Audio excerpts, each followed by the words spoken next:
Chapter 1. A Glitch of Betrayal. Aced. With the ominous sound of a team wipe notification, a chorus of lamentations erupted from a dormitory at a finance university in Peking. Lost again. No way, let's play again. The portly fellow by the door shouted, his face etched with frustration. What the hell? Jiang Chen, sitting on the lower bunk beneath him, glared at the trio opposite and hurled his phone in anger. I seriously suspect you for conspiring against me. Rising, he pointed an accusatory finger at Song Feng on the upper bunk, his voice laced with fury. Especially you fatso to me? What did I do? Song Feng feigned innocence. Jiang Chen's glare intensified as he retorted, What did you do? As a support, merely acquiring 1 emerald would suffice. Yet you absurdly procured 6. What on earth does that signify? Cough, old Jiang, don't you think my build has profound significance? Song Feng chuckled.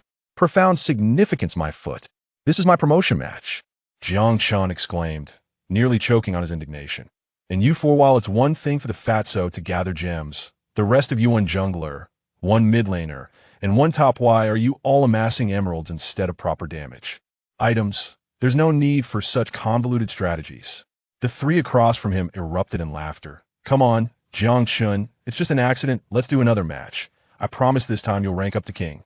Exactly. Just one more match. This time it will be an enlightening experience. Huh. Jiang Chen scoffed. You think you can trick me into lowering my rank? Not a chance. Tomorrow is Valentine's Day, and I need to buy a gift for Xiaoning. Farewell, you single dogs, wow heartless. The four stared at Jiang Chen's retreating figure, sighing wistfully at T. Sakura Street on Ningdu Avenue in Peicheng. Jiang Chen aimlessly surveyed his surroundings, hoping to stumble upon something novel. However, after a round of exploration, he found nothing remarkable apart from a few exorbitantly priced establishments. To his surprise, he noticed that the exquisite jade necklace displayed prominently in the window of the upscale jewelry store had been purchased. He wondered who the affluent buyer was. That necklace, priced at 500,000, was no small fortune. Jiang Chen reflected with a tinge of regret, recalling a month prior when he and Xia Ning had casually passed by the store. She had gazed at the necklace for quite some time, truly enamored by its beauty. Unfortunately, he lacked the financial means to procure it. Nevertheless, he had resolved that once he had the funds, he would buy an identical necklace for Xia Ning to bring her joy. After nearly a day of searching, Jiang Chen finally emerged from Sakura Street, clutching a small gift box. Inside was a crystal lover's music box. Though labeled as crystal, it was made of plastic. Nonetheless, for an average college student, this was a relatively fine gift, costing him several hundred yuan, about a quarter of his part-time earnings. Jiang Chen was quite poor. His part-time salary had to cover his daily meals and save for next semester's tuition, so he would be eating instant noodle for the next few days. Back in the dormitory, Jiang Chen contentedly pulled out his phone to message Xia Ning. Are you still busy? Tomorrow is Valentine's Day. Let's meet at our usual spot. I have a surprise for you. Ding. Before long, Xia Ning replied, Big pig head, who wants your surprise? I've been a bit tired lately.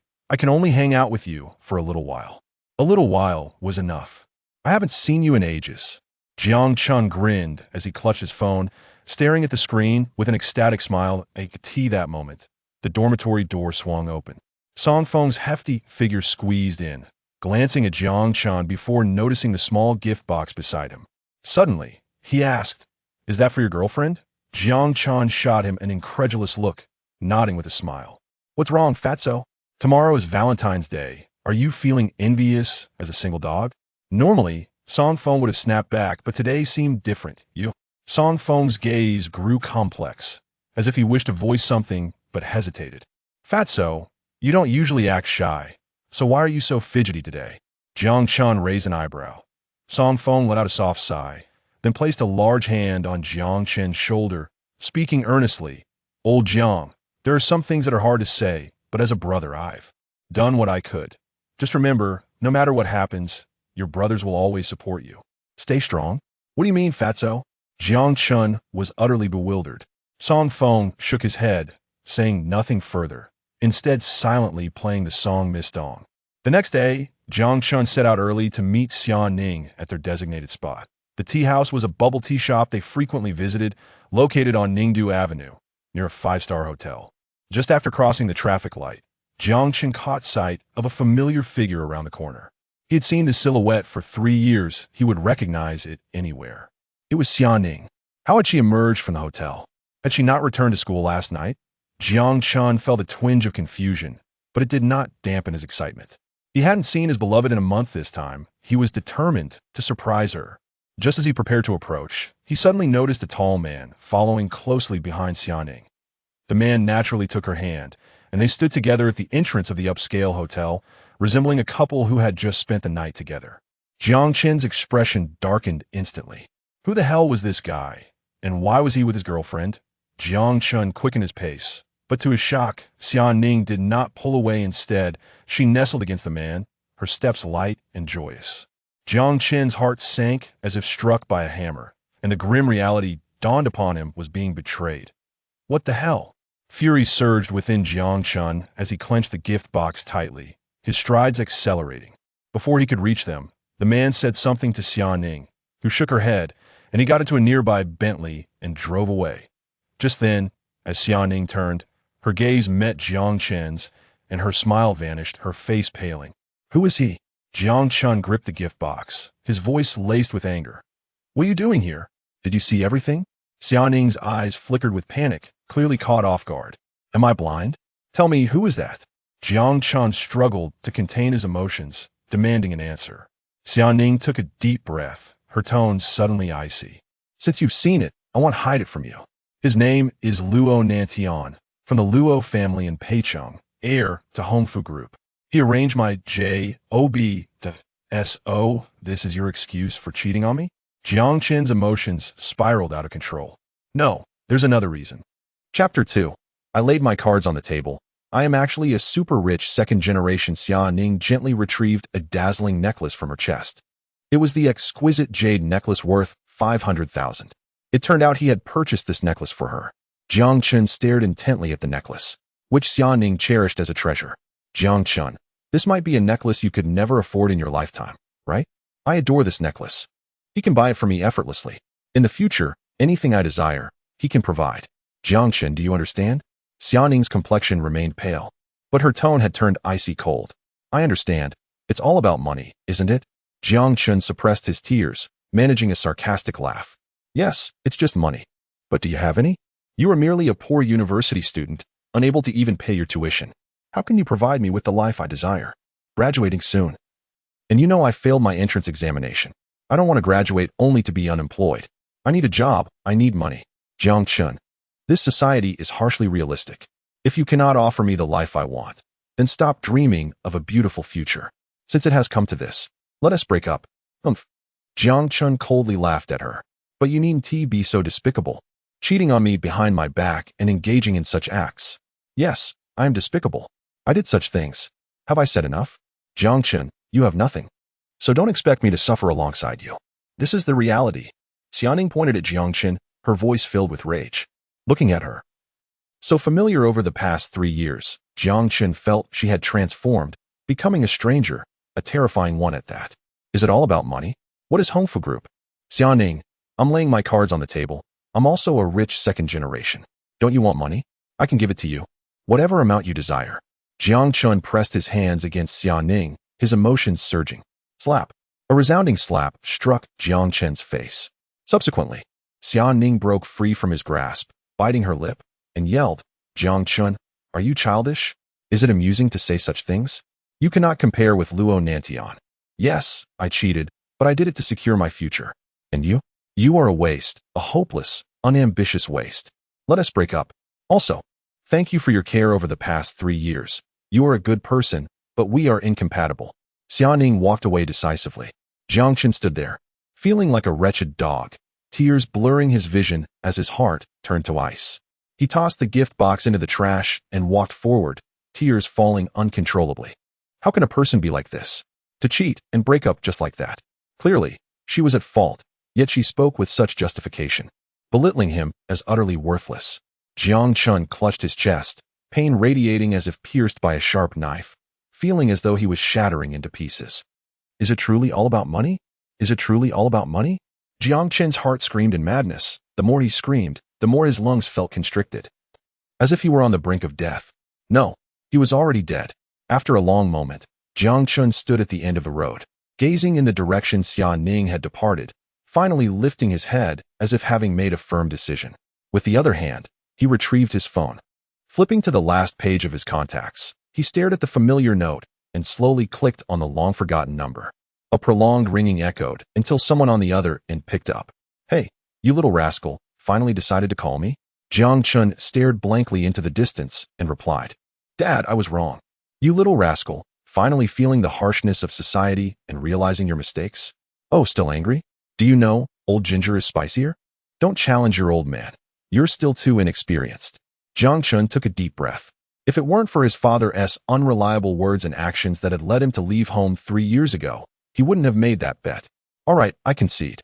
Quickly unfreeze my account." "Understood, but you must return to Kyoto first, go on blind dates, get engaged, then I will consider unfreezing your account." Jiang Chen raised an eyebrow. Displeased. "Dad, I've already conceded and made compromises. Don't add conditions. I will fulfill your demands when I return, but I'm not yet graduated. We must wait until I graduate, right? Moreover, I'm out of money. I'm living quite frugally. If you keep squeezing me, I'll report to Mom." All right. You win this round. I will unfreeze your account immediately. Remember, don't try to trick your father. If you dare to go back on your word, I will have someone bring you back." Beep. The call ended. Jiang Chen sighed deeply, glancing back at the gift box he had discarded. Love is dead. Years ago, he had rebelled against familial obligations, pursuing the love he yearned for, even leaving home to come to Peicing, where he met Xiaoning. Unfortunately, ideals ultimately succumbed to reality. Fine, if compromise is necessary, then so be it. Who hasn't he had a past they'd rather not revisit? Jiang Chen told himself this, yet his heart felt heavy, tears streaming down uncontrollably. "Xiaoning, remember your decision today. I will ensure you regret it." His father's efficiency was commendable. Shortly after hanging up, Jiang Chen received dozens of messages on his phone. Information flooded in about credit cards in Kyoto, Swiss bank accounts, and various VIP cards being unfrozen.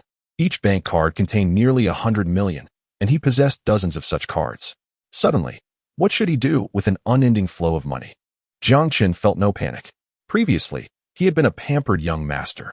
Had he not sought the bitterness of love, he wouldn't have fallen so low. Now that he had money, he naturally aimed for the most luxurious bar, to drink the finest wine, and dance wildly at the most extravagant parties. "Hey, Fatso, are the guys still in the dorm? If so, gather them up. I just broke up, and I'm treating tonight at St. Dick's Bar." "What? Old Jiang, did you sell a kidney, or take out a loan after your breakup? Is St. Dick's a place for the likes of us poor folks? Stop whining. Are you coming or not? All right, I'll call Lu Tao out. Just don't order too much. The drinks there are pricey." After hanging up, Jiang Chen hailed 2 cabs and headed for St. Dick's Bar. As night fell, those heading to St. Dick's at this hour were either affluent business people unwinding or wealthy individuals scouting for prey. Dressed as a poor student, Jiang Chen's entrance immediately attracted attention. Where did this pauper come from? Is this a student? He doesn't even look like a rich second generation. Can he even afford drinks here? Hurry and notify security to throw this bumpkin out. As the crowd stared disdainfully at Jiang Chen, he confidently took a seat on a high stool, raised his head, and pointed at the top shelf of the liquor cabinet, saying, "Waiter, bring me a bottle of the 1985 French Lafite." As soon as he finished speaking, the crowd gasped in disbelief. What a bold claim. Just ordering a bottle of the 1985 French Lafite. That costs 20,000. Can this poor wretch afford it? Chapter 3. Summer Ning's close friend. Before anyone could voice their suspicions, Jiang Chen spoke again. "Not only this bottle of Lafite, but also take down that entire row of fine wines from the top shelf. I shall have them all." The crowd erupted in disbelief. Could this young man possibly be insane? What a jest. The wines on that top shelf are all treasures, starting at over 10,000 for a single bottle. Collectively, they must amount to over 100,000. Does he truly possess such wealth? Let him flaunt his bravado. When the bill comes, I shall relish witnessing this pauper's humiliation. The server furrowed her brow, casting a doubtful glance at Jiang Chen. "I'm sorry, sir, but for safety reasons, you cannot order all of these wines." "What? Do you doubt my ability to pay?" "It seems the bar has no authority to refuse a customer's order," Jiang Chen retorted coolly. "He is not questioning your ability to pay." A voice boomed from the crowd. Everyone turned to see Yang Ku emerge from the throng, adorned with an ostentatious gold chain around his neck. "He looks down upon you." Brother Yang is right. With a pathetic loser like Jiang Chen, one cannot fathom who granted him the audacity to act so pretentiously. A provocatively dressed woman, holding a glass of red wine, leaned closer to Yang Ku, casting a disdainful glance at Jiang Chen. "Song Qian, what brings you here?" Jiang Chen inquired, his brow furrowing. While he did not recognize the man adorned with the gold chain, he was familiar with the woman beside him. Song Qian was Summer Ning's roommate and confidant, and she had often mocked him during his pursuit of Summer Ning. "What concern is it of yours? And you, the impoverished fool, come here flaunting after Summer Ning broke up with you. Who do you think you are? This bar is not for someone of your ilk," Song Qian derided. In the past, when Summer Ning was around, Jiang Chen had refrained from offending Song Qian, often seeking her favor.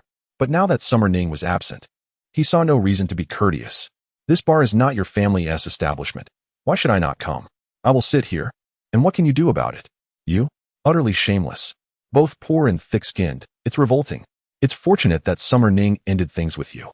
Someone like you is unworthy of her," Song Qian scolded, pointing an accusatory finger at Jiang Chen. "Summer Ning and I parted ways, and you are partly to blame." Jiang Chen's gaze turned icy as he questioned. Song Qian scoffed and turned to Yang Ku, her tone dripping with sarcasm. "Do you know who stands beside me? Yang Ku, secretary to the young master of Hongfu Group. After I became acquainted with him, I introduced Summer Ning to the young master of Hongfu Group, who took a liking to her. But with a burden like you in the way, how could she ever be with someone like you? I advised her to break up with you, and my good friend is smart enough to finally rid herself of this burden." Jiang Chen's expression hardened. So this was part of the reason for his breakup with Summer Ning. Song Qian, with her superficial charm, was clearly someone who despised the poor and adored wealth. She would not engage in matters that offered her no benefit. During his pursuit of Summer Ning, he had provided her with numerous advantages. Although she looked down upon him, she would not have gone so far as to persuade Summer Ning to end their relationship. It appeared that this Yang Ku had approached her, offering her some incentive to sway Summer Ning. But Yang Ku was merely a pawn. The one truly orchestrating this was likely the young master of Hongfu Group, Luo Nantian. "Xiao Qian, why waste words on this loser? If he dares to linger, the bar will certainly not allow it." Yang Ku flicked his gold chain, directing his gaze toward the bartender. "Bartender, this impoverished fool before you is merely a destitute student from Peking University. His tuition is earned through part-time work. He lacks the means to order such expensive wines. I advise you to return this 1982 Lafite. If he drinks it and cannot pay, you will also bear responsibility." Upon hearing Yang Ku's words, the server regarded Jiang Chen with newfound caution, her hand already reaching for her phone. "Young man, this place is not for you. You should leave promptly, lest I call security. The rules at St. Dill Bar are strict, and if security arrives, you might find yourself in a precarious situation." Yang Ku observed Jiang Chen with mockery, as the young master had instructed him to humiliate Jiang Chen and ensure he was entirely removed from Summer Ning's life.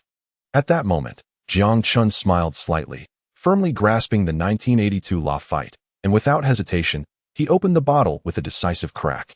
"Is this young man mad? $2,000 for a bottle? Surely, he does not intend to order from the top shelf." Yang Ku, momentarily taken aback, soon recovered and sneered. "2,000 is just a show. Let us see how much you can truly order." "Oh?" Jiang Chen's lips curled into a smirk. "Let us make a wager. I will order one bottle, and you shall order one of equal value. We shall continue until one of us can no longer order. And that person must leave. What do you say?" Yang Ku burst into laughter. "I've seen foolishness, but never such a desperate display of it. Very well. I shall indulge in this competition." After all, the young master had guaranteed that as long as Jiang Chen was driven from Peking, all expenses would be reimbursed. The server, observing the crowd's enthusiasm, hesitated momentarily, but quickly decided to accommodate the orders. If Yang Ku won, the impoverished studentess orders would not count, and she could earn a considerable commission. "Let the games begin," Jiang Chen announced, shaking the wine bottle in his hand. One bottle of 1982 Lafite. Yang Ku scoffed, casually ordering a bottle of the same vintage. One bottle of Louis XIII. Jiang Chen leaned back, casually declaring, "A trivial matter." Yang Ku chuckled coldly. One bottle of 1975 Lafite. One bottle of 1980 Moutai. A bottle of English red wine. As the crowd watched Jiang Chen, eyes closed as he named the wines. They were perplexed.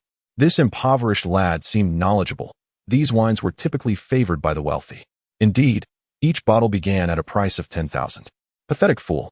What does it matter if you know the names of these wines? You will reach a limit. Let us see when you stop, Yang Ku derided. "Oh." Jiang Chen suddenly laughed, changing his tone. Then I shall order a bottle of limited edition whiskey. What is this limited edition whiskey? I've never heard of it, someone inquired. Gasp. A collective intake of breath echoed through the room. The price for such a bottle was astronomical, ranging from $10,000 to $6 million. Here, the limited edition whiskey could fetch up to $250,000. This young man was indeed playing for high stakes. Yang Ke's expression shifted dramatically. You pathetic fool. Do you truly believe you can afford such a price? Your opinion is irrelevant. I will order what I desire. Now, let us escalate this further, Jiang Chen replied, unfazed. As he set down his glass, a glint of determination in his eyes. One bottle of Henri IV cognac. This time, not only did Yang Ke's face drain of color, but the entire bar erupted in chaos. What? He actually ordered Henri IV cognac? Chapter 4. The chief VIP of St. Dick Bar. If it were a counterfeit version of Henry IV, it would merely cost a few thousand in the regular market. However, this is the St. Dick Bar, where fakes do not exist. If calculated based on the genuine article, such a liquor would demand at least 400,000 yuan. Can this impoverished fool truly play the part? Yang Ke, wearing a sullen expression, listened to the chatter around him and suddenly addressed the waiter. Wait a moment. We have overlooked a crucial point. While we are engaged in this competition, we cannot simply keep ordering. That bumpkin must present something to prove his ability to order such drinks. Otherwise, how long will this contest continue? Indeed, that makes sense. The others were quick to agree. Enlightened by Yang Ke's words, I suggest we first tally the amount available here, and then let this brat produce the funds to cover these expenses. Of course, I will also contribute to demonstrate my capability. After speaking, Yang Ke smirked inwardly, thinking, I am eager to see how this penniless wretch manages to present any funds. Today, he shall leave the bar crawling like a dog. Soon, the waiter returned with a calculator, revealing that, including the last bottle of Henry IV brandy, the total came to 800,000 yuan. Kid, I have my bank card ready. What about you? How do you plan to pay for this 800,000? Yang Ke mockingly glanced at Jiang Chen while holding up his card. As a dog, you truly serve your master diligently. Unfortunately, a dog, no matter how good, remains a mere beast, lacking in wit. Jiang Chen downed his drink without hesitation and replied bluntly, Who the hell are you cursing at? Yang Ke's fury ignited. You can't possibly be unable to produce this 800,000, can you? You pathetic loser. With a resounding smack, he declared, Today, I will prove you to be a foolish dog. Suddenly, Jiang Chen set down his glass and tossed a black card onto the table. What is this? Someone asked, staring at the mysterious card. I've never seen anything like it. Others chimed in, shaking their heads in confusion. Jiang Chen tilted his head slightly and addressed the waiter. They may not recognize this card, but surely you do? The waiter hastily picked up the black card, examined it closely, and suddenly his pupils widened. Is it truly our bar's black gold card? The waiter's hands trembled as he held the card. Goodness. Of course. I know this black gold card. It is extremely rare. Besides our boss, there are only 5 in existence. Owning such a card allows one to enter the bar freely, and all expenses are waived. It is known that St. Dick Bar boasts an exquisite collection of wines, some of which have fetched tens of millions at auction. If everything is complimentary, one can only imagine the status of those who hold this card. Realizing the gravity of the situation, the waiter dared not make a decision on his own and hurried to fetch the manager. Soon, everyone in the bar witnessed a man in a tailcoat, drenched in sweat, rushing out. Sir, is this your black gold card? The manager asked, wiping his brow and bowing respectfully as he returned the card with both hands. Indeed. Jiang Chen replied nonchalantly. Very well, all the drinks you order tonight will be complimentary. If you wish, you may also visit the Diamond VIP area to savor exquisite wines worth millions, the manager said with utmost reverence towards Jiang Chen. What on earth is happening? The crowd erupted in astonishment. Yang Ke's complexion turned ashen as he exclaimed, Are you all out of your minds? All drinks are free. Simply because he possesses a worthless card?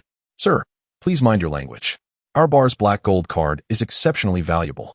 If you continue to insult it, I have the authority to have you removed, the manager said, his gaze dangerously fixed on Yang Ke.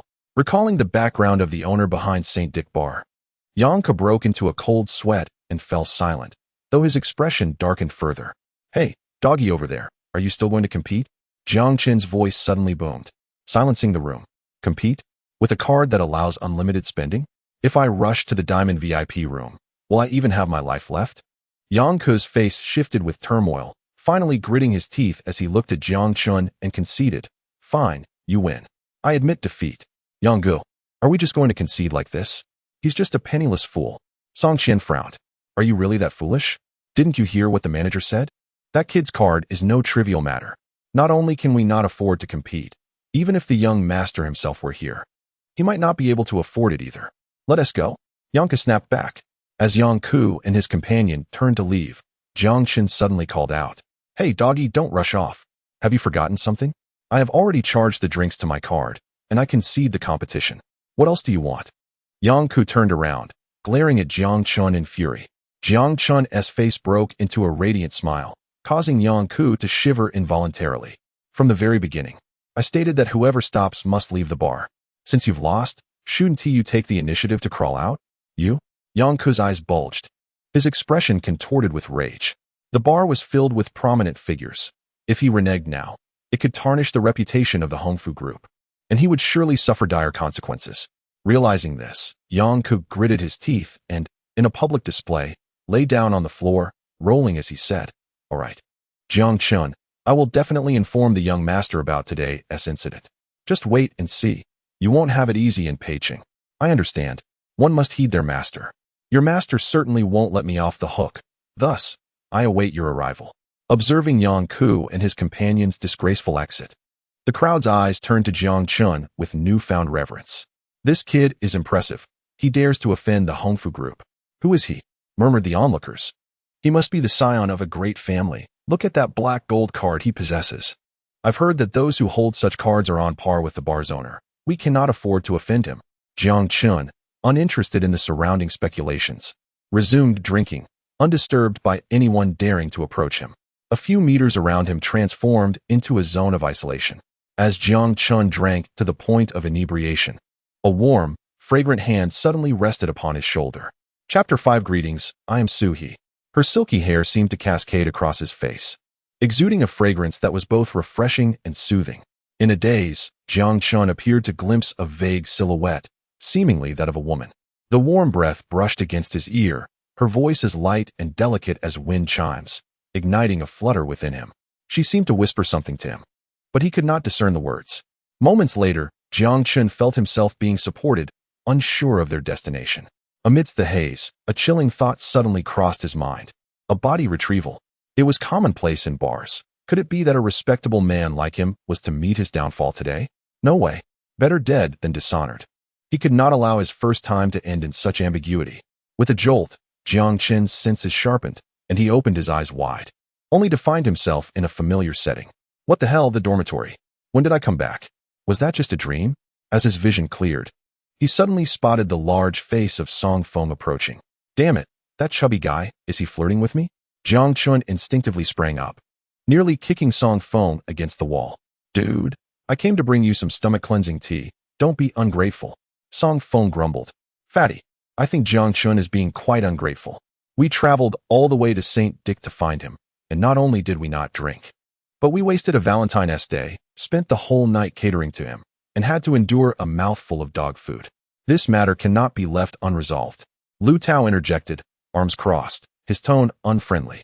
Jiang Chen raised an eyebrow, ready to respond to Lu Tao when he suddenly caught a curious phrase in Lu Tao's words. Wait, did you say dog food? What dog food? I was alone in the bar, maintaining my dignity. Come on. I saw a beautiful girl carrying you out of the bar, Song Feng exclaimed, his eyes gleaming. That figure, that beauty, simply off the charts. Lu Tao nodded, casting a jealous glance at Jiang Chen, chiming in, I think Jiang Chen's excuse of drowning his sorrows is just a cover. He is really out there drinking and chasing girls. What? When did I not know about that? Jiang Chen racked his brain, unable to recall such an encounter. By the way, you must have drunk quite a lot at St. Dick, right? It seems that beautiful girl was quite wealthy, covering your tab. Jiang Chen, you've declined to such a level. Are you actually becoming a kept man? Shut up. Jiang Chen interrupted Song Feng mercilessly. Am I that kind of person? Song Feng and Lu Tao exchanged glances, then solemnly nodded at Jiang Chen. Yes, get lost. The following day, just as the sun reached its zenith, the door burst open with a loud bang. The still sleeping occupants were jolted awake. What the hell, Jiang Chen? What did you do last night on Valentine's Day? A beautiful girl is blocking the door. Liang Feng, freshly returned from the hotel, stood at the entrance, his voice booming. Jiang Chen, bewildered, peeked out. You should hurry down and check. That girl seems to have been waiting for quite some time. Ignoring the hint of jealousy in Liang Feng's tone, Jiang Chen quickly got out of bed, hastily tidying himself before heading downstairs. He was eager to discover who the wealthy lady was that Song Feng and Lu Tao had mentioned, as a handsome man who could rely on his looks. He was charming, yet had no intention of becoming a gigolo. This matter needed clarification. Upon reaching the ground floor, Jiang Chen spotted the beautiful girl Liang Feng had described. Tall and graceful, her hair cascading over her shoulders, she exuded an impressive aura, embodying both elegance and a playful charm. A veritable goddess. Hello, you must be Jiang Chen, right? I am Suhi. The girl approached him, smiling warmly and speaking confidently. Oh, hello. Is there something you need? Jiang Chen replied tersely, prompting nearby male classmates to glance at him incredulously. Look at that. Is this how one should behave towards a beautiful girl? Jiang Chen shrugged, unfazed. After all, he was still reeling from his breakup. No class flower, campus beauty, or goddess was to intrude upon his solitude. Of course their essay matter, Jiang Chen. Last night, you vomited all over me. You wouldn't want to shirk your responsibility, would you? Sui said with a teasing smile. I vomited on you. I don't recall that at all. Jiang Chen scrutinized Suhi, internally questioning if this stunning girl was trying to set him up. The bar has surveillance. And I even recorded you stumbling over to me in a drunken stupor. If I hadn't brought you to your roommate, you would have embarrassed yourself in the bar. Suhi winked, waving her phone in front of him, her expression serious. After confirming the video on her phone, Jiang Chen's bravado deflated, and he sighed. So what do you want? Accompany me shopping. Jiang Chen frowned slightly. Of course, you just need to accompany me. I'll cover my own expenses, Suhi added. Jiang Chen's brow relaxed, and he smiled. No need. You just shop, and I'll cover all the expenses. Ningdu Avenue, the central building, was a hub of renowned brand stores, the most prosperous area in Peking. Suhi, in high spirits, grabbed Jiang Chen and dove into the designer boutiques. Jiang Chen watched in disbelief as Suhi expertly selected clothes, thinking, you just met. At least maintain your goddess image. What do you think of this one? Suhi casually picked up a Valentino top with a price tag of 20,000 yuan. It suits you perfectly. The nearby attendant chimed in with a bright smile. Jiang Chen glanced over and offered a perfunctory response. Good, nice. Suhi bit her lip and returned the garment to the rack. The attendant shot Jiang Chen a disdainful look, perplexed as to how such a refined girl could be with a guy dressed in low-end brands with no taste. After a series of shops, Jiang Chen had only uttered his 3 standard phrases, and each time he did, Suhi promptly returned the item. The attendant soon realized this wasn't a case of reluctance to buy. It was simply Jiang Chen accompanying his girlfriend to show off designer wear. Unable to afford a single item. I say, sir, if you don't have the funds to purchase, perhaps you should leave. You're hindering our business here. The attendant finally lost her patience. Jiang Chen was about to respond dismissively when he paused, turning to her and saying, your words make me displeased. Who do you look down on? I don't care if you're pleased or not. I look down on you. So what? The attendant retorted, utterly exasperated. A country bumpkin like you, whose entire outfit doesn't even add up to 500 yuan, dares to bring your girlfriend to a designer clothing area? Aren't you afraid of being laughed at? Do you have any idea how broke you are? Can you even afford these clothes? Jiang Chen chuckled, responding calmly. The last person who looked down on me is now rolling away before my eyes. And who told you that just because my clothes don't total 500? I can't afford these items. Penny pincher, just talk all you want. If you're so capable, go ahead and buy that 50,000 yuan dress your girlfriend is holding. The attendant scoffed. Fine, let me give you a lesson today. Jiang Chen unapologetically tossed the dress Suhi was holding at the attendant's face and said, pack this one up, and also seriously pack every single item my girlfriend tried on, not a piece less. If you miss one, expect a complaint. The attendant removed the garment from her face, her frustration boiling over as she glared at Jiang Chen. All right, I'll pack it up, but if you can't pay, I'll call security and have you kicked out for being a disgrace. As the clothes were packed and placed on the counter, the cashier hesitated, glancing at the attendant. Xiao 1, these clothes total 300,000 yuan. Are you sure this person can afford it? It was this unsophisticated bumpkin who insisted on the packaging. Pay no heed. If he cannot afford it, simply notify the security. The waitress sneered at Jiang Chen, preparing to enjoy the spectacle. At that moment, Jiang Chen casually tossed out a card, declaring, "It's time to settle the bill." The waitress was momentarily taken aback, as was the cashier. Soon, the cashier hurriedly took the card and swiped it at the register, the balance displayed on the screen instantly dazzling both of their eyes. My goodness, the numbers, tens, hundreds, thousands, tens of thousands, millions, glistened like an unending stream of zeros, causing the cashier's pupils to dilate in astonishment. This was no mere wealthy individual. This was a veritable tycoon. The waitress stared at the screen, struggling to swallow, cold sweat trickling down her forehead. There must be quite a commission here, right? Jiang Chen lifted the large packaging bag in his hand and gestured towards the cashier, saying, "All of this commission is yours. Oh, by the way." Jiang Chen, with a teasing glint in his eyes, looked at the still dumbfounded waitress and added, "I forgot to mention, today's lesson is titled The Perils of Underestimating Others. Remember that." As Jiang Chen nonchalantly departed, the waitress felt a pang of regret. This was a major patron. The commissions from those garments alone could amount to tens of thousands. Not to mention a significant boost in her performance metrics and the potential for a promotion. Why had she chosen to offend him? Now, she was engulfed in a profound sense of remorse, a deep and overwhelming regret. Chapter 6. The attack from Luo Nantian. As Jiang Chen and Su He gradually vanished under the regretful gazes of the waitstaff. Jiang Chen remained oblivious to the fact that Su He, standing beside him, hailed from a prominent lineage not dissimilar to his own. This individual, contrary to the notorious rumors, was not as detestable as portrayed, albeit a tad arrogant. It suited her demeanor quite well. Su He's beautiful eyes reflected Jiang Chen's silhouette ahead. Strangely enough, despite having only met him last night, he had already etched a profound impression in her heart. Yet, this budding fondness was abruptly interrupted by an uncomfortable thought that crossed her mind. In the next moment, her expression turned peculiar, her red lips parting as she murmured softly to herself. Words only she could hear. "I heard this guy has been with his girlfriend for several years without taking the next step." With this thought, Su He's complexion shifted oddly. On one hand, it could be interpreted positively as Jiang Chen's deep affection for that woman. But what if he was lacking in that regard? After they hailed a taxi and finally returned to campus, Jiang Chen bid farewell to Su He. Watching the taxi recede into the distance, he furrowed his brow, feeling an inexplicable sense of oddity. With his experience, he could discern that Su He was not someone who lacked wealth, even if money could transform an ordinary person into a nouveau riche. The innate elegance cultivated from childhood in affluent families could not simply be amassed through mere finances.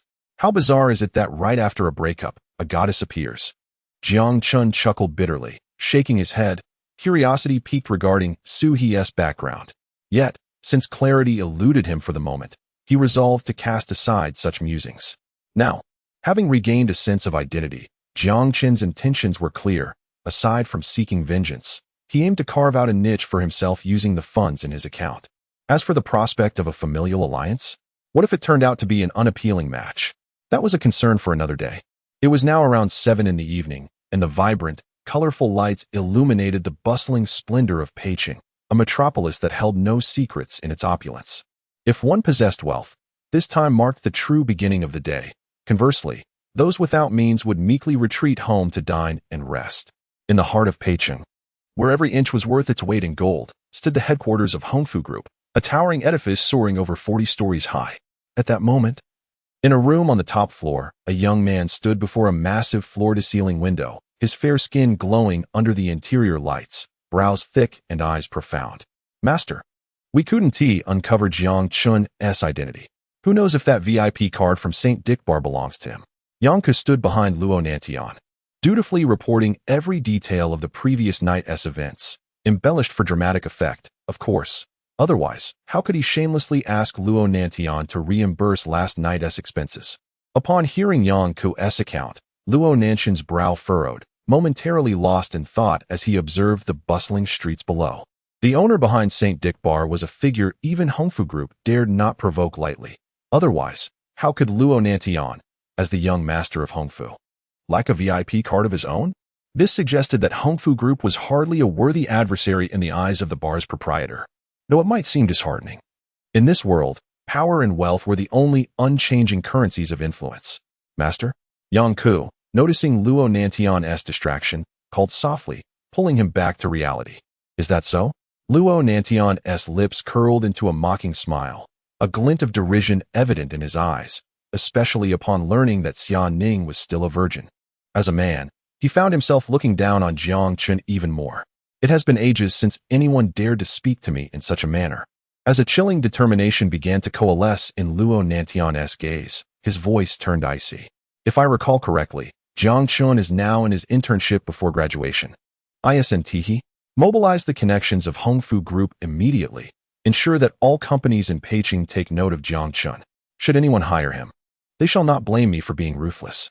Xia Ning had previously mentioned that Jiang Chen had just over 4 months until graduation, and the finance university enforced a strict rule mandating every student to secure an internship with a formal company bearing a stamped graduation agreement. For Jiang Chen, his previous part-time jobs would hardly suffice. At this, Yang Ku could not help but shudder, his mind wandering to a time when another audacious young man had dared to oppose Luo Nantian, only to vanish without a trace afterward. Even when the parents reported him missing, it all fizzled out without resolution. Recalling Jiang Chen's arrogance from the previous night and Luo Nantian's chilling directive, Yang Ku felt a thrill of excitement and promptly agreed, turning to exit the room.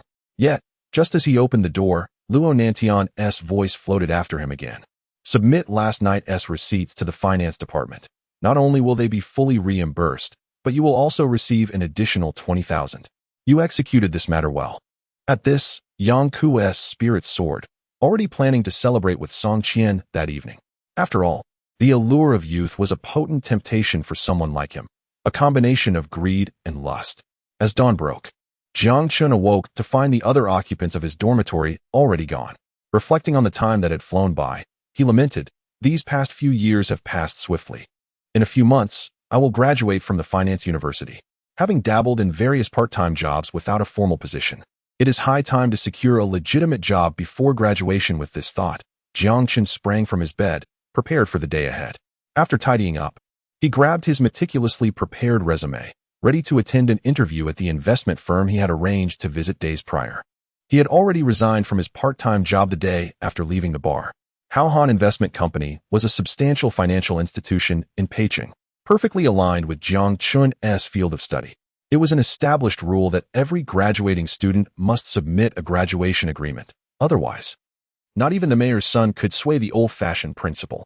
Chapter 7. Citywide ban. The stringent policies of the financial university have, over the years, turned away countless so-called privileged youths.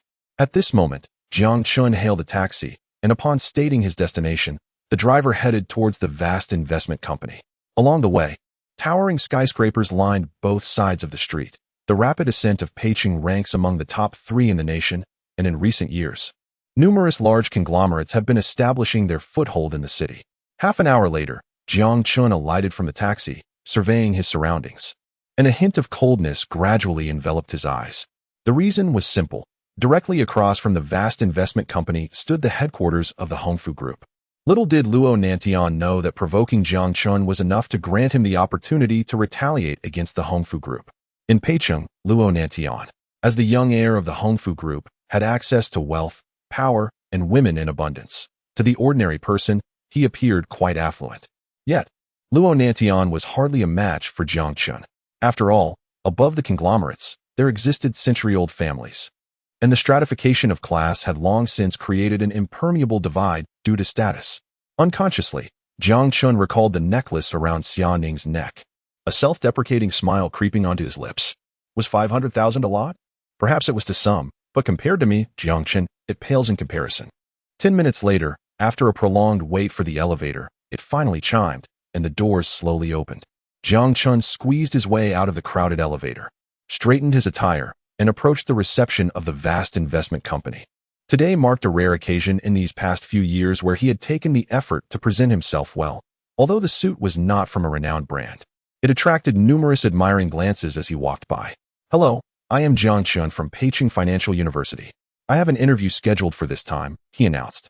The receptionist, a sharp-featured young woman in a suit, appeared momentarily taken aback, having not quite caught his words. Her gaze swept over Jiang Chen's face, noting his prominent brows, striking eyes, and well-defined nose. Particularly, his eyes seemed to ensnare her attention. It wasn't until Jiang Chen frowned that she snapped back to reality. her cheeks flushing crimson as she awkwardly smiled. "Mr. Jiang, my apologies. I will take you to the interview department right away. Please follow me." Under her guidance, what should have been a 2-minute walk inexplicably stretched to 5. Normally, Jiang Chen might have playfully flirted with her, but given his recent heartbreak from Xia Ning's betrayal, he felt a wave of bitterness. If only Xia Ning had chosen to discuss things openly, perhaps he would not harbor such resentment. Yet, she had opted for the cruelest method, casting aside years of affection as if it were worthless. The cost of reclaiming his identity would inevitably lead him back to marriage.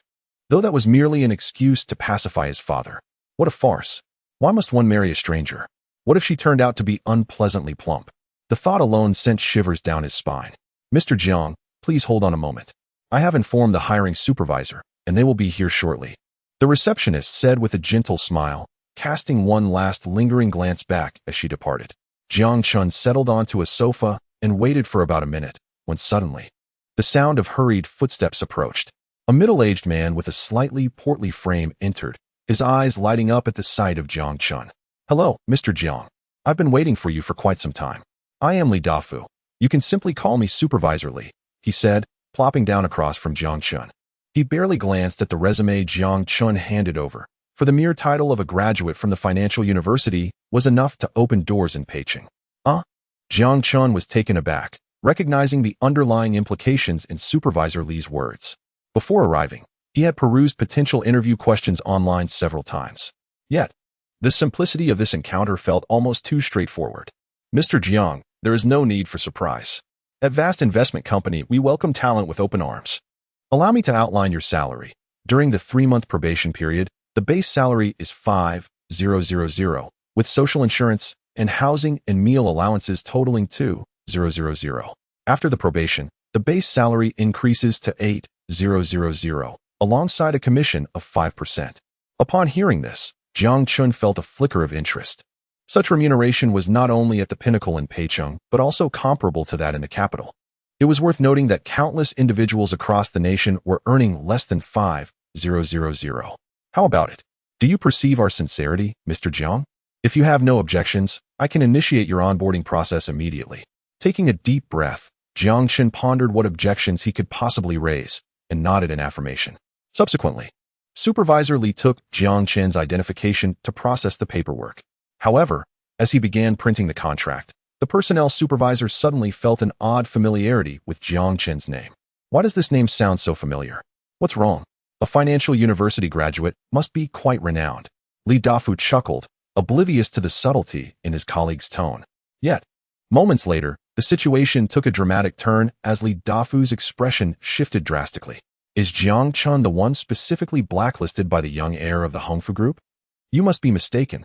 To quell any suspicion, the colleague promptly dialed Yang Ku's number, and upon hearing Yang's response, Li Dafu's expression turned regretful. 5 minutes later, Yang Dafu returned, but before Jiang Chen could utter a word, Yang Dafu shook his head apologetically. "Mr. Jiang, I am sorry, but our company cannot proceed with your application." Chapter 8. Brothers. In the next moment, Jiang Chen furrowed his brows, utterly perplexed by Yang Dafu's intentions, mistakenly believing him to be jesting. What on earth was happening? Faced with Jiang Chen's inquiry, Yang Dafu found it difficult to articulate the truth, for this matter had been explicitly instructed by Yang Ku to remain confidential. In Yang Ku's view, if Jiang Chen were to be utterly disgraced and unable to survive in Peicing, he must remain oblivious to the manner of his demise. Only then could he savor the thrill of it all. Otherwise, a swift end would lack any intrigue, wouldn't it? Gradually, as a chill crept into Jiang Chen's gaze, Yang Dafu too felt a tumult of conflict within. On one hand, there was the threat posed by Yang Ku and the Hongfu Group. On the other, Yang Dafu, a graduate of a prestigious finance university, was acutely aware of the formidable nature of the Hongfu Group. With Luo Nanshan's connections, orchestrating harm against someone would mean that no company in Peicing would dare to employ Jiang Chen. Moreover, should time slip away, regardless of Jiang Chen's outstanding achievements, he would find himself unable to graduate. This exemplified the ruthlessness of Yang Ku's tactics. After wrestling with his conscience for a minute, Yang Dafu finally resolved to take a stand, unwilling to let Jiang Chen's hard work over the years go to waste. He swiftly closed the door, scanned the surroundings, and only after confirming no one was eavesdropping did he speak earnestly to Jiang Chen. Jiang Chen, heed my advice. After you return, submit your resume to other cities. For in Peicheng, no company dares to hire you anymore. Upon hearing Yang Dafu's words, Jiang Chen felt a vague sense of foreboding. Luo Nantian had already issued his decree.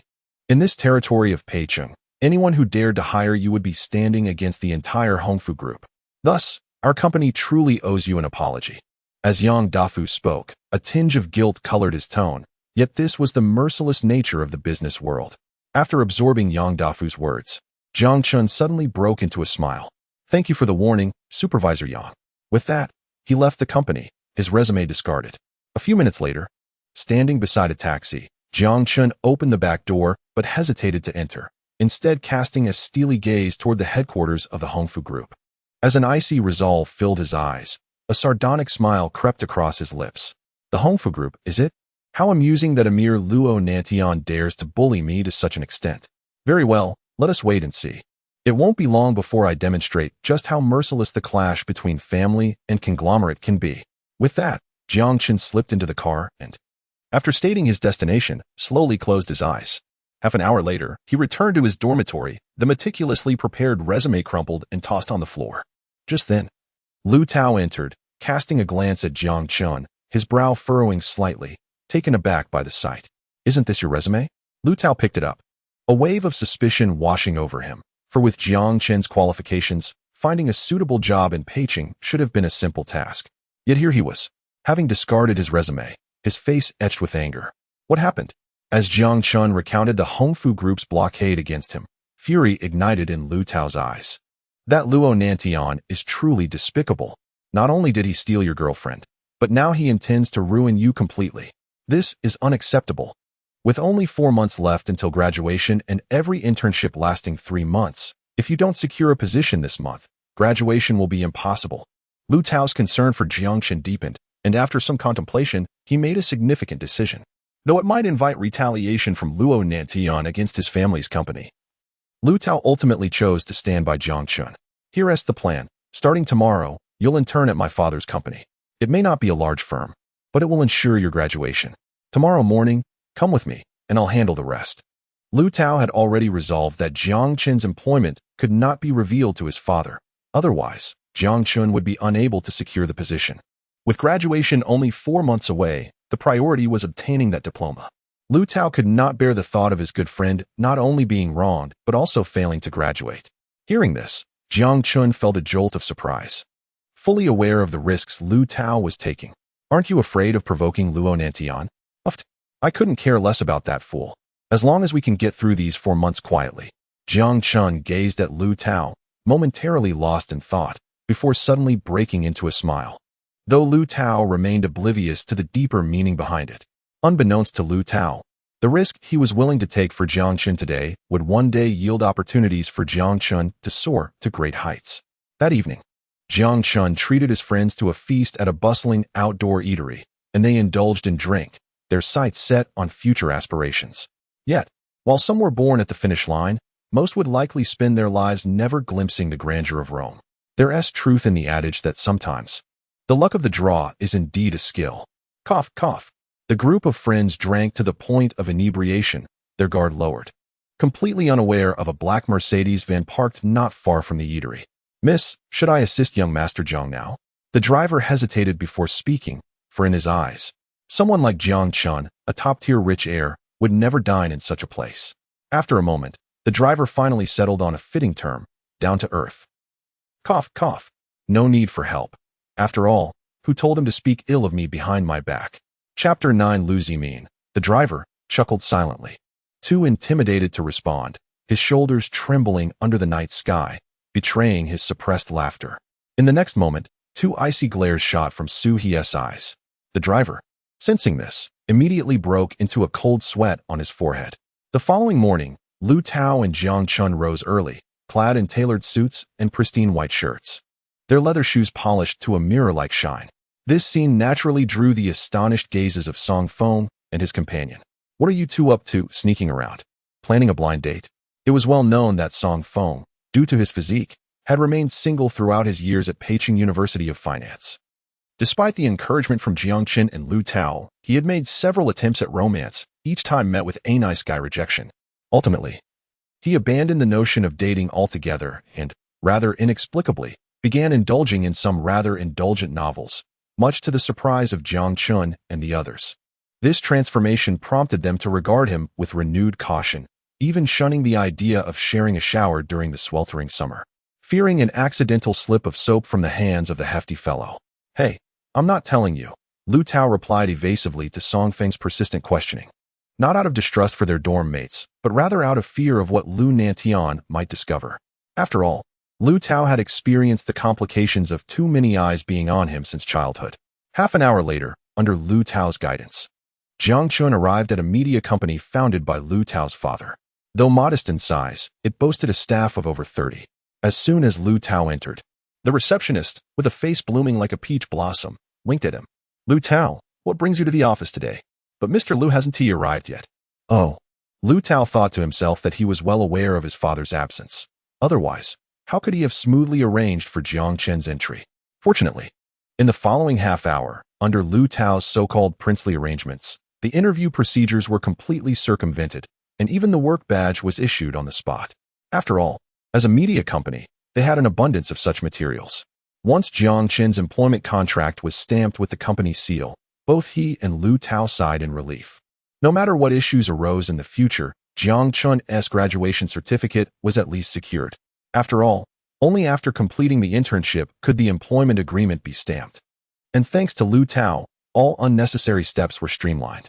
Finally, after a tumultuous morning of completing all the necessary paperwork, Lu Tao nonchalantly remarked at the company entrance, "All right, you'll be working here now.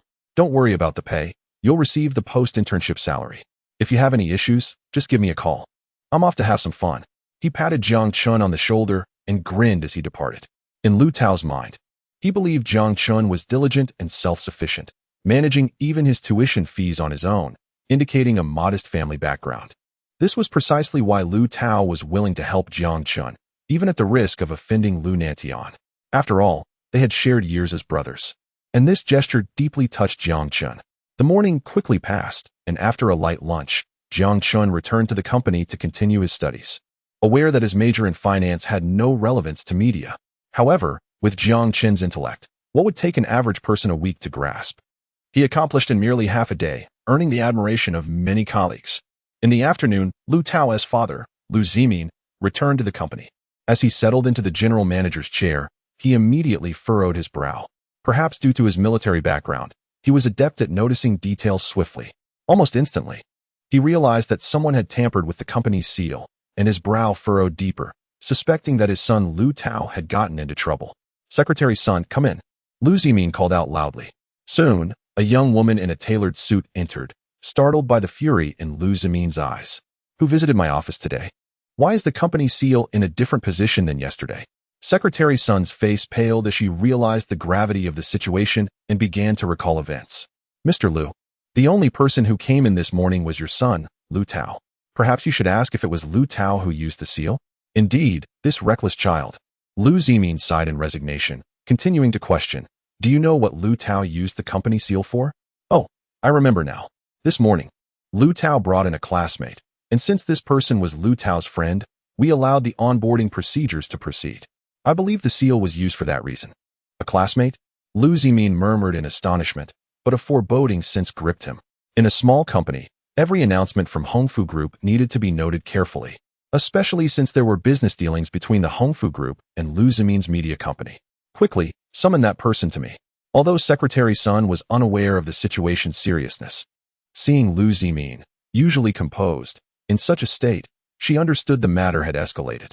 She hurriedly set off to find Jiang Chen.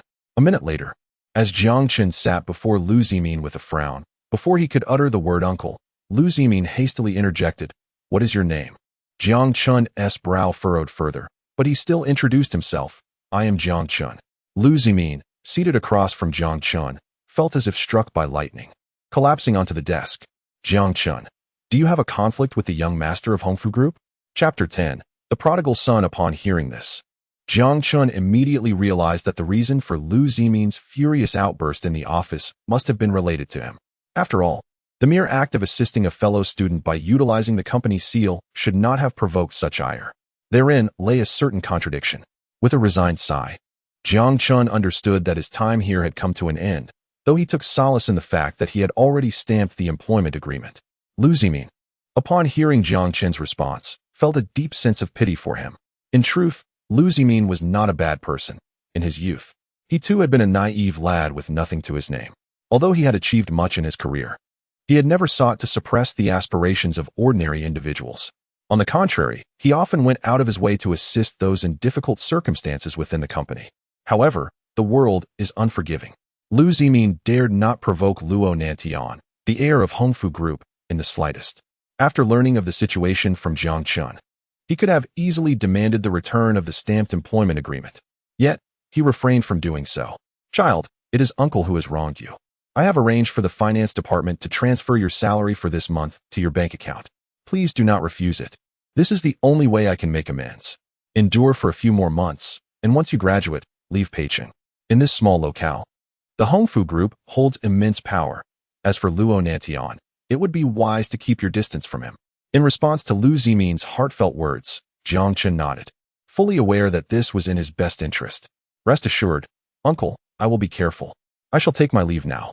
After bidding farewell to Lu Zimin, the latter hesitated for a moment before ultimately deciding to inform his son, Lu Tao, about Jiang Chen's circumstances.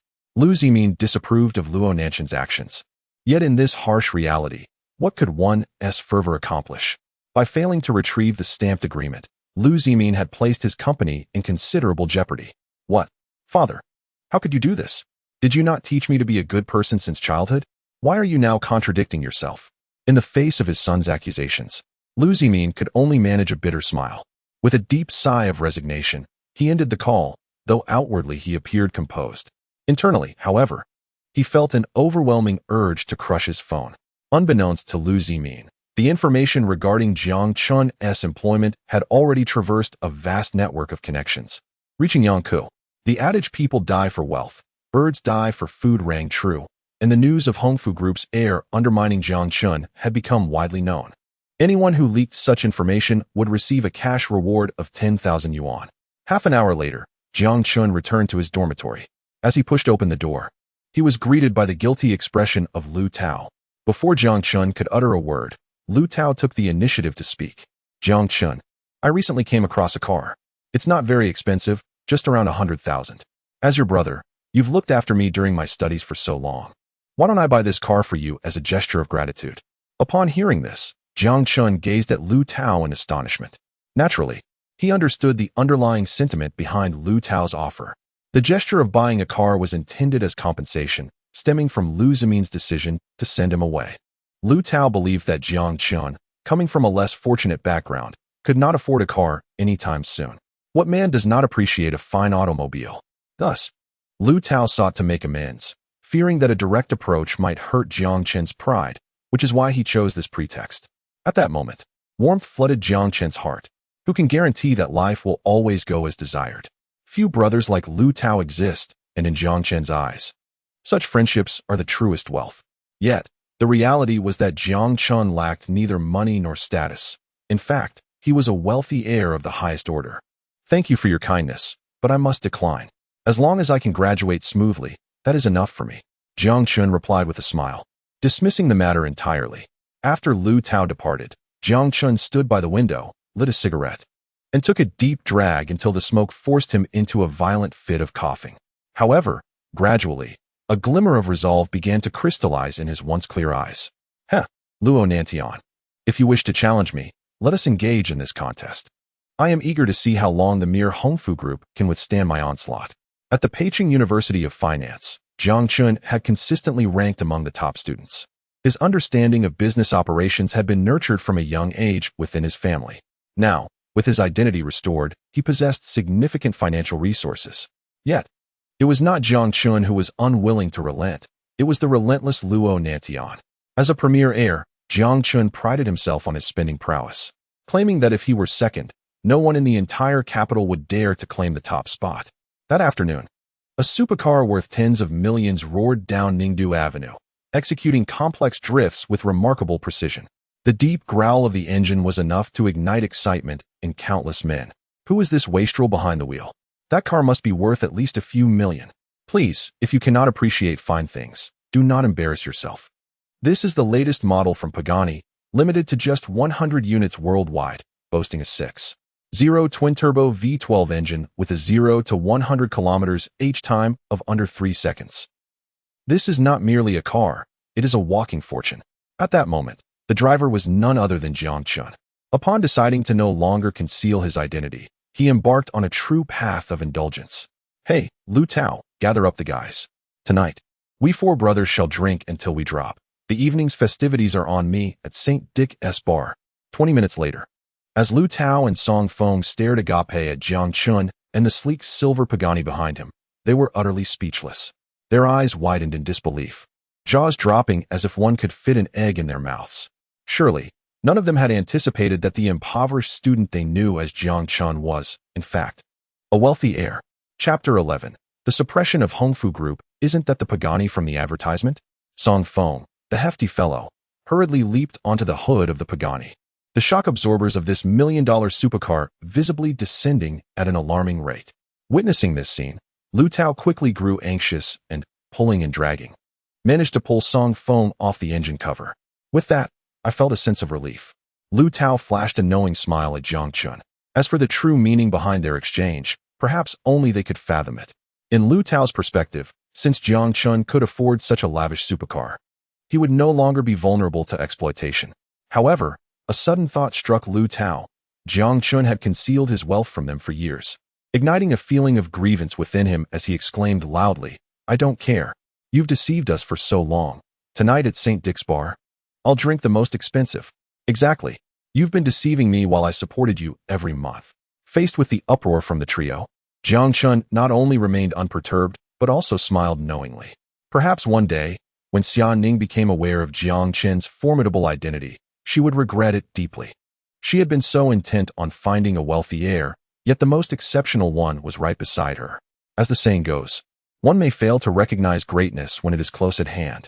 That evening, the ambience at St. Dick's Bar was vibrant and dazzling. Mere minutes after Jiang Chen and his companions entered, the bar manager rushed out personally to greet them. The selection of fine wines set upon their private table exceeded 1 million in total. To further curry favor with Jiang Chen, the manager had thoughtfully arranged for several charming young ladies to grace their table. Song Feng, darling, shall we drink? One of the girls said, languidly draping herself over him. Her words sweet yet teasing, her fair arms tightly encircling his hand. Jiang Chen, look. She has already had 3 glasses of chilled cocktails.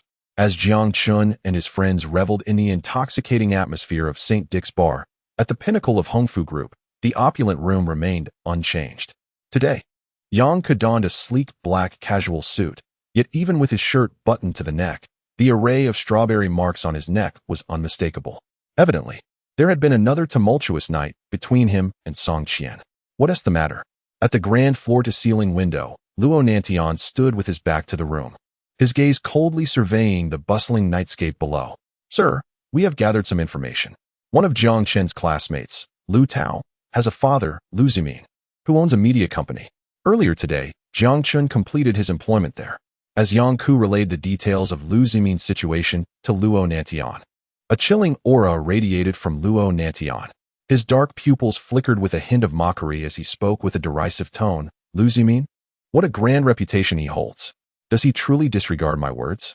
After a brief pause, he continued, from tomorrow onwards, cease all business dealings between the group and this media company. Furthermore, I grant you 3 days. After that, I do not wish to see Lu Zimin's company continue to exist in Peking. Do you understand my words? With that, Luo Nantian slowly turned around, his piercing gaze causing Yang Ku to tremble involuntarily. The aura emanating from Luo Nantian was overwhelmingly powerful. I understand. Yang Ku stammered, bowing his head as he hurriedly exited the room. The following morning, perhaps due to it being Saturday, Lu Zimin arrived at his company early, as was his long-standing habit. However, just as he began reviewing the week's performance, the shrill ringing of the desk phone interrupted him. Hello, this is Lu Zimin. Old Lu, let us pause our cooperation for now. Please have the finance department transfer the final payment to our company account today. That is all. Before Lu Zimin could respond, the longtime supplier with whom he had collaborated for a decade abruptly hung up. Furrowing his brow, Lu Zimin remained unaware of the gravity of the situation. yet still instructed his finance team to expedite a transfer of $3 million to the supplier's account. In the subsequent half hour, the phone on Lu Zimin's desk rang incessantly, gradually igniting a sense of panic in his eyes. If it were merely one supplier halting cooperation, a replacement could easily be found without significantly impacting the company's operations. However, as all clients and construction teams successively informed Lu Zimin of their decision to suspend cooperation, he finally grasped the seriousness of the situation. What on earth is happening? Lu Zimin's brow furrowed deeply as he realized that the early settlements had left the company's cash reserves perilously low. Although he had every right to delay payments according to the contract, he, as a man of integrity, could never betray his conscience. Could this be related to Jiang Chen? Gradually, Lu Zimin began to connect the dots, but to confirm, he decided to personally call a vice president at Hongfu Group. After all, Hongfu Group still owed him over $1 million in media payments. Managerly, this is Lu Zimin. Is it possible to receive the payment for last month's media services in the next couple of days? Before Lu Zimin could finish, Manager Li erupted into laughter on the other end of the line, dripping with sarcasm. Lu Zimin, have you just awakened from a dream? Who gave you the audacity to defy the young master's wishes? How dare you allow Jiang Chen to join your company? Upon hearing this, Lu Zimin's complexion turned ashen. It was clear that Luo Nantian had indeed learned of everything. Otherwise, the numerous suppliers would not have ceased cooperation so promptly. Taking a deep breath, Lu Zimin strove to control his emotions, forcing a smile as he continued. Manager Li, what will happen to my payments? What will happen? Of course, you'll get it. But when you receive it is entirely up to us. As it stands, I fear your company may not last until that day. Chapter 12. The threat of Yang Ke. Having cast aside his words, Li Zheng promptly ended the call, leaving only a busy signal echoing in Lu Zimin's receiver. At present, all the cash on the company's books had been entirely utilized under Lu Zimin's directive to settle debts with several suppliers. The funds owed by Hongfu Group had become a lifeline for Lu Zimin's company, but now, due to Jiang Chen, that hope had been utterly extinguished. Lu Zimin let out a long sigh. The continuous blows had made him appear significantly older than usual. Most critically, the meager funds remaining in the company's accounts were insufficient to cover this month's payroll. Yet, Lu Zimin had no regrets regarding his handling of Jiang Chen's matters. He sought only to remain true to his conscience. It was unclear who had leaked the information, but by mid-morning, rumors of the company's impending collapse were rampant within Lu Zimin's media company. Meanwhile, Yang Ku, the most loyal sycophant of Luo Nantian, promptly informed him of Lu Zimin's predicament. Young master, Lu Zimin's company can only last a month at most before it collapses. From today, no company in Peichin will dare to defy your orders. Yang Ku eagerly ingratiated himself, praising Luo Nantian's prowess at every turn. Even though Luo Nantian was aware of Yang Ku's ulterior motives, who would refuse to hear flattering words. As a flicker of derision passed through Luo Nantian's eyes, he spoke slowly. Does Lu Tao know of this situation? If not, arrange for someone to inform him. I wish to witness the moment Lu Tao and Jiang Chen sever ties. Moreover, let us proceed with the low-cost acquisition of Lu Zimin's company. Our group requires a media company. Listening to Luo Nantian's instructions, Yang Ke felt a jolt of apprehension and was immensely impressed. Luo Nantian's intellect was formidable, managing to leverage a simple issue not only to intimidate other companies in Peichin, but also to undermine the relationship between Jiang Chen and Lu Tao. Most importantly, acquiring Lu Zimin's company at a bargain would further strengthen the group's influence. It was a clear case of 3 birds with 1 stone. Were Yang Ku to orchestrate such a plan, he could not have executed it as flawlessly. What appeared to be fraught with pitfalls was, in fact, a meticulously laid trap for the adversary. Suddenly, a peculiar thought crossed Yang Ku's mind. Every underhanded deed of Hongfu Group had passed through his hands. Should the day come when Luo Nantian no longer needed him, Yang Ku could not guarantee that Luo Nantian would grant him an opportunity to extricate himself unscathed. Serving a powerful master was akin to dancing with a tiger. From the very first day in this line of work, Yang Ku had prepared for the worst. Otherwise, he would not indulge in nightly revelries, frequently swapping partners every few months. Half an hour later, Jiang Chen and his companions finally gathered, primarily due to the fact that it was Saturday. The 4 were engrossed in an online game, and Jiang Chen felt a wave of fatigue wash over him from the antics of Song Feng and the others. Song Feng, if you want me to lose rank next time, just tell me directly. There's no need to sabotage me. Jiang Chen shot a glance at Song Feng, feeling an irresistible urge to give the rotund fellow a good thrashing. After all, his constant blunders had nearly drained Jiang Chen's patience. Whereas the fairness. Upon hearing Jiang Chen's words, Song Feng's face flushed with embarrassment, and he quickly averted his gaze to the window, feigning indifference. At this moment, both Jiang Chen and Lu Tao could no longer contain themselves. They swiftly pinned Song Feng down on the bed. Not yet. We played 3 ranked matches. In the first, you, a mage, built tank items. Fine, I can tolerate that. But in the third, why on earth did you, an archer, equip 6 pairs of boots? Were you trying to outrun everyone? Song Feng, hands clasped over his head, recognized his guilt and braced himself for the impending punishment. After all, his antics had caused both Jiang Chen and Lu Tao to plummet at least 10 ranks in their placements, all thanks to him. Just as the 4 were embroiled in a raucous scuffle, the phone Lu Tao had tossed onto the bed suddenly rang. Who is this? I don't recognize the number. And the last digits are even a triple. Lu Tao pressed the answer button. Before he could inquire about the caller's identity, Yang Ke's ominous voice came through the line. Is this Lu Tao from Peking Finance University? It is. Who are you? Lu Tao responded, bewildered. Heh. Yang Ke chuckled lightly, his tone laced with unabashed mockery. I am Yang Ke. My young master is the heir of Hongfu Group. Because you have offended him, I regret to inform you that your family's media company is on the brink of collapse. What did you say? Lu Tao's heart sank as he grasped the reason behind this calamity. Clenching his phone tightly, his expression morphed into one of barely contained fury. The unspoken rule of both the legitimate and underworld circles, never to harm family, seemed to have been disregarded by Luo Nantian, who had shamelessly bypassed him to leverage Hongfu Group's power to bring about his father's company's downfall. This realization filled Lu Tao with a deep-seated rage. I won't repeat myself, nor do I fear you recording this as evidence. With the might of Hongfu Group, who in Peking would dare oppose my young master? However, my young master has graciously offered you a chance to redeem yourself. If you are willing to ruin Jiang Chen's reputation, he will allow your father to continue as the general manager of the media company. With that, Yang Ke chuckled sinisterly, his hand sliding up Song Qian's thigh, eliciting soft gasps from her. Otherwise, I'll ensure that both you and your father are expelled from Peking. I will give you only half a day. If I do not witness Jiang Chen's disgrace by this afternoon, Hongfu Group will forcibly acquire your family's media company at a bargain price. I trust it's time to repay the bank loans, isn't it? Chapter 13. A resounding slap after throwing down that statement. Yang Ke arrogantly hung up the phone. In his eyes, it was clear how Lu Tao would choose. He believed Lu Tao would know how to weigh his options. On one hand was his family's company, and on the other was Jiang Chen, with whom he had spent 4 years. To Yang Ke, this choice was not particularly challenging. After all, university classmates could be replaced. But if the company collapsed, it would be a lifetime of ruin. With a sinister grin, Yang Ke thought to himself, just wait and see how I deal with you. He tossed the phone onto the table, retrieved a small green pill from his pocket, and swallowed it with water, his eyes gleaming with deep desire. He lunged forward, forcefully pinning Song Qian beneath him. Within mere seconds, the hotel room was filled with her muffled gasps. It is worth mentioning that Yang Ke had a notorious reputation for swiftly discarding women after satisfying his desires, often using money to entice them at first, only to find an excuse to kick them to the curb once bored. This behavior he had learned from Luo Nantian, and he executed it with remarkable finesse.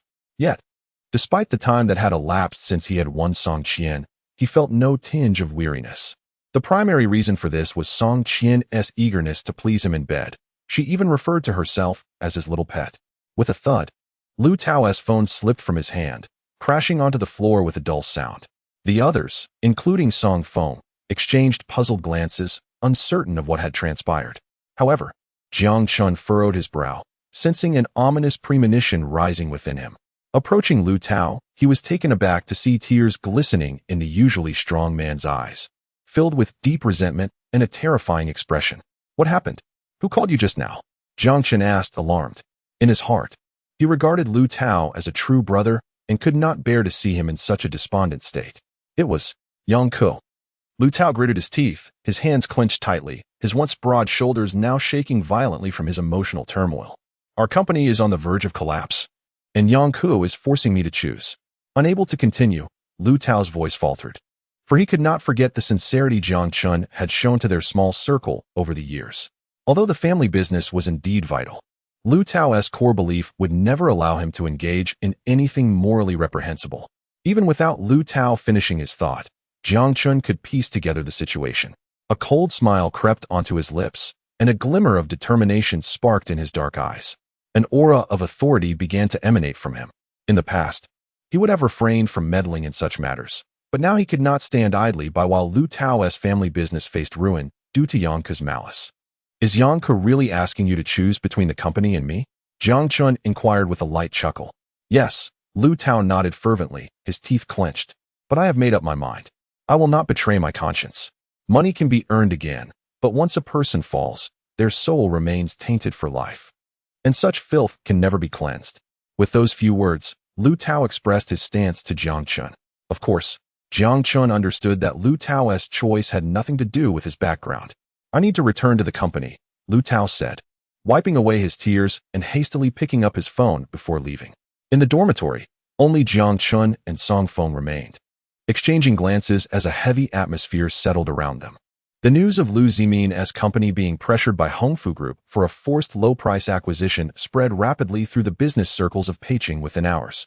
After all, in the world of business, everyone was interconnected. In Peicheng, one would frequently encounter the same faces.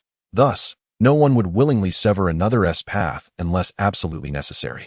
Even amid the turmoil, there was an undercurrent of fear regarding Hongfu Group, as no one could predict which company would be next in their crosshairs. That night, Yang Ke lay on the hotel bed, bare-chested, holding a cigarette in his right hand. Meanwhile, Song Qian, the university student, was diligently attending to him. Who would have thought Lu Tao would ultimately choose Jiang Chen? Yang Ke sneered, taking a deep drag of his cigarette, reveling in the pleasure of Song Qian's ministrations. My dear, I've recently set my sights on a lovely bag. It's not too expensive. Before Song Qian could finish her playful pitch, Yang Ke abruptly threw 3 cash bills at her face from his bag. Is this enough? If not, let me know. Enough, Song Qian exclaimed, her eyes sparkling with delight, her eagerness to please him intensifying. At that moment, in the Luo family villa, 4 servants stood neatly to the sides, and the dining table before them was laden with an array of exquisite delicacies. Seated across from Luo Nantian was a middle-aged man wearing glasses, dressed elegantly but with a sullen expression. His dark eyes seemed to harbor turbulent waves within them. I heard you plan to forcibly acquire Lu Zimin's media company? Suddenly, Luo Fu spoke up, fixing a piercing gaze on Luo Nantian. Yes, what of it? Luo Nantian frowned, but before he could finish his response, Luo Fu struck him hard across the face without warning. The slap was powerful enough to draw blood from the corner of Luo Nantian's mouth, leaving him stunned. And the 4 servants around them were left breathless in shock. Chapter 14. A warning from my father. Why did you strike me? It took Lu Nantian a full 2 minutes to comprehend the situation. His father had not laid a hand on him for an exceedingly long time. Lu Nantian vaguely recalled the last time he was struck. It had been 5 years prior. On that occasion, having just seized control of Hongfu Group, he had mobilized the entire group's resources to orchestrate a takeover of a listed company in Peicheng. That day, the stock market of Peicheng was awash in red. And although Hongfu Group emerged with substantial financial gains, it marked a pivotal shift in power dynamics, altering his relationship with other companies. His father had been furious, delivering several stinging slaps across Lu Nantian's face. The true reason for his father's wrath stemmed from the isolation that Lu Nantian's actions brought upon Hongfu Group. While the group might have commanded respect during its heyday, any sign of weakness would swiftly invite opportunistic attacks from those it had previously suppressed. They would not allow a capital giant to monopolize the economic lifeblood of the city. Upon hearing Lu Nantian's question, his father scoffed coldly. In these past years, I have turned a blind eye to your unscrupulous deeds. I didn't interfere even when you changed girlfriends on a monthly basis, as such matters were none of my concern. However, I distinctly warned you never to kick a retired soldier when he is down. Do not forget that I, too, was once a soldier. He continued, if I do not see Lu Zimin's company restored by tomorrow morning, I will reclaim all rights to Hongfu Group. With that, Lu Nantian's father huffed and stormed off. Little did he know, as he departed, the hatred brewing in Lu Nantian's eyes reached a terrifying intensity. Having been shaped by the ruthless world of finance, Lu Nantian was no longer the obedient son he had been years ago. Even with resentment in his heart, he understood better than anyone else that his father still held the majority of the group's shares, despite his outward display of confidence. He could very well be left with nothing by the following day. Without shares, he would lose true control over Hongfu Group. The next morning, just as Jiang Chen decided to utilize his family's influence to attack Hongfu Group, he learned from Lu Tao that Lu Zimin's company had been restored. Jiang Chen found it perplexing that Lu Nantian would willingly concede at such a crucial moment, despite having yet to make his move. While Lu Zimin's situation had been resolved, Jiang Chen was acutely aware that his rivalry with Lu Nantian was far from over. One day, he would need to defeat Lu Nantian with his own strength to achieve true victory. With this thought, Jiang Chen exhaled deeply, his dark eyes glinting with determination. Fortunately, Lu Nantian's conscience had prevailed at a critical juncture. Otherwise, Jiang Chen would have had no choice but to contact his family. Even if his family chose to intervene and intimidate Hongfu Group, Jiang Chen would still bear an equal cost. It appeared that the most pressing need was to establish a stronghold of his own. With approximately $1.5 billion in his account, setting up a venture capital firm would suffice. However, due to it being the weekend, business registries were closed. After a day of diligent preparation, Jiang Chen had meticulously drafted all plans for his company on his computer. As an outstanding student from a prestigious finance university, nurtured by a family steeped in financial acumen, it was evident how formidable Jiang Chen's insight into the financial industry would be. When the clock struck 8 the next morning, Jiang Chen donned a tailored suit and, armed with his meticulously prepared documents, made his way to the business registration office. "Good day, Mr. Jiang. Please provide a name for your company." Seated across from him was a young staff member in her 20s, exuding a vibrant youthful energy. "Let us call it Peicheng Wanda Investment Company," Jiang Chen proposed, each word resonating with authority. However, before the staff member could finalize the name, Jiang Chen quickly interjected, "Wait. Remove Peicheng. The company shall be known simply as Wanda Investment Company." "Very well. Please hold on while we complete the capital verification process." As 50 million was transferred from Jiang Chen's account and promptly returned, the rationale behind omitting Peicheng became clear. It stemmed from his ambition. This was Jiang Chen's inaugural venture into entrepreneurship, and he envisioned a future where his company would dominate the nation's largest enterprises. While Peicheng was indeed a promising city, it could not accommodate the breadth of his aspirations. As a scion of a capitalist lineage, such ambition was inherited from his forebears. Half an hour later, brimming with confidence, Jiang Chen exited the business registration office, marking the birth of a new company in Peicheng, with him as its proprietor. Just as he contemplated a location for his company, an urgent ringing interrupted his thoughts. Upon recognizing the familiar number, Jiang Chen hesitated for several seconds before ultimately pressing the answer button. "Why did you call me?" he answered. "What do you mean, why? You insolent brat. How could I not know? Who told you to register a company? Have you completely forgotten the promises you made to me?" "No, I haven't forgotten. I will fulfill my promises after graduation. I need an internship anyway, so why not practice with this company? Otherwise, would you entrust the family business to me?" Initially enraged by Jiang Chen's registration of a company, his father found himself swayed by Jiang Chen's logical rebuttals. "Fine. If the company can survive until your graduation, we will merge it into the family business.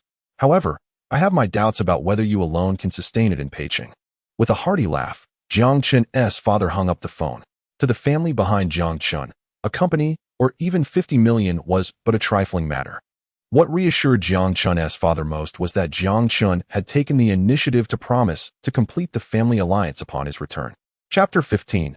Qi Weijun. At this moment, a gentle spring breeze wafted through the air, causing Jiang Chen's black hair to sway lightly.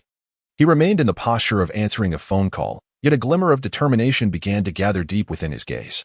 "Am I to be underestimated? Do they truly believe my company will falter?" Jiang Chen chuckled to himself, his eyes drifting toward the horizon. "It is not that my heart is absent from the family. Rather, I detest being coerced into endeavors that do not resonate with me, particularly the notion of family alliances, which I find most repugnant." The following day, when a substantial sum was injected into the account of Wanda Investment Company, the fluctuations in Jiang Chen's bank account were promptly noted by his family. However, this time, perhaps due to his father's influence and a sense of mistrust, an opportunity arose for Jiang Chen to spread his wings. If one were an eagle, would they confine themselves within a protective circle? Jiang Chen's objective was simple: to establish a stronghold that belonged solely to him. Although Wanda Investment Company had yet to secure a physical location, Jiang Chen received personal greetings from the presidents of 5 or 6 banks. His response was consistently the same: a declaration of financial abundance and a lack of monetary concerns.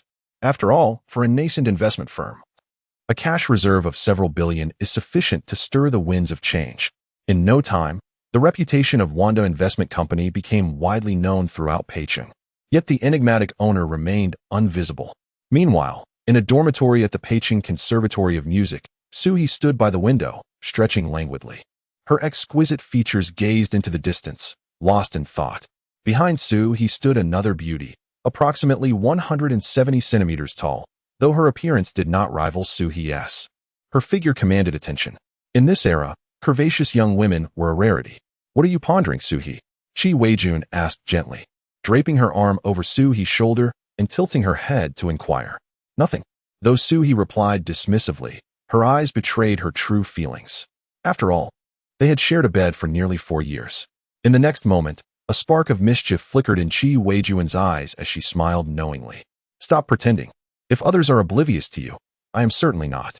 Every time you stand by the window in a daze, it's always about that person from the family alliance. Isn't it?" At this point, Chi Weijun paused, her gaze filled with a hint of yearning. "I genuinely envy those born into affluent families. From the moment they enter this world, they possess inexhaustible wealth and a status that others can only dream of. It's not just being born with a silver spoon. It's akin to being born within a treasure vault." Chi Weijun's words lifted the cloud that had settled upon Suhi's brow. "Indeed. But aside from wealth and status, everyone deserves the thrill of pursuit, yet I seem to lack that privilege," as Suhi contemplated. An image of Jiang Chen involuntarily surfaced in her mind. "All right, let us not dwell on these sorrowful matters. Help me assess which of these 3 entertainment companies is suitable for me. Graduation is approaching, and I must secure a contract with at least one." Following this, Suhi was enthusiastically dragged by Chi Weijun to the computer, where the screen displayed the official website of Peicing Tianlong Entertainment Company. It is worth noting the remarkable prowess of Tianlong Entertainment Company. In just 3 short years since its establishment, the company has made significant strides. The owner, Jiang Chen, not only carved out a path amidst fierce competition, but has also captured over 30% of the national market. Considering that there are at least 1,000 entertainment companies nationwide, it is remarkable that Tianlong stands alone at the forefront. If given the choice, I would certainly wish to sign with Tianlong Entertainment. However, I've only submitted 2 applications, and they haven't even granted me an interview. Chi Weijun sighed. Despite her slightly above-average looks, an ordinary person without connections or wealth faces immense challenges in entering the entertainment industry. To describe it in one word, difficult. In 4 words, exceedingly difficult. Suddenly, Chi Weijun's eyes brightened, and she clasped her hands in a mock plea towards Suhi. "Madam Su, your family possesses such great influence. Could you lend me a hand? After all, I have kept you warm for 4 years." Seeing Chi Weijun's pitiful expression, Suhi couldn't help but chuckle, her eyes narrowing into crescent shapes. She nodded in agreement with Chi Weijun's request. However, the Su family's power resided in the capital, while they were in Peicing, which meant she could only make inquiries, as the Su family had no ties to the entertainment industry. Upon receiving Suhi's affirmative response, an ecstatic Chi Weijun planted a quick kiss on Suhi's cheek, causing a blush to bloom on Suhi's face. "Oh dear," Suhi exclaimed, hastily wiping her cheek, her gaze returning to the computer screen as she scrolled down to the latest recruitment information. It was the end of March, meaning there were still 10 days left to prepare, and that should suffice. At this time, 2 significant events unfolded in Peicing. The first was the establishment of Wanda Investment Company, which, on its very first day, managed to inject several billion in cash despite not yet having an office or employees. Do not underestimate this sum. There are fewer than 100 companies nationwide capable of mobilizing such funds on short notice. Even the formidable Hongfu Group in Peicing would require prior approval from its board to access such a large amount. The second event involved Tianlong Entertainment Company, which was set to initiate its first star-making project of the year. The artists currently thriving online were all affiliated with Tianlong. As the currents swirled above Peicing, in a villa on the outskirts, a young woman clad in black stockings reviewed a financial statement in front of a middle-aged man. "Boss, here are the recent income and expenditure details.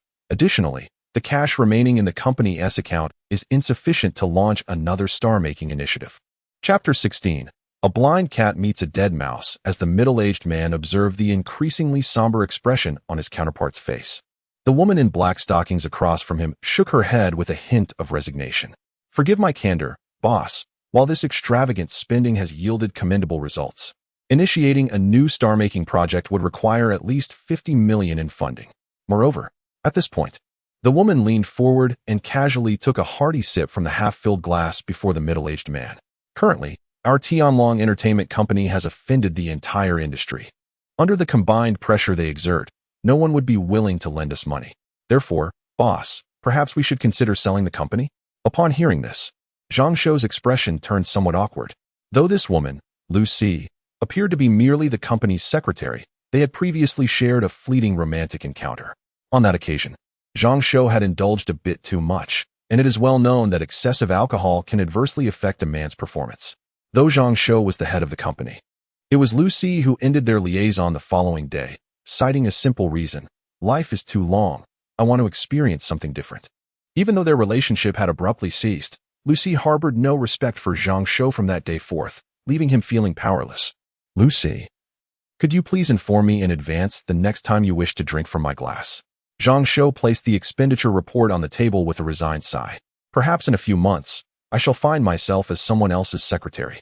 Lu Si shook her head at Jiang Shou's words, clearly dismissive. What is the worst that could happen? I could just get fired. But first, I need to gauge whether you have the courage to face this. If the external world were to discover that the owner of the Tianlong Entertainment Company, who carved a bloody path through the entertainment industry, was in such a predicament, it would undoubtedly dominate the trending news for days. I'll think of a way to secure funding.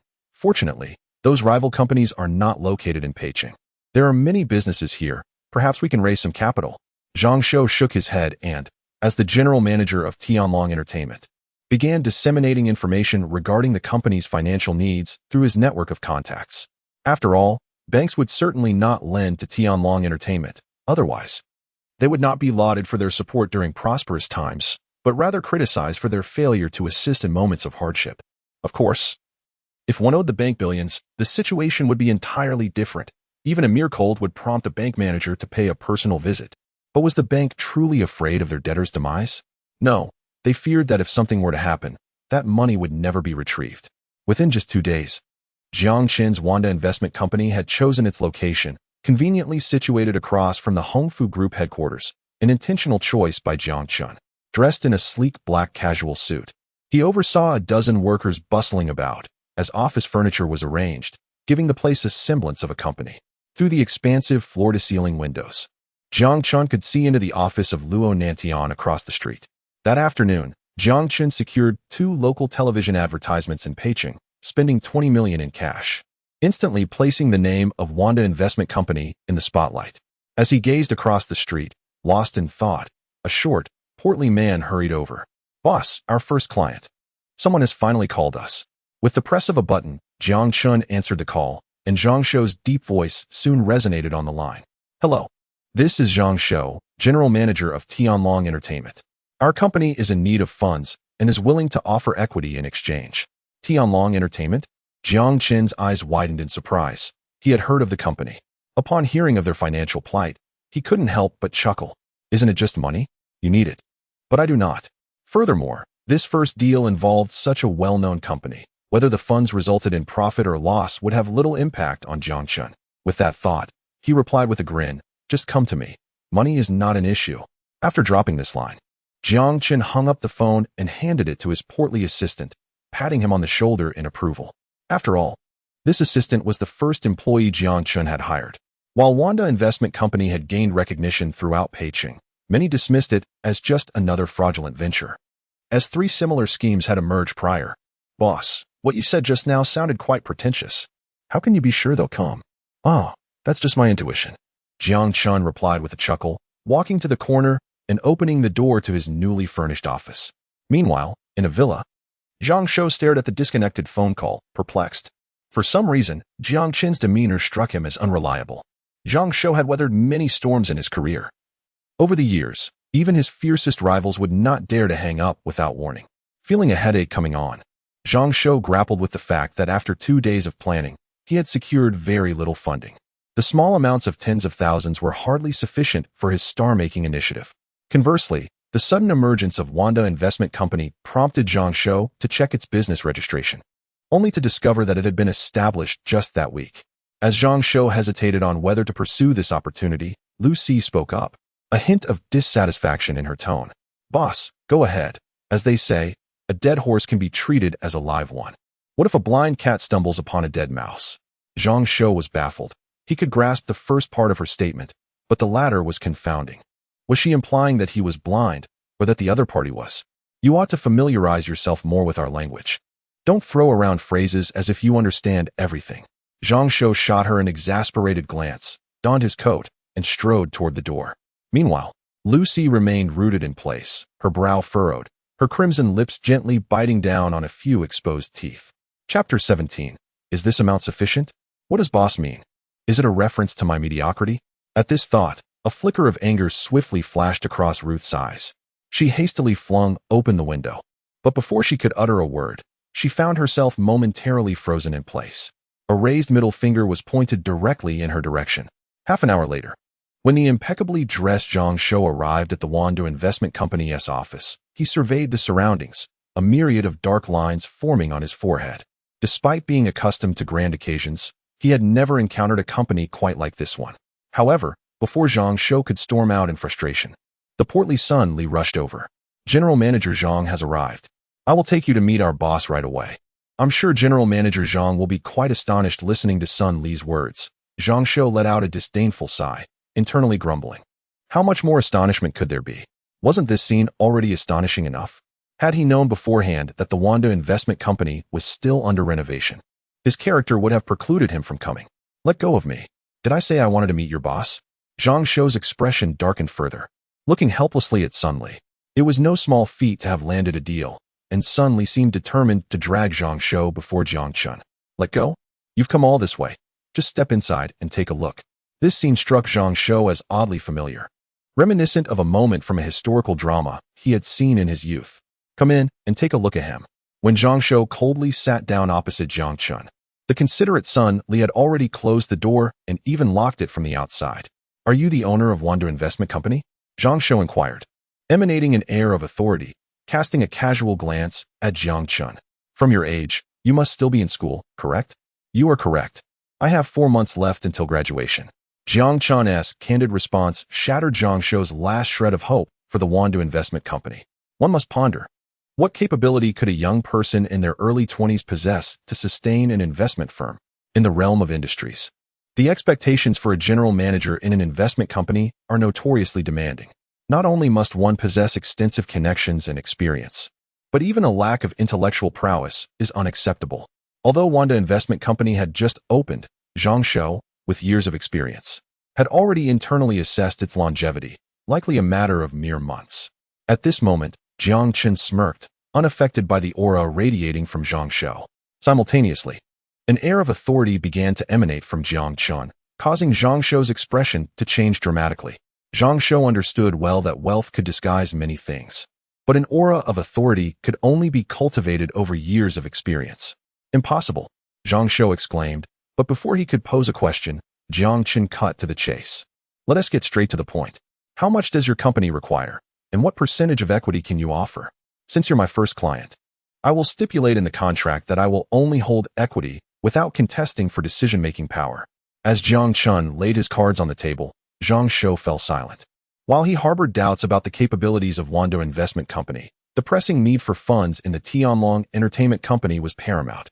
Compared to the exorbitant demands of other conglomerates, Jiang Chen's request seemed utterly trivial. Gradually, Jiang Chen took a deep breath, finally beginning to regard Jiang Chen with genuine interest. 50 million, I will grant you 20% equity."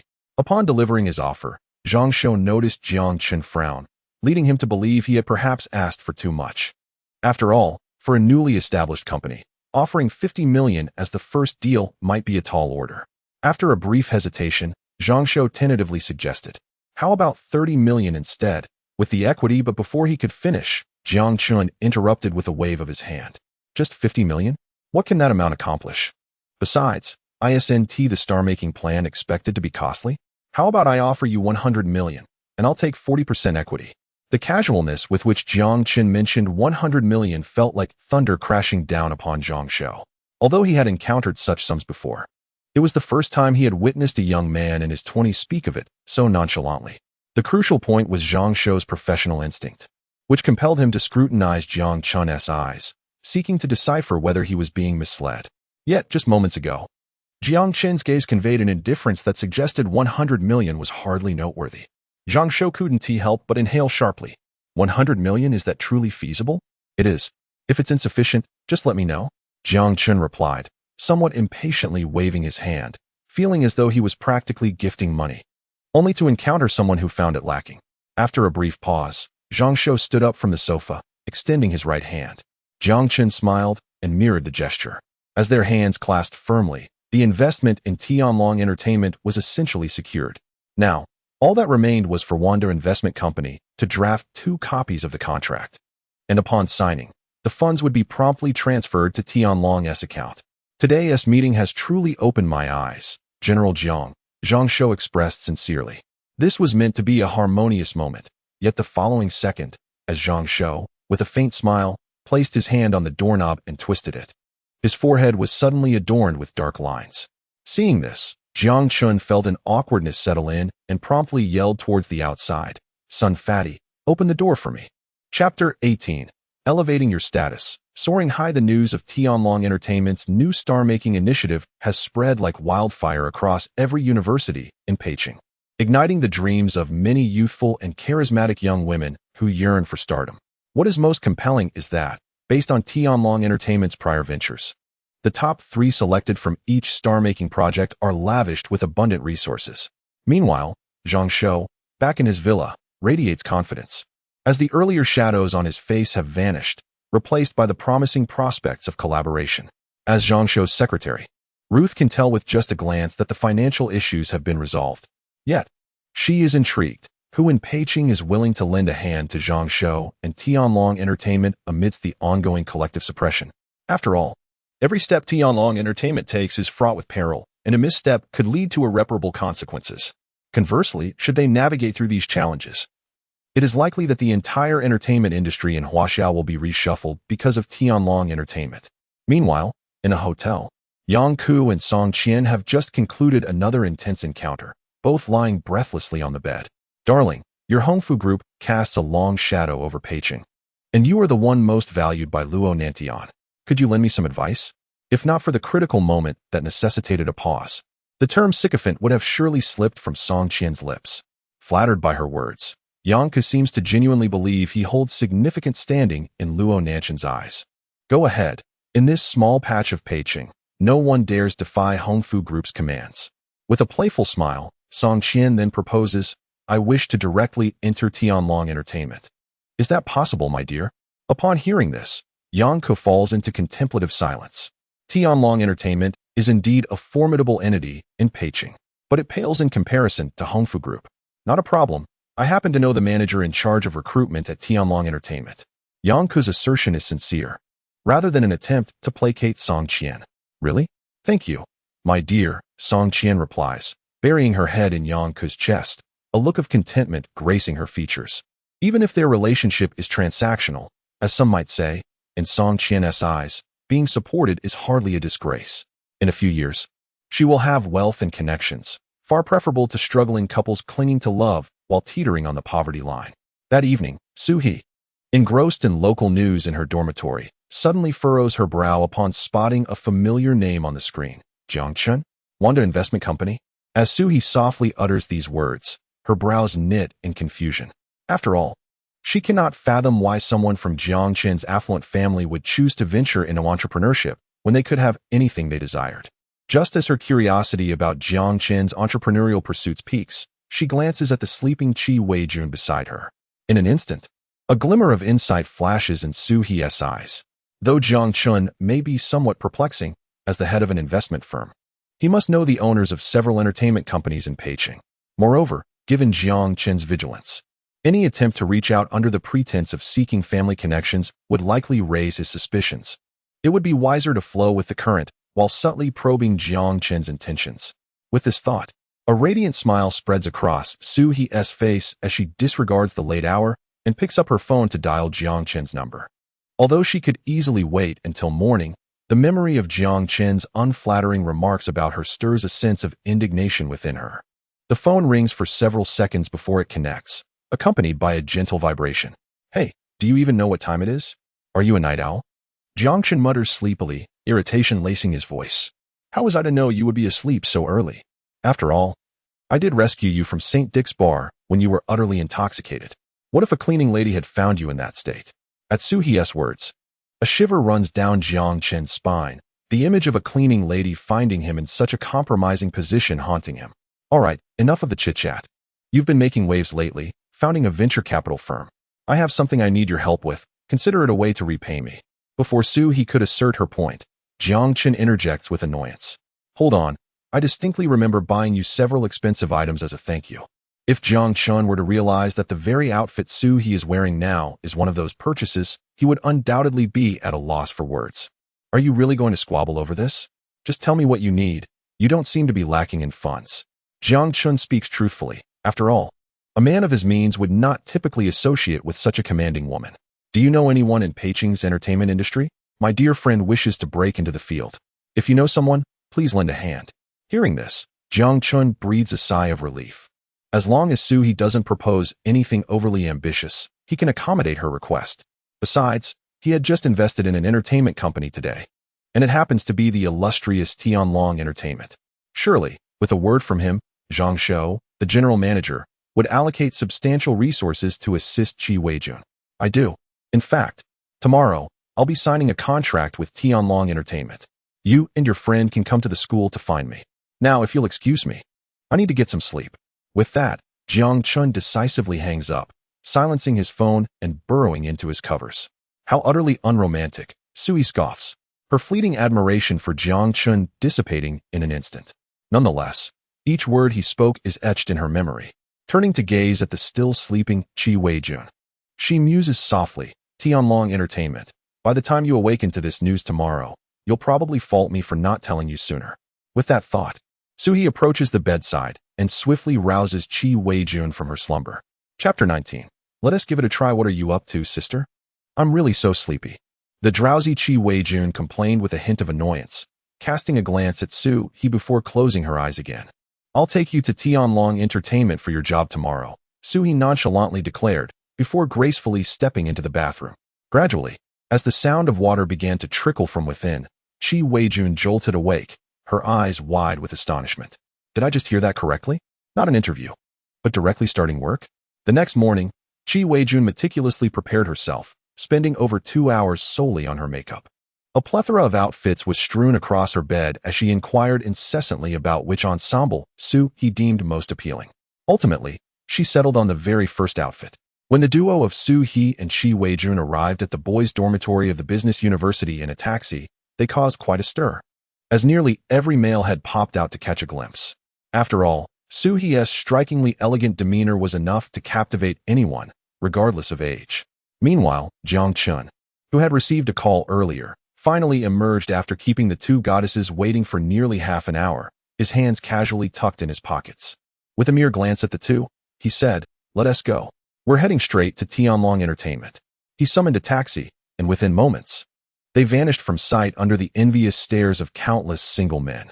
At that moment, Song Qian exited her hotel room, her makeup dazzlingly alluring. An hour prior, Yang Ke had ensured that the recruitment manager at Tianlong Entertainment contacted her, and after requesting a photo of Song Qian, he had showered her with compliments. However, which aspects he praised remained somewhat elusive. Time passed swiftly. As the taxi glided along the elevated highway, towering buildings receded into the distance.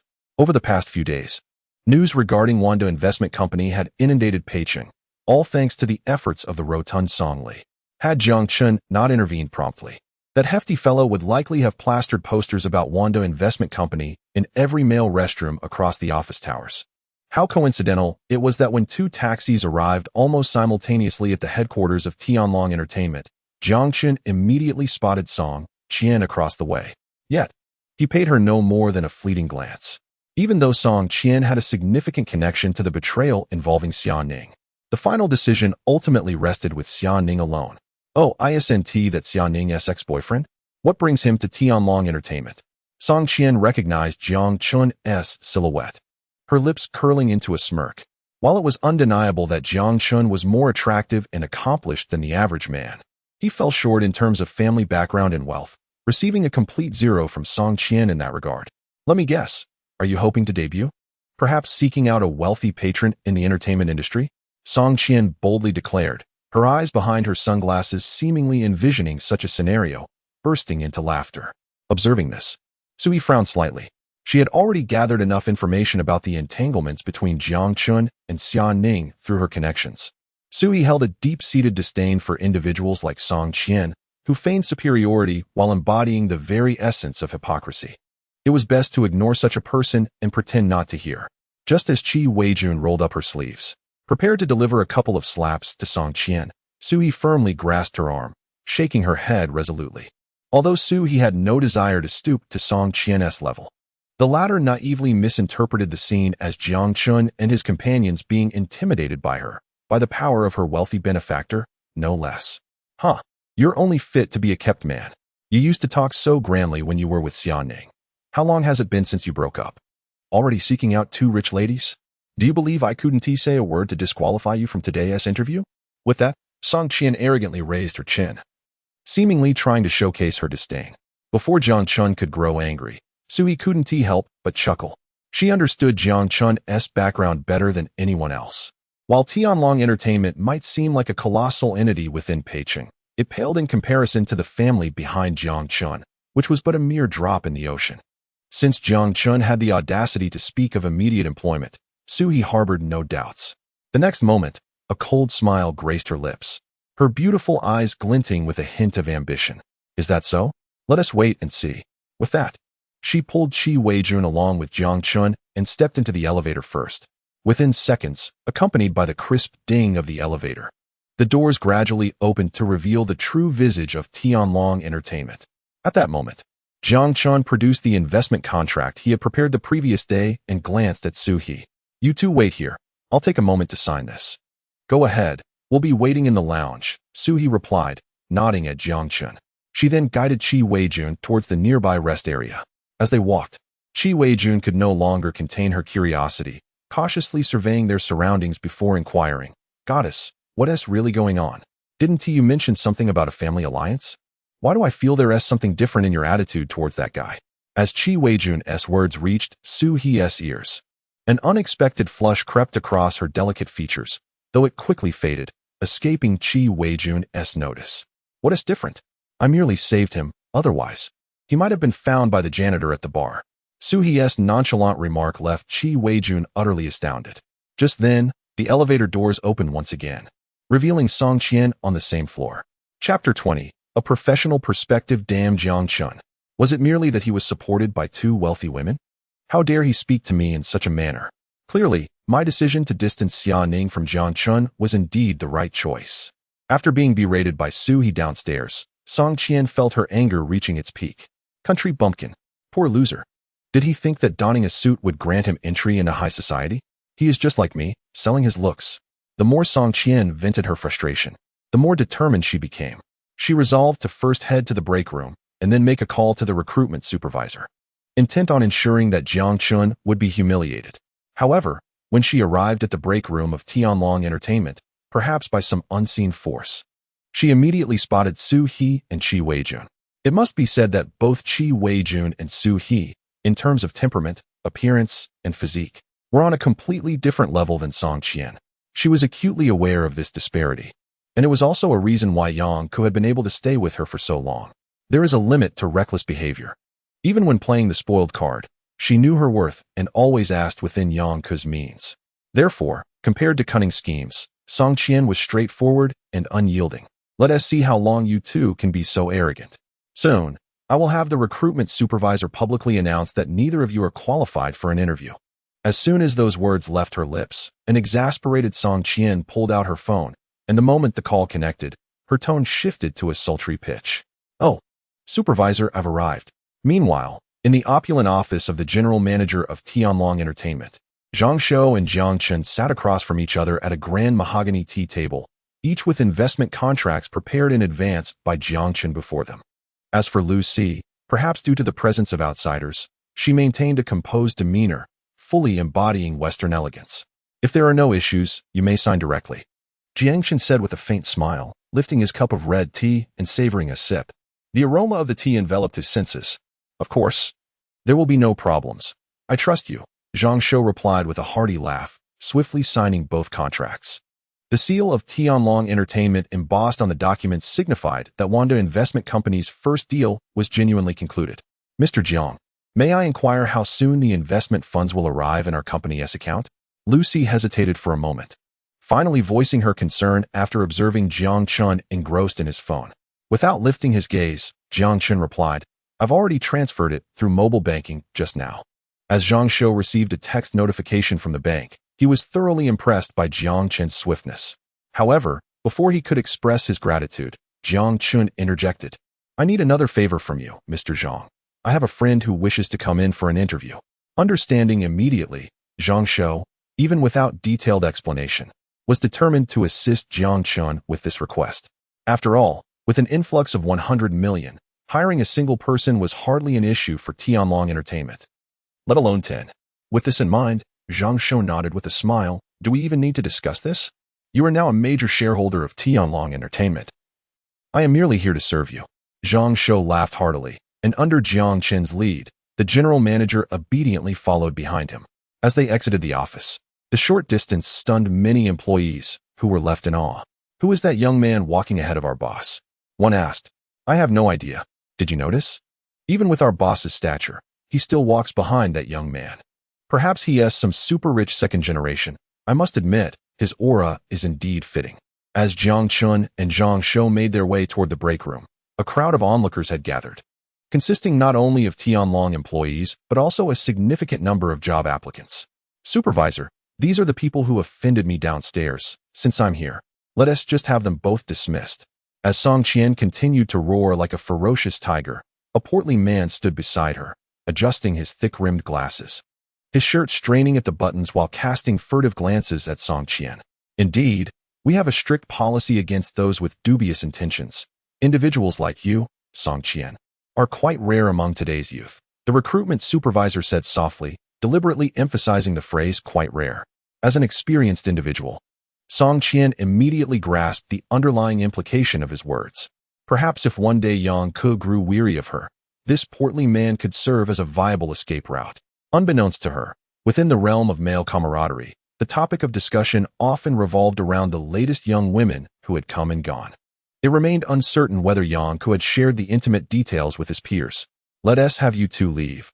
I oversee recruitment for Tianlong Entertainment, and while I dare not boast, my discerning eye has identified many of the current popular artists from among the masses. Thus, based on my professional judgment, neither of you is suitable for the entertainment industry. Embarrassingly, neither Song Qian nor the portly man realized that Jiang Chen had only arranged for Qi Weijun to be present for the interviews. The surrounding crowd looked at Qi Weijun and Su He with pity, for in this age, lacking connections rendered even the most exquisite beauty futile. Chapter 21. You can leave regrettably. To speak candidly, these two young ladies, both in temperament and appearance, far surpass the woman in sunglasses. Even before achieving stardom, she has already begun to flaunt her arrogance. Alas, this is the reality of the world. One must accept their fate. The chatter among the crowd brought immense joy to Song Qian. This was precisely the outcome she desired, to make Jiang Chen look bad. A mere insignificant fellow, who must save for a long time just to afford a birthday gift for Xiaoning. What prospects could such a person possibly have? Contemplating this, Song Qian deliberately cast a flirtatious glance at the supervisor beside her, causing Supervisor Li to beam with delight, his rotund face contorting into an unsettling grin. However, throughout this ordeal, Su He and Qi Weijun showed no signs of resistance. Even a glance at the couple before them felt detrimental to their eyes. Just as Song Qian believed she had triumphed once more, a voice unexpectedly resonated from the back of the crowd. Is that so? I would like to see just how professional your judgment truly is. In an instant, Jiang Chen, with a frostbitten expression, stood before Su He and Qi Weijun. Although he made no overt move, this instinctive action inexplicably instilled a sense of security in Su He, as if amidst an enemy stronghold. Jiang Chen steadfastly positioned himself at the forefront. Otherwise, Qi Weijun would not have glanced back and forth between Jiang Chen and Su He. Even without hearing anything about Jiang Chen from Su He, The 4 years spent as dormitory mates led Qi Wei-jun to ponder.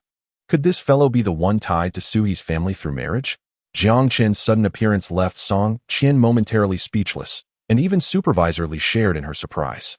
In the entire Tianlong entertainment, aside from Zhang Shou, who was often absent, it was rare to find anyone daring enough to speak to him in such a tone. It is worth noting that Tianlong Entertainment specializes in shaping stars. Discerning talent is either a product of years of experience or sheer luck. There are no other explanations. Who are you? Supervisor Li, whose real name was Li Ziyong, glared with icy disdain from beneath his minuscule eyes. Upon realizing Jiang Chen was not an employee of Tianlong Entertainment, his first instinct was to feel a sense of regret.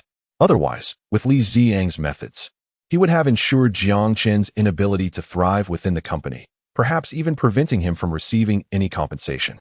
Due to the fact that the company is not liable for employees who resign under pressure, he would not be entitled to any remuneration. Regardless of my identity. Let me ask you this. Can Song Qian join Tianlong Entertainment as an artist? Jiang Chen's gaze bore into Li Ziyong with a bemused smile. Indeed, this matter is within my purview.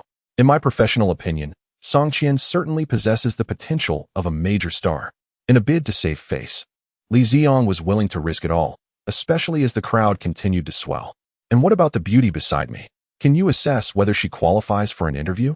Jiang Chen shifted slightly to the side, directing everyone's attention to Qi Wei-jun. Although it was undeniable that Qi Wei-jun's advantages eclipsed those of Song Qian, once spoken, words cannot be retracted. For the sake of pride, Li Ziyong had no choice but to follow through. Yes, with Li Ziyang's words emphatically spoken, Zhang Shou, who had been lingering at the back of the crowd, wore a grim expression. Had he not witnessed this with his own eyes, he would never have believed that the person he once promoted would devolve into such a character. Is that so? In the next moment, Zhang Shou let out a cold laugh, and the expressions of those behind him were nothing short of captivating. Big boss. The crowd greeted him one by one. Originally, the distance between Zhang Shou and Li Ziyong was merely a dozen meters at Zhang Shou's pace. He would reach Li Ziyong in no time. However, when Li Ziyong looked up and met Zhang Shou's gaze, his face went pale. Before he could finish his stammering words, Zhang Shou mercilessly interrupted. Each step Zhang Shou took intensified Li Ziyang's panic. Silence. You were once a talent scout lacking resources and connections, ostracized by others. I, Zhang Shou, believed in your character and extended a helping hand. Yet, how have you repaid me? Your actions warrant a thorough investigation. Furthermore, effective immediately, Li Ziyong will no longer serve as the recruitment supervisor. Future arrangements will be determined once the investigation concludes. As for Qi Wei-jun, she will be directly hired without an interview. After uttering these words, Zhang Shou glanced at Jiang Chen, sighing in relief upon seeing the satisfaction in his eyes. After all, this was Jiang Chen's first request for assistance. He would gladly comply, even if it meant arranging for several stars to dine with Jiang Chen. Upon hearing Zhang Shou's decision, Qi Wei-jun was overjoyed, her face alight with exuberance, akin to a victorious champion flaunting her triumph. In contrast, Song Qian gritted her teeth, her eyes brimming with resentment as she fixated on Zhang Shou's departing figure. Unwilling to concede. Why should this be? I want such treatment too. However, in the next moment, Zhang Shou turned his head. No need. Those with ulterior motives will never make significant waves in the entertainment industry. Moreover, you, who cannot even clear the interview, are no exception. Security, escort this woman out. As Song Qian was forcibly removed by 2 security guards, Jiang Chen felt an unprecedented sense of relief. Turning to Qi Wei-jun with a smile, he said, well, since the big boss has spoken, you can officially start working from today. I will definitely give it my all. Qi Wei-jun beamed, her eyes sparkling with joy. Jiang Chen could not help but feel a pang of nostalgia. What seemed trivial to him was, for an ordinary person, an opportunity that could alter the course of their life. Chapter 22. A match made in heaven. Is this society truly equitable, or is it inherently unjust? As the farce instigated by Song Qian draws to a close, the name Qi Wei-jun has already begun to circulate throughout the halls of Tianlong Entertainment on its very first day. Those unfamiliar with the situation mistakenly assume that Qi Wei-jun is a relative of the company's big boss, coupled with Qi Wei-jun's striking appearance. Even the male colleagues who once harbored ulterior motives have been quick to abandon such sordid thoughts after witnessing today's spectacle. After all, in Peicheng, Only a select few dare to go toe-to-toe with Jiang Chen. As for those men, they certainly do not dare to overstep their bounds. Otherwise, their fate would likely be no better than Li Xiang's. For how could an entertainment company possibly find someone with a completely unblemished reputation? Upon learning that Qi Jun and Jiang Chen were meeting for the first time, Jiang Shu's expression was nothing short of comical. He was left bewildered, unsure whether to feel elated or infuriated. Was the assistance he provided to Jiang Chen truly so undervalued? Meanwhile, the crowd that had gathered began to disperse. Sui took a sip of her coffee, her beautiful eyes reflecting Jiang Chen's profile. Lost in thought, she smiled gently. "Thank you for your tremendous help," she said. "No need to thank me. If anyone should be grateful, it's I who should thank you. Otherwise, my pristine reputation would have been tarnished by the cleaning lady. Sui, how about this? Let me treat you to a meal." It was a rare occasion, as this marked Sui's first time taking the initiative to invite a male companion to dine with her. Most notably, she was acutely aware of Jiang Chen's background. 5 minutes later, as the pair departed Tianlong Entertainment's headquarters in a taxi, they remained oblivious to a pair of resentful eyes fixated on them from behind. So what if she's attached herself to a wealthy patron? What a show-off. I refuse to believe I'll wither away after leaving Tianlong Entertainment. In a fit of rage, Song Qian gritted her teeth, her expression contorting into one of fury. The nearby security guard couldn't help but feel a chill run down his spine, muttering to himself, "Is the aftermath of cosmetic surgery this swift?" Yet the moment her phone call connected, Song Qian's tone shifted to a honeyed, pitiful lilt as she poured her grievances to Yang Ku. Half an hour later, Jiang Chen trailed quietly behind Suhi. Each time he lagged more than 3 steps behind her, she would instinctively halt, watching her silhouette. Strange thoughts occasionally flickered through Jiang Chen's mind. If my family's arranged marriage partner were of such caliber, I wouldn't have to leave home. At that moment, approximately 300 meters away, a crowd of onlookers had swelled to over 100. A luxurious 3-story villa bore the shimmering golden sign reading Noble Jewelry. Surely, the electricity bill alone for such a place must exceed the annual salary of an ordinary office worker. Indeed, throughout history, the jewelry and gold industry has remained exceptionally affluent, alongside the financial sector. Noble Jewelry, in particular, stands as a prestigious landmark for Beijing, recognized across all of China. Furthermore, in recent years, every award-winning jewelry design at exhibitions has been attributed to this esteemed company. Why are there so many people? Did gold prices drop? Jiang Chen remarked, his voice barely above a whisper, yet Sui caught his words. Shall we go in and take a look?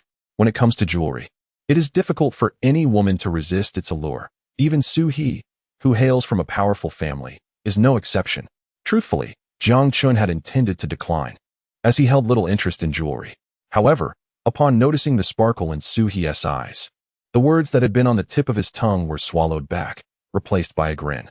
All right, let us take a peek. As they neared the bustling crowd, they learned that today marked the annual auction for Noble Jewelry. Even though the auction wouldn't commence for another half hour, attendees needed to pass through security checks to enter. After waiting for a good 10 minutes, when Jiang Chen and Sui finally settled into their seats with their bidding cards, even Jiang Chen found himself momentarily entranced by the exquisite jewelry on display. Sui, on the other hand, transformed entirely, meticulously examining each piece she encountered. Jiang Chen understood that her enthusiasm for these treasures was genuine. Just then, a middle-aged man clad in a white suit approached the stage, microphone in hand, his 10 fingers adorned with rings set with precious stones. Behind him, 4 security guards carried a transparent glass case, each donning white, seamless gloves. Within the case lay an extraordinarily luxurious gemstone necklace. Aside from the central blue gem, each segment of platinum was also encrusted with tiny diamonds. The internal lighting made the necklace shimmer captivatingly. The crowd that had gathered was momentarily captivated by this necklace, and Sui's eyes sparkled with excitement. "Let us go see it up close," Jiang Chen said with a knowing smile, understanding her unspoken desire. As they approached, even Jiang Chen, who was indifferent to jewelry, found himself drawn to the necklace before him. This necklace is called a match made in heaven. It is the piece d'resistance of today's auction. At that moment, in the office of Hongfu Group, Luo Nantian was on the phone with his subordinate. "Are you certain? Is it indeed the flagship piece a match made in heaven from Noble Jewelry this year?" "Yes, boss. It will be auctioned today." Upon hearing this, Luo Nantian inhaled deeply, his eyes narrowing with intensity. You must secure that necklace for me. Otherwise, don't bother returning. Do you understand what I'm saying? Understood. After issuing his orders, Luo Nantian ended the call. The necklace, a match made in heaven, had garnered significant attention since its inception at Noble Jewelry, winning numerous prestigious awards along the way. Thus, this time, Luo Nantian was determined to acquire a match made in heaven at any cost. Chapter 23. Do you like it? At this moment, within the confines of the Noble Jewelry, the unveiling of the Golden Jade Union captivated the onlookers, igniting an undeniable fervor in their gazes. The essence of Noble Jewelry's fame did not stem from its materials or pricing, but rather from its exquisite design. Consequently, each time a flagship model was unveiled, one could discern a plethora of imitations throughout the jewelry industry. Trendsetting? Even if Noble Jewelry stood alone, its designs eclipsed those of traditional century-old jewelers. Ahem. In the next moment, a man clad in a white suit cleared his throat into the microphone, the 10 dazzling rings in his grasp glimmering intensely under the spotlight. This is our flagship model for the year, and in accordance with store regulations, the starting bid is set at 1 million yuan. Naturally, the highest bidder shall prevail, and the time allotted is merely 5 minutes. With just a few succinct words, the atmosphere was electrified. I bid 2 million. I bid 3 million. Do not compete with me, or I shall take it personally. I bid 5 million. In less than half a minute, the starting price surged 5-fold, illustrating that a remarkable product will always command its rightful value. As the crowd turned their attention towards the individual who had called out 5 million, Jiang Chen too cast a curious glance. However, when he discerned that the bidder was a bald man clad in a fur coat, the expressions on their faces became exceedingly amusing. Clutched in the bald man's arms was a provocatively dressed young woman. Despite her heavy makeup, the vitality of youth radiated unmistakably. Meanwhile, the man who had earlier been on the phone with Luo Nantian approached once more, this time with a slight smirk that hinted at derision. In the entire Peicheng, there was truly no one capable of outbidding Luo Nantian. Even though Luo Nantian's upper limit was 20 million, this man believed that merely 10 million would suffice to secure the Golden Jade Union. Wait a moment. The man stepped forward, unabashedly surveying the surroundings. I bid 7 million. Instantly, the crowd erupted into a cacophony of astonishment, while the young woman nestled against the bald man displayed an expression of profound grievance, pouting and gently shaking her shoulders. Brother, look, someone is opposing you. Did you not say that no one dares to defy you in Peicheng? The term brother elicited a gleeful reaction from the bald man, despite being 55 years old, older than the young woman's father. Yet, this did not detract from the nature of their relationship. The bald man affectionately nudged the young woman and then shot a menacing glare at Luo Nantian's lackey. His grimace was fearsome, but before he could utter a word, he was rendered speechless. The lackey of Luo Nantian chuckled lightly. This necklace has already caught the eye of our young master. Luo Nantian, do you truly think you are worthy? Or do you intend to challenge our Hongfu group? Such flippant words silenced the bald man, who grasped the young woman's wrist and retreated. Though his company was somewhat dubious, few in Peicheng dared to confront Hongfu group. Coincidentally, the bald man was not among those few. The onlookers who had previously intended to raise their bids for the Golden Jade Union now found themselves resigned to relinquishing their desires. Otherwise, seizing an item coveted by Luo Nantian could lead to not only the collapse of their company, but also their inability to survive in Peicheng. Numerous instances of such occurrences had transpired during Luo Nantian's tenure. Regardless of the uproar, an invisible hand always quelled the chaos, resulting in the silent bankruptcy of companies that were subsequently acquired by Hongfu Group at a bargain. It was evident to anyone not foolish that the force behind these corporate aggressions was none other than Luo Nantian. The man in the white suit, despite exuding an air of nouveau riche, bore a countenance of resignation. Originally, Noble Jewelry had hoped to escalate the price of the Golden Jade Union beyond 2 million. Yet it appeared that 7 million was only attainable due to the bald man's involvement. Otherwise, even if Luo Nantian were to add a mere yuan to the starting price, no one would dare contest him. This is why a saying circulated in Peicheng: opposing Luo Nantian is tantamount to opposing the entirety of Hongfu Group, signaling a desire to exit the Peicheng scene entirely. Even with robust legal frameworks in place, Luo Nantian possessed myriad methods to ensure that adversaries faced insurmountable hardships. Suhi observed this scene and could not help but shake her head, her opinion of Hongfu Group being exceedingly poor. If every financial family in Huaxiao operated in such a manner, how could society progress? What was the difference from an ancient feudal society? What's wrong? Jiang Chen shot a glance at Su He and could not suppress a chuckle. Is it a matter of disliking or fearing to oppose Hongfu Group? Given that Jiang Chen's voice was not intentionally subdued, the surrounding crowd heard him distinctly, as a wave of incredulous gazes turned towards Jiang Chen. Even Luo Nanchen's sycophants at the front of the crowd shot derisive remarks in his direction. Particularly upon seeing Su He's beauty, jealousy swiftly spread within them. You brat. You look like a mere child, yet you dare to put on airs before me? Just wait and see how I expose your cowardice to your girlfriend. Just as Luo Nanchen's lackey resolved to teach Jiang Chen a lesson, Jiang Chen had already made his own plans. Perhaps he would not contend for other items. But given that this was something Luo Nantian coveted, he felt an undeniable interest. Moreover, 7 million was but a trivial sum to Jiang Chen. He intended to slap Luo Nantian in the face with reality. Offending him would be a fate worse than death. With this thought, a glint of determination flashed in Jiang Chen's eyes as he poked Su He's arm and inquired playfully, "Do you like this necklace?" Chapter 24. Humble online plea for support indeed. Jiang Chen's intentions had become quite evident, and one would expect that with Su He's intelligence, she would have recognized this immediately. However, Jiang Chen overlooked a crucial aspect. While the necklace golden jade bond might captivate Su He, given her background and upbringing, it was not an absolute necessity for her. Furthermore, Su He's temperament inclined her to avoid unnecessary disputes unless utterly compelled. Thus, she calmly shook her head at Jiang Chen. Yet, in the next moment, Jiang Chen appeared oblivious to her gesture, responding with unwavering determination and a smile. "All right, if you like it, I shall bid for it and gift it to you, as long as it prevents Luo Nantian from acquiring it." The instant Jiang Chen's words fell, Su He was still processing the situation when Jiang Chen continued, and it was too late for her to intervene. 10 million. I bid 10 million. Jiang Chen raised his right hand nonchalantly.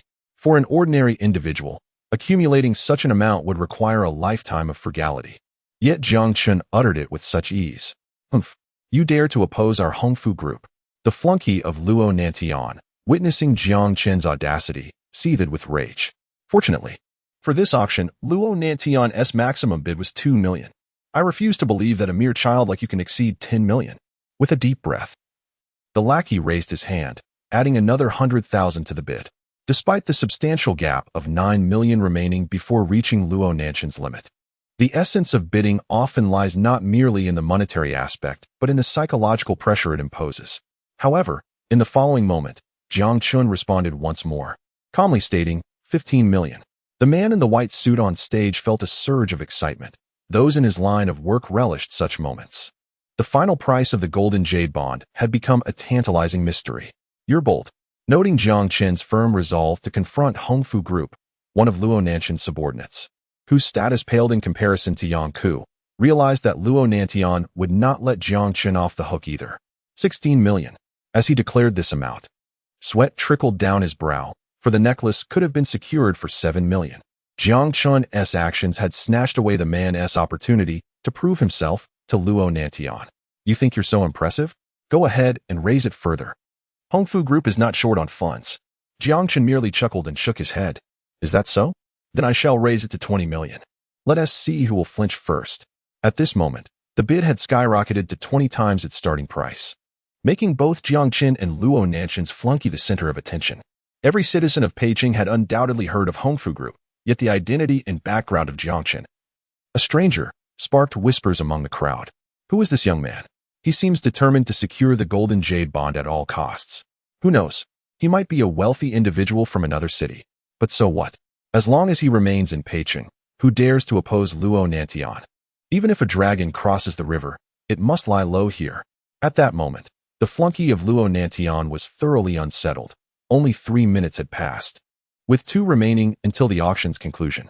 The crux of the matter was that Luo Nanchen's maximum bid had already been reached. In an instant, he found himself at a loss. Noticing the flunky's rising panic, Jiang Chen smirked. "Is it beyond your capacity to endure? Perhaps you should consult your master?" Spurred by Jiang Chen's taunt, Luo Nanchen's lackey decided to take a gamble.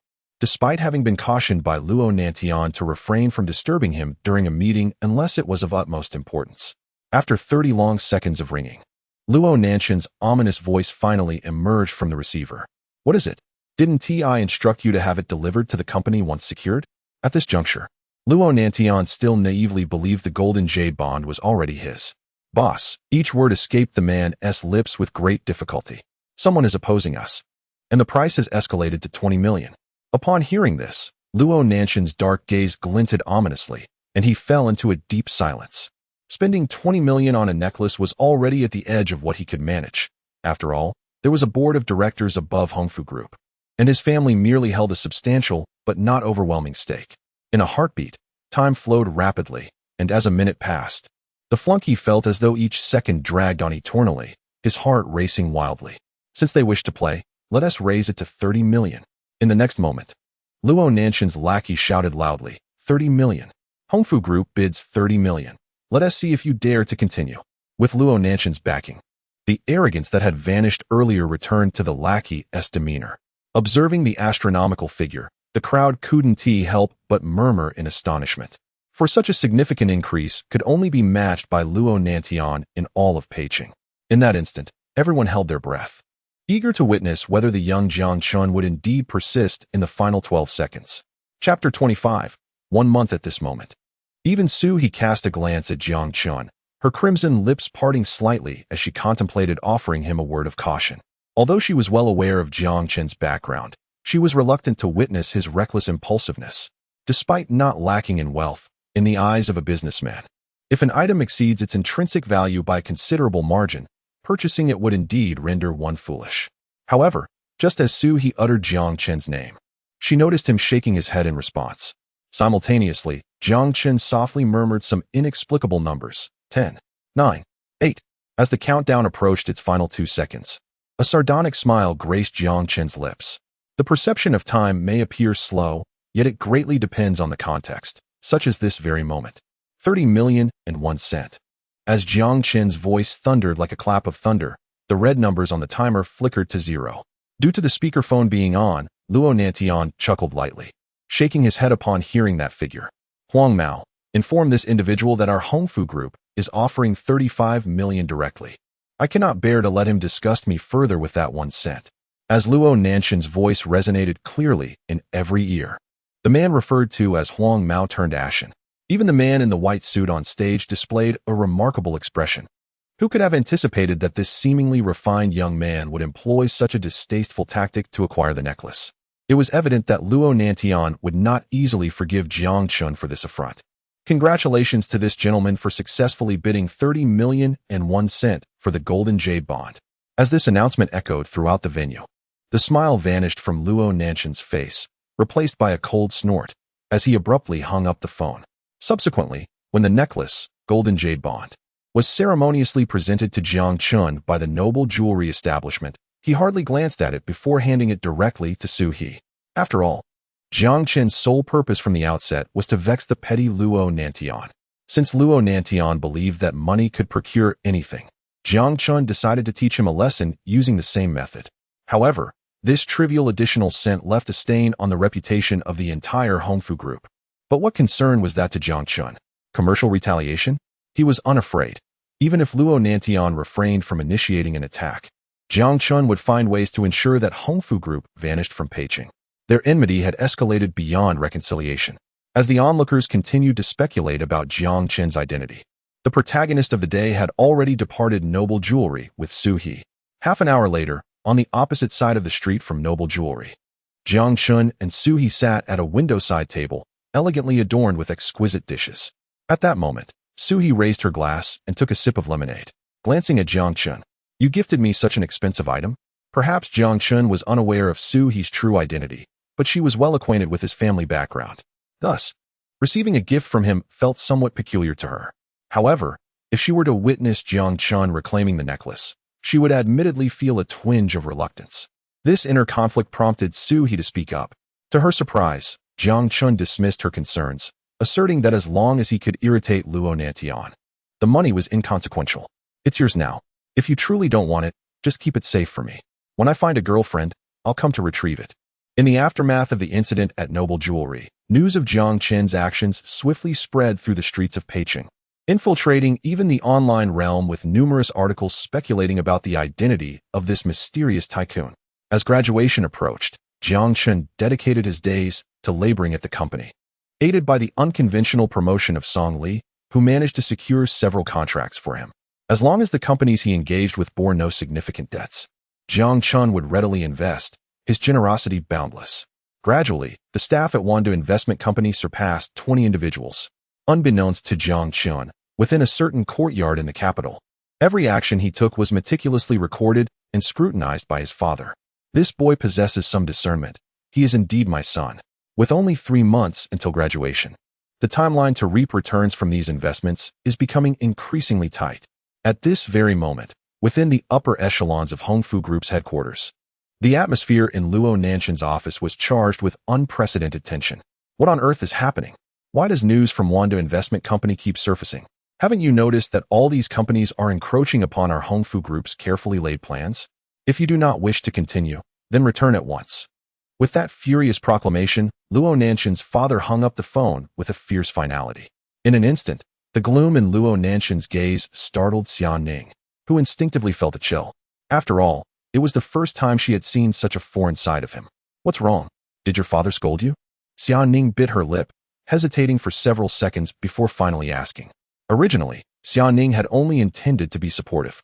After parting ways with Jiang Chen, she had exerted considerable effort to keep pace with Luo Nantian. Yet, over the past 2 months, she had come to realize that an insurmountable chasm seemed to exist between them. Mind your own business. Just focus on your responsibilities. Luo Nantian snapped dismissively.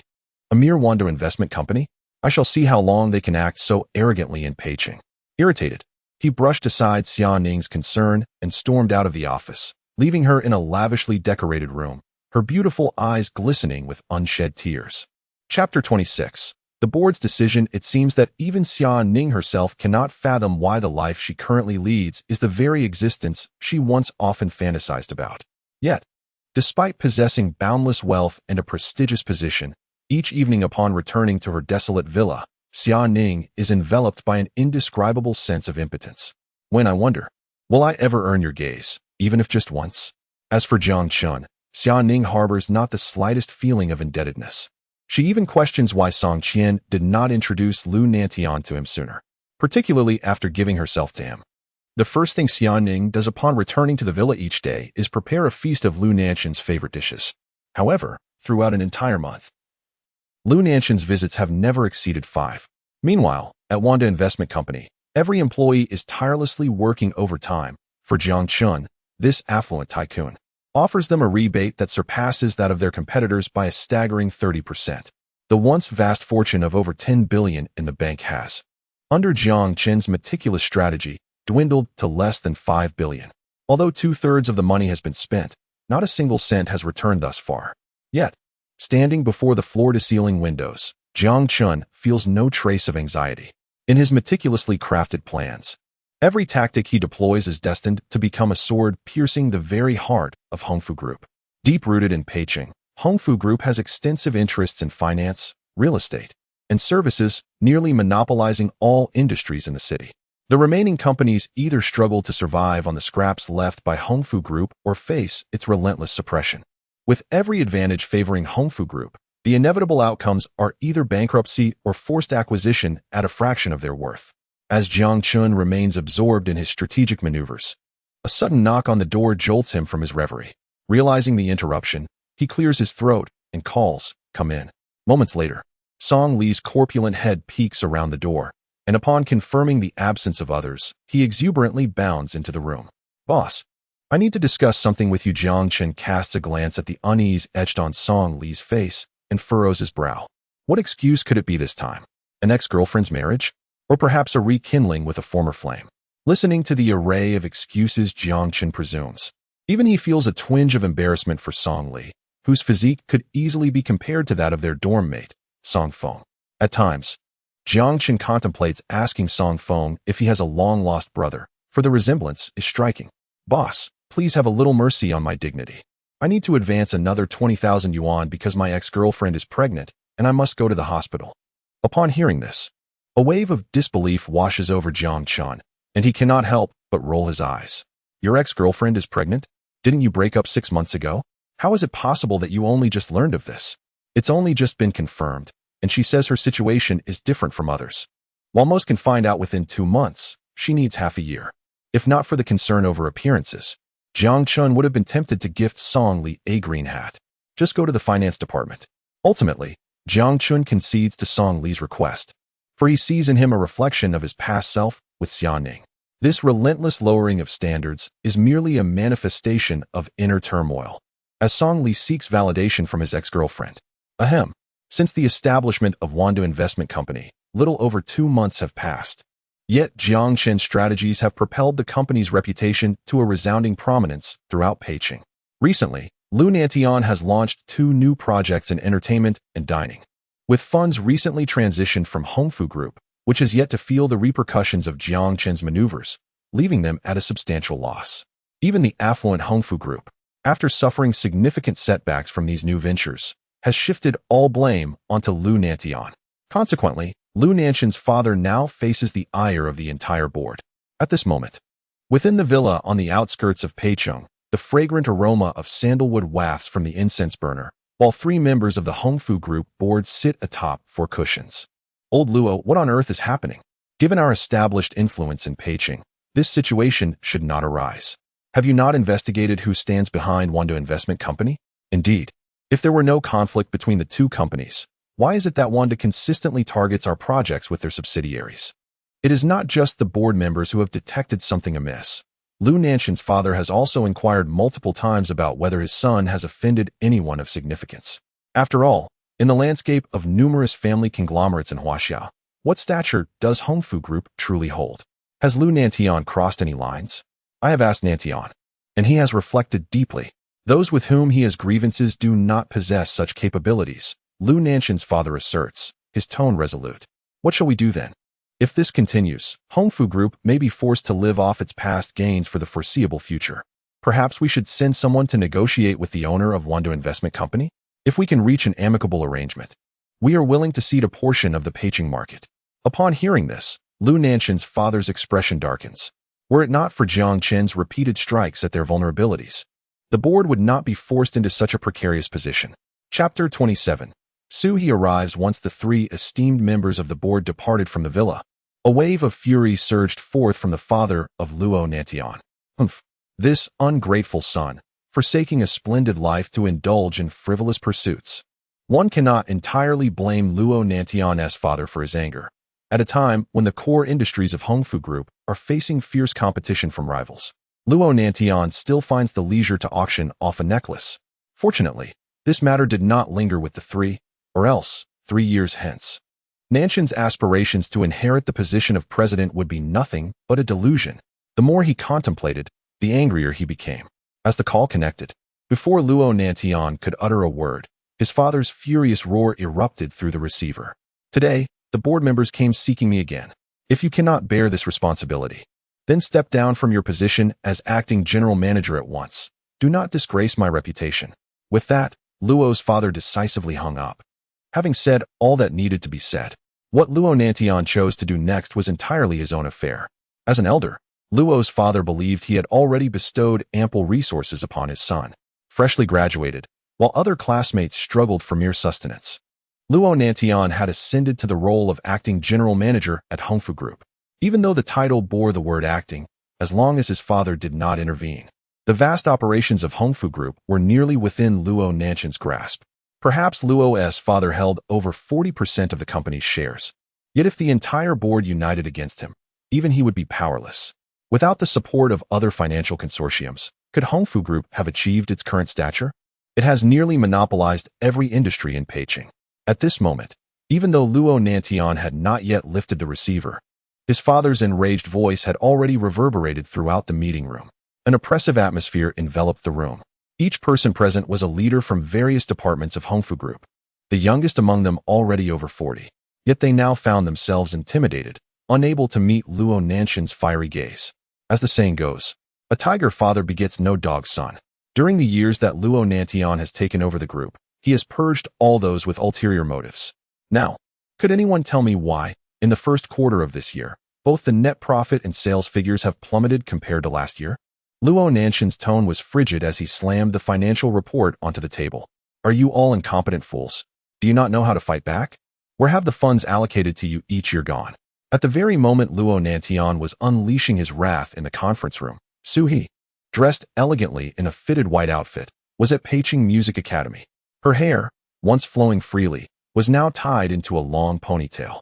With her poise, she captivated attention wherever she went. With less than 3 months until graduation, many of her classmates had already secured jobs, though few, like Chi Weijun, enjoyed such fortune. Zhang Shoutian's entertainment company had invested heavily in Chi Weijun, yielding results that surprised even him. Ironically, although Chi Weijun portrayed a na-vi persona, it was a photo of her styled as a sophisticated woman in a CAF that truly ignited her popularity. Just as she reached the school entrance, a sleek black business car came to a halt before her. As the automatic door opened, Sui stepped inside. "Miss, where to today?" The driver did not turn, but glanced at her through the rearview mirror. "Take me directly to Wanda Investment Company. It's time I sought employment to enrich myself." Sui replied casually, resting her head against the headrest and gazing out the window. The reflection of the dazzling necklace, Jin Yuliang Yuan, caught her attention. Even Sui herself was puzzled by her decision today. She had originally planned to meet Jiang Chen at Wanda Investment Company, yet somehow, she had brought along the necklace. "Miss, have you forgotten? You must return home to marry once you graduate. With less than 3 months remaining, why not indulge a little?" Half an hour later, when Sui arrived at Wanda Investment Company, her aura as a cool goddess was unmistakable. Before the front desk could react, she strode confidently into the company. This was her first visit here, and just as Jiang Chen exited his office, their eyes met. Jiang Chen noticed the necklace around Su's neck immediately. And it was no surprise. The Jin Yuliang Yuan's exquisite material and design reflected a spectrum of colors from any angle, capturing attention effortlessly. "You're here? Come in and have a seat," Jiang Chen said with a smile, preparing a cup of coffee for her. As he closed the door to his office, the previously silent room erupted with gossip. "Who was that goddess just now? Did you not notice the necklace around her neck? It's the renowned Jin Yuliang Yuan from Noble Jewelry. I envy her. If only my boyfriend could gift me one just like it." Just as a girl lamented this, Song Li, who had just returned from leave, chimed in. "Have you considered that if your boyfriend could afford such a gift, why would he still need you?" The girl fell silent. "But that goddess seems so well matched with our boss. Truly, wealth begets true love." Song Li, aware of the implications of wealth and status, chose to remain silent, especially considering the recent heartbreak over his ex-girlfriend's pregnancy, which had left him feeling unsettled even at work. Chapter 28. Confronting the Hongfu group in the hospital, amidst the presence of numerous nurses, Song Li not only delivered money, but also prepared warm soup overnight with his own hands. Furthermore, he purchased an assortment of pajamas and other clothing items in large quantities. Those unaware might instinctively assume that Song Li was the biological father of the child.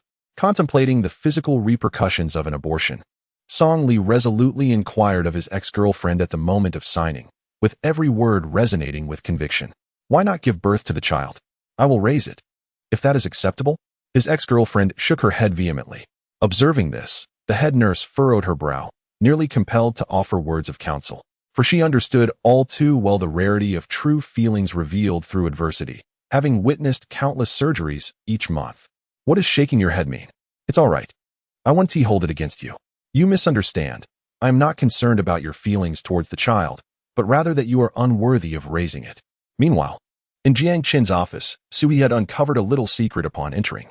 Standing by the floor-to-ceiling window, she realized that with the right tools, one could discern every item within Luo Nanshan's office across the way. "Are you unable to let go?" Sui asked, her brow slightly furrowed, speaking candidly. "No, I have simply regarded Hongfu Group as my primary adversary," Jiang Chen replied, bemused by Sui's question, wondering why she still believed he was hung up on Xianning. After all, how could he cling to a traitor? There is a saying, "I may look back, but I will never return." "Oh," Sui responded with a mild tone, expressionless as she sipped her coffee. "I am nearing graduation. I didn't come here just to seek a job from you. What salary do you intend to offer? Don't forget our past, if it weren't for me." At the mention of their drunken encounter at St. Dick's bar, Jiang Chen felt a headache coming on. If not for Sui constantly bringing it up, he might have forgotten the incident amidst his busy schedule. Before she could finish, he interjected, "Please, I'm intimidated already. If you find it unsatisfactory, there are numerous vacant positions in my company. Choose whichever you prefer, and you can start immediately. Does that suffice?" Jiang Chen's response somewhat pleased Sui. "Well then, I shall reluctantly accept the position of your secretary. You may determine my salary, but I have one condition. I want full responsibility for entertainment investments.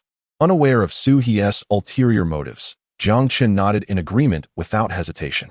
What he did not know was that Su He had less than 3 months left to achieve her goals. Otherwise, the driver would not have mentioned the matter during their journey. For others, this brief period might pass unnoticed. For Su He, however, it was crucial to discern the true nature of a person. She would not return to the family for an arranged marriage, even at the risk of severing ties. Naturally, she would keep this to herself and refrain from sharing it with Jiang Chen. With Su He's involvement, the business of Wanda Investment Company flourished, to Jiang Chen's surprise. This music academy student exhibited a talent for investments that rivaled his own. It was worth noting that Jiang Chen was renowned for his keen insight, cultivated by years spent alongside his father absorbing business wisdom. Though he had harbored suspicions regarding Su He's true identity and had conducted discreet investigations, none yielded satisfactory results.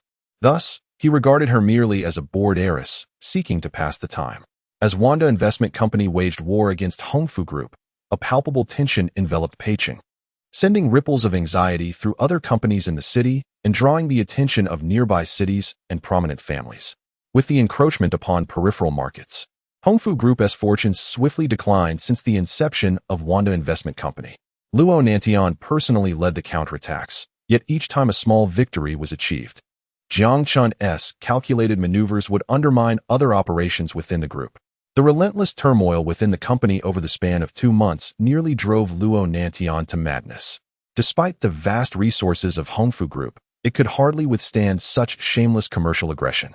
In his office, Luo Nantian slammed his fist onto the table. His expression twisted in rage, startling Xia Ning across from him. It seemed as if an unspoken connection drew his dark gaze to the floor-to-ceiling window. However, a white curtain currently obscured the view of Jiang Chen's office. Calm down, Nantian. Don't let your anger harm your health, Xia Ning urged, hastily pouring him a glass of water. Yet, before she could set it down, Luo Nantian sent the cup crashing to the ground. With breaths akin to a wild beast, he forcefully pushed Xia Ning onto the sofa, his hands tearing at her clothing. Nantian, can we discuss this at home? We are still in the office. But no matter how Xia Ning called to him, her words fell on deaf ears as he continued to unleash his primal urges upon her. Suddenly, his actions sent a wave of fear through Xia Ning, leaving her pale. The curtain that once shielded the window was now yanked to the side, revealing a scene that would undoubtedly shock any onlooker. Xia Ning, her face streaked with tears, bit her lower lip, her delicate hands gripping the sofa as if to tear it apart, left with no choice but to endure. 10 minutes later, Luo Nantian sat beside her, panting heavily, the once voracious desire in his eyes visibly waning. Chapter 29. Xia Ning's mission: quickly put on your clothes. Don't let anyone see you. Luo Nantian's icy demeanor returned, seeming to soften only when they were in bed together. Xia Ning could see that he was merely enjoying the fleeting pleasures of wealth, with no courage to escape from this abyss.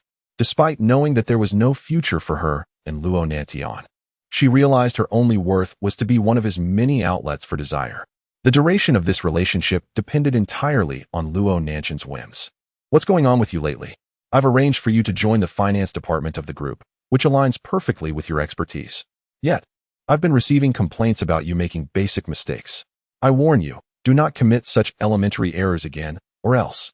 Luo Nantian deliberately left the sentence unfinished. For in his eyes, Xia Ning was like Song Qian, fully aware of what should and shouldn't be done. His tone mirrored that of a superior reprimanding a subordinate, devoid of any affection for their relationship. What Xia Ning cared about seemed trivial to him. At that thought, tears escaped Xia Ning's beautiful eyes, trailing down her cheeks and falling onto the sofa. Her curled posture, coupled with her expression, was heart-wrenching. I will be careful, she finally assured him, nodding. As she donned her clothes once more, dread filled her heart. Luo Nantian had taken no precautions. In the world of the affluent, a child represented an opportunity to enter high society, but Luo Nantian was far from foolish. From the moment they became involved, he had seen to it that Xia Ning took daily contraceptive pills. Thus, the prospect of having a child became a mere joke.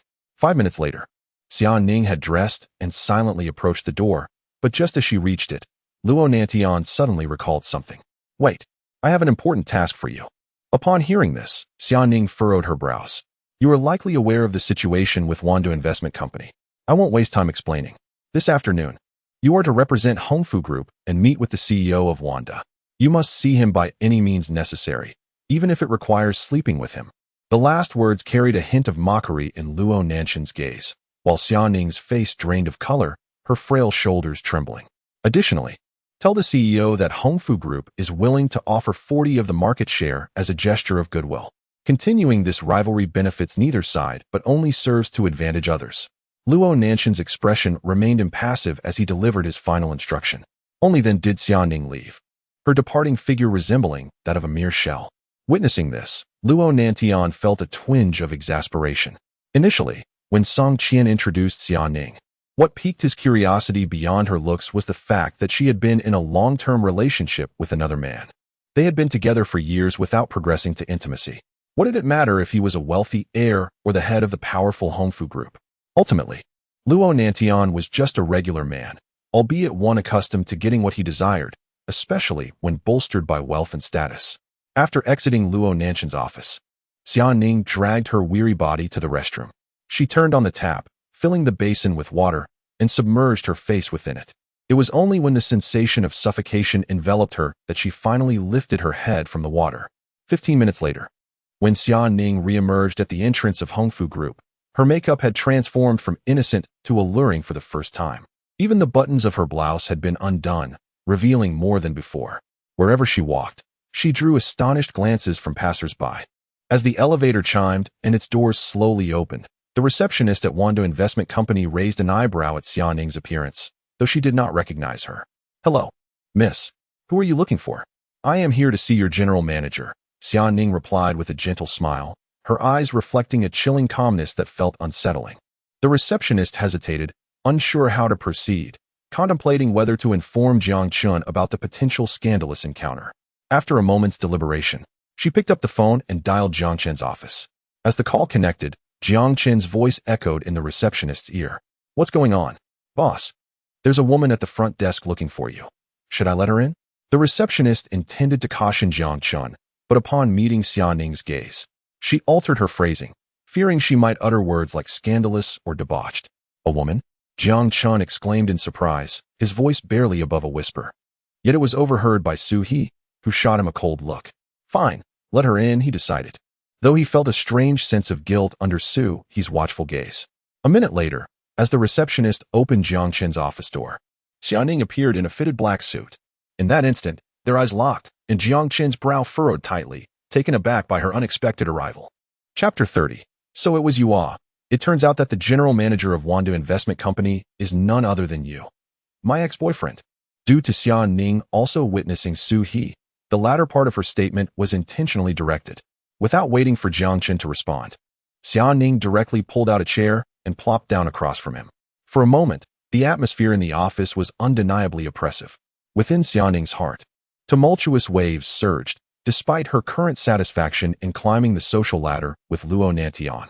However, witnessing the once impoverished boy, who had to scrimp and save for a birthday gift, transform into a formidable adversary of Hongfu Group in just a few months was nothing short of astonishing. It would be disingenuous to say she was not taken aback. Across from her, Jiang Chen appeared calm, yet internally, he was slightly taken aback as well. The transformation in Xia Ning was difficult for him to accept, but as memories of how Xia Ning had discarded him resurfaced, his expression grew increasingly frigid, his gaze becoming distant, as if he were looking at a stranger. "So, you moved on so quickly and found someone new?" Xia Ning glanced at Su He, her tone laced with sarcasm, yet she felt a twinge of jealousy. Women can be peculiar, despite the complete severance of ties. The sight of an ex-lover who once adored them can stir feelings of envy rather than blessing. Otherwise, the prevalence of backup partners in today's society would not exist. Jiang Chen remained silent, but he was puzzled as to how Xia Ning had located him. Even though Wanda Investment Company's reputation was on the rise in Peicing, the information regarding Jiang Chen as its owner had been carefully concealed by his family. Otherwise, how could his father bear to witness the day of Jiang Chen's company's bankruptcy? At that time, merely invoking Jiang Chen's name would yield a steady stream of lucrative contracts under the family's influence. Such is the nature of reputation beneath a grand tree. One finds ample shade. As both Jiang Chen and Xia Ning fell into silence, Su-hee, standing nearby, began to comprehend the situation. She had mistakenly assumed Jiang Chen was a threat. This seemingly hostile woman was Jiang Chen's former girlfriend. Yet, in Su-hee's understanding, Xia Ning was already with Luo Nantian. What had transpired? Had she been cast aside by him? Setting aside the documents she was perusing, Su-hee rose slowly, her expression devoid of warmth as she approached Jiang Chen. Though silent, her presence exuded an aura that seemingly subdued Xia Ning. At this moment, Xia Ning suddenly laughed. It appeared that you've been doing well lately. Years of affection can be cast aside so easily. Then, shaking her head, despite the jealousy bubbling within her, she continued to speak nonchalantly. After all, she was here on Luo Nantian's orders. However, should Luo Nantian learn that the individual he underestimated was indeed Jiang Chen, the expression on his face would surely be a sight to behold. Let us not dwell on the past. Speak, what brings you here? Did Luo Nantian send you? As Jiang Chen regained his composure, his mind rapidly processed the purpose of Xia Ning's visit. Presently, for Hongfu Group, the only viable options were either reconciliation or a fierce struggle. Otherwise, with time, the once mighty Hongfu Group would eventually fall to his hands. The thought of watching market share be eroded while feeling powerless was far more sophisticated than Luo Nantian's approach. If Jiang Chen could not even achieve this, he would not have been designated the next successor by his family. Didn't you already guess? A smile, one that for the first time irked Jiang Chen, played upon Xia Ning's lips as she cast a meaningful glance at Su-hee beside him. Yet, for some reason, deep within, Xia Ning felt a peculiar discomfort. Luo Nantian sent me to negotiate, but I suspect he is unaware that the owner of Wandu Investment is you. Otherwise, he would never have sent me. As she spoke, Xia Ning shook her head, her alluring makeup framing her features, her gaze drifting towards the necklace adorning Su-hee's neck. After all, this golden pendant was originally intended for Xia Ning by Luo Nantian. Reconciliation, along with yielding 40% of Peiqing's market share, what does General Manager Jiang think? The title General Manager Jiang was emphasized heavily by Xia Ning.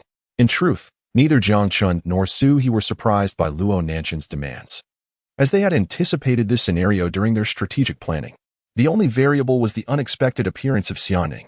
No, you may leave, and tell Luo Nantian that our grievances cannot be resolved through monetary means. If I, Jiang Chen, am provoked, no matter who it is, they will pay a painful price. Jiang Chen then issued a firm dismissal, leaving Xia Ning momentarily stunned. Why can't we reconcile? Is it because of me? In just a few months, have you been deceiving me all along? Were those supposed attempts at hard work merely for my benefit? When this thought struck Xia Ning, she froze in place. If everything were as she suspected, then she would be the most regretful of all. Truly, she was sacrificing a watermelon to pick up a sesame seed. So he could see that Xia Ning was testing Jiang Chen's resolve.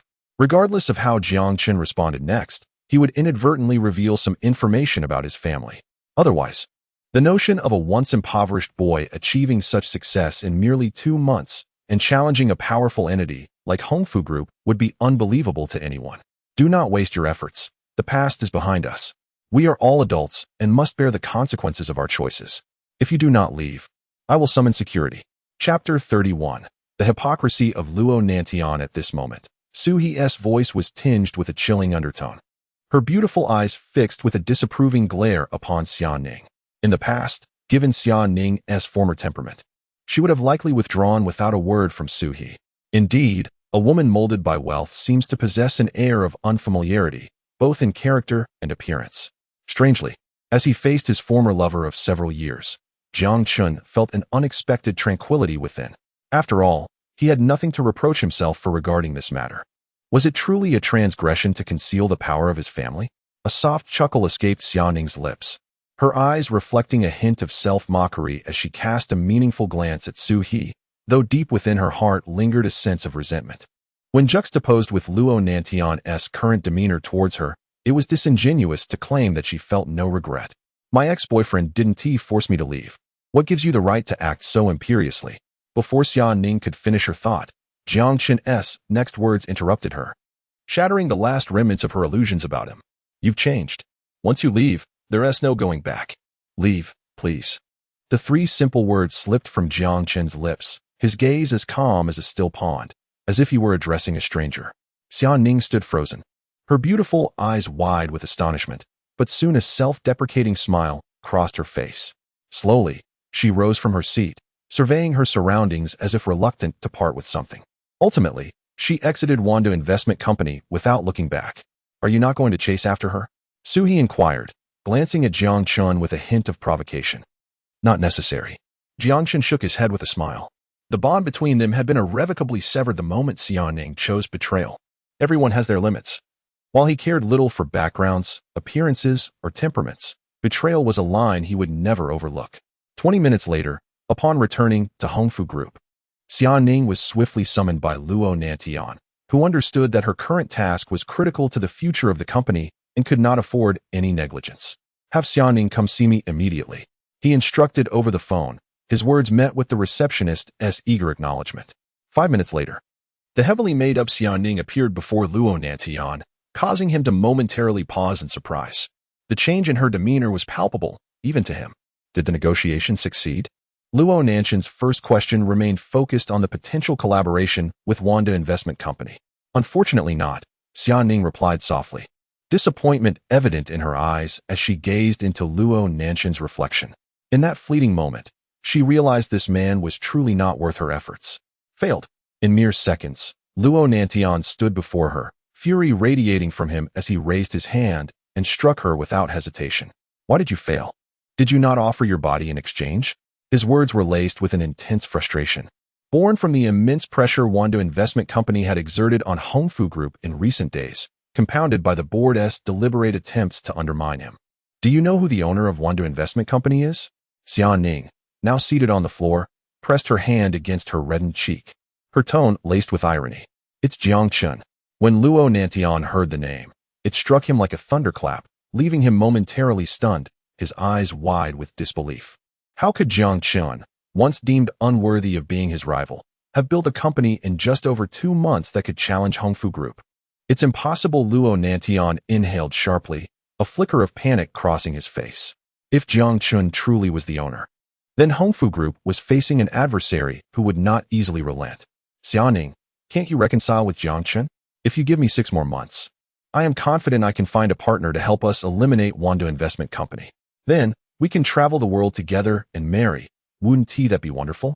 No matter how Luo Nantian pleaded, Xiaoning, having been deeply hurt, could no longer listen.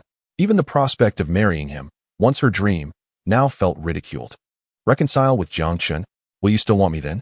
She replied, a bitter smile gracing her lips, fully aware that in Luo Nantian's eyes, she was merely a tool whose novelty had yet to wear off. Why wouldn't I want you? You are my woman, but for the first time. Xiaoning interrupted him, her gaze filled with disappointment and a sense of estrangement. Removing her ID badge, she left behind a fleeting silhouette of solitude. 5 minutes later, Xiaoning stood once more at the entrance of Hongfu Group, but this time, the person occupying her thoughts was no longer Luo Nantian. Instead, it was Jiang Chen, the man she had so callously abandoned. With a mix of guilt and regret swirling within her, Xiaoning exhaled a deep breath. Jiang Chen, I hope you can forgive me this time. After all, we shared several years of affection, did we not? I have not forgotten the kindness you once showed me. Chapter 32. Good best friend. The news of Xiaoning's departure from Hongfu Group spread throughout the circle on the very same day. After all, Xiaoning was a prize canary, cherished by Luo Nantian, which meant that every word and action of hers garnered significant attention. In an unexpected turn of events, whether out of vengeance or some other motive, Luo Nantian hastily arranged for Yang Ku to contact Song Qian, insisting that Xiaoning must return. Upon learning this news, Song Qian was utterly astonished, unable to comprehend why Luo Nantian, a man of considerable wealth and status, would desire Xiaoning back. Although he was several years older than Xiaoning, he was a diamond-studded bachelor. Consequently, under Yang Ku's instructions, Song Qian arranged to meet Xiaoning at a CAF. This marked their first encounter in over 2 months, and both women felt an invisible barrier between them. After conversing for a while, Song Qian broached the subject directly. Xiaoning, why did you leave Luo Nantian? Wasn't this life what you once yearned for?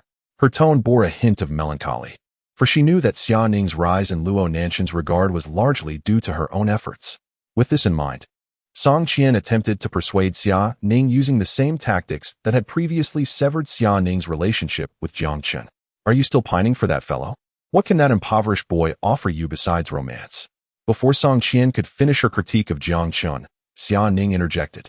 She raised her right hand, delicately stirring her coffee with a silver spoon, her fingers poised gracefully. We both misjudged Jiang Chen. He is now the owner of Wando Investment Company. The revelation left Song Qian in a state of disbelief, rooted to the spot as she grappled with this unexpected truth. Over the past fortnight, Yang Ku had often lamented the emergence of Wando Investment, a newly established firm that had quietly amassed power through strategic investments, all without Hongfu Group's awareness. However, Song Qian could hardly fathom how Jiang Chen, once a mere impoverished youth in her eyes, had transformed so swiftly into a formidable adversary capable of challenging Hongfu Group. In Peicheng, no one dared to underestimate the influence of Hongfu Group. Yet, there is a saying, when the wall crumbles, all push it down. Should Hongfu Group show signs of faltering, numerous other companies, seizing the opportunity, would surely launch their assaults upon it. After all, many firms had suffered under Hongfu Group's oppression for years. At that moment, Song Qian gazed at Xia Ning, whose appearance had transformed. She wore the light makeup that Jiang Chen had once favored. Even her attire echoed the same style. Having shared many years together, Song Qian sensed Xia Ning's unspoken sentiments. The task she had originally set out to accomplish faded from her mind. After all, a woman whose heart has changed can be more ferocious than a tiger. As Jiang Chen meticulously organized the companies he had invested in, the various factions, aided by Su He, were now vividly represented on the computer screen. Upon first witnessing this scene, Jiang Chen felt a wave of astonishment. He had not realized that in a mere 2 months, he had managed to establish stakes in so many firms across Peicheng. Though a handful of these companies might be inconspicuous, the collective power of 20 firms under Jiang Chen's influence was indeed a formidable force. You possess a hidden talent for business, Su He jestingly remarked, having gradually altered her perception of Jiang Chen through their growing familiarity. However, memories of Jiang Chen's initial rejection of a family-arranged marriage still stirred a sense of resentment within her. Indeed, I am also a top student at the financial university. At this graduation ceremony, the esteemed principal intends to personally present my diploma. Jiang Chen felt a surge of pride. Since the university's inception, fewer than 10 individuals had received their diplomas from the principal's hands.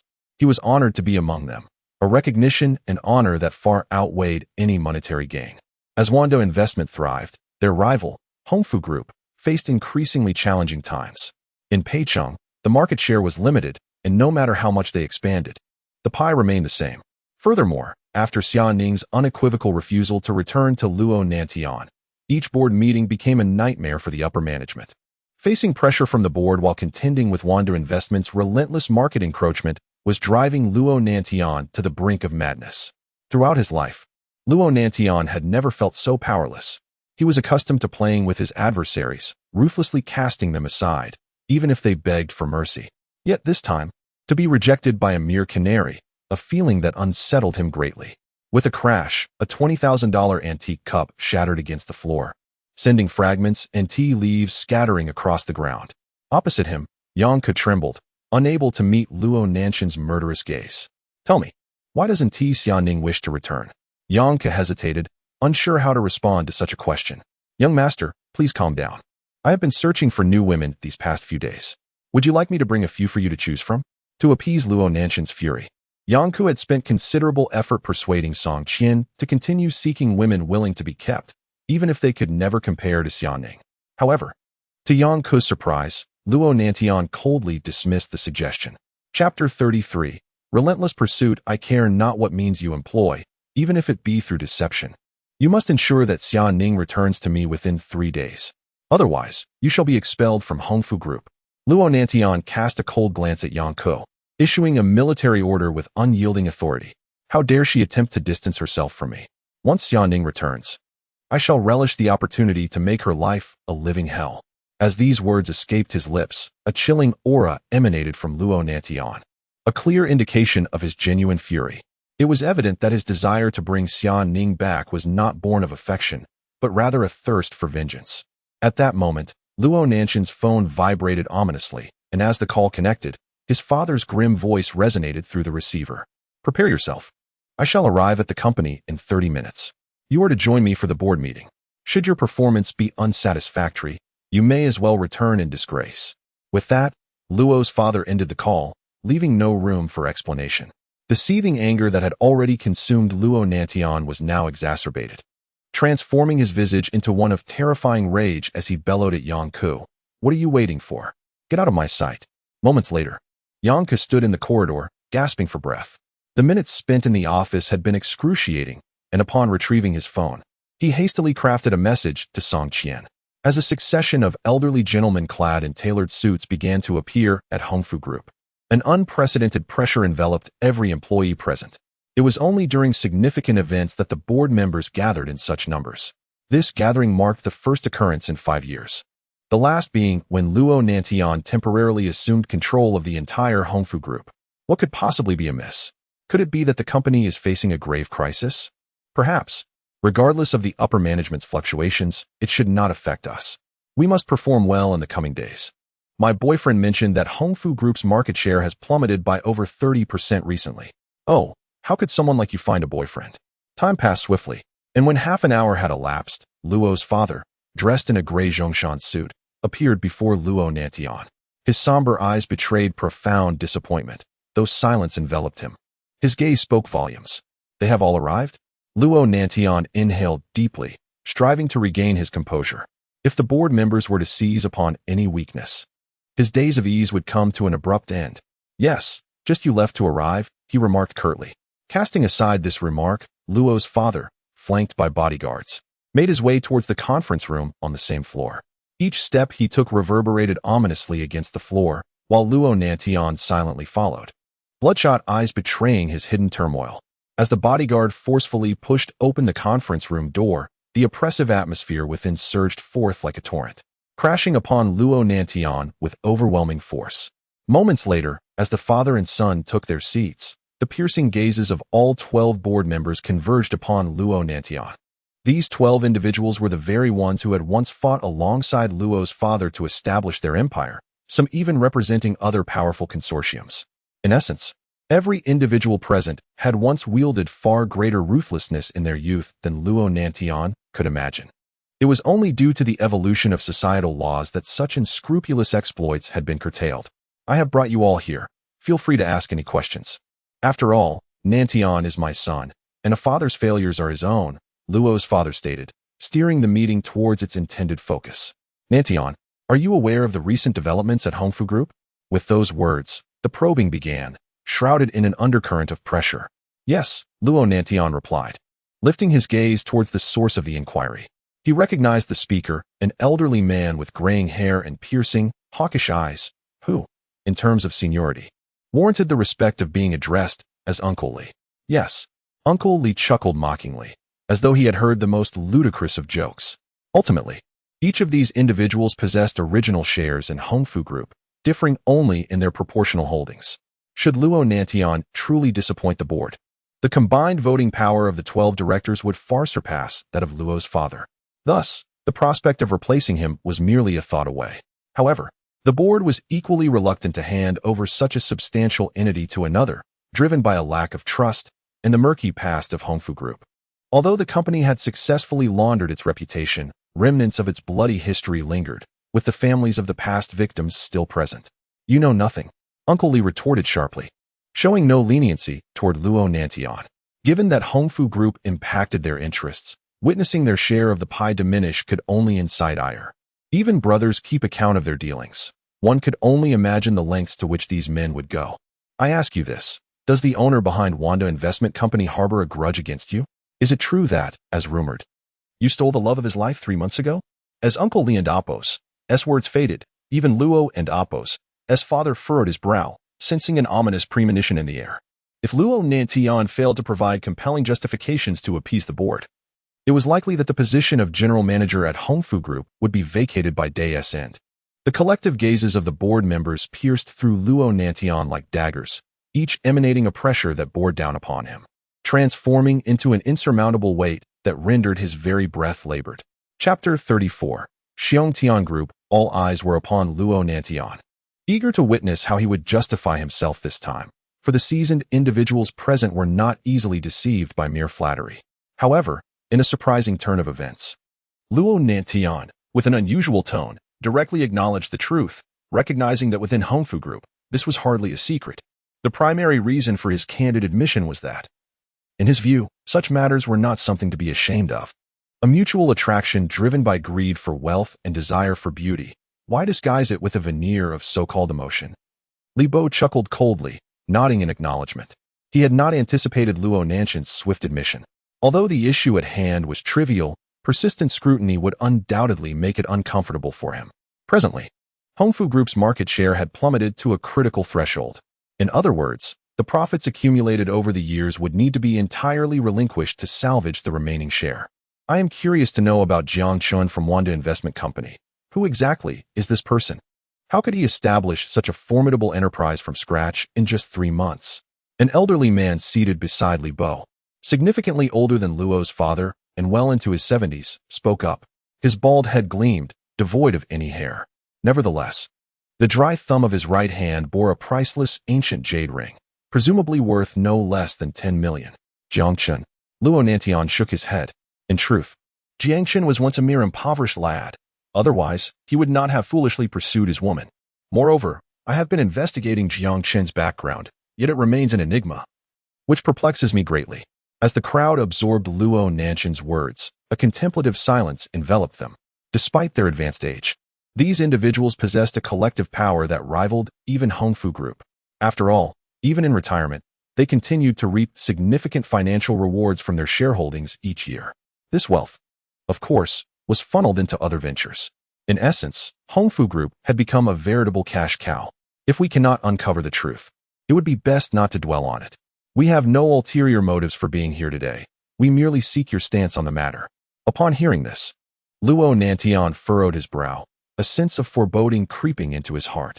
Indeed, Li Bo retorted with a cold smile, surveying the room with a fierce gaze before continuing. You have been at the helm of Hongfu Group for several years, yet it is under your leadership that the company has found itself in such dire straits. Our board was initially inclined to consider a change in leadership today, but out of respect for our past. If you can assure us that you will navigate Hongfu Group through this crisis, we shall refrain from pursuing that course. If you fail to do so, do not expect us to show leniency. Each of Li Bo's words darkened the expression in Luo Nanshan's eyes. Was he a fool?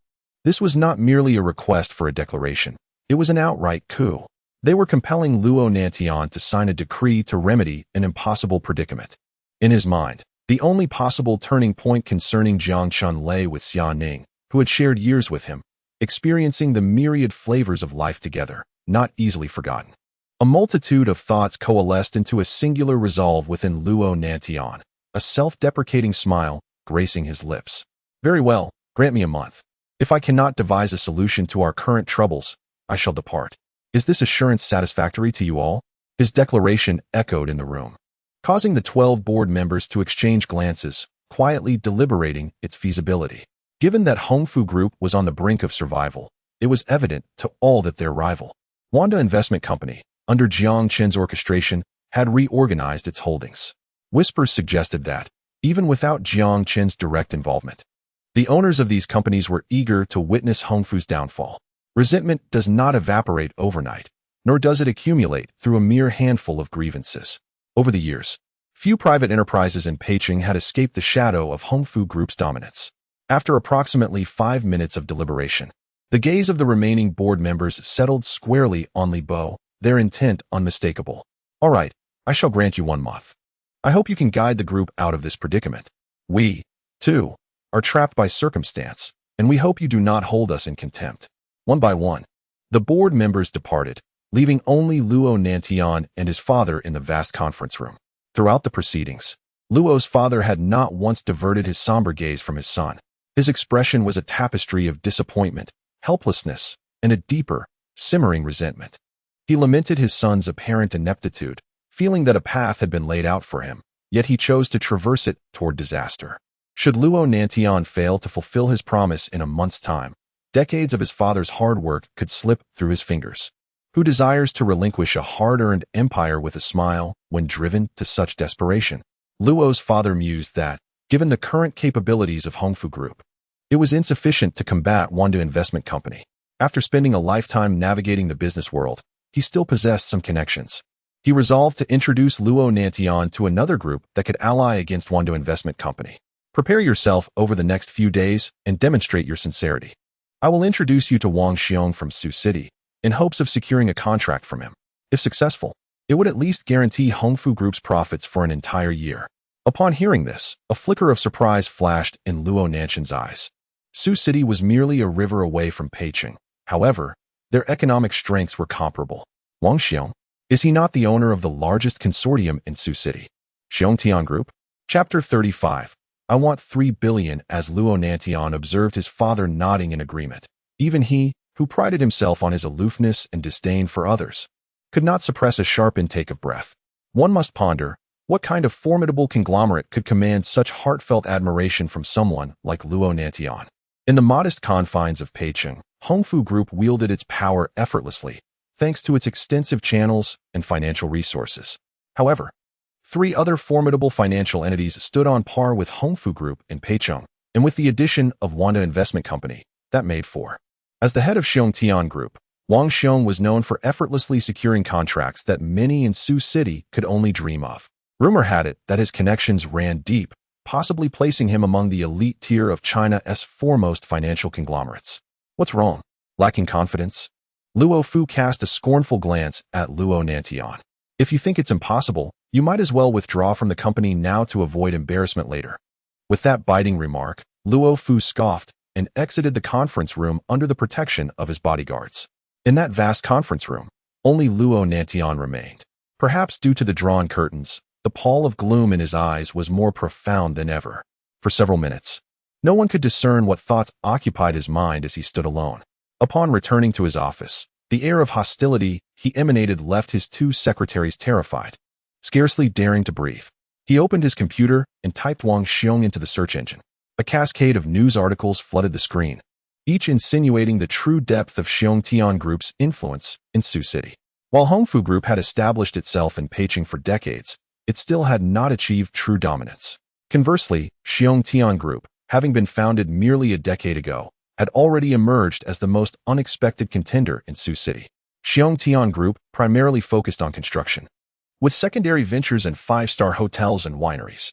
After half an hour, Luo Nantian exhaled deeply and closed the search page. It seemed he had no choice but to go all in. Hongfu Group's cash flow could still muster 3 billion. But to collaborate on the latest entertainment project with Wang Xiong, he would need an additional 2 billion to even be considered. Determined, Luo Nantian resolved to act immediately. The board had given him a final month to secure a partnership with Xiongtian Group. Not only would this ensure Hongfu Group's profits for the coming year, but it would also secure his position as general manager. That evening, in one of the most prestigious 5-star restaurants in Peicheng, Luo Nantian sat across from 2 portly middle-aged gentlemen, President Jiang and President Li. Gentlemen, I shall toast to you first. Feel free to drink at your leisure. As soon as he finished speaking, Luo Nantian downed his glass of liquor in one go. The 2 presidents could only offer a wry smile and follow suit. Despite the recent challenges posed by Wanda Investment Company, Hongfu Group's standing in Peicheng had not been diminished by Jiang Chen's aggressive maneuvers. After decades of operation, their network had reached a formidable level. Gentlemen, allow me to pour another drink for you, Luo Nantian said as he lifted his glass once more. President Zhang hastily interjected, realizing that regardless of his reluctance to engage in the matter, it was already too late to withdraw. Luo Nanshan's relentless drinking made it clear he would not relent until his objective was achieved. Mr. Luo, what exactly do you need our assistance with? Please, do not hesitate to speak, President Zhang urged, a hint of desperation in his voice. President Li echoed his sentiment, eager to help given their long-standing relationship with Luo Nanshan's father. Given the circumstances, it seems necessary for me to ask for your assistance. Luo Nantian feigned a sigh, placing his glass down with a crisp sound. What do you believe this hotel is worth? Upon hearing Luo Nantian finally articulate his purpose, the 2 presidents exhaled softly. Financial matters were not insurmountable. After all, it was the essence of banking operations. This Blue Ocean International Hotel was built 5 years ago, and if memory serves, the construction cost was around 500 million. Considering its location, it should be valued at approximately 1 billion, President Zhang asserted, adjusting his gold-rimmed glasses. Luo Nantian was hardly surprised by President Zhang's accurate assessment. Currently, this hotel generates a net profit ranging from 60 million to 70 million annually. I require funding to facilitate Hongfu Group's transformation. How much do you need? President Li inquired, his brow furrowing slightly. 30 billion. As the words slipped from Luo Nanchen's lips, both presidents exchanged incredulous glances, the atmosphere in the room turning palpably awkward. According to banking regulations, even with the hotel and land valued at 1 billion, the bank would typically extend only 800 million for collateral. If Luo Nantian required around 1 billion, their capabilities would easily accommodate that. But who could have anticipated that he would audaciously request a staggering 30 billion? Chapter 36. Provocation. Moreover, this is a bank, not the leveraged financial markets. Banks are far more likely to exacerbate one's misfortunes than to take risks to provide assistance in dire times. The crux of the matter lies in the fact that the performance decline of Hongfu Group over the past few months, attributed to Wandai Investment Company, is hardly a secret. Under these circumstances, for Luo Nantian to demand 3 billion is nothing short of a fantasy. President Jiang sighed deeply, raising his head to cast an embarrassed glance at General Manager Luo. Isn't this putting me in a difficult position? Given our relationship with Hongfu Group, my utmost capacity allows for only 1 billion, and that is already the limit. Zhang's unspoken words lingered in the air, but Luo Nantian remained unfazed. If he could orchestrate this situation, he would have anticipated such a setback. Otherwise, how could he have held the position of general manager of Hongfu Group for so long?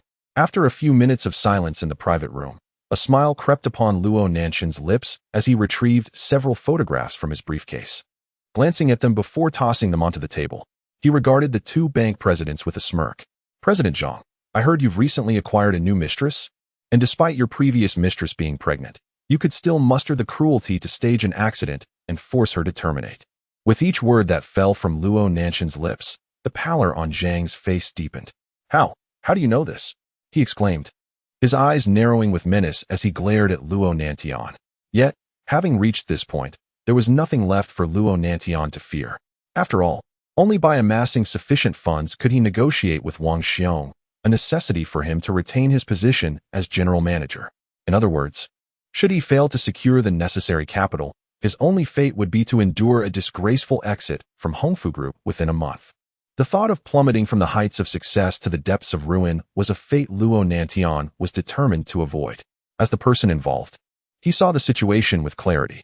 It was a matter of risking everything for a chance at success, even if the odds were merely 30%.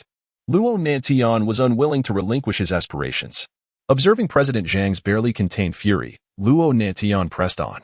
If we are to coalesce, let us do so to the fullest extent. Furthermore, what do you think the people of Beijing would say if they learned that the 3-time consecutive best president, Zhang Baojin, not only owns 3 villas abroad, but also possesses over 600 million in cash in his accounts? Luo Nantian, you have the audacity to investigate me? If not for the last shred of dignity between them, Zhang Baojin would have lunged at Luo Nantian, for he understood better than anyone whether the revelations were true or fabricated. Otherwise, his reaction would not have been so vehement. However, in the next moment, as Luo Nanchen's cold gaze shifted to President Li, the latter felt a jolt of alarm. Before Luo could speak, President Li hastily raised his hand in a gesture of willingness to assist. Seeing this, Luo Nantian smiled with satisfaction, brazenly placing his feet on the table. At this juncture, with the facade of civility torn away, the positions of Luo Nantian and the two bank presidents had irrevocably shifted. It was a matter of either mutual destruction or an audacious gamble alongside Luo Nantian. Thus, Luo Nantian chose not to remain silent, but awaited the two presidents' declarations.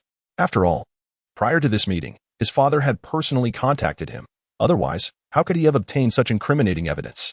In a world where integrity is increasingly rare amidst the corrupting influence of wealth and power, those who remain untainted are few and far between. Moreover, while the Blue Ocean International Hotel, when considering the land value, may only be worth 10 billion, Luo Nantian believed these challenges should not fall solely upon his shoulders. The atmosphere crackled with tension as Zhang Baogan's eyes burned with fury, his expression twisted with the desire for vengeance against Luo Nantian. Until today, only a handful of individuals were privy to Zhang Baogan's secrets, as they were all in the same boat. Thus, he had no reason to worry excessively. A calamity befalling one would ensnare them all. But now, the situation had changed. Not only did Luo Nantian know, but President Li was also aware. The only solace for Zhang Baojin might lie in the fact that President Li, like himself, bore a few unsavory secrets. Countless scenarios raced through their minds, each potential consequence flashing before them. Eventually, Zhang Baogan's countenance grew strained as he nodded towards Luo Nantian. Very well, I will assist you this time. But you must guarantee that all evidence and documents are purged from your Hongfu group after the matter is settled. Upon witnessing Zhang Baogan's concession, President Li echoed the sentiment with a quick nod. Although securing a 30 billion loan against the Blue Ocean International Hotel's value was an impossible task, the authority of a bank president was not without its limitations. The risks involved were simply too great. Yet, they now found themselves reluctantly aboard Luo Nantian's ship of misfortune. After all, who could predict how desperate actions from Luo Nantian might unfold? As Luo Nantian observed the two men acquiescing to his demands, the previously dark cloud over his expression vanished, replaced by a facade of insincere cheerfulness. I extend my gratitude in advance to both presidents. Moreover, I require these funds to be deposited into the company's account within 3 days. With that, Luo Nantian donned his coat and exited the private room. Moments later, standing at the entrance of the Blue Ocean International Hotel, he gazed at the bustling traffic and the distant headquarters of Hongfu Group. Inhaling deeply as a shadow returned to his eyes, he retrieved his phone, scrolling to an unfamiliar number, a cold smile gracing his lips as he dialed. Within seconds, as Jiang Chen's voice resonated through the receiver, Luo Nantian's tone dripped with icy menace. You wish to challenge me? Watch as I orchestrate your downfall. Oh, and I forgot to mention, your ex-girlfriend has been quite thoroughly trained by me. Chapter 37. The imminent battle. As the ominous words of Luo Nantian echoed, he abruptly ended the call upon learning that the mastermind behind Wandu Investment Company was Jiang Chen. Immediately, Luo Nantian acquired Jiang Chen's phone number through Song Qian.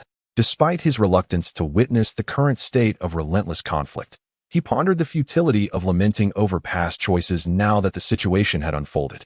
At that moment, a flicker of brilliance surged within Jiang Chen's dark pupils, and the formidable aura surrounding him intensified with the turbulence of his emotions. This spectacle compelled Suhi, who stood nearby, to furrow her brows. Over the past few months of acquaintance, she had never witnessed Jiang Chen in such a state of fury.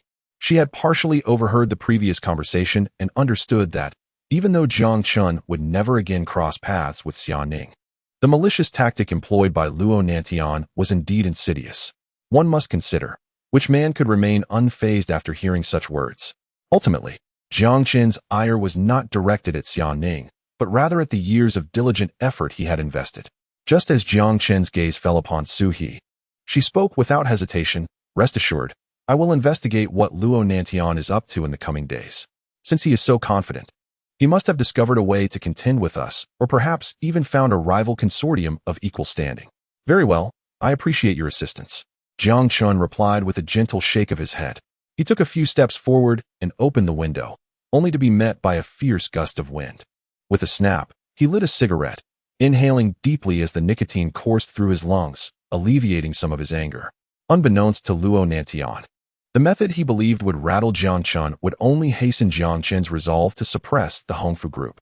In Jiang Chen's eyes, if Luo Nantian had indeed found a way, then his next course of action would be to counter every move he made, no matter the cost, ensuring that Luo Nantian faced consequences for his actions. This was the inevitable result of provoking Jiang Chen. The following morning, as Luo Nantian commenced the resource integration of all companies under the Hongfu Group, Suhi had already acquired some intelligence through alternative channels regarding Luo Nantian's forthcoming actions. In truth, Luo Nantian had no intention of keeping secrets, for such matters were ultimately impossible to conceal, whether it involved resource consolidation or securing loans. The necessary procedures had to be followed, otherwise, no amount of talent from Zhang Baojin could conjure the required documentation from thin air. Zhang Baogan's sole capability lay in leveraging certain means to inflate the value of the 1 billion collateral when he observed Hongfu Group's application concerning the Blue Ocean International Hotel. Upon first hearing the name Xiongtian Group from Suhi, Jiang Chen could not help but frown. For some reason, he felt as if he had encountered this name before, yet no recollection surfaced. Indeed, the owner behind Xiongtian Group was Wang Xiong, a man in his 40s. Whose conglomerate had ascended to become the largest in Sucheng after over a decade of development. Suhi sipped her coffee, and despite the makeup that concealed her exhaustion, Jiang Chen noticed the dark circles under her eyes. This sight stirred complex emotions within him. as he speculated that He must have spent the previous night without sleep to obtain this information about Luo Nantian so swiftly. Moreover, Wang Xiong was currently preparing for a project valued at 10 billion, with partner selections scheduled to take place in 3 days at the headquarters of Xiong Tian Group in Sucheng. Jiang Chen understood the immense profit behind such a venture. Should the Hongfu Group secure this contract, all their recent efforts would be rendered futile. Upon hearing this, Jiang Chen remained silent, but a glimmer of determination began to coalesce in his eyes. What is the qualification? He suddenly inquired, leaving He momentarily taken aback. 5 billion in cash. Indeed. Jiang Chen then fell into contemplation. He perceived the current predicament with clarity. If Luo Nanshan's plans were not thwarted this time, it would become increasingly challenging to suppress the Hongfu Group for at least the next 1 or 2 years. Additionally, there lingered a sense of familiarity regarding both Xiong Tian Group and Wang Xiong, as if he had encountered them before. Noticing Jiang Chen's silence, He refrained from pressing him further, recognizing the mounting pressure he faced and choosing not to exacerbate it. In the ensuing days, time passed swiftly. Yet some upper-class individuals in Peking had begun to glean snippets of insider information. Without hesitation, they tightened the operations of their respective companies. After all, a confrontation between Wanda Investment Company and Luo Nanshan's Hongfu Group was inevitable. Who would wish to be caught in the crossfire unless absolutely necessary? By the afternoon of the 3rd day, a total of 3 billion in funds was transferred to the Hongfu Group's account through 2 banks. At that moment, Zhang Baojin was on the phone with Luo Nantian. Luo Nantian, I have secured the funds you requested. The loan term is 1 year, and the interest remains unchanged. I hope you will honor your commitments. Upon the funds' arrival, Luo Nantian had already received notification from the finance department. After hearing Zhang Baogin's words, he chuckled lightly, fully aware of Zhang Baogin's concerns. Is President Zhang still worried about me? Am I not trustworthy enough in your eyes? The original photos will be couriered to your office in half an hour, and I can assure you that no similar photos will resurface. As for those confidential materials, whenever you have the time, feel free to visit my office, and I will present them to you personally. Chapter 38. I know who it is. After Luo Nantian ended the call with Zhang Baojin, a similar scene unfolded with President Li. After all, both presidents had shared the burden of the 3 billion cash infusion from Hongfu Group, each responsible for 1.5 billion, ensuring that the headquarters would harbor no undue suspicions. Of course, this was not without the involvement of both Zhang Baojin and President Li in manipulating the data.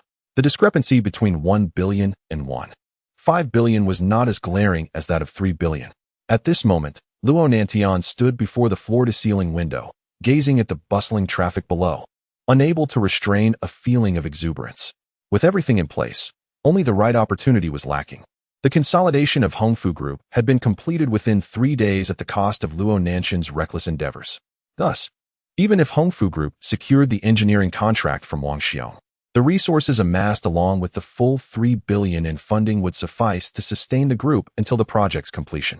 Had he not taken these steps, it was likely that the signing of the contract would lead to the group's collapse before the project's conclusion.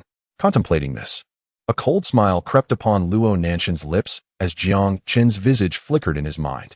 Who would have imagined that someone he once dismissed could push Hongfu Group to such dire straits? Had Jiang Chen revealed his capabilities earlier, even if Xia Ning had provoked Luo Nantian, he would have likely paid her no mind. Prepare a ticket for me to Sioux City for tomorrow morning. Luo Nantian commanded his newly appointed secretary without hesitation. Meanwhile, Jiang Chen stood on the rooftop, his expression dark and tumultuous. Although he had yet to ascertain Wang Xiong's true identity, he had formed a bold hypothesis. If everything unfolded as Jiang Chen suspected, this could very well be the last straw for Hongfu Group. Taking a deep breath, Jiang Chen reluctantly dialed his father's number. Hello? Why are you calling me, you rascal? After a brief silence punctuated by the vibration of the phone, his father's voice came through. Changed your mind? Want to come back and get married now? Jiang Chen felt a wave of exasperation wash over him. Every time he called, his father's opening line revolved around familial unions. The more his father pressed, the more Jiang Chen recoiled from the idea of such arrangements. Dad, I need to ask you something. Jiang Chen quickly changed the subject, anticipating a barrage of questions if he did not. What is it? Is Wang Xiong connected to our family? This had long been a suspicion of Jiang Chen's, considering the family's considerable influence and inevitable investments in various companies.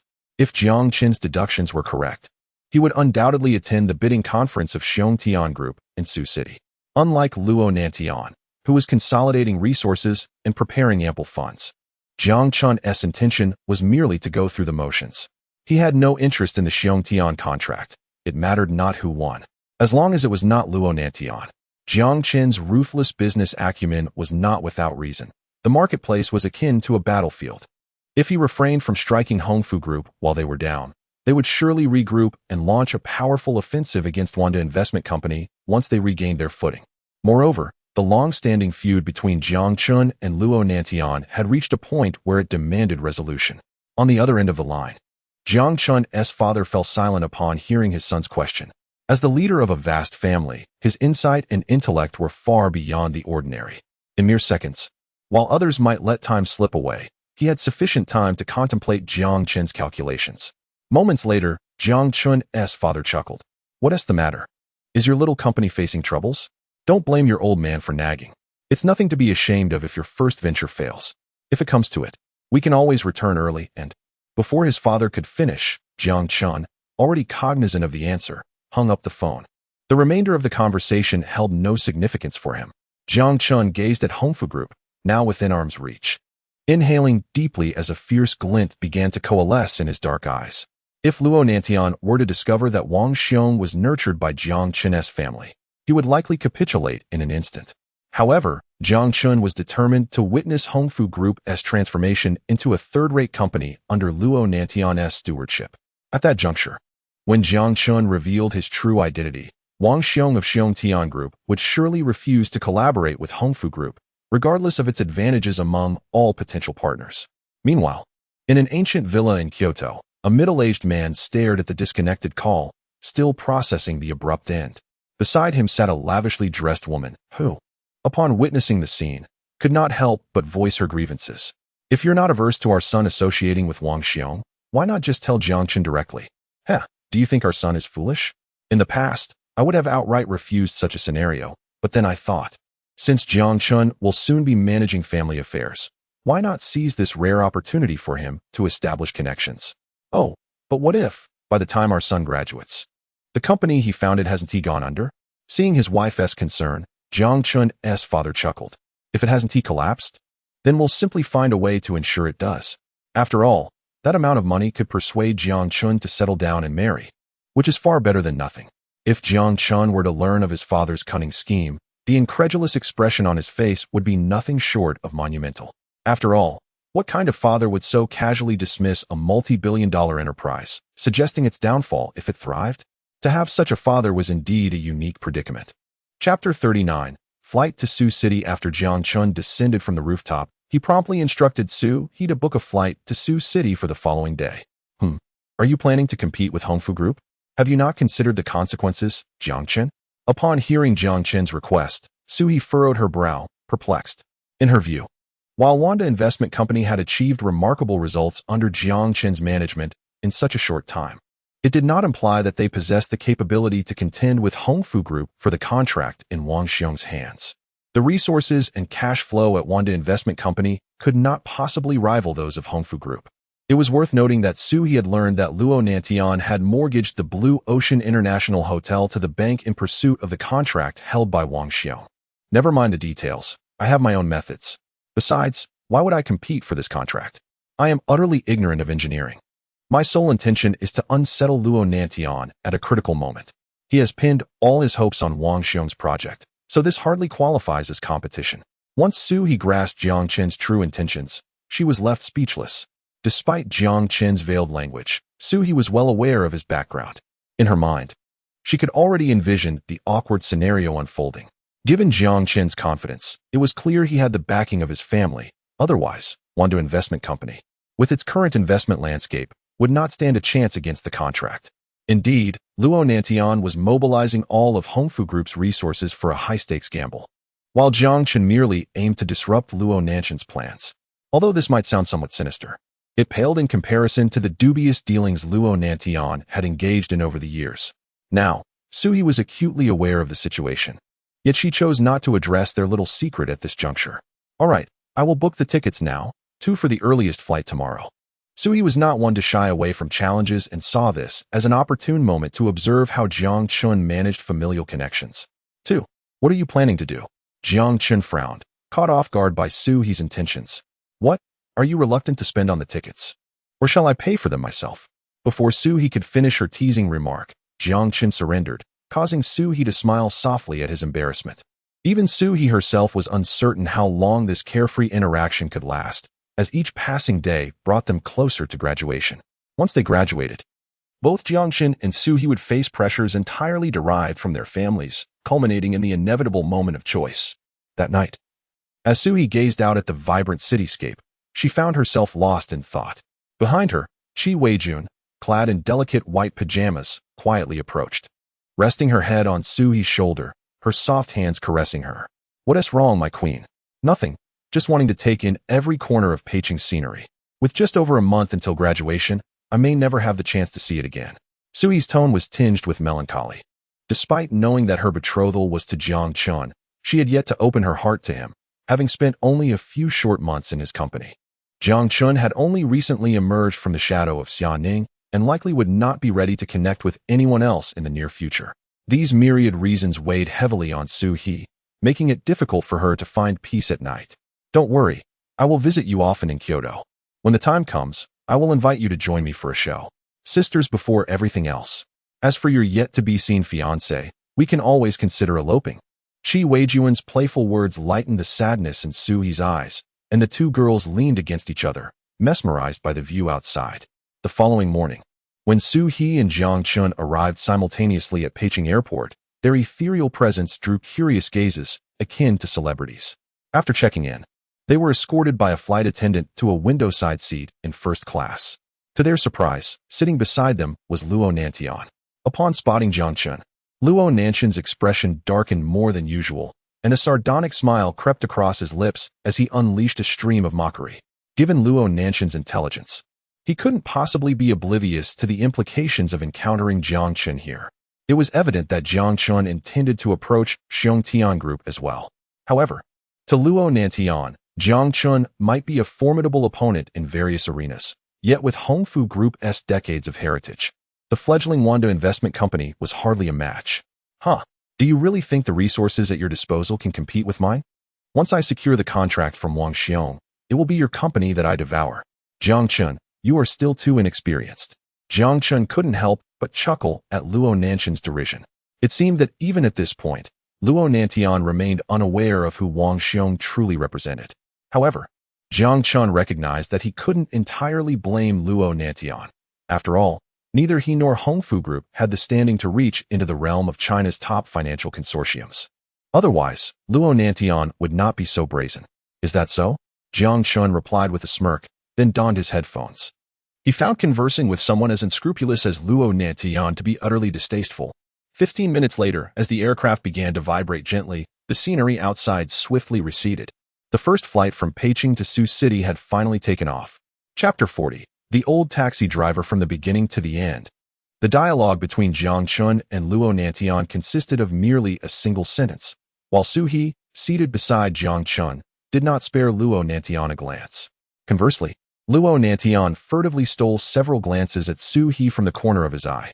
After all, in comparison to Xianing, Suhi eclipsed her in both poise and beauty, particularly highlighted by the exquisite jade pendant adorning her neck, which led Luo Nantian to question how Jiang Chen, a mere impoverished youth, could transform into a formidable competitor capable of rivaling the Hongfu Group in just a few short months.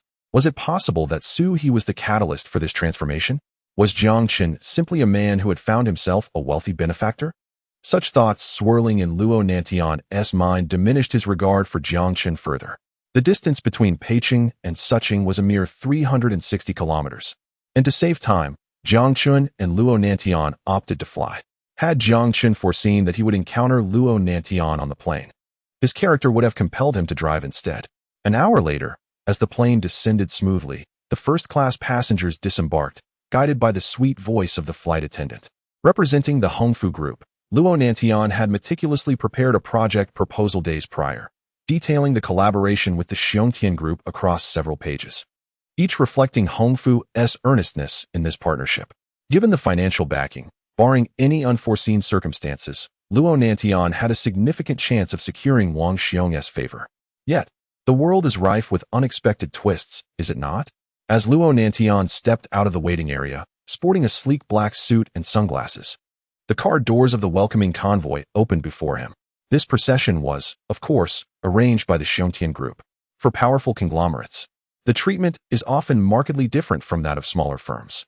Though this disparity might evoke a sense of indignation, reality is often harsh. Observing this scene, Luo Nantian's arrogance swelled. He approached the car, removing his sunglasses and casting a derisive glare at Jiang Chen. What do you have to compete with me? The moment he settled into the luxurious vehicle, the convoy surged forth, leaving a cloud of dust in its wake. What's wrong? Suhi had anticipated Jiang Chen would be incensed, but upon inquiring, she discovered that he was unfazed. No worries, Jiang Chen replied with a smile. What's there to compare with someone so desperately clinging to their last breaths? We'll simply take a taxi to the Xiongtian Group. Besides, our mission isn't to secure a contract, but merely to disrupt Luo Nantian's plans. As Jiang Chen's words lingered in Su He's ears, he opened the back door of the taxi, leaned in, and slid inside. For reasons unknown, as Su He gazed at Jiang Chen's face, an inexplicable sorrow welled within her, not for Jiang Chen, but rather for Luo Nantian. To encounter a rival like Jiang Chen, one could only wonder if, for Luo Nantian, such luck might ultimately prove to be misfortune. Driver, to the Xiongtian Group, please. Once Su He joined him in the back seat, Jiang Chen glanced at the taxi driver and stated their destination. All right. The driver, a man of about 50 with tan skin but striking features, pressed the accelerator, and the taxi lurched forward. Just 5 minutes into their journey on the elevated highway, Jiang Chen spotted Luo Nantian's convoy. Yet before he could speak, the driver, unable to contain his thoughts, exclaimed, I wonder which big boss has come to our suching. Ah, the lives of the wealthy are enviable. They can sip tea and fish at leisure, while we, nearing retirement, toil to pay off our mortgages for our 2 little ones. Jiang Chen couldn't help but chuckle, and his laughter elicited a faint smile from Su He. Young man, are you 2 lovebirds visiting suching for a holiday? The taxi driver casually remarked, using the term lovebirds without a second thought. For reasons unclear, both Jiang Chen and Su He chose not to elaborate, though Su He's cheeks flushed as she gazed out the window. We're here for business, actually. The fellow in front is my rival. How about you increase the speed and overtake him? I'll tip you an extra 100. Upon hearing this, the driver shook his head. Overtaking is one thing, but I want to take extra money from you lovebirds. Earning a living isn't easy, and you'll need every penny for your future house, marriage, and children. Old Huang, want to take such money. With that, he deftly shifted gears, and the engine roared as they surged ahead, leaving Luo Nantian in their dust. 20 minutes later, as the taxi came to a halt at the entrance of the Xiongtian Group, Jiang Chen and Su He stepped out of the back seat. Unbeknownst to the driver, nestled beside the armrest lay a crisp 100 yuan note, quietly resting in a crevice. As Su He and Jiang Chen entered the grand edifice of the Xiongtian Group, Luo Nantian's convoy arrived at a leisurely pace. When the confident Luo Nantian alighted from the back seat, it was not mere intuition that directed his gaze. He immediately spotted Jiang Chen and Su He in the distance. A surge of inexplicable rage ignited within him as he glanced at the sleek black Rolls-Royce and then at the taxi idling at the red light nearby. With a cold snort, he tucked his briefcase under his arm and stormed into the Xiongtian Group's building, vowing, for now, let them revel in their joy. When Wang Xiong announces my victory before all the bidders, I shall see how they contend with me. No one in Peking dares to challenge Luo Nantian. Chapter 41. The bidding conference upon revealing his identity to the front desk of Xiongtian Group. The short-haired girl could not help but steal a few glances at Jiang Chen. After all, the company's bidding event had become widely known. Naturally, there were certain prerequisites for companies to participate in this bidding conference. Coincidentally, despite Wanda Investment Company being established for only about 3 months, it had just met the necessary criteria in terms of both capital and scale. If Luo Nantian were to learn of this, he would likely be infuriated. The animosity between Luo Nantian and Jiang Chen had escalated to an irreconcilable level. Unless unforeseen circumstances arose, upon returning to Peking, the ultimate confrontation between the two would soon unfold. Mr. Jiang, please follow me. The short-haired girl smiled professionally. personally guiding Jiang Chen and Su He to the conference room on the top floor of the company.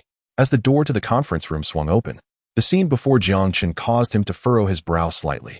He had not specifically researched the current influence of Xiongtian Group, for in Jiang Chen's perspective, those recognized by their families could not be lacking in merit.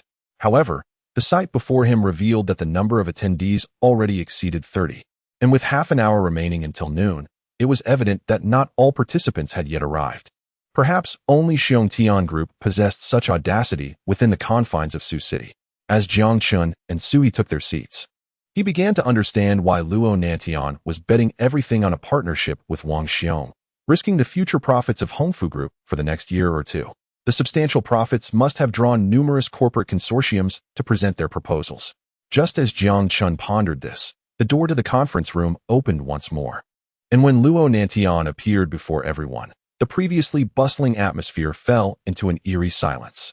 Dozens of gazes fixed upon Luo Nantian. So, this is the young master of Hongfu Group, Luo Nantian?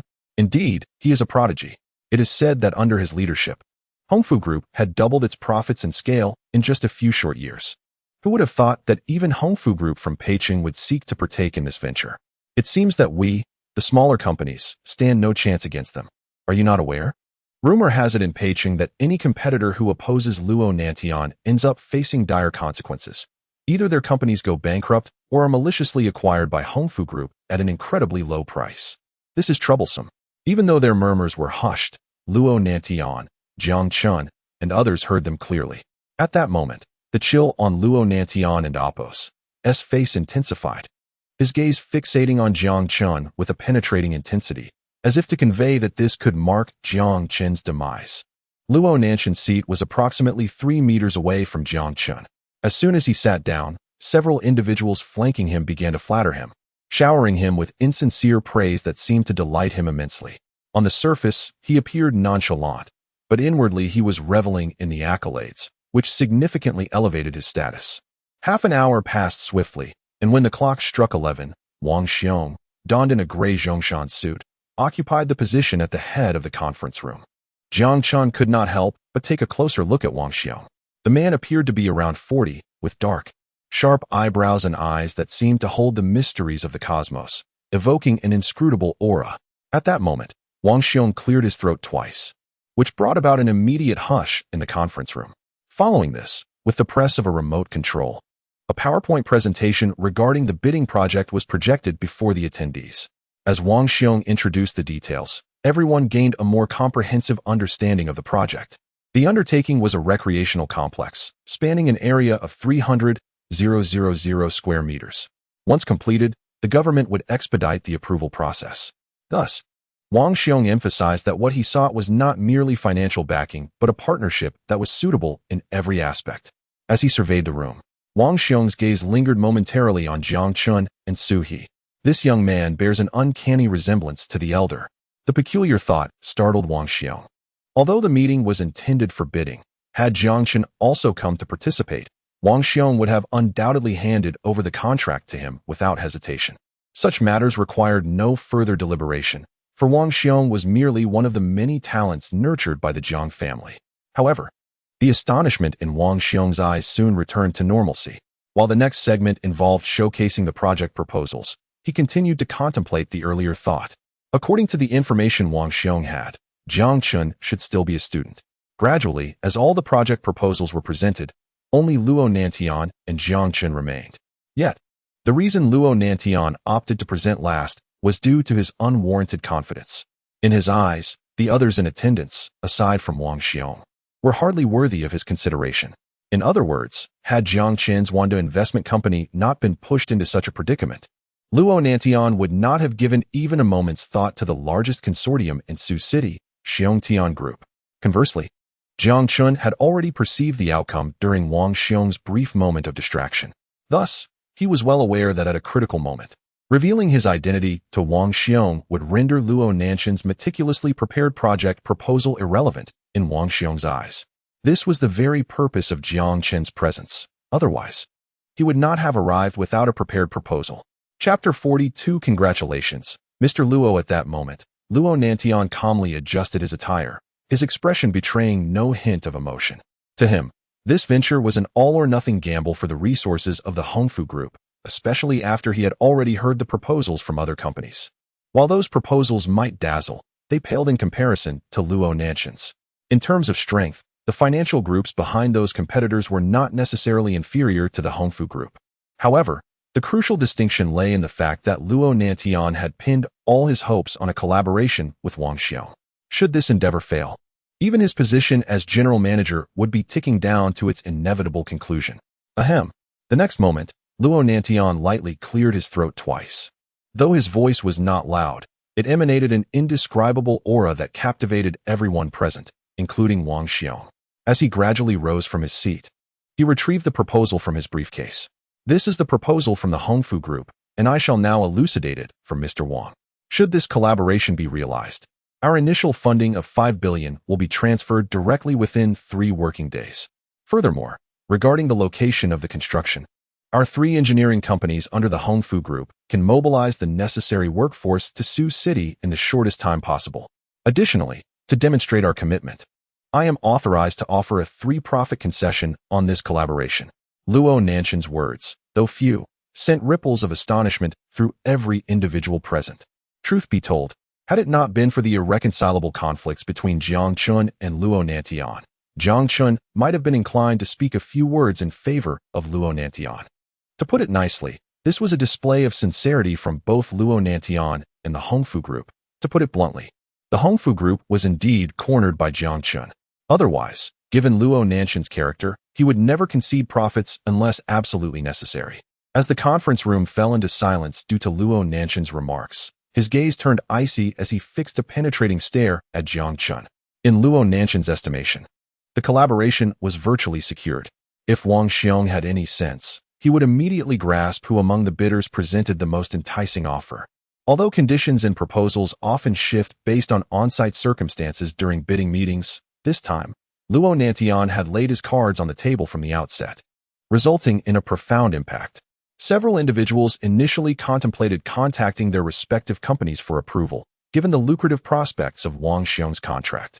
However, upon relaying the situation, they received an unprecedentedly unanimous response: withdraw from the bidding and yield the opportunity to the Hongfu Group. Experienced individuals had sensed the underlying tension, realizing that any opposition to the Hongfu Group could lead to dire repercussions. While the allure of profit was undeniable, one must also consider their own safety. Additionally, those who dared to challenge the Hongfu Group were often reckless, believing themselves invulnerable. Alas, it appears our Guangda consortium must concede this time, one remarked. Indeed, Luo Nanshan's reputation as a young prodigy was well-founded. His ability to command a consortium at such a young age, coupled with his extravagant proposals, suggested a promising future for the Hongfu Group. Congratulations, Mr. Luo. Although our company also wishes to collaborate with the Xiongtian Group, we find your enticing conditions too compelling to resist. We hope for future opportunities to work with the Hongfu Group, as there is ample fortune to be shared. Remarkably, even though Wang Xiong had yet to announce which company he would partner with, those present were astutely aware of the implications. Following Luo Nanshan's presentation of conditions, the outcome was all but predetermined. Jiang Chen and Su He, however, found themselves overlooked, despite Jiang Chen having yet to rise and present his proposal. After all, Wanda Investment Company was ultimately just a financial entity, lacking the depth to pose a threat to the Hongfu Group in this bidding war. Well then, I extend my gratitude to all for graciously relinquishing this splendid opportunity to me. Tonight, I shall host a banquet, Luo Nantian declared. At that moment, the weight that had long burdened him began to lift, and he felt an unprecedented lightness. Preserving his position as general manager seemed assured, and the anticipated profits from this partnership would afford him ample time to reform the company. Jiang Chen, as a rival, had effectively become a nonentity in Luo Nanshan's eyes. Very well, let us gather at the Luban International Hotel this evening to learn from you, Mr. Luo. As seasoned veterans, we must not concede to age. The future belongs to promising young talents like yourself, they chimed in. As praise for Luo Nantian filled the room, Jiang Chen, who had remained silent, could no longer contain himself. Sui shot a curious glance at Jiang Chen, questioning why he had not yet made his move. If Wang Xiong were to announce a partnership with the Hongfu Group, Jiang Chen's intervention would place Wang Xiong in a precarious position, caught between familial loyalty and personal reputation. After all, a tarnished reputation could hinder the Xiongtian Group's future aspirations. Who would willingly engage in extensive business dealings with someone known for inconsistency? Are you not celebrating a tad prematurely? Jiang Chen remarked with a faint smile, rising from his seat. In that instant, an undeniable force radiated from him, overshadowing Luo Nantian. As Jiang Chen's intense gaze settled on Wang Xiong, he prepared to speak once more. Chapter 43. A tinge of enmity between us, Mr. Wang. Shall we find a moment to converse privately? As these words escaped Jiang Chen's lips, a flicker of brilliance flashed through Su He's beautiful eyes, while Wang Xiong's deep gaze lit up with intrigue. However, not far away, Luo Nantian furrowed his brow, perplexed as to why, given the gravity of the situation, Jiang Chen remained undeterred. Nevertheless, Luo Nantian harbored little concern, for among those present, only Hongfu Group could muster such earnestness. Yet, an unsettling feeling gnawed at him. Why could such matters not be discussed openly? With an icy tone, Luo Nantian chastised Jiang Chen from a position of authority. His words prompted the attendees, who had previously sought to curry favor with him, to fix their gazes upon Jiang Chen. The perceptive individuals in attendance swiftly discerned the animosity simmering between Luo Nantian and Jiang Chen. In such circumstances, it was customary for one to extend a modicum of respect unless absolutely necessary. Who could predict what the future held? Today's underestimated rival might soon become a formidable adversary. Over time, large corporations had grown accustomed to donning deceptive masks and uttering insincere platitudes, feigning camaraderie while plotting one another's downfall. Indeed, if there were words to be spoken, why not voice them before us all? If fairness were to be compromised in the bidding process, then what value remained in it? Regardless, I remain unconcerned. While your Wanda investment company has achieved modest success, that is no justification for your arrogance. Youth often leads to hubris, and one may easily forget their roots. Alas, how could one compare to someone as exceptional as Luo Nantian? In the entirety of Huaxia, few could rival his caliber. In a flurry of disdainful remarks, the crowd seemed eager to trample Jiang Chen beneath their feet, especially upon discovering that his backing was merely a fledgling venture capital firm established mere months ago. The scorn in their eyes was unmistakable. The scene of belittling Jiang Chen while extolling Luo Nantian prompted Su He to furrow her brows in concern. Yet before she could speak, Wang Xiong, who had been scrutinizing Jiang Chen, finally interjected. As the head of Xiongtian Group, Wang Xiong's voice commanded silence among the attendees. After all, society operates on different principles today, whereas in ancient times, military might reign supreme. Now it is wealth, status, and power that dictate the hierarchy. Jiang Chen understood this dynamic better than anyone, having endured disdain during his concealed years, transforming such experiences into nourishment for his rapid ascent. Please wait, Wang Xiong's voice, tinged with ire, reverberated through the conference room, causing an abrupt shift in the atmosphere. The attendees, fearful of Wang Xiong's scrutiny, held their breath. Upon hearing Wang Xiong's words, an ominous premonition stirred within Luo Nantian. He could not contain himself, demanding, Mr. Wang, what do you mean? Is there a more suitable partner for collaboration among those present than my Hongfu Group? Wang Xiong merely cast a fleeting glance at Luo Nantian's anxious expression. The moment Jiang Chen spoke, Wang Xiong had already deduced his identity. With his status, no one dared address him in such a tone, except for Jiang Chen, the young master of the family. Mr. Luo, please bear with me. There are still 5 minutes until the announcement of the results. Surely, you can grant me this time?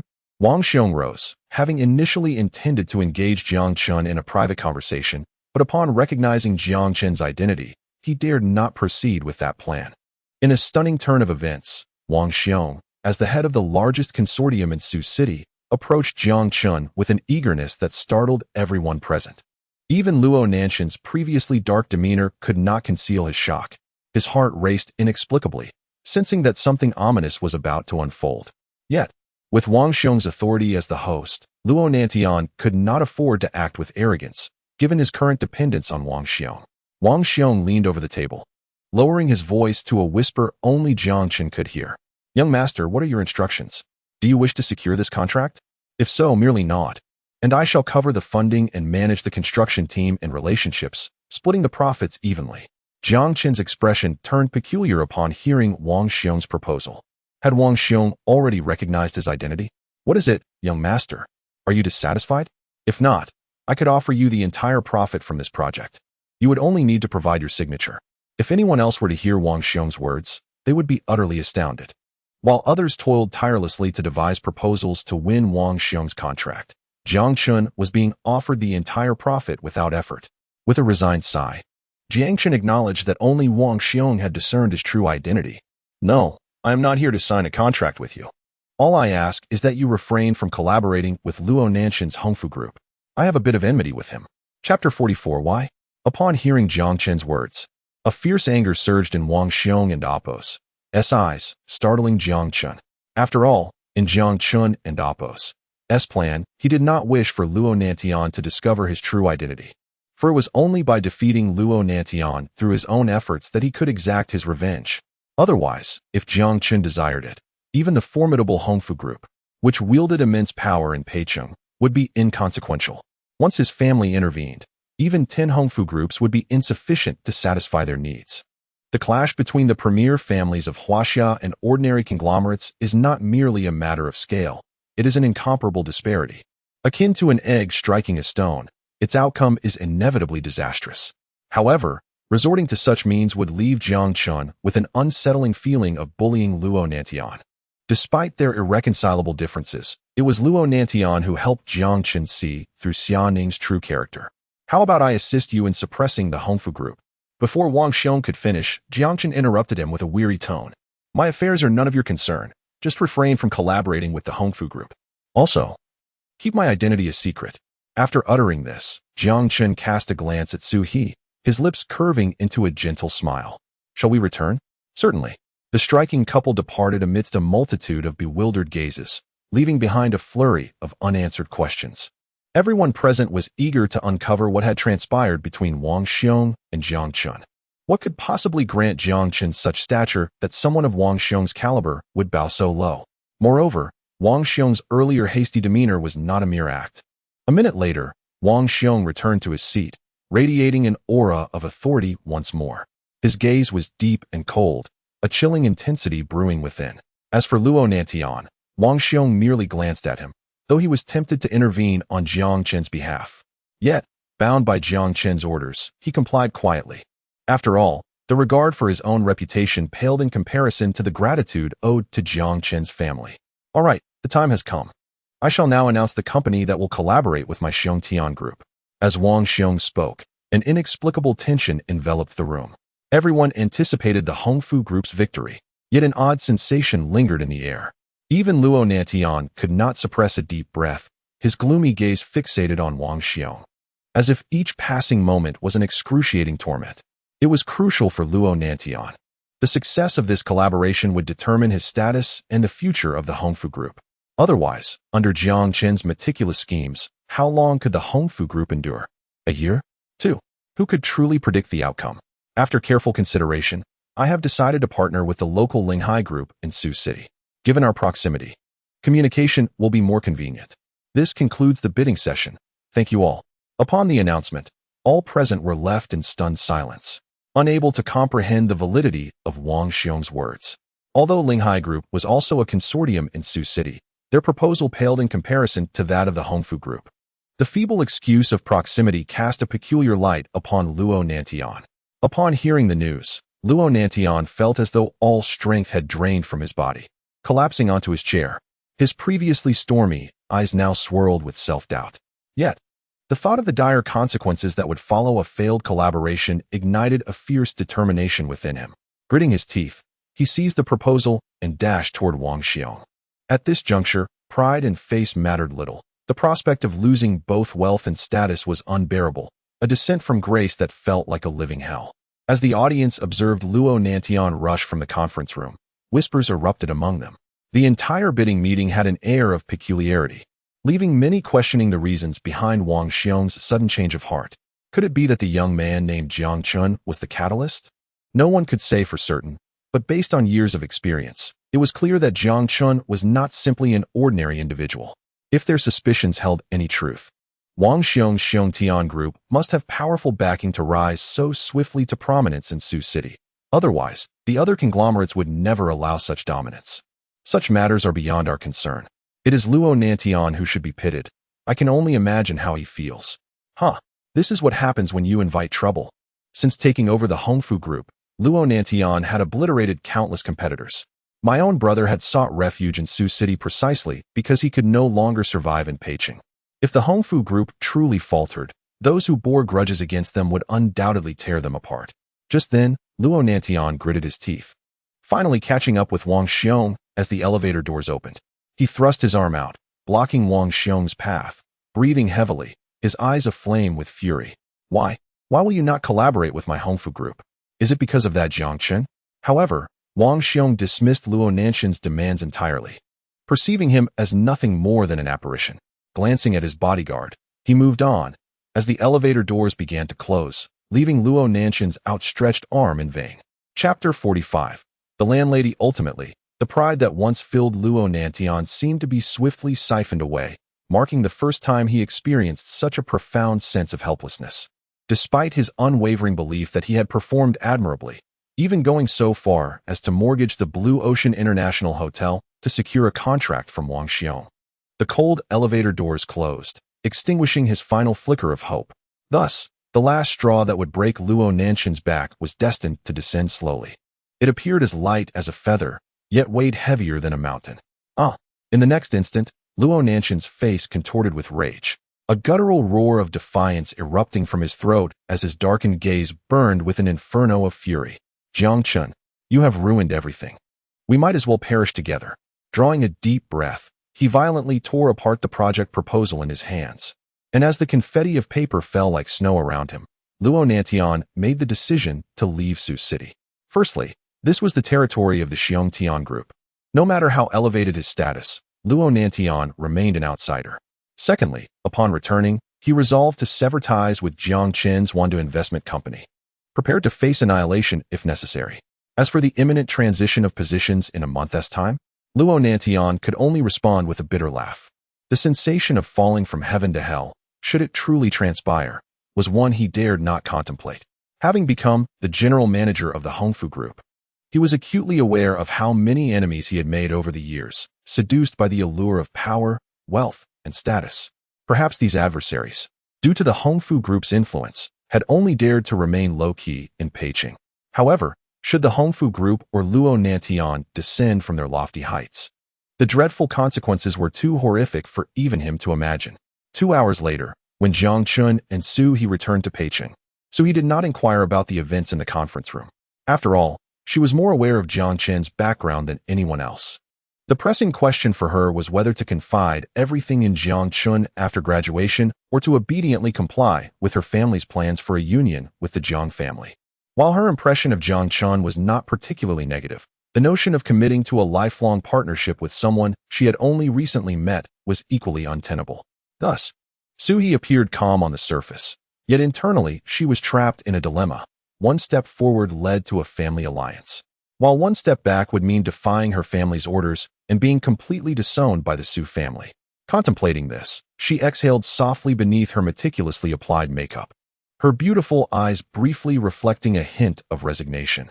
Murmuring to herself that this was perhaps the plight of those from prominent families, women often served as pawns in the game of alliances and status. As Su He pondered numerous thoughts, Jiang Chen turned with a smile, his striking eyes meeting hers. Do you feel like we returned a bit too quickly? When I have the chance, I'll take you to explore Sioux City properly. Shaking his head, Jiang Chen's gaze deepened with a steely resolve. With Luo Nantian and Appo's collaboration with Wang Xiong now severed, he would soon face expulsion from the board, and it was undoubtedly a time for the Hongfu Group to descend into turmoil. Therefore, a comprehensive offensive was warranted. Upon hearing Jiang Chen's words, Su He nodded thoughtfully.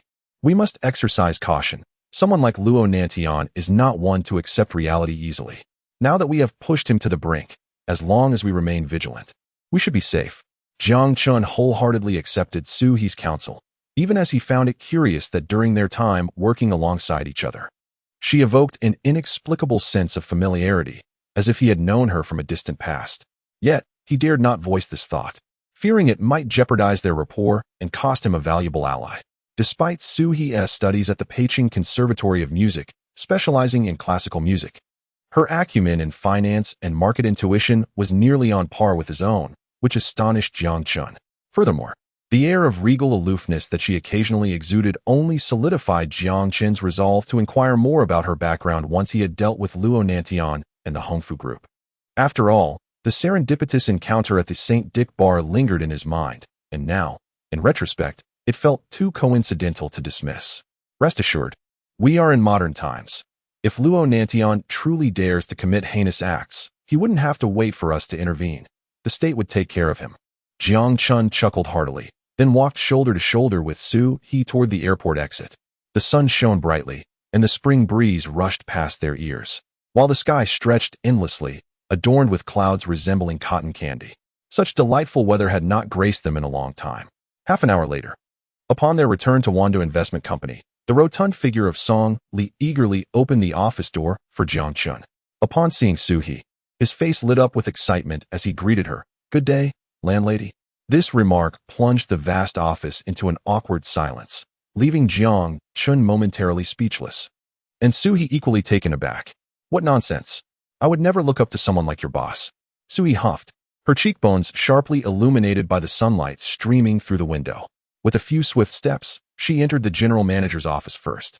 Meanwhile, at Peking Airport, a convoy of 6 sleek black luxury cars glided to a stop at the entrance, and Luo Nantian, exuding a chilling aura, finally came into the view of Yang Ku and his sycophantic entourage. Chapter 46. The Outlet for Anger. Young master, you have worked hard. As Luo Nantian approached the convoy, a distance of merely 20 meters, Yang Ku, with a sycophantic smile plastered across his face, hurriedly jogged forward. Upon reaching Luo Nantian, he swiftly took the briefcase from his hands, anxious that its weight might burden him. Behind Yang Ku, Huang Mao and others also chimed in, greeting Luo Nantian in unison. Typically, even though Luo Nantian was aware of Yang Ku's ulterior motives, who wouldn't relish a few flattering words. Even he was no exception. However, this time, during his trip to Sioux City, not only had Wang Xiong publicly humiliated him by rejecting the contract, but he had also extinguished Luo Nantian's last flicker of hope. Observing the current predicament, Luo Nantian found himself utterly bereft of ideas on how to salvage the situation. In the next moment, he shot a cold glare at Yang Ku and the others, dismissing them with a huff before taking his seat in the back row. This abrupt scene left Huang Mao and Yang Ku, the ever-loyal sycophants, momentarily stunned. "Brother Yang, what is going on? Why does it feel like the young master is in a foul mood?" Huang Mao inquired. Yang Ku rolled his eyes in response. "Are you blind? Clearly, he is in a foul mood to the extreme. Let us get in the car quickly. We must not give the young master a reason to lose his temper. Or even I, your brother Yang, will not be able to protect you." Yet, as Yang Ku turned around, a flicker of darkness flashed through his eyes. Despite Yang Ku's ostentatious spending, it was all merely for show. Given his proximity to Luo Nantian, he often played the role of the villain in the unscrupulous dealings that Luo Nantian preferred to keep his hands clean of. With the recent troubles facing Hongfu Group, Yang Ku was the only one privy to many intricate details. Understanding Luo Nantian so well, Yang Ku had already concluded that the collaboration between Hongfu Group and Xiongtian Group was likely doomed. This thought began to fill Yang Ku with deep apprehension about his future. After all, should he lose the backing of Luo Nantian, the consequences of their misdeeds could very well land him in prison for many years. On the drive back, Yang Ku dared not glance at Luo Nantian even once. The atmosphere in the car had grown oppressively tense, a palpable sense of impending doom enveloping him. The journey from the airport to the headquarters of Hongfu Group spanned approximately 13 kilometers. Half an hour later, as Luo Nantian returned to the general manager's office, he shot a chilling glare at Yang Ku. This gaze seemed to carry a weight of lethal intent, rendering Yang Ku immobile with fear. He knew better than anyone the extent of Luo Nantian's potential fury, though he would not resort to murder or heinous crimes. Should Luo Nantian desire to erase someone from existence, he could undoubtedly do so. "Young master," Yang Ku swallowed hard, the sensation of being a tiger's companion instilling a sudden urge to retreat. Just as Yang Ku opened his mouth, Luo Nantian slammed his hand on the desk. The sharp crack reverberated throughout the office, and the aura emanating from Luo Nantian was so intense that it sent tremors through Yang Ku's legs. "What day is it today? Have you accomplished what I asked of you? I demand to know why Xia Ning has not returned." Luo Nantian launched into a tirade, ostensibly targeting Xia Ning. But Yang Ku understood the underlying currents. Having chosen to be Luo Nantian's sycophant, he had anticipated such experiences, though he hadn't expected the chaos to unravel so swiftly. In this moment, Yang Ku could only comply with Luo Nanshan's commands. Otherwise, in his current state, Luo Nantian was capable of anything reckless. I have asked Song Qian to find Xia Ning several times, but she is resolute in her refusal to return, young master. I have truly tried my best. As Yang Ku spoke, his expression was almost tearful, his voice choked with emotion, giving the impression to the uninitiated that he might actually be crying. Upon hearing Yang Ku and Apos' response, Luo Nantian fell silent. In truth, there was no emotional bond between them. Both had their own motives, one greedy, the other lustful, each seeking personal gain. Yet what irked Luo Nantian was the disparity in their backgrounds. How could a mere child from an ordinary family dare to speak of abandoning him? This indignation was something Luo Nantian could not swallow. Furthermore, the once inconsequential Jiang Chen had, in just a few months, grown to a level capable of challenging the Hongfu group. At times, Luo Nantian himself struggled to discern whether his urgency in forcing Xia Ning's return was driven by a desire for revenge against her or against Jiang Chen. With these thoughts swirling, Luo Nantian lifted his gaze, casting a dark and oppressive glance upon Yang Ku once more. If I do not see Xia Ning by tomorrow afternoon, I will ensure you vanish from this world. I care not for your methods. Even if you have to kidnap her, the consequences will rest solely on your shoulders. Now go, and attend to your duties. Moments later, as Yang Ku fled from Luo Nanshan's office in utter disarray, he stood in the corridor, gasping for breath. Once he departed, the lavishly adorned office fell silent, leaving Luo Nantian alone. After venting his pent-up rage, his chaotic thoughts began to clear, and as he inhaled deeply, he started to assess the situation at hand. He understood that Hongfu Group could not fall apart on his watch, for it not only impacted his own safety, but also the very survival of his family. This matter is beyond my capacity to resolve. It seems I must consult with that old fool. Chapter 47. Jiang Chen's companion. In accordance with past behavior, Luo Nantian would never seek assistance from his father. However, the predicament surrounding Hongfu Group had escalated beyond his capacity to resolve. Now, all hope rested upon his father. 20 minutes later, a crimson Ferrari roared out of the underground garage of Hongfu Group, its exhaust echoing deafeningly. As Luo Nantian sped homeward, the office of the general manager at Wanda Investment Company buzzed with the presence of 9 individuals. With Jiang Chen and Su He included, the number swelled to 11. Everyone, take your time to deliberate. Make your own decisions. I shall not interfere. Even if you choose not to take action now, I will not withdraw my investments from your companies. Jiang Chen's voice reverberated, plunging the room into a profound silence, so quiet one could hear a pin drop. Just 5 minutes prior, he had laid bare the challenges faced by Hongfu Group without resorting to grandiose claims. The 9 individuals before him hailed from diverse industries, each wielding a degree of influence in Peicing. Time trickled by, and Jiang Chen toyed with his pen, refraining from urging them. He understood that if they succeeded in this endeavor, their statuses would ascend due to Hongfu Group's downfall. Conversely, failure would bear the same consequence. This was a choice. And ultimately, Jiang Chen would not impose his will. As the first 5 minutes elapsed, the general manager's office remained enveloped in silence, with each individual visibly conflicted, their minds racing with calculations. Just as the second 5 minutes approached, Zhang Shou, who had been silent for an extended period, finally exhaled deeply. A glimmer of determination sparkled in his dark eyes as he lifted the now-cold teacup and drained it in one go. Mr. Jiang, had it not been for your words, my Tianlong Entertainment Company would likely have collapsed due to cash flow issues. I am well aware of the reasons why so many banks in Peicing are reluctant to lend to me. It all stems from Hongfu Group's threats, Zhang Shou articulated, a fierce expression crossing his face. After all, Hongfu Group has a struggling entertainment agency in Peicing. If you give the word, Tianlong Entertainment will stand firmly with you. At this moment, Jiang Chen's eyes brightened, as he had not anticipated that Zhang Shou would be the first to align himself with him. The entertainment industry was notoriously intricate. Hongfu Group could only undermine Zhang Shou through financial means. Fans, after all, do not concern themselves with who is right or wrong. Should they be provoked, the following morning, Hongfu Group's entrance could be overwhelmed with refuse. Just as Jiang Chen prepared to express gratitude to Zhang Shou, a middle-aged man seated across from him slowly raised his head. Though he said little, his gaze toward Jiang Chen spoke volumes. Following the lead of these two, 7 out of the 9 individuals ultimately chose to align with Jiang Chen at this critical juncture. Witnessing this, Jiang Chen felt a warm current surge within him. To become part of the elite financial circles of Huaxia, what was paramount? Even Jiang Chen could not help but feel a sense of wonder at the support he received so early in his entrepreneurial journey. It was clear that as his company flourished, these individuals would benefit from his success, gaining significant advantages in resources, funding, and connections. Rest assured, I, Jiang Chen, am not one to act impulsively without regard for the consequences. I am confident in my ability to dismantle Hongfu Group's hold over Peiqing, Jiang Chen asserted. Having thoroughly analyzed the current situation, Jiang Chen was already a headache for Luo Nantian, and with Su He joining him, Hongfu Group would face relentless pursuit from four industries.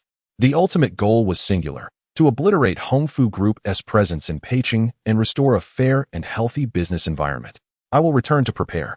I will contact you all soon. Zhang Shou smiled at Jiang Chen and was the first to exit Wanda Investment Company.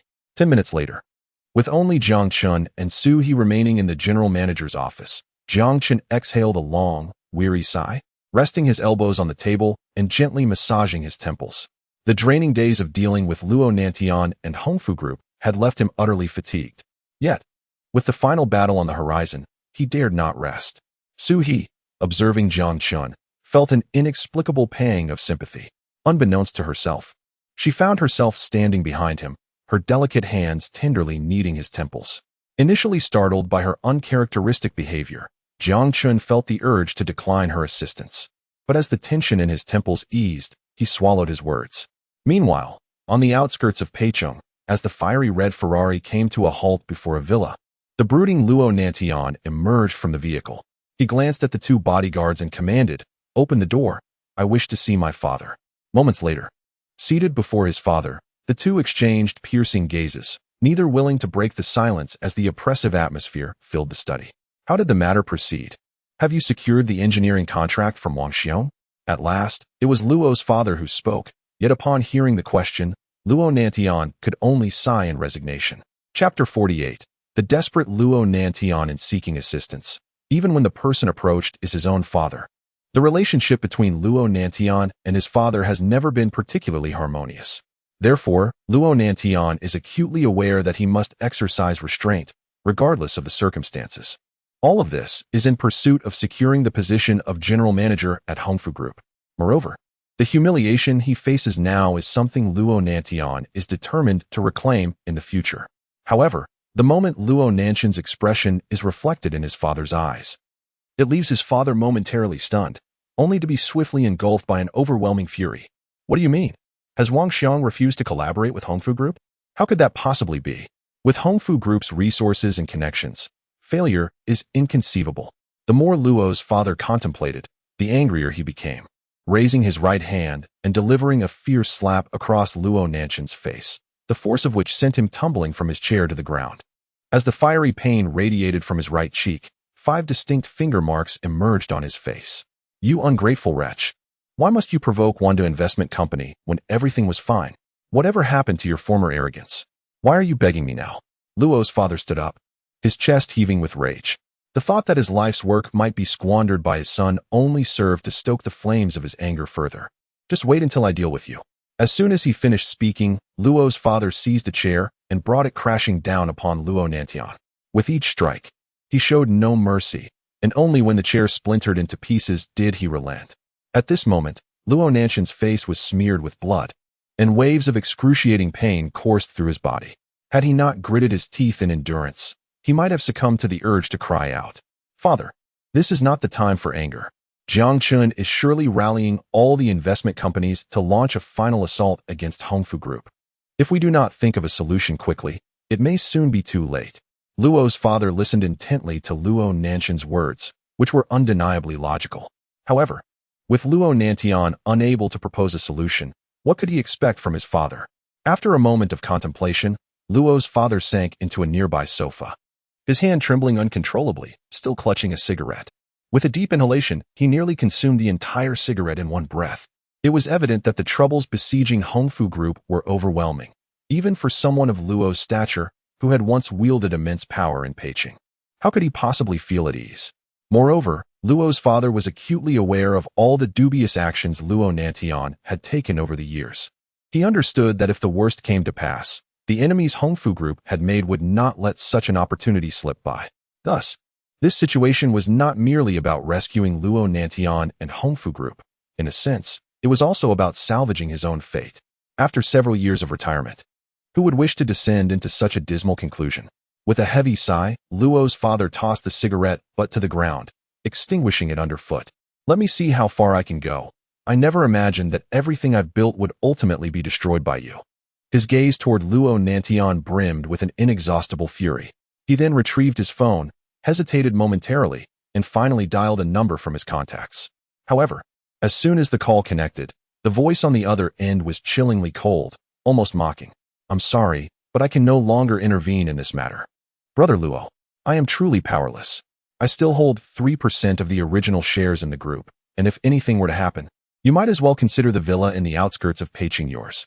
After this statement, the caller abruptly hung up, leaving only the sound of the dial tone echoing in Luo's father's ears. Gradually, a pallor crept over his face. He never expected that even his closest ally on the board would choose self-preservation over loyalty to the Luo family. The ensuing 10 minutes felt interminably long for both father and son. During this time, Luo's father made 7 phone calls, each ending in disheartening responses that only deepened the pallor on his face. When the phone slipped from his grasp and shattered upon hitting the ground, the once proud man's eyes glistened with despair. Turning to Luo Nantian, he lamented, "There's nothing we can do. The members of the board are far too shrewd. Their holdings are merely for the sake of substantial cash dividends. Even if Hongfu Group were to collapse, it would hardly affect them, as they have long since built their own empires in other cities using the influence of Hongfu Group." With a heavy sigh, Luo's father continued, "You should return to the company. From this moment on, cut all unnecessary expenses at Hongfu Group. Moreover, any unprofitable subsidiaries must be disposed of at the fastest pace possible, regardless of the price. If we can weather this storm, a mere Wando investment company is not something to fear. After all, in terms of foundation, they cannot match our depth." Upon hearing this, Luo Nantian nodded vigorously, realizing this was indeed the most prudent course of action.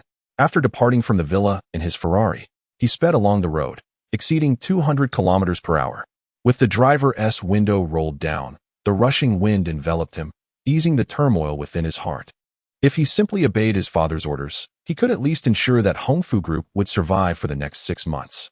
Yet, in the office of Wanda Investment Company, as Jiang Chen reviewed the bank loan documents provided by Su He, he fell into deep contemplation. A Blue Ocean National Hotel, even including the land, would not exceed 10 billion. Yet Hongfu Group's account had seen an influx of 30 billion just days prior. Chapter 49. Frantic Revelations. Did you notice something amiss? Sui gazed into Jiang Chen's handsome visage, and upon hearing his words, she couldn't help but chuckle softly. Indeed. Jiang Chen nodded, confident that Luo Nantian had colluded with the bank president to manipulate certain data, resulting in a 3-fold increase.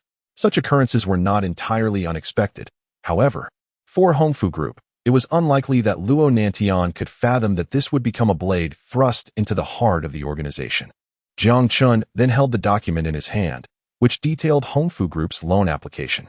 Within 5 minutes of its submission to the bank's headquarters, a tempest of chaos erupted, confirming Jiang Chen's suspicions.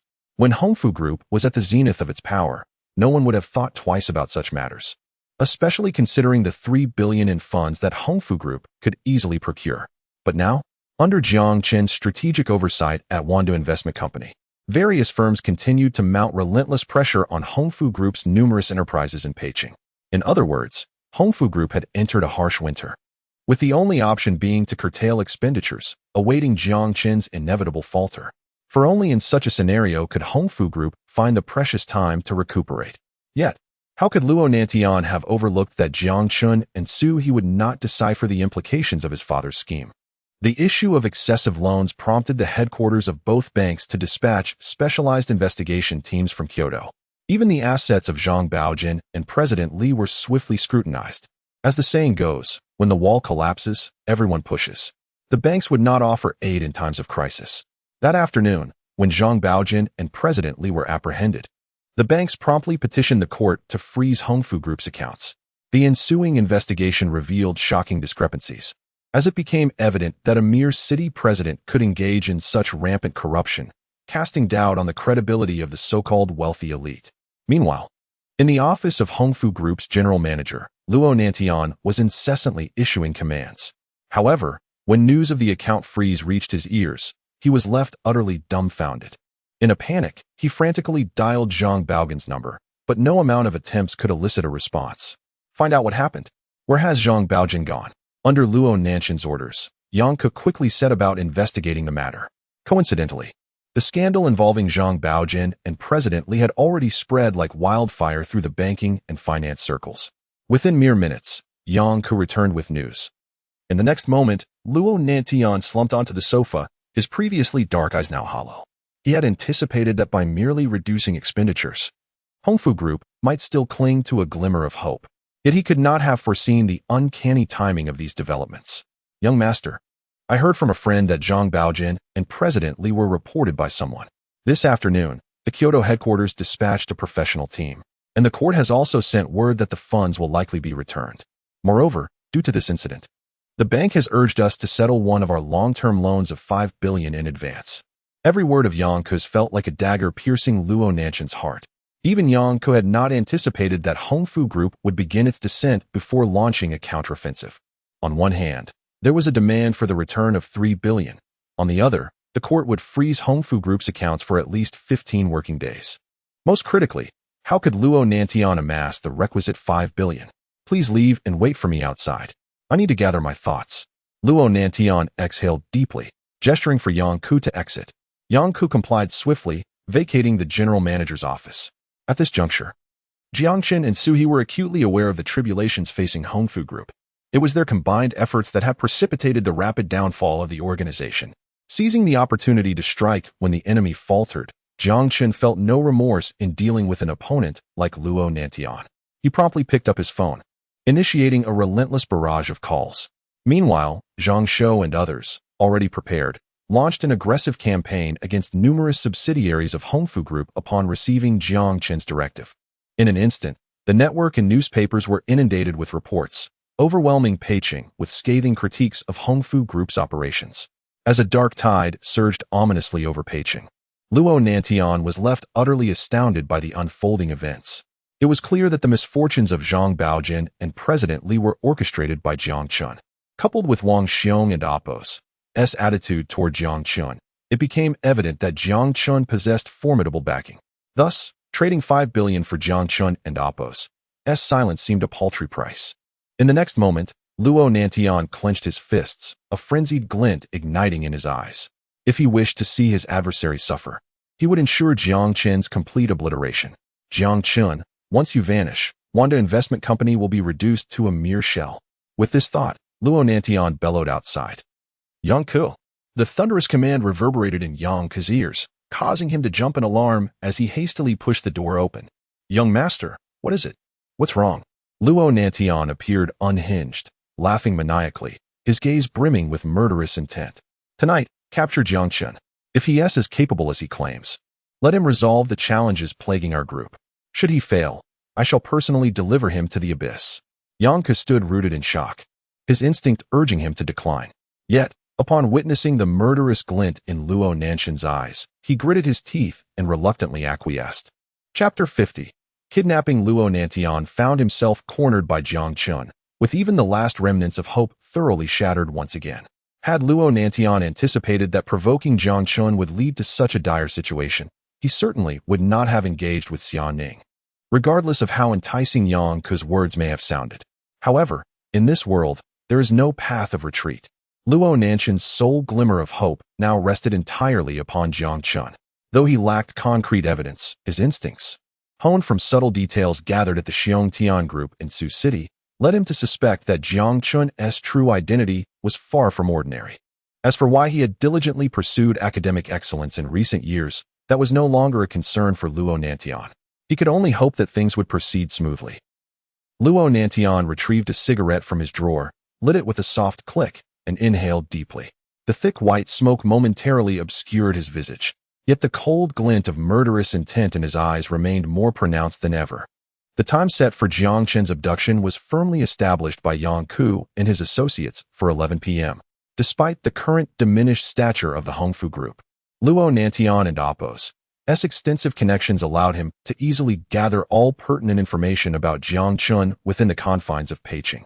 Half an hour later, when Jiang Chen's address pinged onto Yang Ke's phone, he eagerly opened the message. The location read, Number 1, Huxin Avenue, Building 6, 19th floor. Yang Ke inhaled sharply. Both the timing of Jiang Chen's return and the security measures at the residence rendered this kidnapping operation exceedingly precarious. The No. 1, Huxin Avenue was a newly developed high-rise community overlooking the lakeside park, with property prices soaring beyond 50,000 per square meter, and the smallest units exceeding 200 square meters. Brother Yang, should we prepare some tools? Perhaps machetes or similar items? Huang Mao exclaimed, his excitement palpable at the thought of Luo Nanshan's orders to kidnap Jiang Chen. Yet, compared to Yang Ke, their enthusiasm was still markedly lacking. At that moment, Yang Ke was resolute in not divulging the truth to Huang Mao and the others. Both Luo Nantian and the Hongfu group were teetering on the brink of collapse. The edifice could crumble within mere days. Of course, Yang Ke's motivations were self-serving. If he were to express regret, it would solely be for not having saved up some resources. Despite his ostentatious lifestyle, his bank account barely exceeded 100,000 yuan, with every gratuity from Luo Nantian swiftly spent. Crucially, during this kidnapping mission, Yang Ke realized he no longer felt the trepidation he once did when executing Luo Nanshan's dirty work. Thus, if any unforeseen circumstances arose, he would be the first to flee. Once Luo Nantian lost the backing of the Hongfu group, their fate would not differ much from his own. What are you preparing those for? You might get caught by the property management before you even enter the community. Yang Ke rolled his eyes at Huang Mao's suggestion. Listen to me. Grab 2 ropes and buy a couple of bottles of pepper spray. Oh, and don't forget a roll of yellow tape. All right, I'll head out now. Meanwhile, across from the Hongfu group, Jiang Chen, after a day of relentless activity, could not suppress a yawn.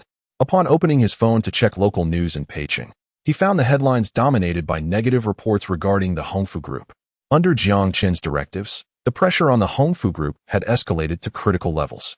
Not only were the courts and banks relentlessly pursuing them, but they had also issued a joint statement threatening compulsory measures should the Hongfu group fail to repay its debts. Internally, the atmosphere was rife with anxiety, with employees preoccupied with their jobs and the looming threat of unpaid salaries. What are we going to do? Salary day is approaching. What if we can't even pay our wages? I don't know. I still have a mortgage and credit card bills. If I don't get paid, I could end up on a blacklist. I have a little inside scoop. My new girlfriend works in the finance department and told me the company's accounts have been frozen. In other words, even Luo cannot access a single penny. At that moment, in the office of the general manager at Wando Investment Company, Jiang Chen had donned his coat and glanced at the still busy Su He. After a moment's hesitation, he tentatively spoke up. You've been working so hard lately. How about I treat you to dinner tonight? In truth, Jiang Chen had no ulterior motives. He merely wished to express his gratitude to Su He for her substantial assistance in recent days. This had subtly altered his perception of her. A woman in her 20s, showcasing such talent in the business realm, instilled a sense of pressure in Jiang Chen. Had they attended the same school, he might have found his position uncertain. To his surprise, Su He did not lift her head and promptly declined his invitation. What time is it? You still think about dinner? Let us focus on toppling the Hongfu group first. We can discuss dinner afterward. As she spoke, the sunset's rays streamed through the floor-to-ceiling windows, casting a warm glow on Su He, enhancing her allure and prompting Jiang Chen to steal a few extra glances. Very well. Ultimately, Jiang Chen nodded with a smile, glancing at his watch and realizing it was already nearing 6 in the evening. He turned and left the office. Half an hour later, Jiang Chen returned to his residence at number 1 Huxin Avenue, prepared a sumptuous dinner of steak and red wine, and switched on the television to catch the local news. As anticipated, the issues facing the Hongfu group were prominently featured. As the saying goes, when the walls crumble, everyone pushes. It seemed that the Hongfu group had indeed met its downfall at Jiang Chen's hands. If Luo Nantian could be ousted from the Hongfu group, those enemies he had offended would surely exact their revenge on him. Chapter 51. Open the door. I am from the property management. The night always seems to slip away swiftly. Unbeknownst to him, 3 glasses of red wine had already been consumed. And with Jiang Chen and Apos' moderate tolerance for alcohol, he was soon feeling the effects. After tidying up the dining table, he settled by the window, lighting a cigarette. It was now just past 10:30 p.m., and the moon hung exceptionally round in the sky, accompanied by a vast expanse of stars that twinkled like a long galaxy. Such a rare sight in the rapidly developing city of Peicheng could only be witnessed a few times a year. With just over a month remaining, Jiang Chen realized that if he truly wished to escape the family's arranged marriage, his only hope lay in transforming Wanda Investment Company into a nationally renowned enterprise before graduation. Otherwise, given the family's strength, it would be effortlessly easy for them to dismantle Wanda Investment Company. With this thought, he couldn't help but let out a long sigh. At that moment, a black business vehicle appeared at the entrance of Tianzi No. 1 courtyard, prompting two young security guards to emerge from their post, glaring suspiciously at the car. The reason was clear. The vehicle's license plate was not registered in the community's resident system, indicating that it likely did not belong to a resident of Tianzi No. 1. "What is your purpose?" questioned one of the guards, a man in his 30s, as he approached the driver's side and knocked firmly on the window. This scene sent a shiver of fear through the three men hiding in the back seat, who hurriedly pushed the prepared pepper spray and ropes further beneath the seat. As the window rolled down, Yang Ku greeted them with a broad smile, quickly producing 2 packs of pre-prepared cigarettes from his pocket. "Bro, I'm here to pick up a client. Could you kindly let me through?" The adage, "a hand that gives is never empty," rang true. And considering that each pack of cigarettes was worth more than a day's wage for the guards, they hesitated for a moment before accepting the offering. "It's late for picking someone up, you know? There won't be a next time. Just keep it down inside, or the client might complain, and we'll end up having our wages docked. All right, just register your license plate, and you can go in." Upon hearing this, Yang Ku's anxious heart finally settled, relieved that he hadn't been caught. If they delayed any longer, it would only heighten the guard's suspicion. What if they asked him for identification? "All right, I'll go down to register now." He quickly exited the vehicle, meticulously noting the license plate number and time of entry. Only then did the guard press the button on the remote control. As the barriers slowly lifted, the black business vehicle sped into the courtyard. Once it had navigated through the twists and turns and completely vanished from sight, the older guard furrowed his brow and stepped out. "What is going on? Didn't we say to keep it down? But looking at that license plate, it's clearly from a wealthy family. Hey, brother, let us each take a pack. This is a rare find." 5 minutes later, when the black vehicle finally halted beneath building number 6, Yang Ku and his companions donned their prepared masks. If it weren't for the potential misunderstanding of wearing sunglasses at night, Yang Ku would have put on his shades without hesitation. After all, their mission was to kidnap Jiang Chen. If Jiang Chen were a mere naive fool, Yang Ku would have been far more reckless. He understood better than anyone that having forced Luo Nantian into such a predicament in such a short time indicated Jiang Chen's formidable background. Thus, before their arrival, Yang Ku had already devised an escape plan. The last thing he wanted was to provoke Luo Nantian further. "Yang Gu, we're all set. Let us go up." But judging by the lights on the 19th floor, Jiang Chen likely hasn't gone to bed yet, said Huang Mao, glancing at the floor where Jiang Chen resided. "Right. Just follow my lead.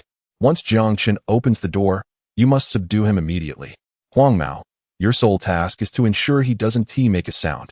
Rest assured, Yang Gu, I've learned a lot from you and am quite experienced in this sort of thing." Huang Mao nodded vigorously. Yet his words raised a hint of unease in Yang Ku. What if they were caught? Would Huang Mao shift all the blame onto him? "Let us not say you learned from me.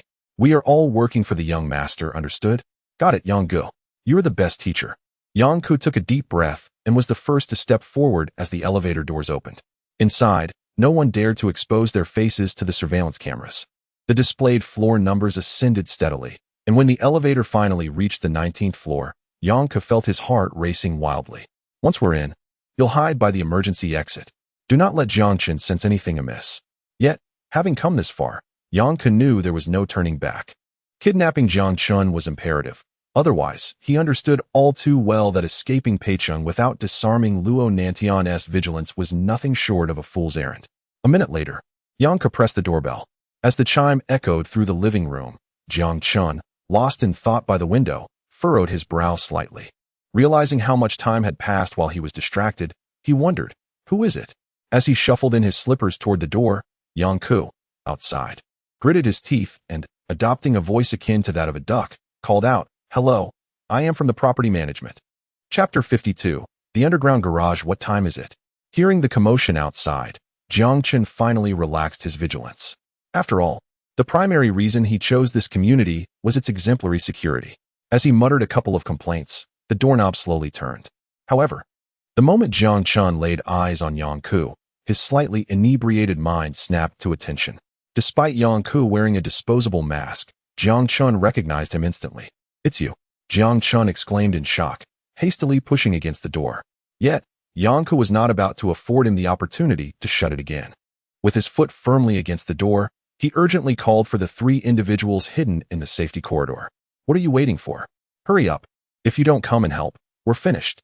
Yang Ku's shout jolted the trio into action, just as their hands pressed against the door simultaneously. A loud crash echoed as Jiang Chen was sent sprawling backward. Yang Ku and his companions swiftly entered, and as they closed the door, Jiang Chen managed to pin down Huang Mao and the others.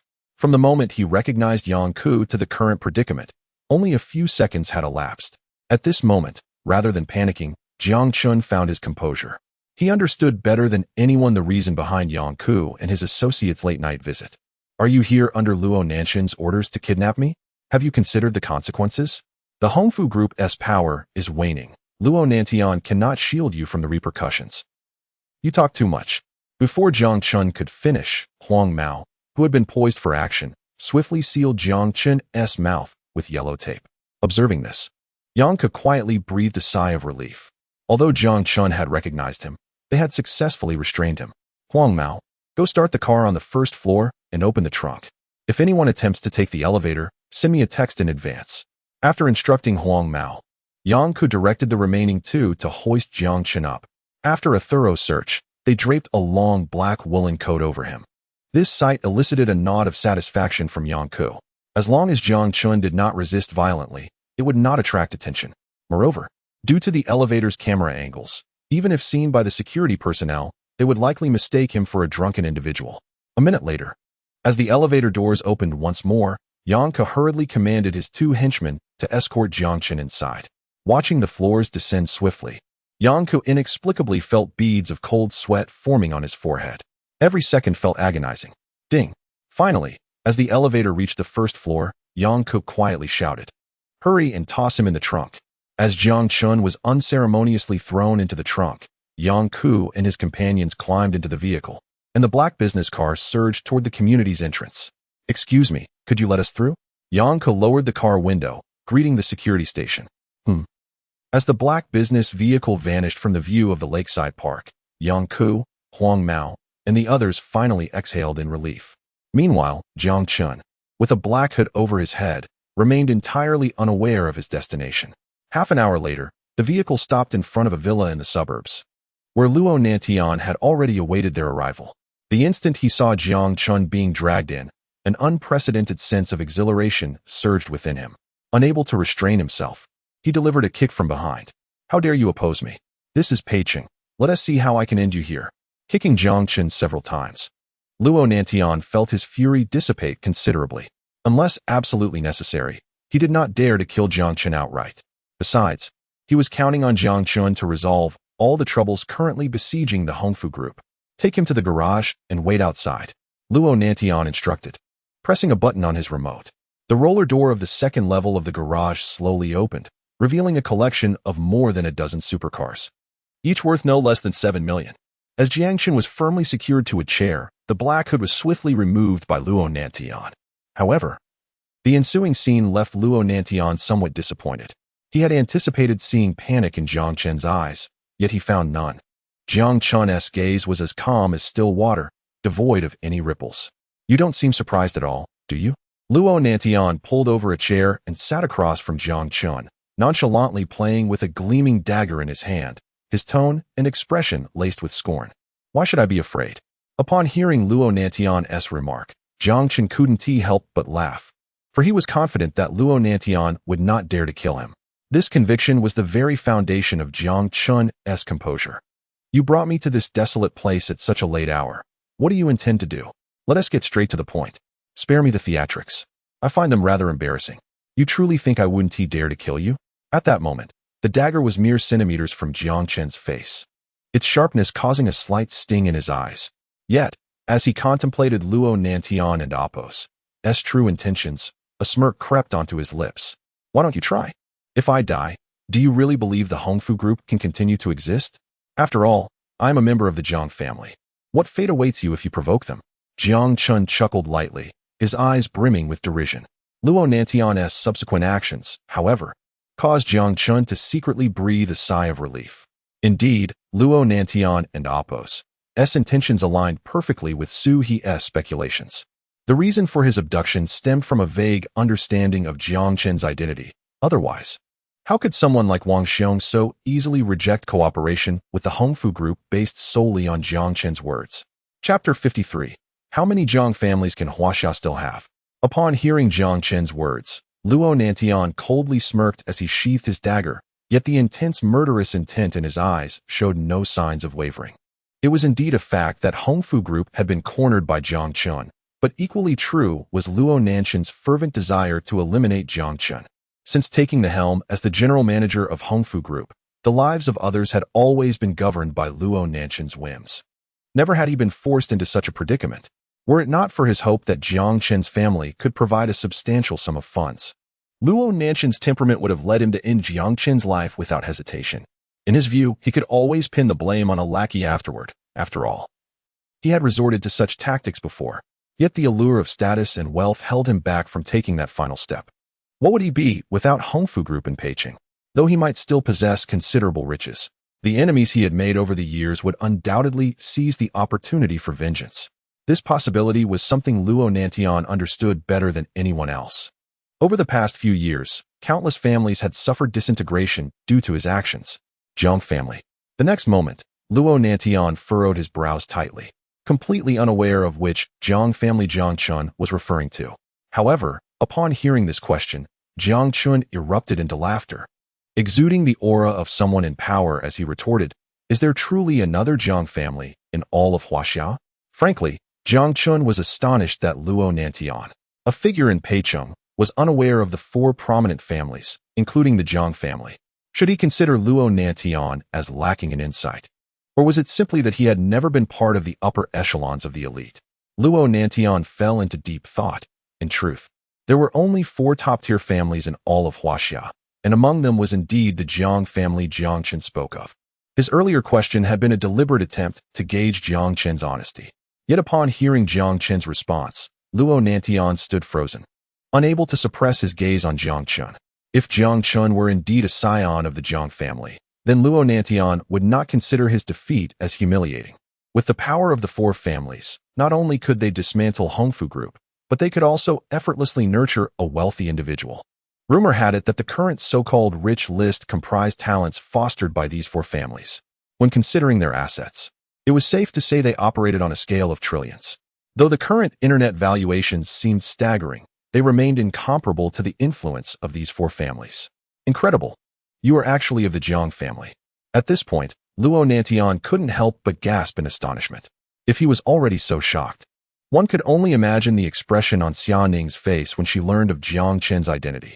The phrase picking up a sesame seed while losing a watermelon would be particularly apt in Xia Ning's case, especially when Luo Nantian thought about how Jiang Chen, despite his background, had to earn his own tuition during university. His expression turned peculiar. Logically, someone with Jiang Chen's background should be more arrogant than anyone else. Yet Jiang Chen was not. Were it not for Jiang Chen's near success in driving Hongfu Group to bankruptcy in just a few months, Luo Nantian would never have believed his words. With this thought, Luo Nantian glanced at Jiang Chen and continued, "Since that is the case, I shall not waste more words. I now present you with two options. Either you call someone from your family and have them transfer 10 billion to my company within a day, with the stipulation that it must be as an investment, or I will end your life right now. You should know which choice is more prudent." Though Luo Nantian was taking a risk, he remained composed, his desire for revenge not clouding his judgment. He could negotiate a ransom, but using the investment route left him wary of the Jiang family seeking retribution later. After all, Jiang Chen and Apos' family was not something Luo Nantian could dare to contemplate. Not only could they dismantle Hongfu Group, but even a cumulative 10 Hongfu groups would be insignificant to the Jiang family. Previously, Luo Nantian had doubted Jiang Chen's background, but he had never imagined it would be linked to one of the four great families of Huaxia. Now, there was no turning back for Luo Nantian and Hongfu Group. Is there truly a choice to be made? Jiang Chen coldly remarked as he looked at Luo Nantian. "Use my phone to call my father." He will transfer the 10 billion to your Hongfu Group account without delay. Upon hearing this, Luo Nantian quickly retrieved Jiang Chen's phone, unlocking it before locating Jiang Chen's father's number at the end of the contacts list. Taking a deep breath, he pressed dial. As the phone buzzed, Luo Nantian felt his legs tremble uncontrollably. This moment did not escape Jiang Chen and Apos' notice. If you hadn't and Apos, T reached out to my father.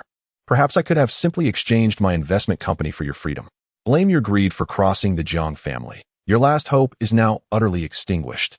Seeing this, Jiang Chen smirked, as the fate of Luo Nantian seemed to play out before him. What caliber of family was the Jiang family? While Jiang Chen's father might temporarily acquiesce to such measures, it would not quell the Jiang family's wrath. Ultimately, Luo Nantian would experience firsthand the tempest that could arise from the fury of one of Huaxia's top families.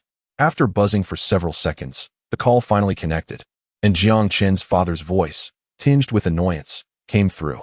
You little rascal, do you even realize what time it is? Are you short on money? Why can't this wait until tomorrow? However, Luo Nantian did not allow Jiang Chen's father to finish. Your son is currently in my hands. If you wish for him to see the sun tomorrow, you must comply with everything I say from this point forward. Chapter 54. The lightning rescue. As Jiang Chen's father heard Luo Nantian's words through the phone, an icy aura surged from him instantaneously. The slight amusement that once flickered in his eyes was abruptly replaced by a chilling demeanor. Taking a deep breath, he managed to suppress the murderous intent that brewed within him. You speak, he uttered softly. Yet those two seemingly calm words instilled a palpable sense of terror in Luo Nantian. Unbeknownst to him, beads of cold sweat began to trickle down Luo Nantian's back. At this juncture, retreat was no longer an option. Whether he lost his position as the general manager of Hongfu Group or witnessed its complete destruction at the hands of Jiang Chen, he could not bear to accept either outcome. Having chosen to gamble recklessly, Luo Nantian resolved to wager everything this time. I demand 10 billion in funds. I care not how you procure it, but it must be transferred to Hongfu Group's account by 5 o'clock tomorrow afternoon. Additionally, provide me with a contract confirming your Jiang family's investment, for only then can I feel at ease. Rest assured, as long as the funds arrive on time, Jiang Chen will face no danger. Otherwise, we might as well perish together. After hurling this ultimatum, Luo Nantian decisively hung up the phone, his pallor evident in that moment. Despite the hundreds of kilometers separating Beijing from the capital, he felt an intangible dread closing in on him. The horror was palpable. Meanwhile, in a villa in Kyoto, though it was the dead of night, the lights blazed brightly in the second-floor bedroom. Jiang Chen's father, typically warm and amiable, now wore a countenance that inspired fear. Jiang Chen's mother lay in bed, fully aware of everything Luo Nantian had said during the call. What do you plan to do? She inquired. What can we do? Jiang Chen's father chuckled coldly, his eyes glinting with ice. Our precious son is in the hands of that man. Have the family investigate the true nature of Hongfu Group, and contact the presidents of the banks in Kyoto immediately. Tell them I have urgent matters to discuss. Barely 2 minutes had elapsed since he hung up with Luo Nantian. Yet for someone of his stature, that was ample time to strategize. I will make the call now. Half an hour later, an unprecedented undercurrent surged from the bustling city of Kyoto. Those who received the Jiang family's message, regardless of their location, rushed towards the Jiang villa with utmost urgency. Even the presidents of the 3 major banks, wielding immense power, hastily donned their attire, instructing their drivers to head towards the Jiang family estate. The influence of the Jiang family was so vast that even Jiang Chen could scarcely fathom it. Within the living room of the Jiang villa, a gathering of over a dozen middle-aged men convened. Jiang Chen's father, clad in a gray Zhongshan suit, descended the redwood staircase, each step resonating with a somber thud, echoing the fury that enveloped him. Before any of the men could speak, Jiang Chen and Apos' father addressed them first. Gentlemen, I urge you to expedite the transfer of 10 billion in cash from our Jiang family account directly to Hongfu Group's account in Beijing. Do not question my motives. Upon issuing this command, a fierce intent radiated from his deep-set eyes. Even dragons have their reverse scales, let alone the patriarch of the entire Jiang clan. And Jiang Chen was the heir poised to inherit his father's position. In the context of the 4 great families of Huaxia, any significant move could trigger a ripple effect across entire industries. Find out who exactly Hongfu Group is to dare kidnap my son. They must be seeking death. Furthermore, once I receive news of Jiang Chen's safety, Ensure that Hongfu Group vanishes from this world with the utmost urgency. In just a few words, he had effectively pronounced the death sentence of Hongfu Group. Luo Nantian would likely remain oblivious to the consequences of threatening the Jiang family. Otherwise, Jiang Chen would not have worn such a mocking expression upon hearing of Luo Nantian's threats. It is essential to realize that only a handful of companies in Huaxia could amass 10 billion in cash on short notice. Although this sum was trivial to the Jiang family, as a father, his concern for Jiang Chen's safety was paramount. Otherwise, he would not have summoned the 3 bank presidents at such an hour. If he waited until the banks opened tomorrow, it would entail enduring at least 9 excruciating hours. In Jiang Chen's father's eyes, those 9 hours were too precarious. He could not afford to gamble. In no time, under the authority of the 3 bank presidents, each sat in their respective positions, sending requests to their headquarters, all under the Jiang family's name. Consequently, mere minutes later, the 3 banks established a rapid transfer channel. As the full 10 billion flowed into Hongfu Group's account, Luo Nantian stood frozen in disbelief, staring at his phone. Simultaneously, as the contract was sent to Luo Nantian's phone via multimedia message, he felt dwarfed by the enormity of the situation. The contract, ready to be printed, bore not only Jiang Chen's father's signature, but also the company's seal. In other words, all that remained was for Luo Nantian to sign, and his plans would be fulfilled. At this moment, less than 2 hours had passed since Luo Nantian hung up the phone with Jiang Chen's father. The astonishing swiftness left him with a tumult of emotions. Indeed, the influence of Huaxia's top families dwarfed that of a mere Peichin company. With a deep breath, Luo Nantian placed his phone in his pocket, casting a complex glance towards Jiang Chen. You are free. Chapter 55. The fury of the Jiang family upon hearing this. Jiang Chen's eyes reflected no sign of surprise. And across from him, Luo Nantian fully comprehended the chasm that lay between them. Had it been Luo Nantian who was kidnapped tonight, he would undoubtedly have struggled to maintain the same composure as Jiang Chen. Are you not going to untie me? Jiang Chen chuckled softly, shaking his head. Yet beneath his calm gaze, he regarded Luo Nantian as one might observe a doomed soul. No one understood the terror of the Jiang family better than Jiang Chen. He was acutely aware that once his father received word of his safety, the Hongfu Group would be confronted by a colossal entity reigning at the pinnacle of power.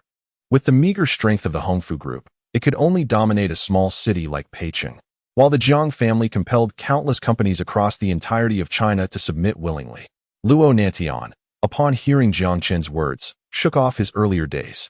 He used the dagger in his hand to sever the ropes binding Jiang Chen, and then he cautiously stepped back, keeping a vigilant eye on Jiang Chen, fearful that the newly freed Jiang Chen might take adverse action against him. Yet, to Jiang Chen, this scene appeared utterly ridiculous. What are you laughing at? Luo Nantian asked, unnerved by the cold smile on Jiang Chen's face.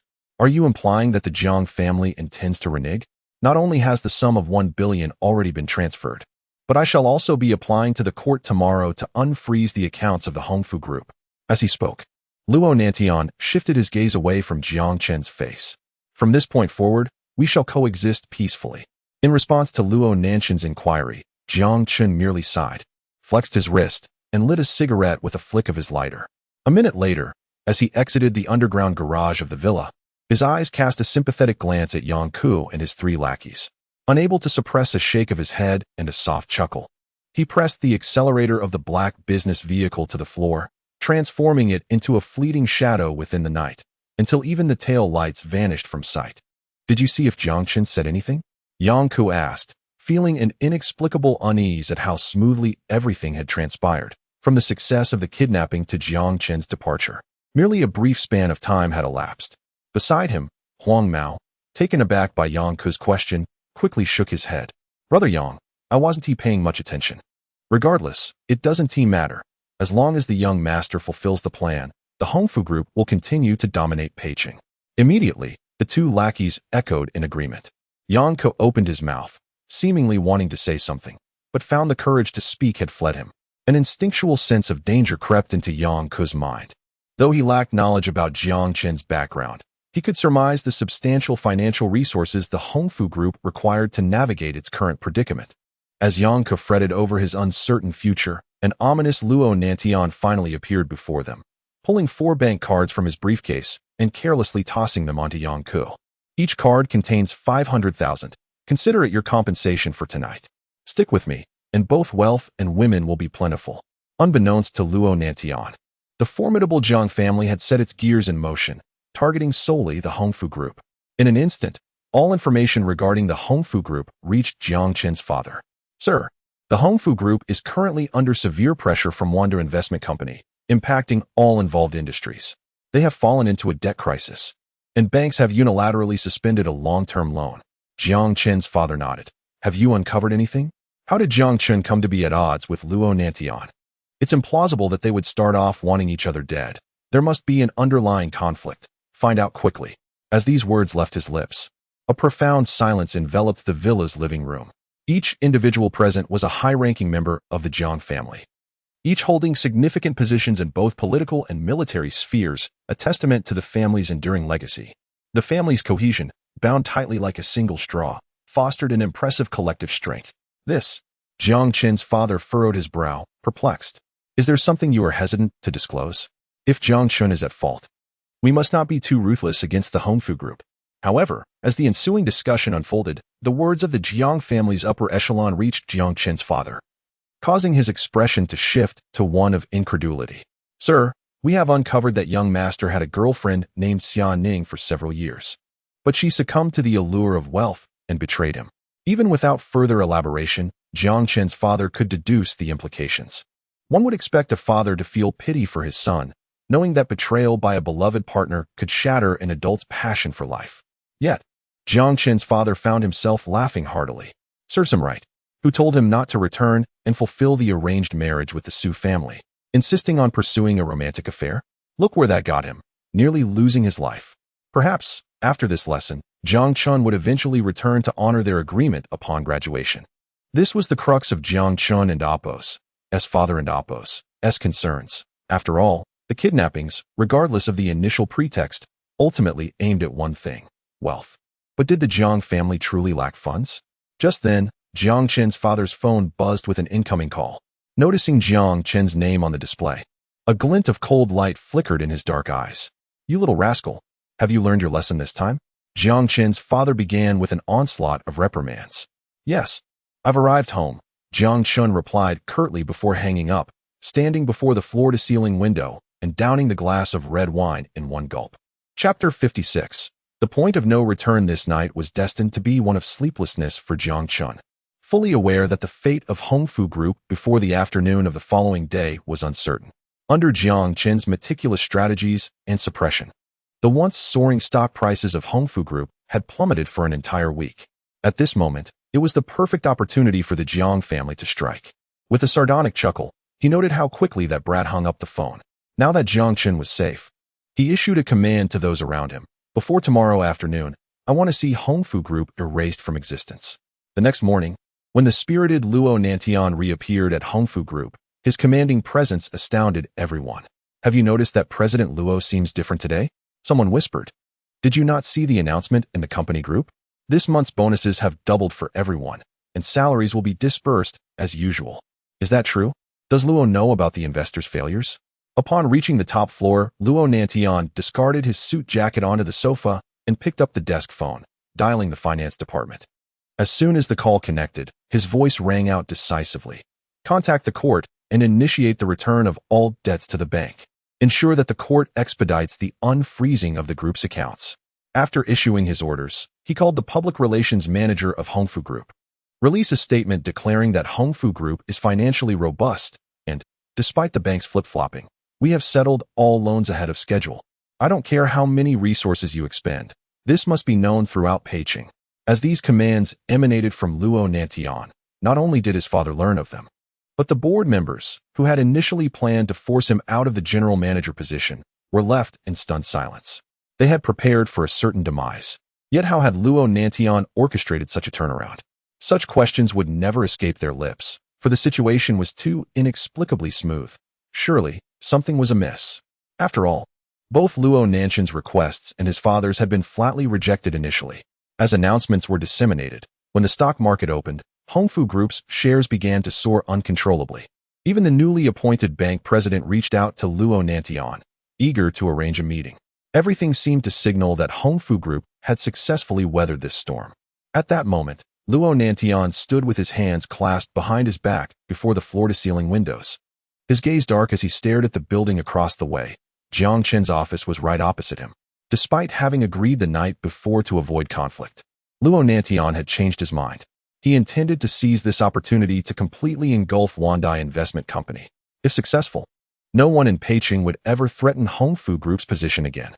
With a smirk, he thought, though I may not rival your family background in Peicheng, your company will ultimately face a forced acquisition at a bargain price. Just wait. Within a week, it will come to pass. As Luo Nantian reveled in his visions of the future, in the villa of the Jiang family in Kyoto, Jiang Chen's father sipped a hot cup of tea, contemplating the mobilization of their entire influence. They were determined to fulfill his order, to ensure Hongfu Group's obliteration by 5 p.m. that afternoon. Of course, completely erasing Hongfu Group was impossible, but with the Jiang family's power, forcing the group to delist was within reach. Even the mighty Jiang family could not transgress the laws of Huaxia. That was a non-negotiable boundary. The command had been given, and it was up to the subordinates to execute it. After all, Hongfu Group was hardly worthy enough to be considered a true rival. That afternoon, a substantial sum of money abruptly flooded the stock market, prompting countless investors to frantically sell their shares of Hongfu Group as the stock hit its ceiling. Yet, regardless of the volume of sales, the influx of capital consumed it all in an instant. Simultaneously, a plane from Kyoto landed smoothly at Peicheng Airport, where a team led by Jiang Chen's uncle was whisked away in a black luxury vehicle. Shortly thereafter, the prestigious Jiang family issued a statement declaring that their collaboration with Hongfu Group was still under consideration. This news detonated like a nuclear bomb in the business world of Huaxia. Many were left bewildered, questioning when Hongfu Group had ever formed a relationship with the Jiang family or signed any investment agreements. Upon learning this, Luo Nantian could not suppress a cold laugh. It seemed the Jiang family was holding true to their word. Although they declared the investment contract void, they made no mention of the 1 billion yuan involved. Just as Luo Nantian exhaled in relief, an avalanche of negative news about Hongfu Group began to flood in. Even within the heart of Hongfu Group's operations in Peicheng, numerous citizens marched with banners, demanding accountability for properties that had yet to be delivered while they continued repaying bank loans. In the office of Wandai Investment Company, Sui gazed out the window, her eyes narrowing with keen insight as she observed the unfolding chaos. With her intelligence, she recognized the undercurrents swirling beneath the surface. It was evident to her that Hongfu Group was facing an unavoidable catastrophe, and the mastermind behind it was undoubtedly not Jiang Chen, for he lacked the strength to mobilize such vast forces. Suddenly, it seemed an idea struck Suhi. She turned to scrutinize Jiang Chen closely. Did Luo Nantian target you last night? Startled by her question, Jiang Chen felt a sudden urge to knock on her head, curious about what thoughts resided within. How could she deduce so accurately from mere hints?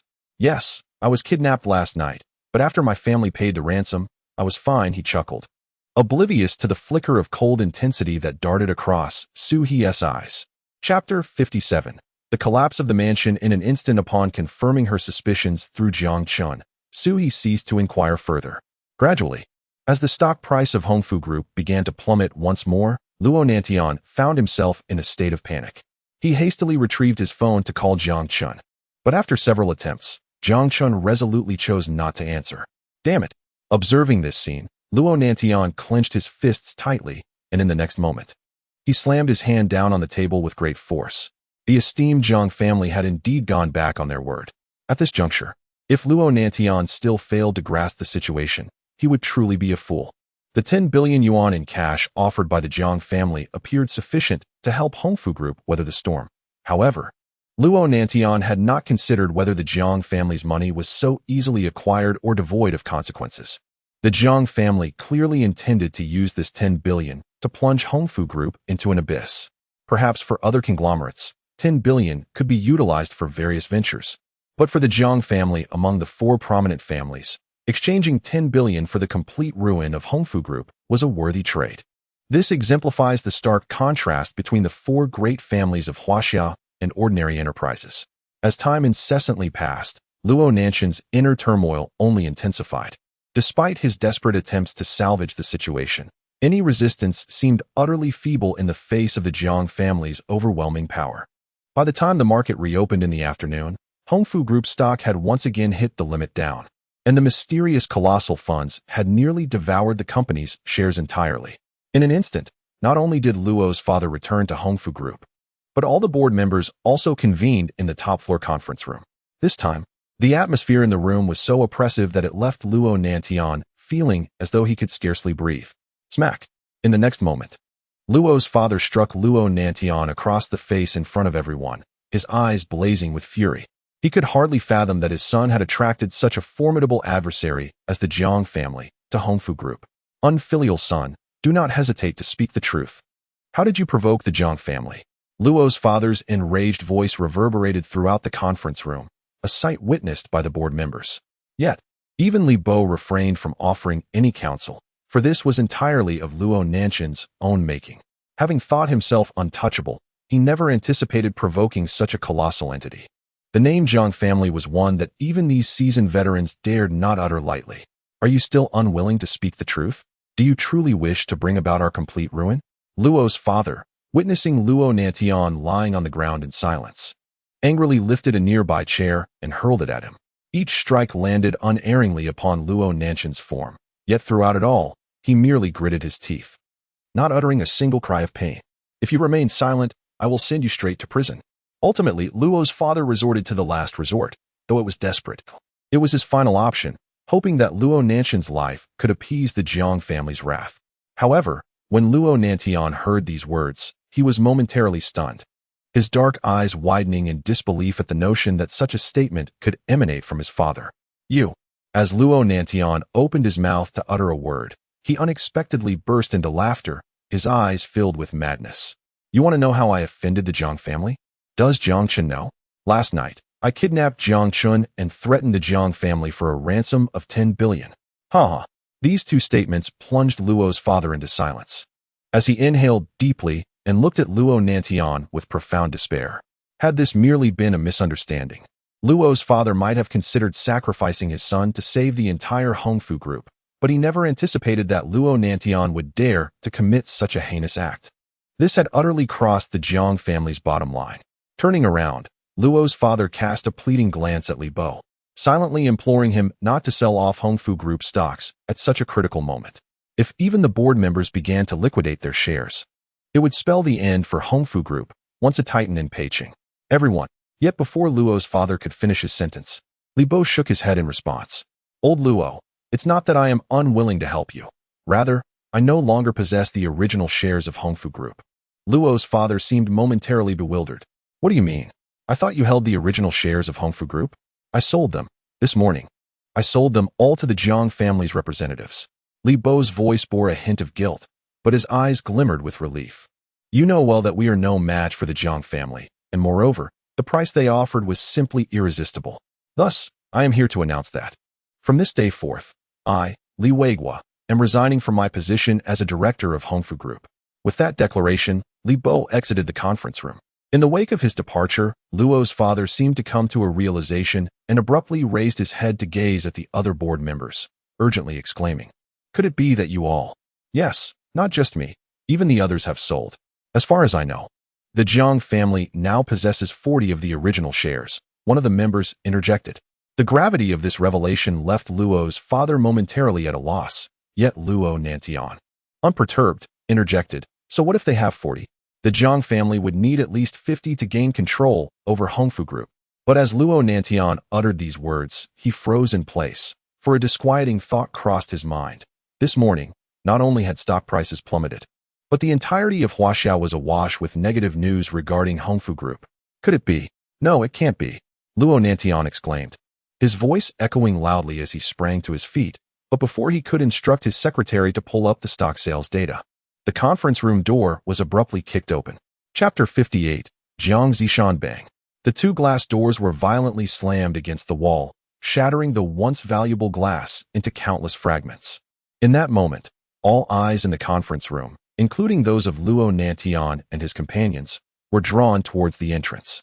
When Jiang Chen's uncle appeared, his demeanor was cold and unyielding. He casually pulled out a chair and sat down, placing his dusty leather shoes atop the table with an air of indifference. This scene provoked an uncontrollable fury in Luo Nantian. "Who do you think you are? This is the boardroom of Hongfu Group, he exclaimed. Just as these words left his lips, Jiang Chen's uncle gestured towards one of the men in black behind him. In an instant, the black-clad figure seized Luo Nantian by the collar, lifting him effortlessly and delivering a flurry of forceful slaps that echoed with a violent beauty. Even the resilient Luo Nantian found his face swollen and bruised after just a few strikes. Be careful not to kill him. If he dies, it would mean jail time. Jiang Chen's uncle interjected hastily. As Luo Nantian was unceremoniously thrown to the ground like a discarded ragdoll, a profound silence enveloped the conference room. The other board members, seated in the back, were greeted with a seemingly harmless smile from Jiang Chen's uncle, but when his gaze shifted to Luo Nantian and his father, a sinister grin spread across his face. "Oh, I almost forgot to introduce myself. My memory fails me. How embarrassing," he said, his smile evoking a deep-seated terror in Luo Nantian. At that moment, any thought of opposing Jiang Chen dissipated entirely. "I am Jiang Zishan, Jiang Chen's uncle by blood. By the way, you made an error earlier. Our family currently holds 55 of the shares, surpassing the 45 you and your father possess." As he spoke, Jiang Zishan shook his head with a smile, his eyes glinting with a chilling intent. "You see, if it weren't for my elder's intervention, I would have loved to see you completely erased from existence for kidnapping our young master. My visit today is merely to convey a message. From this moment forward, Hongfu Group is to be dissolved and declared bankrupt. As for the shares in your hands, considering the current market valuation, they might fetch around 100 million in cash, but..." At this juncture, Jiang Zishan's expression darkened ominously, instilling fear in Luo Nantian. "It's nothing serious, really. If I am correct, we shall apply for a temporary freeze on your shares, prolonging your agony for a year and a half." With that, Jiang Zishan stood, towering over Luo Nantian with a condescending gaze, akin to that of a man looking down at a beggar. "Well, I suppose I have fulfilled my elder's command. An announcement will be made shortly in the name of Hongfu Group. Remember this, some individuals are not to be trifled with." Having uttered these words, Jiang Zishan, like a rogue, deliberately stepped on Luo Nanshan's hand with his leather shoe. Despite Luo Nanshan's anguished cries, Jiang Zishan paid no heed. Although the Jiang family possessed the means to completely absorb Hongfu Group, Jiang Chen's father refrained from doing so. Not only was the family financially secure, but it also served as a warning to the entirety of Huaxia. While normal competition is acceptable, any threats to personal safety render mere billions insignificant. As for the remaining cash on Hongfu Group's balance sheet, after deducting employee salaries and compensations and accounting for delayed payments to partners, it would be utterly incapable of settling its debts. Within a mere hour, employees gathered frantically outside Hongfu Group's premises, desperately searching for Luo Nantian and his father. Had they not fled swiftly, their survival amidst the rising tide of fury would have been uncertain. "Return my wages. Hand over Luo Nantian immediately. Hongfu Group owes me 3 million in payments. I will sue them at the bank."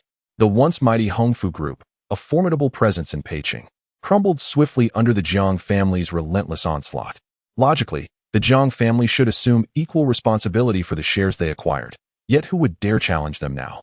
Furthermore, after the Jiang family dismantled Hongfu Group, Jiang Zishan treated the shares with utter disdain, as if discarding trash.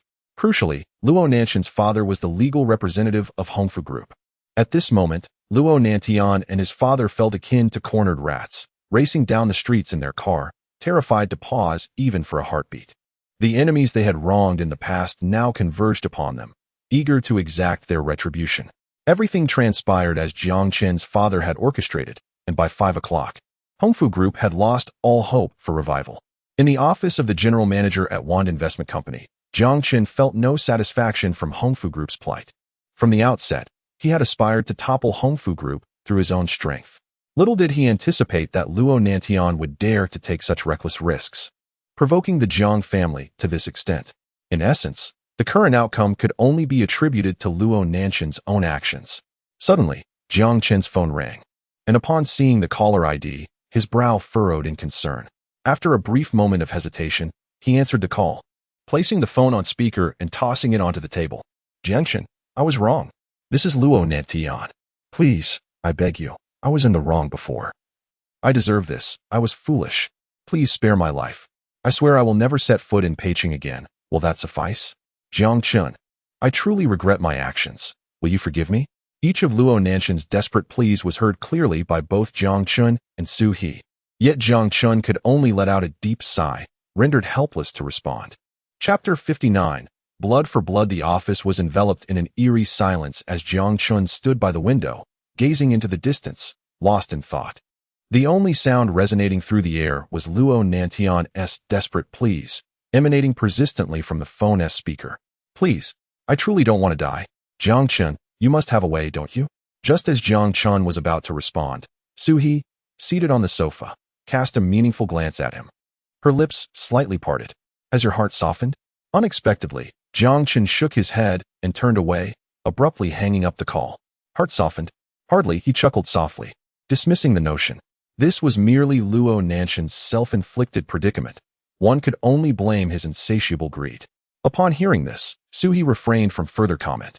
As the golden rays of the setting sun streamed through the window, illuminating Jiang Chen, her gaze lingered on him, momentarily lost in thought.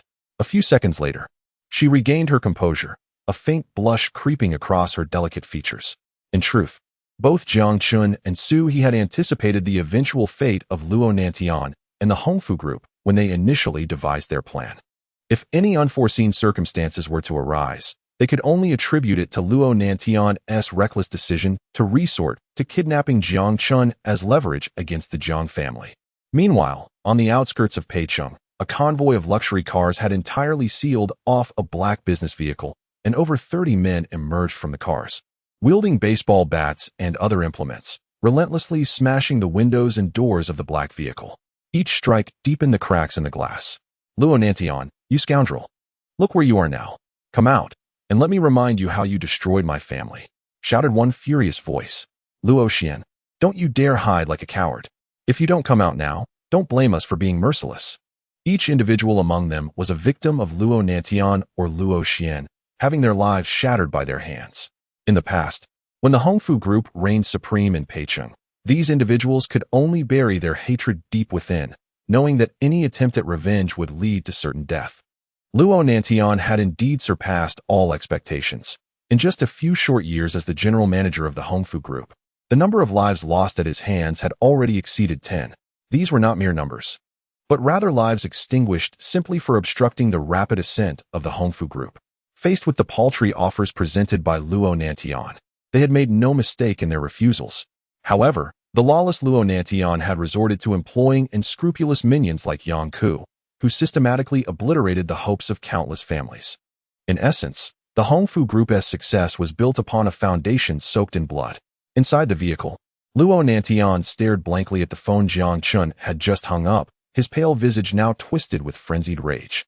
As for calling the police, he had indeed done so, but by the time they arrived from the city center, it would take at least half an hour, ample time for anything to transpire. The crucial point was that these vengeful souls had already resolved to exact retribution on Luo Nantian and his son, leaving no room for retreat. Dad, I don't want to die. I truly don't want to die, Luo Nantian pleaded, gripping Luo Xian's right hand tightly, his emotions causing him to squeeze painfully. Yet, as Luo Xian gazed at his father, all he felt was disappointment. The consequences of their actions had led them to this dire fate, and both bore their share of the blame. It's time to accept our fate. Perhaps we were indeed wrong, blinded by wealth and power. I never realized that as the Hongfu Group rose, we inadvertently harmed so many. Just as Luo Xian reflected on this, a dull thud echoed as the windshield of the driver's seat shattered, and the doors were flung open, dragging Luo Nantian and his son out without a word. Without hesitation, they were met with blows from the batons, and soon the air was filled with their anguished cries, each one more harrowing than the last. Given the tumultuous relationship between Luo Nantian and Luo Xian throughout their lives, it was ironic that the true downfall of the Hongfu Group stemmed from Luo Nantian's audacity to kidnap Jiang Chen. One would expect Luo Xian, as the founder of the Hongfu Group, to harbor deep resentment towards his son. Yet, at this critical juncture, Luo Xian instinctively shielded Luo Nantian with his frail body, attempting to fulfill his ultimate duty as a father. This act left Luo Nantian in shock, his mouth agape. In the ensuing chaos, a stray blow struck Luo Xian's head, and he suddenly straightened, blood gushing from his mouth and eyes. It's over, we've killed him, exclaimed one of the middle-aged men wielding a baseball bat, panic setting in as he realized Luo Xian was dead. Without a second thought, he discarded his bat and fled the scene, the hatred he had harbored dissipating in the face of such an unexpected tragedy. In mere minutes, the vengeful mob scattered, leaving Luo Nantian in a stupor, trembling as he reached out to touch his father, who lay bloodied and lifeless. Ha! Just then, the distant wail of sirens pierced the air, and Luo Nantian's laughter grew increasingly maniacal, his eyes reflecting madness as he pushed Luo Xin aside and collapsed to the ground. This pitiful state bore no resemblance to the once feared young master of Peiqing. A minute later, a trio of police cars arrived, and a dozen officers swiftly emerged. The lead officer, upon seeing Luo Xian's lifeless body, sighed in resignation while speaking into his radio. "Captain, Luo Xian is dead, and as for Luo Nantian, it seems he has completely lost his sanity." Chapter 60. The leader of Peiqing. Though Luo Xian had met his demise, according to the laws of Huaxia, any past grievances were rendered inconsequential in the face of death. Regardless of how far one might flee, law enforcement would pursue all involved. That very night, the group of over 10 individuals who had relentlessly pursued Luo Xian and his son were apprehended by the police. As for Luo Nantian, despite his connection to the events, the court and Oppo's indictment indicated that even if he escaped dire consequences, he would not rise again to reclaim his former power. Furthermore, Luo Nantian had truly lost his sanity. Sitting on a bench, rambling incoherently, uttering the names Jiang Chen and Xia Ning, and threatening to annihilate everyone. Following a professional psychiatric evaluation, it was concluded that Luo Nantian had no hope of recovery. His remaining days would be spent in the mental hospital of Peiqing. "Let me go? I am not insane." The police, witnessing Luo Nantian's outburst, promptly summoned Xia Ning and Jiang Chen to the station. Half an hour later, Jiang Chen, Su He, and Xia Ning exited the police precinct simultaneously. Xia Ning gazed at her former lover, her eyes reflecting a complex array of emotions. Despite the multitude of confessions she wished to express, upon seeing Su He by Jiang Chen's side, her sentiments coalesced into a bittersweet smile. After Xia Ning's departure, Jiang Chen's mind echoed with Luo Nantian's threats. "Jiang Chen, do you truly believe your family can act with impunity? I assure you, there exist powers within Huaxia far greater than your Jiang family. This time, I have lost, ha. The following morning, Jiang Chen and Su He resumed their usual bustling activities at Wanda Investment Company. Notably, after their farewell the previous night, Xia Ning had departed Peiqing, leaving without a trace and taking with her all memories tied to the city. Regarding the now bankrupt Hongfu Group, thousands of employees were pursuing legal action for their wages. Logically, all debts should fall upon Luo Nantian, yet he too had been confined to a psychiatric facility. This father-son duo, who had commanded Peiqing's economic lifeblood for decades, had finally crumbled. For Jiang Chen, each day became a whirlwind of busyness. Had it not been for Su He kindly procuring meals for him, he might have only dined once a day. As graduation approached, with merely a month remaining, both Jiang Chen and Su He appeared to bear unspoken burdens. Since the collapse of Hongfu Group beneath the weight of the Jiang family's influence, Wanda Investment Company seemed poised to emerge as Peiqing's frontrunner. 3 months had elapsed since the establishment of Wanda Investment Company, and some companies were beginning to turn profits, channeling substantial cash flow into Wanda Investment. In a short span, Jiang Chen's account amassed over $1 billion. Days passed, and while attending to various business dealings, Jiang Chen was unexpectedly handed an envelope by the rotund Song Feng. Upon opening it, his eyes sparkled with newfound hope. Su He, observing his reaction, swiftly snatched the envelope from his grasp. As Su He perused the contents, Jiang Chen inhaled deeply, acutely aware of his ongoing quest for investment opportunities. The industries within Peiqing had been thoroughly claimed by Wanda Investment, each possessing varying degrees of original equity. Yet this envelope rekindled his aspirations.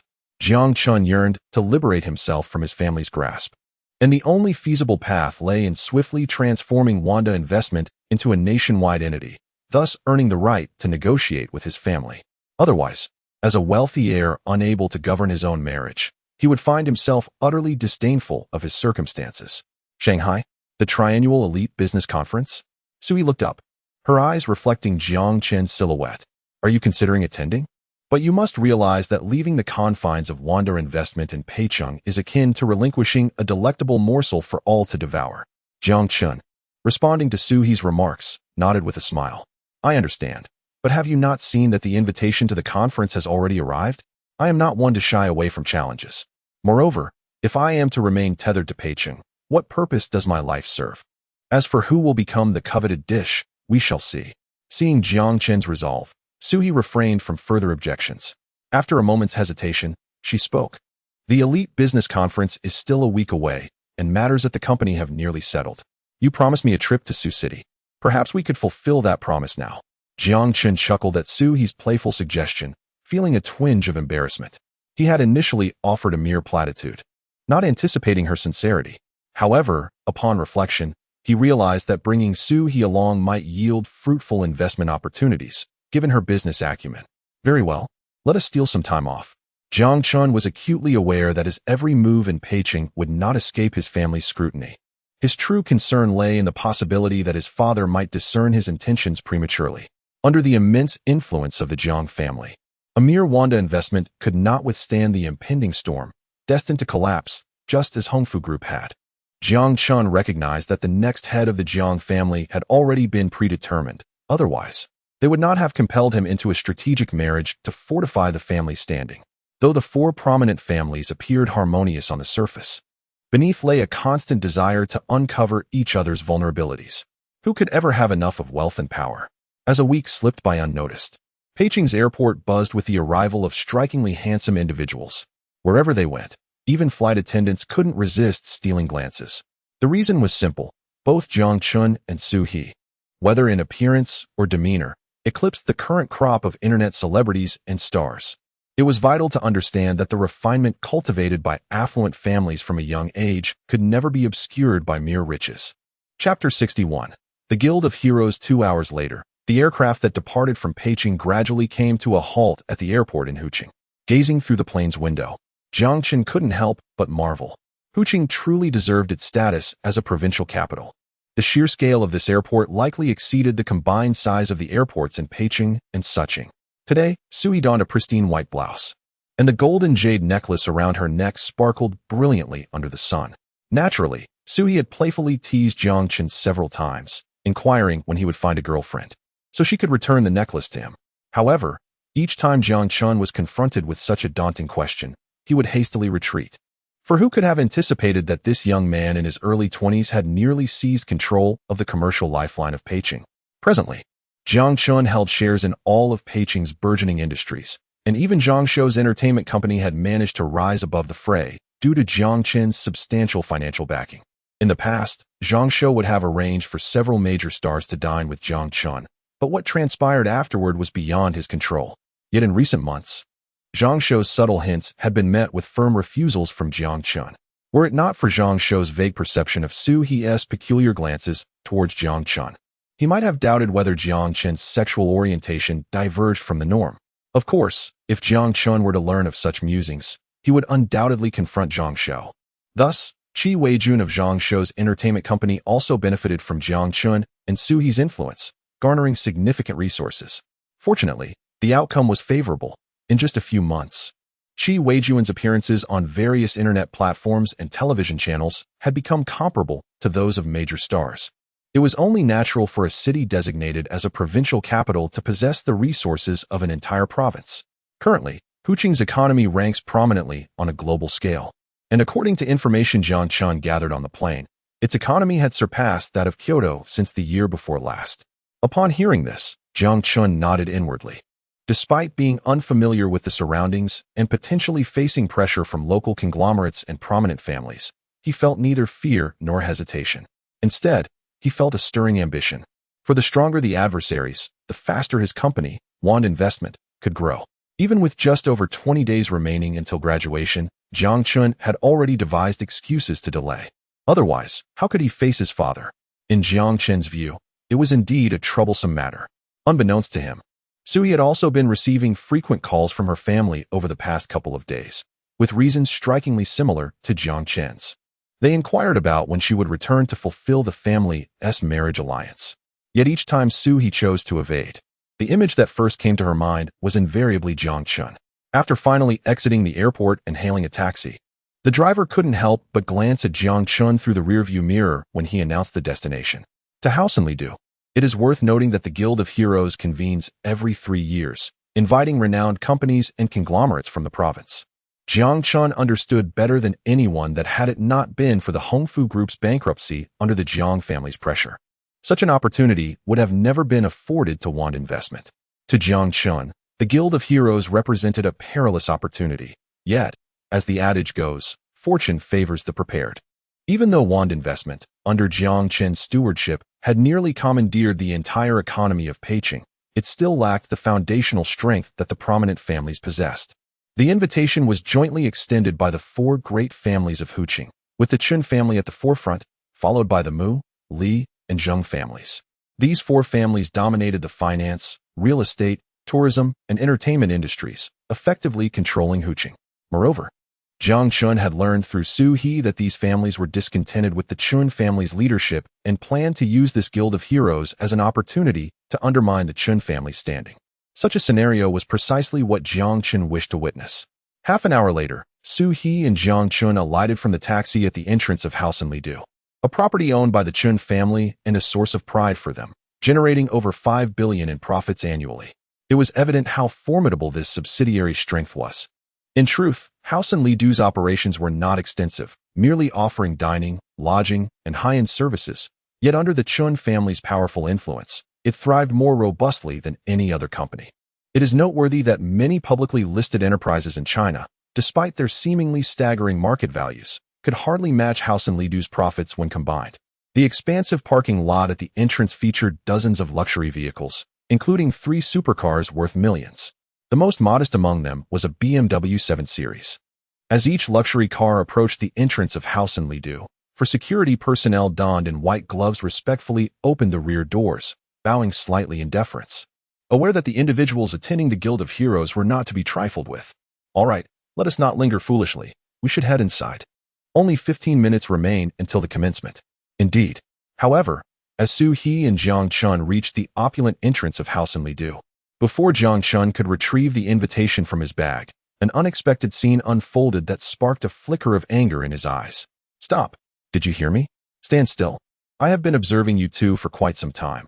This is not a place for people like you to run amok. Hurry and leave. Do you think you can sneak in for a free meal? Haven't you heard that House in Lidu is closed for business today? You'd better catch a taxi and go. Chapter 62. My fiery temper as the security personnel clad in white gloves regarded Jiang Chen and Su He as mere interlopers seeking to indulge in the lavish offerings. The flames of anger within Jiang Chen's eyes intensified. Just as he was about to unleash his fury, Su He, exuding an air of noble grace, intervened with a delicate gesture, removing her glasses with her fair hand. This spectacle left the 4 security guards momentarily dumbfounded. Goodness, she is stunning. Could I perhaps have your contact information?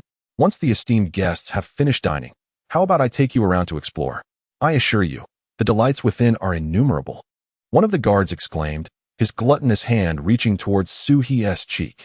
However, in the next instant, Su He delivered a swift kick, accompanied by a sound reminiscent of a pig's wail, causing the security captain to collapse, clutching his groin in agony.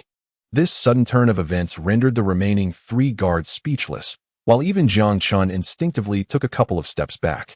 To be frank, after spending considerable time with Su He, Jiang Chen had no inkling that she was skilled in Taekwondo. The force of her kick was undeniably potent. If luck were on the captain's side, he might recover after a brief respite, but the fear remained that he could be haunted for life by this incident. Throughout, Su He maintained a disarmingly gentle smile, as if the chaos had no bearing on her. For reasons unbeknownst to him, Jiang Chen felt a twinge of unease under Su He's gaze, a chill creeping into his very core, prompting him to mutter, "If you ever find a partner, do you intend to leave them in a state of despair?" With a kick like that, it's hard to imagine they could have children. Despite the soft volume of his voice, Su He heard him clearly, nodding gravely in response. Otherwise, why would I bother learning Taekwondo?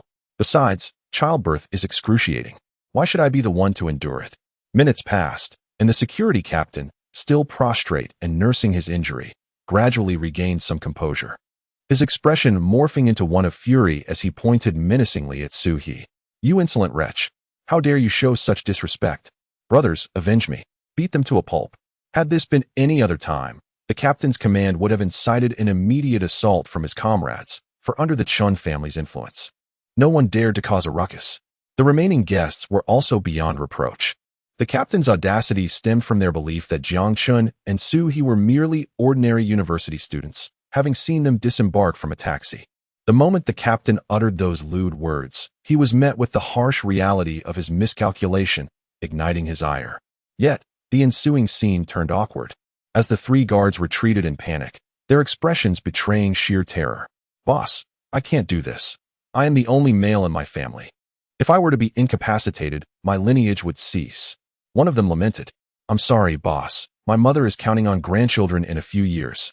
Had their reasons been more conventional, the captain might have shown some understanding, but his rage was palpable as he trembled, pointing at the middle-aged man who had spoken. "You're over 40.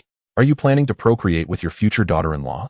After finally regaining his footing, the security captain intended to retrieve his walkie-talkie, only for Jiang Chen to produce an invitation letter and slap it across the captain and Appo's face. The stunned silence that followed was palpable. Their perception of Jiang Chen as a mere pauper shattered. They were left bewildered at the sight of an invitation, realizing that their opportunity for extortion had vanished. The captain's heart sank.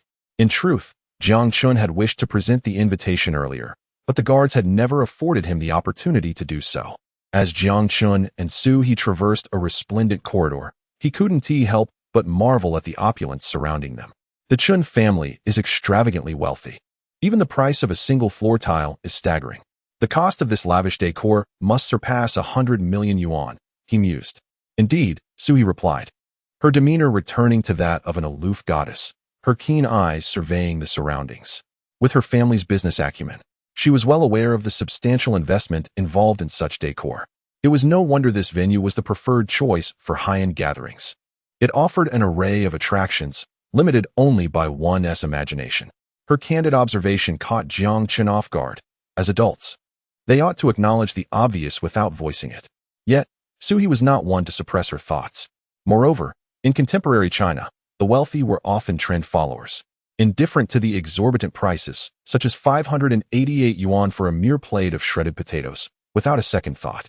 Nearby, groups of individuals raised their glasses in celebration, sharing recent successes in their respective companies. Observing this, Su He nudged Jiang Chen. "It's about to begin. Let us hurry over and see what the four prominent families of Hu City are truly up to." What else could it be but superficial chatter? Feigning camaraderie while harboring ulterior motives? Jiang Chen retorted, feeling a strong aversion to such gatherings. Nevertheless, with graduation drawing near, he was eager to secure significant contracts to facilitate a robust transition for Wanda Investment Company. Chapter 63. Chen Howard otherwise. In light of the current influence wielded by Wanda Investment Company, it remains woefully insignificant before the Jiang family. They would not hesitate to extinguish a conglomerate like Hongfu, let alone Jiang Chen's Wanda Investment Company.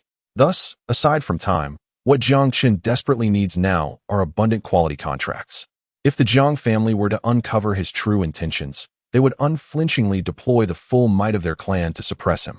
Should that time come and Wanda Investment Company has yet to flourish, the consequences could be dire indeed. As for Jiang Chen's heartfelt grievances, Su He merely smiled and shook her head, offering no response.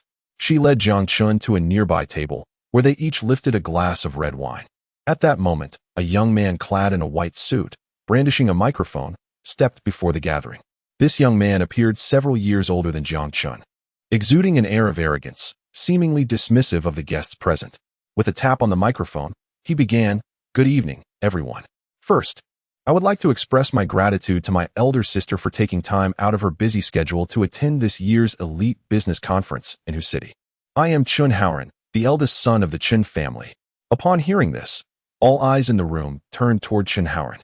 His deliberate emphasis on the phrase eldest son clearly signified his stance.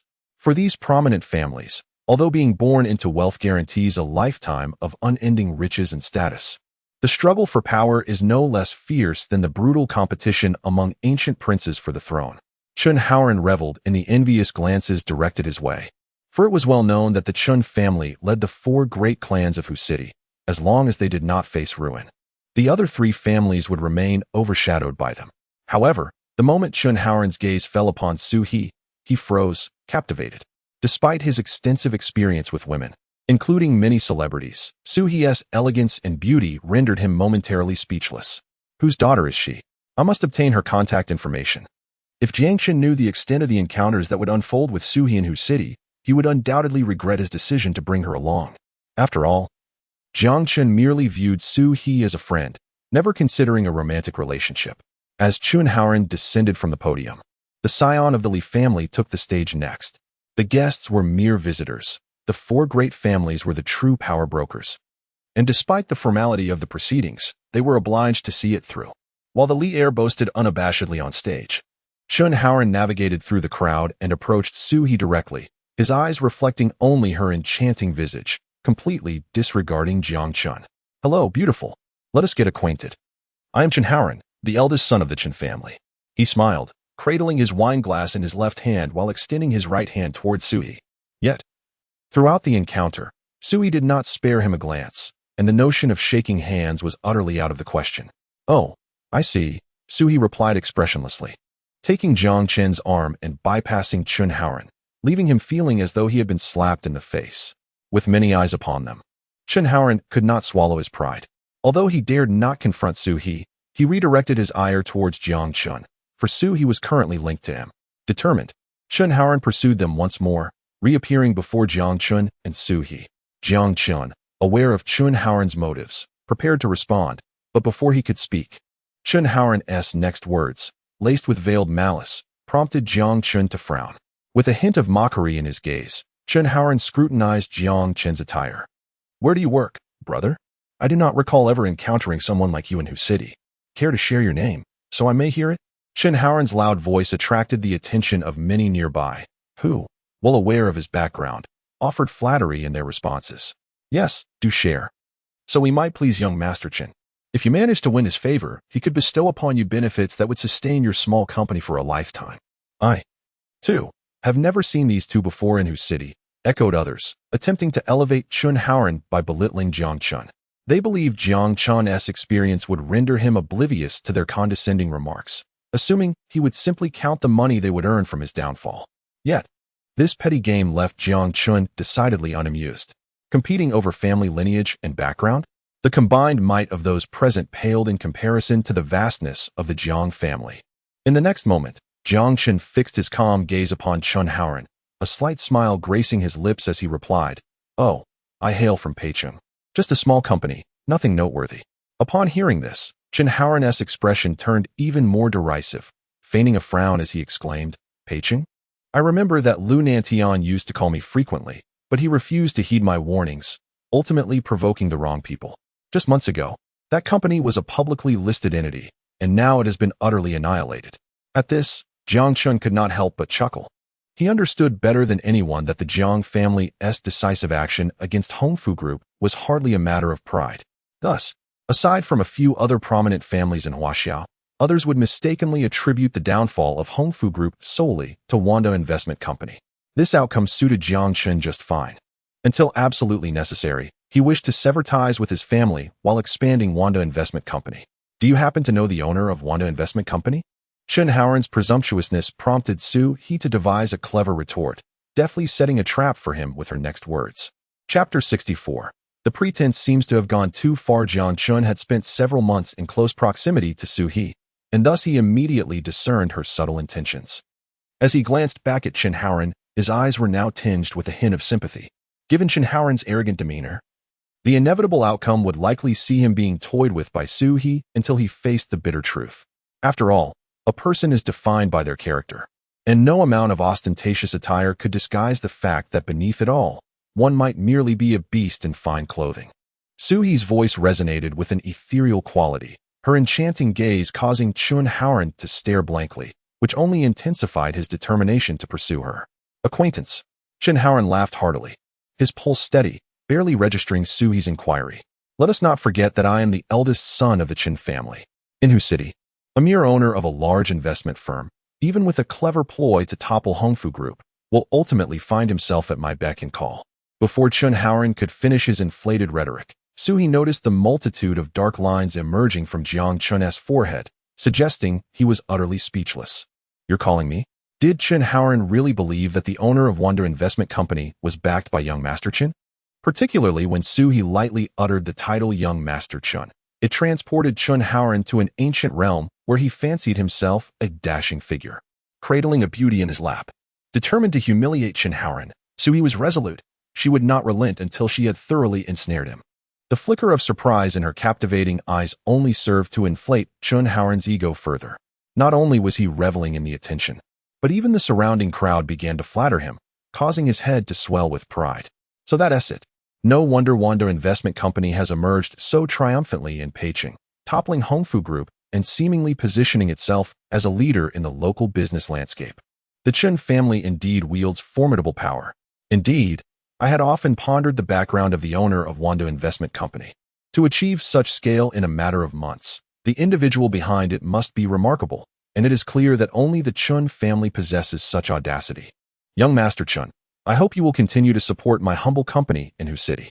Gradually, Chun Haoran's smugness intensified. He nodded vigorously, while his peripheral vision continued to cast disdain upon Jiang Chen. It was as if he were silently declaring, "Do you see this? If you know what is good for you, you should leave." Heh. Chun Haoran nodded emphatically towards Su He, stepping forward to diminish the distance between them. However, this gesture caused Su He to furrow her delicate brows. It was evident, without the immense resources of the Chen family, how could Wanda Investment Company possibly compete with the likes of Luo Nantian and his son? Since Hongfu Group has declared bankruptcy, I might as well be candid. My reluctance to assist Luo Nantian is purely personal. Jiang Chen. Su He. At this moment, both Jiang Chen and Su He found themselves at a loss for words regarding Chun Haoran's brashness. However, a thought crossed Jiang Chen's mind. Perhaps Chun Haoran felt emboldened by the belief that the owner of Wanda Investment Company would remain silent, even if they overheard his boastful claims. After all, Hu City is the stronghold of the Chun family's influence, and they are the paramount family among the four great clans. Who knows what mischief Chun Haoran might conjure up if he felt slighted? If anyone doubts this, let us summon young Master Chen's ally from Wanda Investment Company to confirm. Suddenly, a man clad in a gray casual suit pushed through the crowd, a sly smile playing on his lips as he addressed Chun Haoran. However, the instant Chun Haoran laid eyes on him, his expression soured, and he spoke with hostility. "Li Yun, what business do you have here? Be gone, your presence is unwelcome." The man reprimanded by Chun Haoran, Li Yun, is actually the future heir of the Li family, one of Hu City's four great clans. The grievances of the previous generation have yet to be resolved, and the tension only seems to escalate. As the younger generation, how could they ever find common ground? "Is that how you speak to me? I could easily have my sister teach you a lesson." As Li Yun spoke, Chun Haoran, true to his nature, instinctively averted his gaze from Li Yun. Jiang Chen did not miss this subtle detail and found himself pondering what kind of woman could instill such fear in Chun Haoran. Though Li Yun stepped back, his words had already reached the ears of those nearby. Despite Chun Haoran's reluctance, he had no choice but to advance, lest he squander the opportunity to impress Su He. After all, a man's first impression is crucial in a woman's eyes, a truth that Chun Haoran, with his extensive experience, fully comprehended. Moments later, he hesitated for a few seconds before gritting his teeth and addressing Li Yun. "Indeed, Wanda Investment Company has received an invitation to this business summit, though I am uncertain of their attendance. Regardless, let us set aside the matter of the company's owner for now." Chun Haoran spoke casually, eager to divert attention from Wanda Investment Company, fearing that if he lingered on the topic, he might find himself in an embarrassing situation, especially with Li Yun lurking, ready to see him falter. Even though onlookers were curious to see the owner of Wanda Investment Company, they could only manage awkward chuckles, constrained by Chun Haoran's background. As Chun Haoran observed the scene, silently relieved, the next moment, a playful smirk graced Su He's lips as her captivating gaze fell upon him. "I have heard that the owner of Wanda Investment Company has already arrived. Perhaps young Master Chen should give them a call." Chapter 65. The support of the elders. The two sentences spoken by Su He thrust Chun Haoran into an awkward predicament. It was well known that Chun Haoran had no acquaintance with Jiang Chen, let alone any knowledge of his phone number. Conversely, Li Yun, seated across from him, was acutely aware of Chun Haoran's character. Otherwise, he would not have lingered, waiting for Chun Haoran to make a fool of himself. Such rare opportunities were indeed few and far between. Feigning surprise, Chun Haoran exhibited a look of astonishment that bore no trace of insincerity. This swift transformation of expression even prompted Su He, a student of the music academy, to muse that perhaps Chen Haoren might achieve fame if he ventured into the entertainment industry. Not everyone possesses the talent to lie without blushing. Thus, Chen Haoren's aptitude for deception was indeed remarkable. How could I not know? This guy is truly something. If he is here, why hasn't he sought me out? I shall not assist him any longer. Chen Haoren fumed, a scene so convincing that even the protagonist, Jiang Chen, nearly believed it.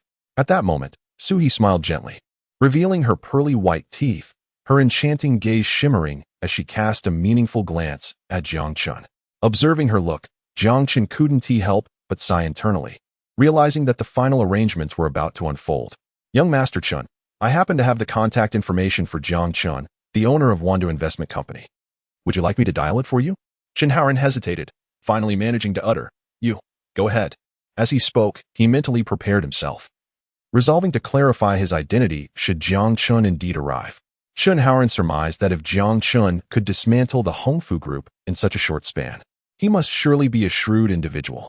As Suhi's phone rang, piercing through the gathering with its tone, Chen Haoren felt his heart racing wildly, as if it were lodged in his throat. Should he truly be embarrassed after all this posturing? The thought of it made him wish he could vanish, as he scanned the room in search of Jiang Chen. Yet, the very next moment, when the vibrating sound emanated from Jiang Chen's pocket, Chen Haoren was left utterly dumbfounded. Even the dimmest of minds could not fail to see through the situation now. His cheeks flushed crimson as he glanced at Suhi and then at Jiang Chen, scoffing softly before attempting to depart.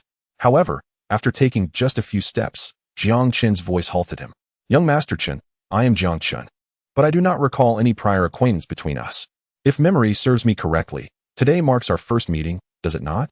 The Chen family has provided immense support to my company, yet I am completely unaware of it." As Jiang Chen's light laughter echoed around them, the onlookers, who had previously been preparing to flatter Chen Haoren upon Jiang Chen's arrival, were caught off guard. They realized that both Chen Haoren and themselves had been thoroughly outmaneuvered by Suhi and Jiang Chen. Of course, they understood that the blame could not be placed on anyone else. Chen Haoren's penchant for pretense had led him astray, and their intentions had never been pure. Thus, it was a matter of mutual consent, where one was willing to strike and the other to receive, leaving the only lamentation being the utter humiliation of the slap across the face. Perhaps you have forgotten. Chen Haoren's expression darkened as his animosity towards Jiang Chen reached its zenith. He had no desire to linger in this place of shame, offering Jiang Chen a perfunctory remark before hastily retreating to another area. After all, the attendees at this grand business conference numbered well over 100. With Chen Haoren's departure, the surrounding spectators quickly dispersed, recognizing the gravity of the embarrassment they had witnessed. Within mere seconds, only Li Yun remained near Jiang Chen and Suhi, grinning broadly as he clapped his hands in admiration. "Impressive. In all my years, I have never been so thoroughly impressed." Li Yun chuckled, raising his glass of red wine in a toast to Jiang Chen before downing it in one gulp. As time passed, the conference gradually began to delve into its main agenda. After all, this event was held only once every 3 years, aimed at fostering mutual cooperation and prosperity. The earlier speeches given by the heirs of the 4 prominent families of whose city had merely been a spectacle for their competitors. Now, the true stakeholders were finally stepping forth from the background. When Chen Wanxiong appeared before the crowd, it was evident that Li Yun furrowed his brow. As the current patriarch of the Chen family's power, he was not in a position to be compared with someone of his standing. Traditionally, it would be more fitting for Chen Wanxiong to make his entrance during the lunch hour as the grand finale. However, having witnessed the entire debacle involving Jiang Chen and Suhi canceling Chen Haoren's arrangements from backstage, he felt compelled to intervene promptly, fearing his son might bring disgrace to the Chen family. "Boss Chen," the crowd flattered him, noting how youthful he appeared, nearly rivaling someone in their 40s. Chen Wanxiong acknowledged their compliments with a slight nod, radiating a commanding presence. His eyes glinted with an intimidating brilliance, each step he took amplifying his formidable aura. However, as he navigated through the crowd and approached Jiang Chen and Suhi, the overwhelming presence he exuded bore down upon the two with unrestrained force. Given that Suhi had already humiliated Chen Haoren, Chen Wanxiong felt compelled to act. Otherwise, the other 3 families would revel in the Chen family's misfortune. In the realm of business, it was often the case that the strong preyed upon the weak. Yet, to his surprise, as Chen Wanxiong unleashed his aura, He noted that neither Jiang Chen nor Su He displayed any sign of trepidation. Their serene expressions remained unchanged, and Chen Wanxiong was certain that their composure was genuine and not a facade. Chapter 66. The temptation of wealth and beauty. The eyes serve as the gateway to one's soul, and even a seasoned actor would struggle to respond as swiftly without prior rehearsal.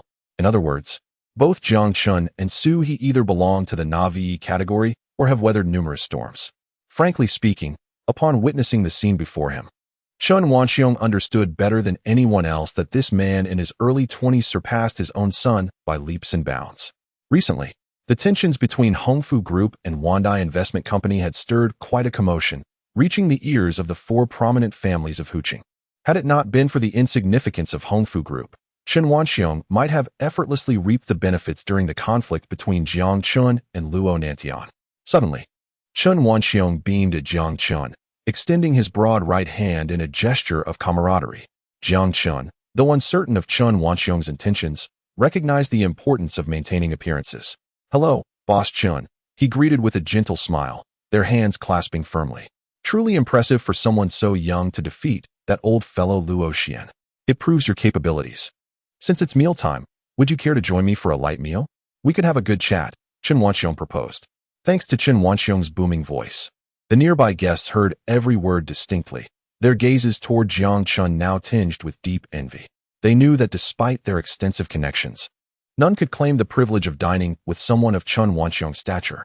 Securing even a modest contract from the Chen family would be worth years of profit for their companies. As Jiang Chen pondered Chen Wanxiong's invitation, Su He, with her delicate arm entwined around his, urged him softly, "Jiang Chen, you should accept. We wouldn't want to upset Boss Chen." Although Jiang Chen was unaware of Su He's ulterior motives, he nodded in agreement and followed Chen Wanxiong to the restaurant. 5 minutes later, the banquet for Huqing's distinguished business gathering was filled to capacity at over 20 tables. In a display of affluence, each table accommodated only 6 guests, and Chen Wanxiong's mention of a simple meal had sparked excitement among the attendees. Dishes like lobster and abalone were merely the tip of the iceberg. The true extravagance lay in the French foie gras, caviar, and rare truffles, each small serving priced exorbitantly, likely several times their worth outside. As toasting commenced, Su He and Jiang Chen found themselves seated beside Chen Wanxiong, oblivious to the envious glances they attracted. This arrangement also served Chen Wanxiong's ulterior motives. It effectively sidelined Jiang Chen's Wandai Investment Company from collaborating with others, as venture capital firms primarily invest in external companies. Chen Wanxiong's ulterior motive was to recognize Jiang Chen's potential. The four families in Huqing were fiercely competing for fixed resources, and the Chen family lacked a suitable heir. When Wandai Investment emerged, it initially failed to attract the attention of someone like Chen Wanxiong. However, the tide had turned. While others lamented Wandai's triumph over the local titan Hongfu Group, Chen Wanxiong perceived a different narrative. This outcome was no mere coincidence. It stemmed from formidable execution, strategy, and planning. To phrase it graciously, Chen Wanxiong sought to bring Jiang Chen into the Chen fold as a strategic asset, to put it bluntly. He aimed to secure this commercial prodigy before he could fully realize his potential, ensuring that Jiang Chen would become a formidable ally for the Chen family. Otherwise, relying solely on Chen Haoren and a handful of heirs would prove insufficient, regardless of their wealth. After raising their glasses in a toast, Chen Wanxiong gazed at Jiang Chen with a smile. "Are you interested in expanding your company? Perhaps considering a broader vision?" Upon hearing Chen Wanxiong and Appo's words, Jiang Chen realized that the invitation to dine was merely a ploy to recruit him as a pawn for the Chen family. Although Chen Wanxiong believed his persuasion to be masterful, he overlooked one crucial detail. Such tactics were worn-out strategies that the Jiang family had long discarded. The Jiang family's sustained position among the elite families of China was not merely due to their resources, but rather their focus on nurturing loyal confidence, transforming the family into an impenetrable fortress. From another perspective, even if Jiang Chen, the next in line for leadership, were to falter like Chen Haoren, the Jiang family's current strategy could sustain them for decades. Jiang Chen's thoughts were mirrored by Su He, whose seemingly calm demeanor belied a flicker of disdain. Observing Jiang Chen's hesitation, Chen Wanxiong mistakenly believed him to be deliberating, his lips curling into a cunning smile. "Jiang Chen, if you are willing, my family will invest a substantial sum into Wandai Investment. specifically for your ventures in the market. I assure you, I will not interfere with operations. Furthermore, to expedite your company's public listing and facilitate your first capital acquisition, all resources from the Chen family will be made available to you. Before Chen Wanxiong could finish, Chen Haoran, seated beneath the table, could no longer contain his discontent after enduring the conversation for so long. Why should a mere Wandai investment company merit such a significant investment from our Chen family? Chapter 67. Su He's jealous. Chen Wanxiong's eyes suddenly glimmered with fierce determination as he shot a glaring look at Chen Haoran, his teeth clenched in evident frustration. It was a familiar scene, one that had played out countless times. Chen Wanxiong often found himself on the brink of expelling Chen Haoran from their family. After all, he had painstakingly built the formidable Chen family empire, and one would expect that a dragon would produce a dragon, a phoenix would produce a phoenix, and a mouse and Apos' offspring would burrow. This adage rang true, yet in his case, the reality was starkly different. While the heirs of the other three prominent families in whose city thrived and excelled, Chen Haoran had indulged in a life of debauchery, gambling, drinking, and carousing without restraint. Chen Wanxiong had tolerated this behavior, reasoning that he was, after all, his son. Over the past few years, he had entrusted 3 subsidiaries to Chen Haoran for practical experience. Yet all he received in return was a dismal failure. Those companies were swiftly swallowed up by the other 3 families, turning Chen Haoran into a figure of ridicule in whose city. Had Chen Wanxiong not discovered Jiang Chen, he would not have been compelled to seize control over him. If only his son had shown promise, he would not have found himself in such a humiliating position. Meanwhile, Chen Haoran had initially intended to seize this rare opportunity to ridicule Jiang Chen, buoyed by his father's support. However, upon meeting his father's stern gaze, he promptly closed his mouth. This spectacle prompted Su He to shake her head in dismay, though she too had her own concerns, hoping Jiang Chen could resist temptation and not fall into Chen Wanxiong's cunning trap. Shortly after, Chen Wanxiong's attention shifted back to Jiang Chen. Before he could speak, Jiang Chen, with a smile, interjected, "Boss Chen, this matter is of utmost importance. Could you grant me some time to contemplate?" Jiang Chen's intention was clear. He sought to delay, knowing that once he returned to Peicheng, Chen Wanxiong's influence would wane. Yet, as Su He listened, a chill crept into her gaze. How can one be so easily swayed? You are a descendant of the Jiang family. How embarrassing. Naturally, such thoughts remained unspoken, for it was not yet time to reveal her true identity to Jiang Chen. Yes, it is wise to deliberate thoroughly, Chen Wanxiong replied with a forced smile, taking a sip from his glass, his deep-set eyes flickering with inscrutable thoughts. However, the next move by Chen Wanxiong left Jiang Chen utterly astonished. He rose from his seat, beaming at the adjacent table, and beckoned, "Yingying, come here for a moment." Moments later, Chen Yingying, clad in a delicate lavender fringe dress, stood beside Chen Wanxiong. With her striking makeup and curvaceous figure, she was undeniably beautiful. "Jiang Chen, do you have a partner? It is commendable for a young man to strive for success. But if you encounter the right person, securing a marriage contract would not be amiss. Once your career flourishes, you could have children in tow. What do you think?" Jiang Chen. If Jiang Chen was still oblivious to Chen Wanxiong and Apos' intentions at this juncture, he would be utterly foolish, for the hints were glaringly evident. One could not help but admire Chen Wanxiong's audacity. Having recognized Jiang Chen's potential, he was willing to invest substantial resources and even offer his daughter. The aim was clear, to secure Jiang Chen completely. As for the so-called marriage contract, who could predict what the future would hold? I did have a previous engagement, but it ended due to certain circumstances. Jiang Chen was honest, not one to lie, even though he discerned Chen Wanxiong's ulterior motives. His upbringing instilled in him the belief that honesty, regardless of the situation, was paramount. A man should rely on his capabilities rather than excuses. Chen Wanxiong exhaled in relief upon hearing this, glancing at Jiang Chen and then at Chen Yingying, increasingly convinced that they were a perfect match. "Yingying, do you fancy Jiang Chen?" The question, posed boldly in front of everyone, caused Chen Yingying to lower her head, her cheeks flushed. Jiang Chen's striking features and ethereal aura were intoxicating for a woman like her. Even without Chen Wanxiong's prompting, she had secretly admired him from afar, mistakenly believing Su He was his girlfriend, which had prevented her from approaching him. Chen Wanxiong, witnessing this scene, laughed heartily, and others at the table eagerly chimed in to support him. "If these two can unite, Jiang Chen, your company will soar to great heights. What a rare opportunity." The surrounding guests, witnessing this exchange, were overtaken by envy, their eyes ablaze with desire. To forge a connection with the head of the Chen family would be akin to striking gold. In that moment, Jiang Chen was rendered speechless, contemplating how to decline gracefully without embarrassing Chen Yingying. Suddenly, Su He, who had remained silent until now, chimed in with a smile. Jiang Chen, what are you hesitating for? Such an opportunity is rarer than winning the lottery. You should accept. Jiang Chen. Having worked alongside Su He for several months, he understood her character well. Yet, he found himself puzzled as to why Su He appeared jealous when their relationship was merely that of colleagues and friends. Quickly accept. I'll prepare a generous red envelope for you, one so substantial it could crush you. Jiang Chen. Chen Yingying. As Su He gazed at Jiang Chen, she felt her heart sink when she realized he was still unresponsive. She concluded that he was the type easily swayed by the allure of wealth and beauty.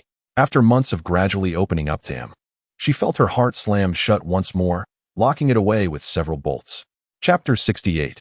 Forced marriage. On the contrary, upon witnessing the scene before him, Chen Haoran's smile stretched from ear to ear as he quickly raised his glass, feigning a dramatic sigh, as if he had transformed from a scoundrel into a paragon of virtue. Alas, who can comprehend my heart? Miss Su He, would you allow me to escort you elsewhere? I sense that our presence here may impede Jiang Chen's candid expressions, he proposed. In the past, Su He would have dismissed someone like Chen Haoran without a second thought. However, fueled by her frustration towards Jiang Chen, she nodded at Chen Haoran without deliberation. Sure, it happens to be my first time in such a place. Since this is your family's establishment, let us explore it together, she replied with a smile, her goddess-like aura almost compelling Chen Haoran to conjure a diamond ring on the spot. Where are you going? Jiang Chen was taken aback by Su He's words, and a series of dark lines visibly formed on his forehead. Just half an hour ago, he had cleverly maneuvered to put Chen Haoran in a tight spot. Yet now Su He was eager to accompany him out. To his surprise, Su He turned with a smirk, revealing her pristine white teeth, and gently looped her arm through Chen Haoran's. What else could I be doing? I am merely making space for you, she remarked, glancing at Chen Yingying, who was still standing nearby. Don't just stand there. You two are planning to marry, so hurry and sit beside Jiang Chen. Su He's tone dripped with jealousy. Yet Jiang Chen, momentarily stunned, could only watch as Su He and Chen Haoran moved further away. Unbeknownst to him, the sight of Su He with another man gnawed at his heart, akin to a swarm of ants, causing his breath to grow heavier. Meanwhile, Chen Yingying appeared to be looking down, but she was discreetly stealing glances at Jiang Chen. After observing Su He had walked several meters away, she gradually made her way back to Su He's former seat. Seeing this, Jiang Chen's temper flared, and he rose abruptly to pursue Su He, only to be firmly restrained by Chen Wanxiong. Jiang Chen, what are you doing? Did you not claim you had no girlfriend? Is my daughter, Chen Yingying, inferior to your colleague? Chen Wanxiong's tone was stern, for he was addressing Jiang Chen in front of numerous witnesses, discussing marriage matters. If Jiang Chen were to abandon Chen Yingying and chase after Su He, it would be a slap in the face to Chen Wanxiong. Indeed, given that the Chen family was the foremost among the four great families of Hu City, while the other three families awaited any misstep from them, Chen Wanxiong had enough on his plate with Chen Haoran alone. It was also clear, despite Chen Yingying's silence, that her sitting next to Jiang Chen spoke volumes. A father knows his daughter well. Though Chen Yingying might be shy, Chen Wanxiong was not oblivious to her feelings. Furthermore, given Jiang Chen's apparent potential, he was determined to secure Jiang Chen's allegiance. At that moment, Jiang Chen struggled against Chen Wanxiong's grip, but to no avail. As he watched Su He's graceful figure recede, a cold glint appeared in his eyes. While others might yield to Chen Wanxiong's influence, Jiang Chen had no intention of submitting to such pressure. After all, what fate had befallen Luo Nantian after crossing him? In the next instant, a formidable aura radiated from Jiang Chen as he fixed a frosty gaze upon Chen Wanxiong. Release me. Each word cut through the air like sharpened blades, piercing Chen Wanxiong's dignity. Not only was Chen Wanxiong taken aback, but every individual in the dining hall froze, their expressions a mix of shock and awe as they regarded Jiang Chen. What did you say? Chen Wanxiong stammered, unable to fathom that such words had escaped Jiang Chen's lips. However, before he could fully comprehend the situation, Jiang Chen forcefully knocked Chen Wanxiong's hand away and strode purposefully toward the direction where Su He had vanished. This scene caused Chen Yingying to bury her head on the table, for that slap had undoubtedly stung the Chen family's pride. observing Jiang Chen's swift departure. Chen Wanxiong burst into laughter, though the simmering anger in his eyes betrayed his true feelings. To be publicly humiliated by a junior was a disgrace that could not be overlooked, if word of this spread. How could Chen Wanxiong face the public or the other three families of Hu City? Chen Wanxiong's thoughts were not unfounded. Otherwise, Li Yun at the adjacent table would not have been downing glass after glass of red wine with a smile. Ying, rest assured, I shall resolve this matter for you. But tell me, do you truly harbor feelings for Jiang Chen? Chen Ying nodded vigorously in response, her earlier sobs abruptly ceasing. Seeing this, Chen Wanxiong nodded, muttering to himself. Youthful arrogance can be a virtue, but if one fails to discern the path ahead, the outcome may mirror that of Luo Nantian.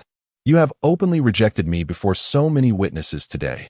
Wait and see. Within 3 days, you shall come to seek me out. With the immense power of the Chun family in Hu City, it would be a trifling matter to employ underhanded tactics against Wanda Investment Company. In essence, it would be akin to how the Jiang family obliterated the once mighty Hongfu Group in Pei City. The disparity in magnitude would yield overwhelming results. Meanwhile, Jiang Chen searched diligently for Su He, having visited several locations without success. As a man, he understood that Chun Haoran harbored ill intentions. Should Su He fall victim to any mischief, Jiang Chen would never forgive himself. As for the consequences of offending Chen Wanxiong, that would depend on whether Jiang Chen deemed it worthy of his concern. Chapter 69. Ignoring the nonsense at last, beside the adjacent swimming pool, Jiang Chen spotted the silhouettes of Su He and Chen Haoran. By this time, Su He had donned a revealing swimsuit, and with her once flowing hair now styled in a casual bun, she exuded a hint of allure. In terms of figure, Su He's curvaceous form was undoubtedly on par with Qi Weijuan's. Meanwhile, Chen Haoran was utterly entranced, unable to comprehend the serendipity that had befallen him. Especially when he beheld Su He's pristine, snow-white complexion, it ignited an insatiable longing within him, prompting him to rub his hands together in anticipation. Miss Su, shall we take a dip together? The pool water is changed every 4 hours and boasts a state-of-the-art temperature control system. Although Chen Haoran's words were intended as an inquiry, he had already plunged his feet into the water, preparing to drag Su He in with him. However, from Su He's eyes, an icy demeanor quickly spread, and even her delicate features bore a marked expression of disdain. Who was Su He, after all? Even if she felt disappointment towards Jiang Chen, it was likely due to their familial backgrounds. Could she truly consider entangling herself with Chen Haoran? That was preposterous. The only reason she had linked arms with him earlier was to provoke Jiang Chen, yet to her surprise, he had not pursued them. Chen Haoran was taken aback by Su He's sudden aloofness and hastily withdrew his foot from the pool, leaving the atmosphere palpably awkward. Miss Su, could you please be a bit quieter? Chen Haoran's eyes flickered with uncertainty. Despite Su He's alluring presence beside him, he felt compelled to take action. Just as he resolved to gamble on a bold move, the heavy door was thrust open by Jiang Chen, who rushed in, breathless, and promptly kicked Chen Haoran into the pool. After scrutinizing Su He closely and ensuring her safety, the weight that had been hanging over Jiang Chen's heart gradually lifted. In truth, from the moment Jiang Chen entered, Su He had already sensed his presence, and a faint smile unconsciously emerged at the corners of her mouth.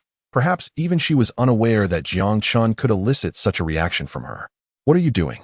Chen Haoran, having finally extricated himself from the pool, was drenched and disheveled, his carefully styled hair now resembling that of a drowned rat. Yet, upon seeing the fury in Jiang Chen's eyes, the words he had prepared evaporated on his lips. Su He, could you please not be angry? Choosing to overlook Chen Haoran, Jiang Chen's focus remained solely on Su He. He had intended to soothe her feelings and provide a proper explanation, yet the moment he uttered those words, he found himself feeling rather embarrassed. He grappled with the question of what role he should assume to comfort her. Was he a boyfriend, a friend, or merely a colleague? His mind was in disarray. However, before Su He could speak, Chen Haoran, ever the instigator, fanned the flames of misunderstanding between them. Ah, dear brother-in-law, it appears you are destined to become my sister's husband. Just tell me what you desire, and as your future brother-in-law, I shall fulfill your every wish, provided you treat Ying well. Jiang Chen, recognizing Chen Haoran's insidious intent, could not suppress a cold smirk as he retorted. How is it that you excel at underhanded tactics in business, yet are so inept otherwise? Perhaps you should consult a doctor to confirm whether your father mistakenly registered you at birth. After all, Dragons beget dragons and phoenixes beget phoenixes.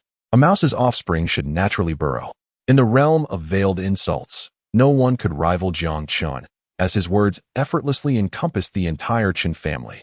By the time Chen Haoran comprehended the implications, his face turned a deep shade of fury, and he appeared ready to retaliate against Jiang Chen. However, the steely glint in Jiang Chen's eyes quelled that thought. As Jiang Chen's words echoed around them, even Suhi could not help but chuckle, finding amusement in Jiang Chen's uncharacteristic sharp tongue. Seeing her smile, Jiang Chen felt a wave of relief wash over him.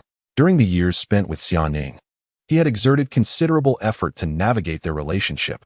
He mused that if he were to write a book, it might be titled The 100,000 Whys of an Upset Girlfriend. Suhi, I never agreed to Chun Wanxiong's terms.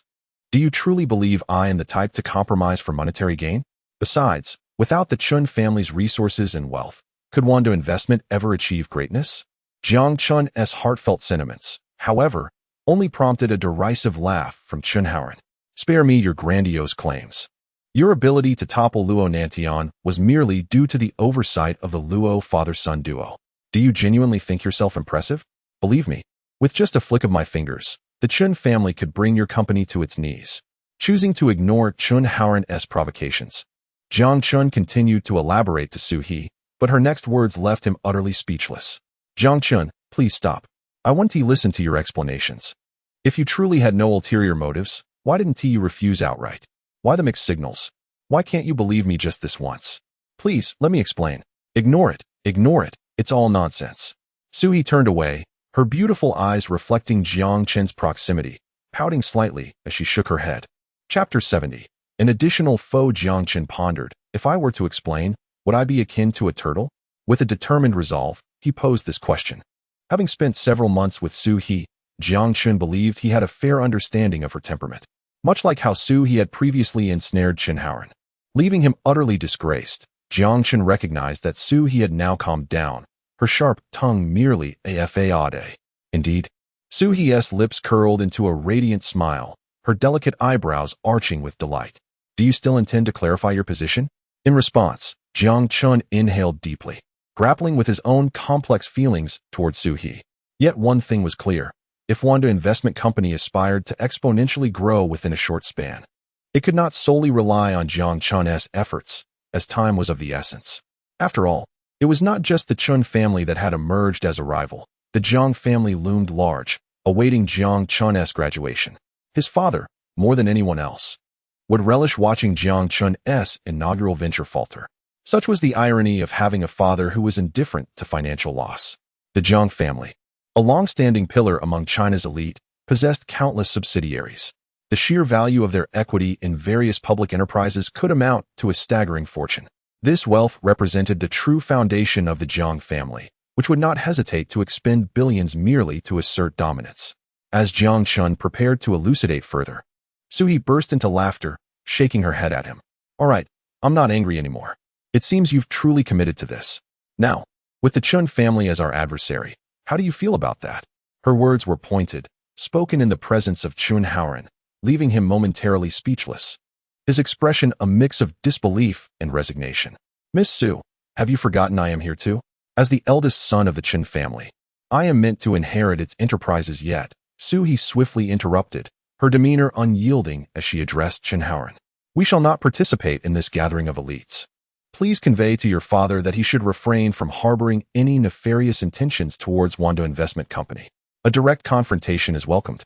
But be wary, your family's vast empire may not withstand the consequences. Her declaration ignited a fire within Jiang Chen.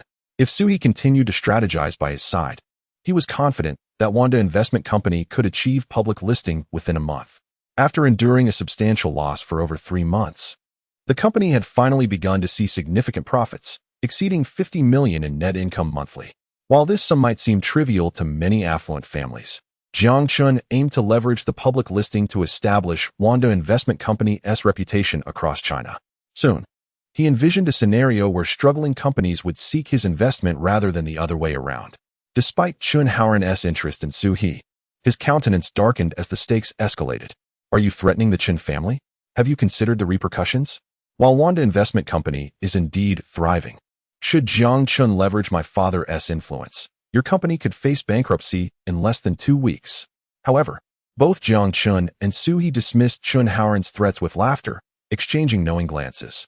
Half an hour later, as Jiang Chen and Su-He departed from House in Lidu, the security chief, previously on the receiving end of Su-He's kick, quaked in fear, instinctively shielding himself, dreading another encounter. Safe travels, he muttered once they were out of sight. Meanwhile, back in the restaurant, Chun Haoran radiated a chilling aura as he slumped into a chair, unable to contain his grievances. Father, Jiang Chen and Su-He have just left. He left a message for you. Would you care to hear it?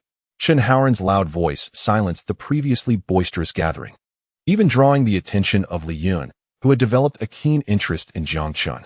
As the saying goes, the enemy of my enemy is my friend. The members of the 3 prominent families in whose city were eager to witness Chun's aggression towards Jiang Chen. If they discreetly aided Jiang Chen, they could temporarily disrupt the Chun family's vast resources, a scenario Li Yun and his associates hoped for. Ever since Chun Wanxiong had positioned the Chun family at the pinnacle of whose city's elite, their resource allocation had incited widespread resentment. Though covert disputes were common, no one dared to confront them openly. To Li Yun, Jiang Chen's ability to topple the Hongfu group suggested that, whether by luck or skill, he possessed formidable strength. At this moment, Chun Wanxiong, who had been contemplating how to deal with Jiang Chen, paused upon hearing his son. Although he was unaware of what Jiang Chen had conveyed, his brow furrowed with concern. What did he say? Jiang Chen, no. He spoke on behalf of our family, advised us to refrain from pursuing any unscrupulous schemes against Wanda Investment Company. Otherwise, we shall bear the consequences. He also warned that if the Chen family desires to share the same fate as the Hongfu group, we are welcome to test our luck. As Chun Haoran finished relaying Jiang Chen's message, a palpable chill emanated from Chun Wanxiong. Chapter 71. Witnessing Jiang Chen's embarrassment at this moment. Although Chun Wanxiong was seething with anger, the next instant he erupted into a thunderous laugh, his furious gaze seemingly solidifying into a tangible force. The overwhelming aura he exuded rendered Chun Haoran somewhat hesitant to raise his head. Ha ha! Chun Wanxiong laughed unabashedly, truly dismissive of everyone around him, showing no regard for us elder generations. Since Jiang Chen has chosen this path, let the Chun family fulfill his wishes. We must ensure that Wanda Investment Company collapses within half a month. Chun Haoran observed his father's resolute decision and silently breathed a sigh of relief. Even though the threats against the Chun family had originated from Su-He, Chun Haoran had his own ulterior motives for this course of action. In Chun Haoran's eyes, Su-He was merely drawn to Jiang Chen because of the potential heights he might achieve in the future. But what if the Chun family acted with fury, decisively crushing Jiang Chen in his infancy? In that case, Jiang Chen would likely have no choice but to submit to the Chen family, leaving Su-He disillusioned with him. In an instant, Chun Haoran's eyes began to gleam with newfound cleverness. He felt as though his intelligence had sharpened recently.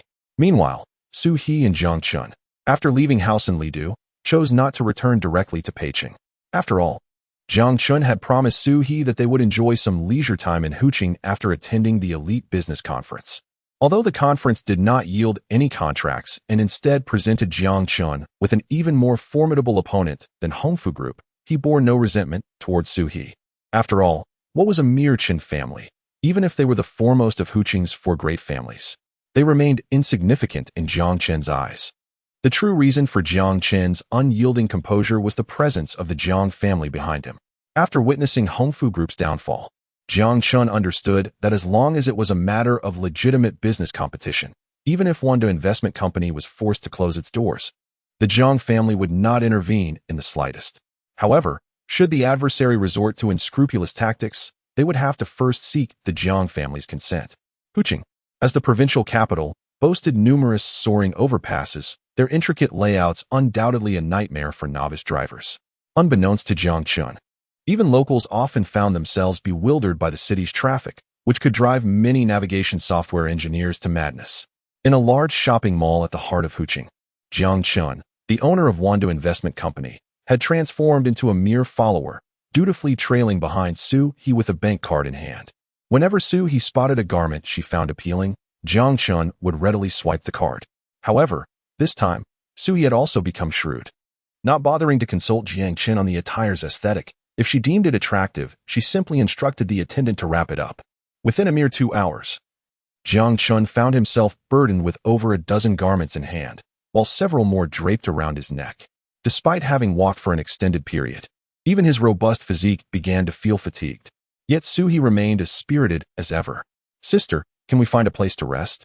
Are you planning to tire me to death in one go?" Hearing Jiang Chen's complaints from behind, Suhi couldn't help but chuckle.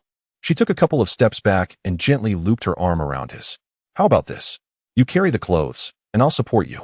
Jiang Chen. While Suhi teased him, she did so with a sincerity that might lead an outsider to believe she was genuinely considerate.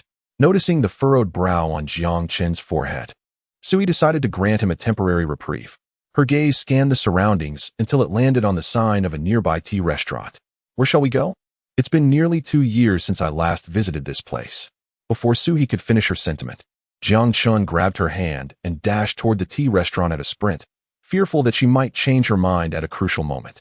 After all, she had teased him several times using this very tactic over the past 2 hours. As soon as the warm milk tea was placed on their table by the server, Jiang Chen finally exhaled, too weary to even glance at the menu. "Just bring me all your signature dishes. Let me rest for a moment." Given Jiang Chen's wealth, even if he spent $1 million a day, he would hardly make a dent in his fortune, rendering such trivial expenses inconsequential.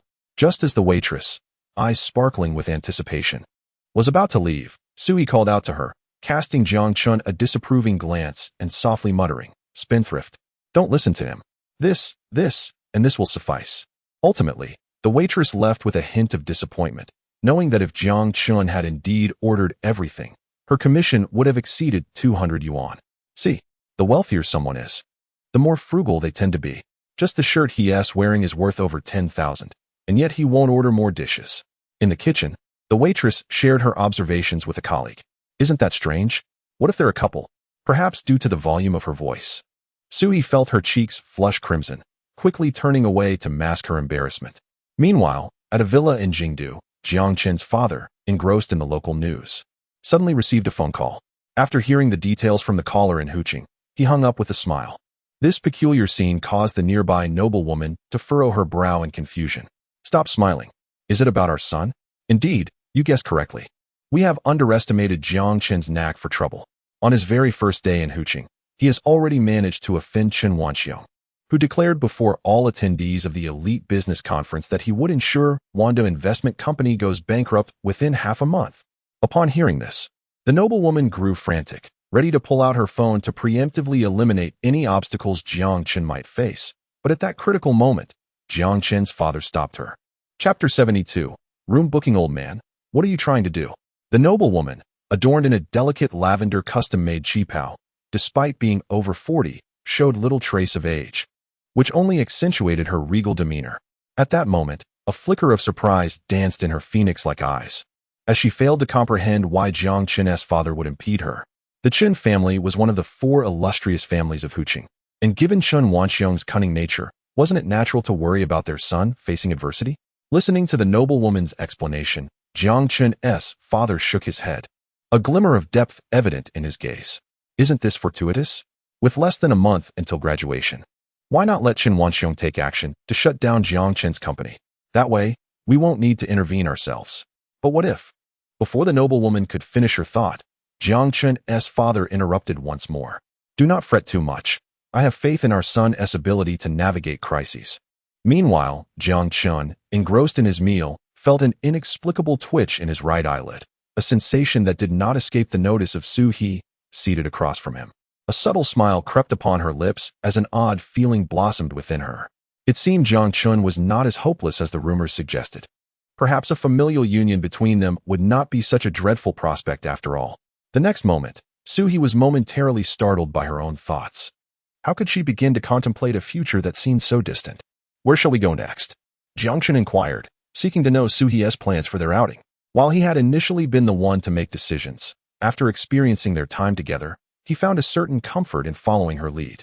"How about we catch a movie at the newly opened cinema nearby?" Suhi suggested, glancing at the towering pile of clothes nearby. "We could first check into a hotel room to drop off our things." Jiang Chen was taken aback, his gaze at Suhi turning oddly contemplative. "Book a room? Isn't that a bit inappropriate?" It was unclear whether Jiang Chen or Suhi was overthinking the situation. "Are you foolish? We're still in Huqing. Having already offended the Chen family, we must tread carefully. Suhi rolled her eyes at Jiang Chen, yet neither seemed to share the same concern. Suhi's focus was on safety, while Jiang Chen's mind wandered to the implications of a man and woman sharing a room. What if things spiraled out of control? You've misunderstood my point. Our relationship isn't that of a couple, a man and woman sharing a room. Before Jiang Chen could finish his sentence, Suhi quickly realized what he was implying, averting her gaze toward the window. How about a family suite? From the moment they booked the room to the conclusion of the film, a span of 6 hours elapsed. Aside from the hour and a half spent seated in the theater, Jiang Chen felt as if his legs had become foreign to him. In contrast, Suhi appeared unfazed, her eyes surveying the surroundings as she contemplated their plans for the following day. Meanwhile, in a secluded chamber on the top floor of House in Lidu, a gathering of the Chen family's elite was underway, a place that remained perpetually closed to outsiders. Chen Wanxiong, his expression dark and brooding, sat on a sofa. The exquisite sandalwood incense wafting through the air, accompanied by Chen Haoran, Chen Yingying, and 7 other high-ranking members of the Chen family. Silence enveloped the room, oppressive and heavy, lasting several minutes until Chen Wanxiong finally lifted his head, his gaze falling upon Chen Yingying's swollen eyes, a flicker of compassion surfacing within him. Have we gathered the information? He then directed his attention to one of his loyal subordinates. It was crucial to note that those present were all trusted allies of Chen Wanxiong. Despite the Chen family being the foremost among Huqing's 4 clans, unity was a facade. Power and status invariably ensnared individuals, fostering ambitions to usurp Chen Wanxiong. Thus, the past 2 years had proven challenging for him. Upon discovering Jiang Chen, an idea to manipulate him as a pawn within the Chen family had taken root. Yet, fate often diverges from intention. Despite the vast resources at Chen's disposal and attempts to bind Jiang Chen with Chen Yingying, all efforts had been firmly rebuffed. Have we confirmed the situation? Jiang Chen and Suhi are currently residing in a 4-star hotel on Emerald Street, having booked a family suite, showing no regard for our family. Is that so? Chen Wanxiong's cold laughter resounded, his eyes igniting with fervor. The more Jiang Chen defied him, the more determined Chen Wanxiong became to exert control over him. Additionally, the list of companies under Wandu investment in Peicheng had been compiled. Though only 3 were identified thus far, due to time constraints, these primarily involve construction and finance. With Jiang Chen not yet capitalizing on the resources following the bankruptcy of Hongfu Group. Before Chen Wanxiong could speak further, Chen Haoran, seated opposite, could no longer suppress a mocking laugh, particularly upon learning that Suhi had shared a room with Jiang Chen. The thought stirred a twinge of jealousy within him. After all, they were adults. The notion of a family suite was merely a ruse. Who could predict what might transpire in the dead of night? The thought sent a chill down Chen Haoran's spine, and he yearned to mobilize the Chen family's resources to catch Jiang Chen off guard. Wando investment in Peicheng needed to be dealt with harshly, and Jiang Chen, being so audacious, warranted similar treatment. However, caution was paramount. Jiang Chen was indeed a rare talent, and unless absolutely necessary, Chen Wanxiong was reluctant to witness such a scenario unfold. With a feigned sigh, Chen Wanxiong lamented, leaving an outsider to believe he was merely a victim of circumstance. Chapter 73. Underhanded tactics. Let us proceed in this manner. Wasn't Jiang Chen fond of leveraging the media to expose the trivial affairs of Hongfu Group? This time, we shall emulate Jiang Chen and employ the very tactics he so relishes against him. Starting tomorrow, all media companies under the group must endeavor to elevate Wandu Investment Company. Upon hearing this, Chen Haoran grew anxious.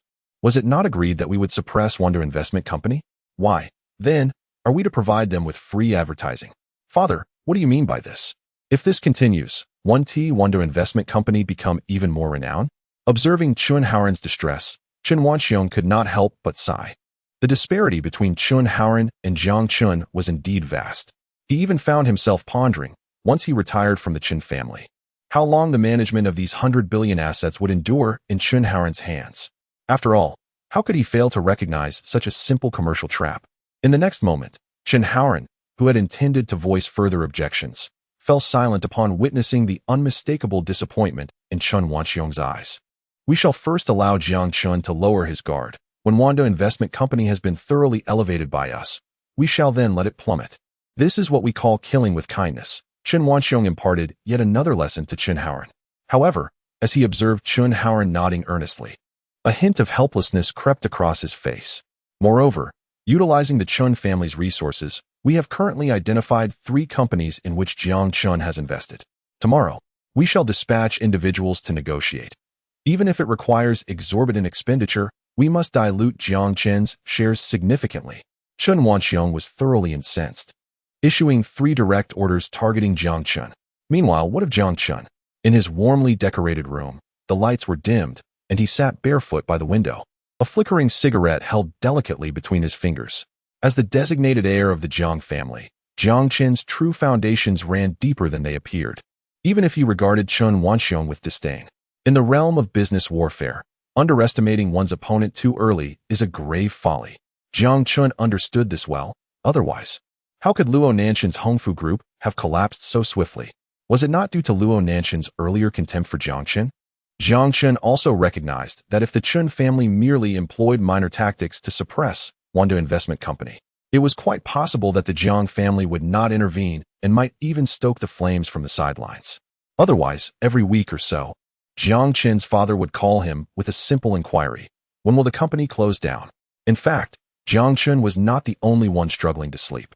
In another room, Suhi lay awake in bed, tossing and turning. Although Suhi did not have many pressing concerns, with graduation approaching, her time to decide was dwindling.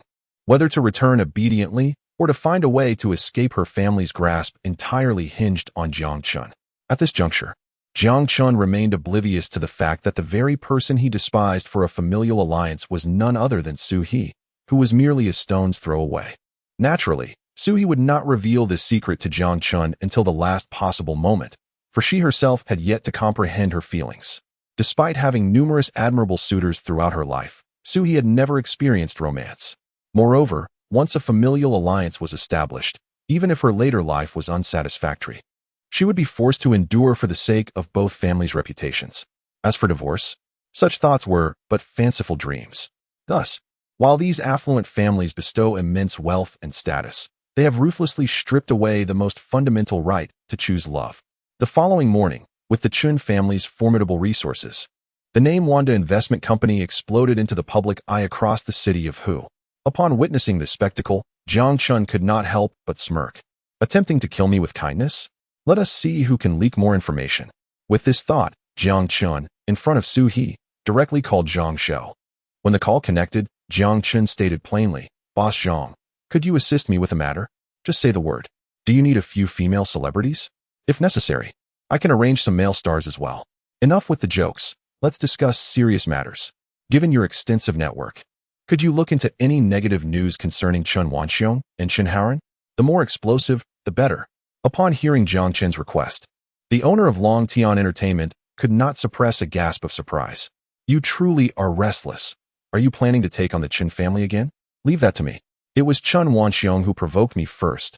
I am merely preparing for reciprocation." After hanging up, Sui glanced at Jiang Chen and shook her head. "You are ruthless. While Chen Wanxiong seeks to elevate you, you intend to humiliate the Chen family in Hu." Sui was not blind to the implications. Furthermore, it was common for members of affluent families to engage with celebrities, even dining with the same star as a parent and child. The world is filled with wonders. Just because one does not witness something does not mean it does not occur. As members of prominent families, they inherently possess more knowledge than the average person. Well, I cannot be blamed for this. Let us hope Chen Wanxiong and his son do not engage in any reckless actions. It is merely the first day, and already 2 companies have contacted me, stating that the Chen family and who intends to invest in their firms, aiming to dilute my shares. Jiang Chen's gaze was profound, and he scoffed disdainfully. Yet, upon hearing Jiang Chen's account, Suhi fell into contemplation, her brows knitting and relaxing in turn. As time passed, a flicker of brilliance began to illuminate her dark eyes. At length, as Suhi's lips curled into a smile, her gaze locked onto Jiang Chen. "Jiang Chen, shall we gamble on this?" "Gamble on what?" Jiang Chen questioned, his face a mask of curiosity. "Of course. Let us take a chance on the Chen family's ship and wager big," Sui said with a gentle smile, her demeanor radiant, yet causing Jiang Chen a twinge of apprehension. Now that Wanda Investment Company had begun to turn a profit, it would be wise to seize this rare opportunity to expedite its listing. Should the Chen family lose this public relations battle, it could dramatically inflate Wanda Investment's stock price. Naturally, Securing some high-quality contracts during the listing process would be even more advantageous. Chapter 74. Ruth's Dominance. After listening to Su He's plan, a sense of mourning began to envelop Jiang Chen regarding the Chen family, for he understood Su He well. She would not disclose her strategy unless she possessed considerable confidence. As for the listing of Wanda Investment Company, it was indeed part of Jiang Chen's agenda. Since both of them had converged on this idea, they decided to take the plunge. After all, Jiang Chen's account was receiving substantial funds every month, amounting to over 1 billion in total. This sum was more than sufficient to execute a capital operation. That afternoon, Su He and Jiang Chen leisurely roamed the streets of Hu City. Upon learning of this, Chen Wanxiong's brow furrowed deeply. In his eyes, Jiang Chen should not be so carefree. He ought to have recognized his plan at a glance. Yet, it was precisely because Jiang Chen disregarded him that Chen Wanxiong sensed something amiss. However, if pressed to articulate his concerns, he could not provide concrete evidence. A dilemma that Su He had anticipated in her strategy. One cannot deny that the synergy created when Su He and Jiang Chen, heirs of two prominent Chinese families, came together unleashed a force that surpassed many of the nation's large financial consortiums.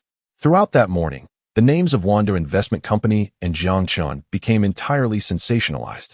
Everyone marveled at how a venture capital firm, established merely a few months prior, could achieve such remarkable success. Consequently, Chen family's largest media company commenced a campaign to tarnish Jiang Chen's reputation, employing language that left him both amused and incredulous.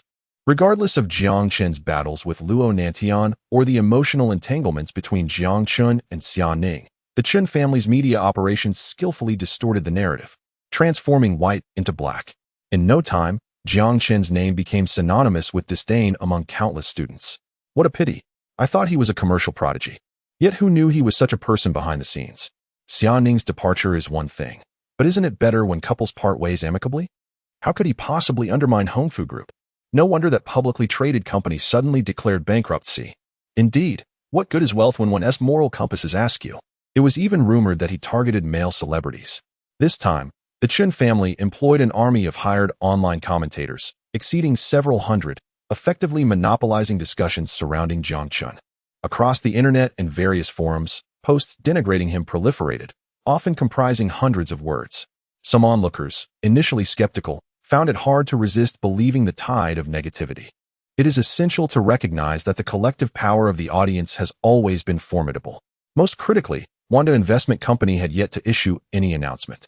Under this barrage of online attacks, not only was the entrance of Wanda Investment Company littered with garbage, but the businesses Jiang Chen had invested in also became targets of public ire. Orders that had already been secured were now threatened with cancellation. And with Chen Wanxiong watching closely, two company owners were forced to acquiesce to his demands for investment. In the span of a single day, with the influx of capital from the Chen family, Jiang Chen's equity was rapidly diluted. Some may argue that diluted equity does not equate to a reduced market value. Yet it is crucial to remember that the companies Jiang Chen invested in had no immediate plans for an IPO. In other words, the Chen family was effectively locking Jiang Chen's funds with real money.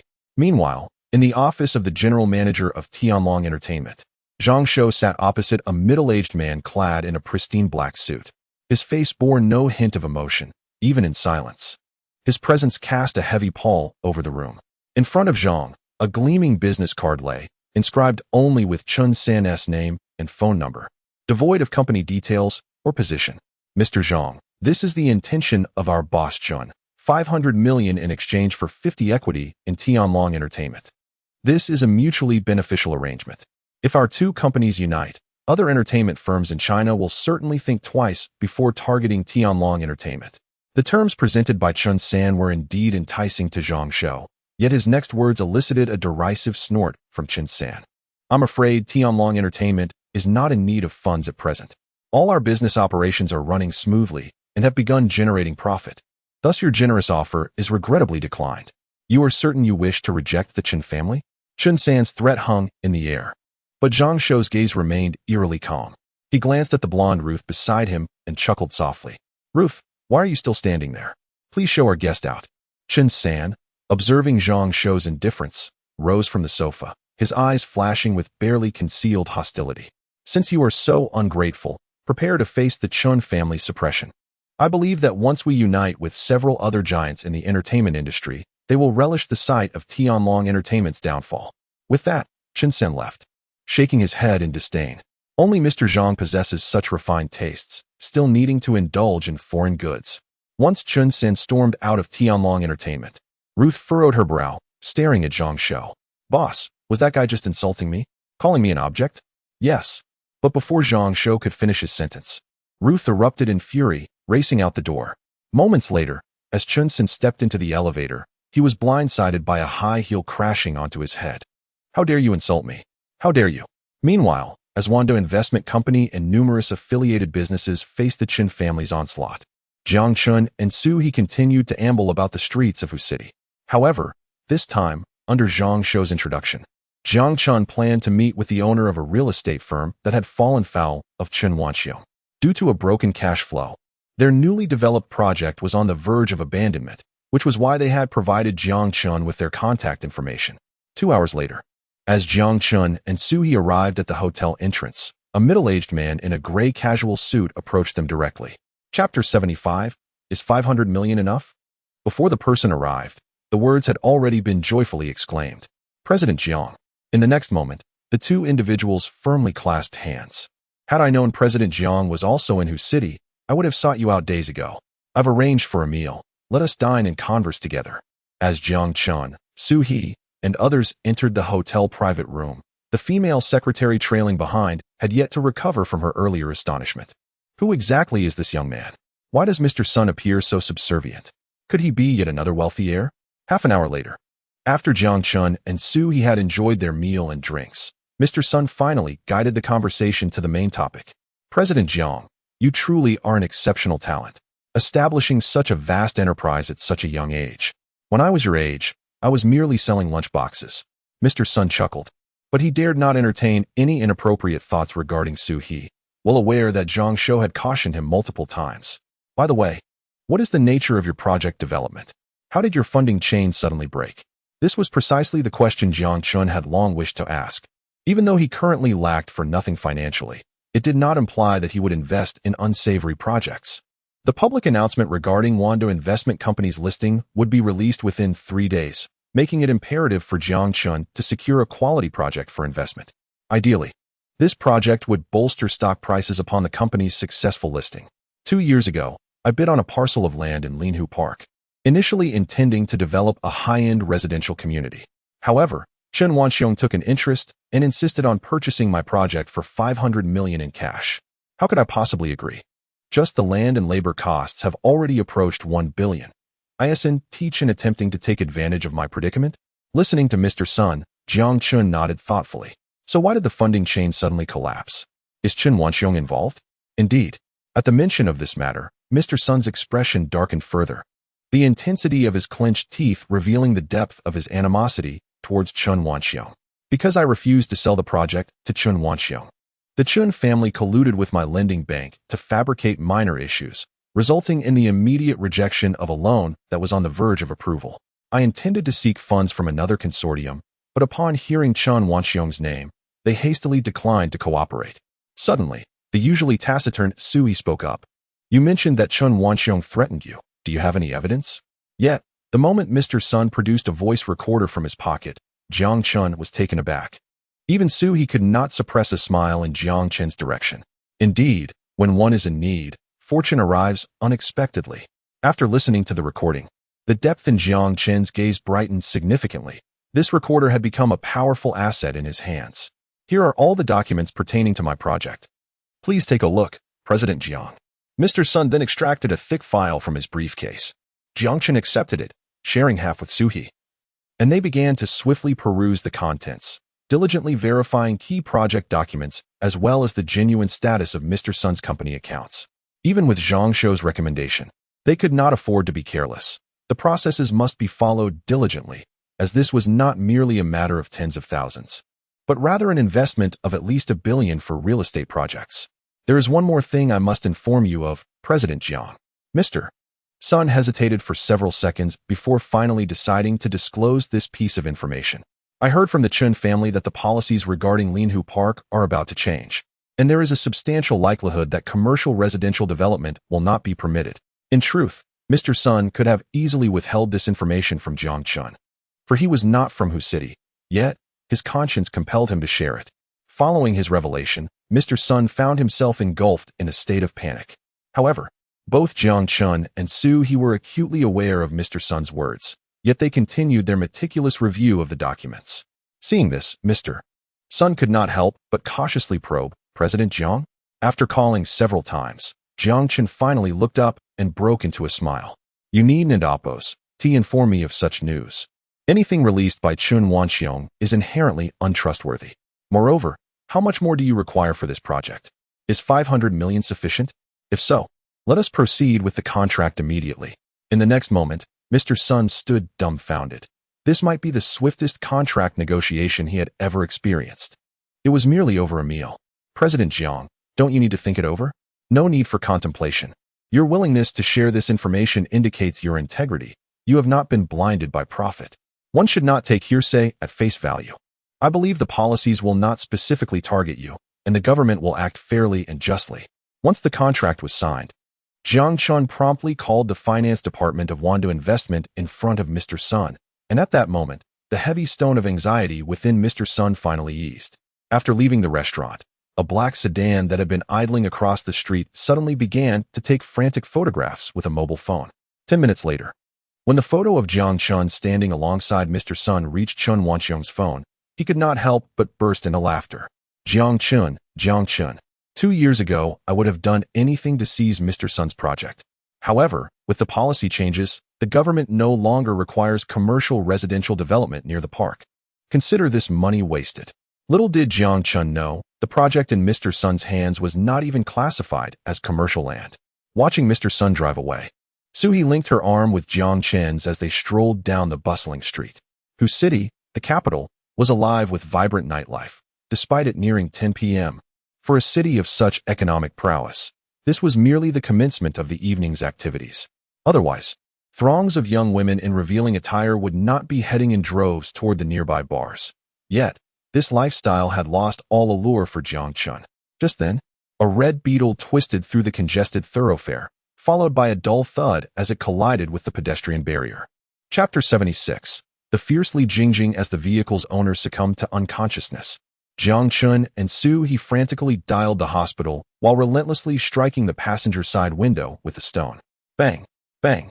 Each forceful impact from Jiang Chen's stone created a web of cracks across the glass. Finally, after a minute, with a shattering crash, he managed to drag a rather corpulent woman from the driver's seat. Jiang Chen couldn't help but feel a mix of incredulity and concern at how someone could become so overweight. "Has the ambulance arrived?" Jiang Chen glanced at Su He, his tone tinged with urgency. Despite the overwhelming scent of alcohol permeating the vehicle, this was not the moment for such considerations. After all, lives were at stake. "They've assured me they'll be here in about 5 minutes, Su He replied. I can't believe she was drinking at her size. Doesn't she realize that excessive alcohol consumption can lead to asphyxiation or even death for someone overweight? As Su He imparted her knowledge, Jiang Chen found himself curious about the vast repository of information in her mind. How could a mere student from the Peicing Music School possess such insight? Noticing the surprise in Jiang Chen and Appo's eyes, Su He smiled and explained, "There and Appo's no need to overthink it. I and Appo's am just concerned that if I ever find a suitable husband, I wouldn't want to inflict any harm upon him. So, during my free time, I've read a bit about medicine."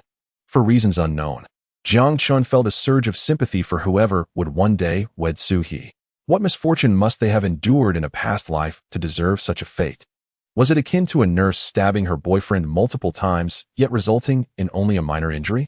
Su He chose not to respond to Jiang Chen's musings, and he could not shake the feeling that her gaze held an unusual complexity, filled with myriad emotions, yet predominantly a cautionary tone. Finally, a minute later, the ambulance arrived. Upon seeing the overweight woman, the medical team hurriedly arranged for her to be lifted into the vehicle, profusely thanking Jiang Chen for having moved her to a place with ample air. If you hadn't done that, the consequences would have been unimaginable. Once the ambulance had driven away with the woman, the two of them made their way towards the hotel. Little did Jiang Chen know that this act of unintentional kindness would soon lead to significant troubles for him. Meanwhile, Li Yun, still residing at house in Lido, suddenly received a call from Hu City People's Hospital. Upon learning that her younger sister, Li Jingjing, had nearly lost her life, she hurriedly sped towards the hospital in her sports car. By the time Li Yun arrived, Li Jingjing had already regained consciousness. Given the Li family's influence, the repercussions of drinking and driving would be easily handled. "Brother," the doctor said, "a rather handsome man saved me. You must check the surveillance footage immediately. He must be my destined prince." Li Jingjing, still connected to N4, was surrounded by snacks. Li Yun felt a surge of rage at the sight, repeatedly reminding herself, "She is my sister. Stay calm, she is my sister." Despite her efforts, Li Yun couldn't help but exclaim, "Stop eating. At this rate, you'll never get married." It is said that every woman should prioritize beauty, yet Li Jingjing was a notable exception. While other young ladies flaunted their figures and looks, Li Jingjing had developed a robust personality and had surpassed 170 pounds. "What do I have to fear? We are wealthy. If my man isn't satisfied, I'll just throw money at him until he loves me deeply." Li Yun. Ultimately, after a heated argument, Li Yun, under her father's pressure, reluctantly sought out acquaintances to investigate the surveillance footage from that night. After all, Li Jingjing insisted that this man was her fated partner. And although such reasoning might seem far-fetched, who could argue against a sister adored by her father? The following morning, Su He and Jiang Chen finished breakfast in their room, scrolling through recent news concerning Wanda Investment Company. Almost every article was negative, which prompted Su He to stifle a laugh as she glanced at Jiang Chen. "Did you see? Chen Wanxiong is intent on taking you down. By the way, have you inquired with Zhang Shou whether Chen Haoran and his father have had any scandalous encounters with actresses? The more information we possess in this public relations battle, the better." Jiang Chen nearly forgot about this matter amidst the chaos of recent events, having just resolved issues with Hongfu Group, only to be faced with the unexpected emergence of Chen Wanxiong. For reasons he couldn't quite articulate, Jiang Chen felt that keeping Su He by his side bore a hint of perilous allure. Naturally, he only dared to entertain such thoughts in silence. For if Su He were to overhear him, the consequences would be unfathomable. Moreover, as the two had grown increasingly familiar with one another, Jiang Chen had noticed that while Su He presented herself as a goddess, her heart still retained the innocence of a young girl. With a smile, he shook his head and, retrieving his phone, dialed Zhang Shou's number. Unbeknownst to Jiang Chen, at that moment in a villa on the outskirts of Peicheng, Zhang Shou was engaged in a fierce contest with Lu Si. This time, Zhang Shou was thoroughly prepared, determined to change Lu Si's perception of him. Just as the encounter reached a fever pitch, he suddenly received Jiang Chen's call. Caught in a moment of indecision, Zhang Shou pondered which obligation to prioritize. "Go answer it. After all, in your heart, you're always just a soft-hearted boy." Lu Si's provocative remark prompted Zhang Shou to abruptly hang up on Jiang Chen, yanking the blanket forward with determination. "No way. Today, I will make you beg for mercy, reclaiming some dignity for my fellow Chinese men." Chapter 77. May God bless you. As for whether Zhang Shou ultimately succeeded, 10 minutes later, only Ruth wore a triumphant expression. In the next moment, Ruth made a soft sound from her throat, her emerald eyes deeper than ever, casually draping a wool blanket over herself. With her long legs, she gracefully exited the bedroom, the sound of the closing door echoing like a thunderclap from the heavens. 2 minutes later, Zhang Shou lit a cigarette, a hint of fatigue etched on his face. When the call finally connected, his words were laced with a palpable weariness. "Hello, General Jiang. What urgent matter do you have for me?" Zhang Shou's tone clearly indicated that he was placing all his troubles squarely on Jiang Chen, particularly since that phone call had come at the most inconvenient time. "Is it not permissible to contact you if there is no pressing matter? After all, I am still your investor," Jiang Chen replied. Zhang Shou was momentarily speechless, realizing he had no grounds for his irritation. Given Jiang Chen's current worth, even flattering him would not compare. "Have you investigated the explosive news regarding Chen Wanxiong and Chen Haoran as I requested?" Upon hearing Jiang Chen's inquiry, Zhang Shou hesitated, acutely aware of Tianlong Entertainment's influence within the industry. Even if the individuals in question were not affiliated with Tianlong, the entertainment world was notoriously murky, with complex interrelations. He had indeed gathered evidence, but now he was torn about whether to expose it fully. If he did, Tianlong Entertainment would inevitably face ostracism from its peers, primarily due to its own transgressions against established norms. Jiang Chen, sensing Zhang Shou's hesitation, refrained from pressing further. He had already anticipated Jiang Shou's concerns. This call was, after all, a suggestion from Su-hee. Unless Jiang Shou voluntarily shared information, Jiang Chen would have never broached the subject. Just as Jiang Chen intended to table the matter, Jiang Shou made a decisive move. Yes, not only do I have evidence on Chen Wanxiong and his son, but I also possess numerous explicit text messages from various high-ranking members of the Chen family. Additionally, a third-tier model recorded some videos of them in compromising situations. As he spoke, even Jiang Shou felt a twinge of embarrassment, while others fought side by side. Chen Wanxiong and Chen Haoren engaged in unspeakable activities together. Such proclivities were indeed bewildering. I will send you this information in 5 minutes, Jiang Shou added. Just as he prepared to end the call, Jiang Chen, who had been silent for several minutes, suddenly spoke up. Do you understand the consequences of this action? Jiang Chen's words were laden with meaning, which Jiang Shou readily grasped. What is there to fear? After all, we rise and fall together. I refuse to believe that after all I've done to assist you, you would not reciprocate.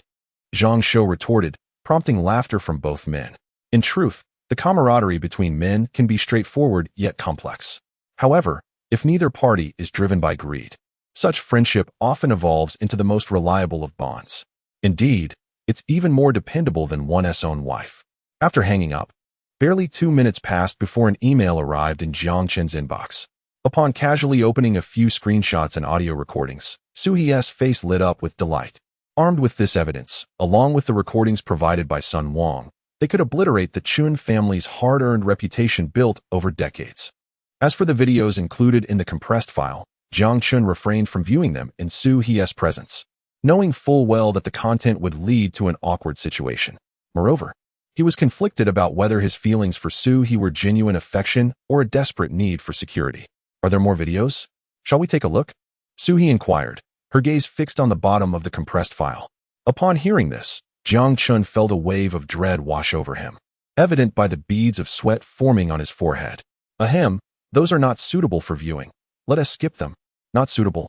Su-hee, despite her lack of romantic experience, sensed something amiss as she noted Jiang Chen's evasive demeanor, rolling her eyes at him. Meanwhile, not far from the hotel, at the police station, Li Yun, the eldest son of the Li family, one of Shanghai's four prominent families, was impeccably dressed in a designer suit that exuded nobility under the sun. Young Master Li, here is the footage from last night. Please provide a rough time frame, and I will assist you in reviewing it. The deputy chief of police welcomed Li Yun, not merely due to the Li family's influence in Shanghai, but also because of their considerable charitable contributions. Not everyone chose to bow to wealth and power in these times. It was around 10 o'clock in the evening, Li Yun recalled, prompted by his sister Li Jingjing's persistent reminders that morning. If not for her urgings, he would have been in no hurry. In fact, he hoped to delay the matter for a fortnight, ensuring that the prince charming Li Jingjing spoke of would leave no trace behind. Though Li Jingjing was his biological sister, Li Yun was loath to see her cause harm to a kind-hearted man. Young Master Li, we have the footage ready. These are the two individuals on screen. As the deputy chief spoke, Li Yun turned his gaze to the monitor. However, upon recognizing the man and woman in the footage, his expression shifted dramatically. He could hardly believe that the ones who saved Li Jingjing were none other than Jiang Chen and Su-hee. What a twisted fate this was. After a moment of stunned silence, Li Yun sighed deeply. Despite not having much interaction with Jiang Chen, he found himself silently praying for his safety. Jiang Chen, you had better have left Shanghai. If you haven't tea, then may God bless you. Chapter 78. Voluntary feelings. By the time Li Yun departed from the police station, the clock had already struck 9:30 in the morning. After some hesitation regarding the fact that Jiang Chen was the one who rescued Li Jingjing, Li Yun ultimately decided to send the previously retrieved footage along with Jiang Chen's name to Li Jingjing's phone. Meanwhile, Li Jingjing, lying on her hospital bed, was engrossed in a mindless South Korean drama. One could easily imagine the scene. A pink cannonball, weighing over 180 pounds, adorned with a pink hairpin, imitating the leading lady's tone, reciting lines repeatedly. Appa, Simida, do you love me? Fortunately, the Li family, being affluent, had arranged for Li Jingjing to have a private room, not out of concern for her health, but rather fearing that her personality might drive others to madness. In the past, during her rise to fame at Hu City People's Hospital, Li Jingjing had been placed in a shared room due to the family's negligence. In this 6-patient ward, none were severely ill. Yet, Li Jingjing, like a fish in water, incessantly clamored for matchmaking, managing to drive away all 5 elderly men in a mere 7 hours, even neglecting their own ailments. My Prince Charming is finally coming. Just then, a notification sound interrupted Li Jingjing's self-indulgent daydreams. With excitement bubbling within her, she opened the email. Upon seeing Jiang Chen's appearance and physique, her face instantly blossomed with infatuation. Meanwhile, Su He, who sat beside her, was completely disregarded. In that moment, Li Jingjing took a deep breath, her eyes sparkling even brighter. Jiang Chen. What a lovely name. Like rivers and seas, sunsets and stars, it pairs perfectly with my name, Jingjing. No, I must discharge myself. Half an hour later, finding the taxi too slow, Li Jingjing decided to swipe her card and purchase a red Beetle. Even without Jiang Chen's contact details or address, she easily obtained his phone number after leveraging her connections. With her heart racing, she pressed the dial button. At that moment, Li Jingjing distinctly felt her heart pounding. When Jiang Chen's voice resonated through the phone, she felt her body weaken, as if 2 decades worth of pin-up hormones had finally breached the dam in an instant. Ah, she exclaimed, unable to contain her excitement, causing Jiang Chen on the other end to furrow his brow. If you don't speak, I'll hang up, Jiang Chen said. Still discussing countermeasures against the Chen family with Su He, lacking the time to entertain Li Jingjing. Wait on Li Jingjing. If it weren't for your rescue last night, I would have perished. Furthermore, I am from the esteemed Li family. To express my gratitude, I have reserved the Tianzi private room at the Sheraton Hotel for you. My benefactor, you must come. After dropping this statement, Li Jingjing hastily ended the call, fearing that waiting even a second longer might result in Jiang Chen's refusal. Though she had only seen Jiang Chen's face in the footage, Li Jingjing could hardly suppress her excitement. She promptly contacted the manager of the Sheraton Hotel. This is Li Jingjing. I don't care if the Tianzi room is booked. I am making it clear that I will occupy it at noon. In that moment, Li Jingjing's inherent assertiveness, cultivated since childhood, came to the fore. The manager of the Sheraton, despite wanting to protest, knew that such words would bear no weight. Although the Sheraton was wholly owned by the Li family, and even Li family members were expected to adhere to the rules, Li Jingjing was an exception. Who is she? Her voice sounds quite robust. You guessed it, it's that hefty woman from last night. She insists on dining with us in the Tianzi room at the Sheraton and claims to be from the Li family. Let us disregard her and continue our discussion. Upon hearing Jiang Chen's reluctance to attend, Su He grew anxious. Please don't. If we can gain the support of other local factions in taking down the Chen family, wouldn't it be far better than fighting alone? Jiang Chen, you must adapt. Individual success is fleeting. To sustain a family business, one must have the concerted effort of many allies. It was rare for Su He to impart such wisdom. Her intent clear.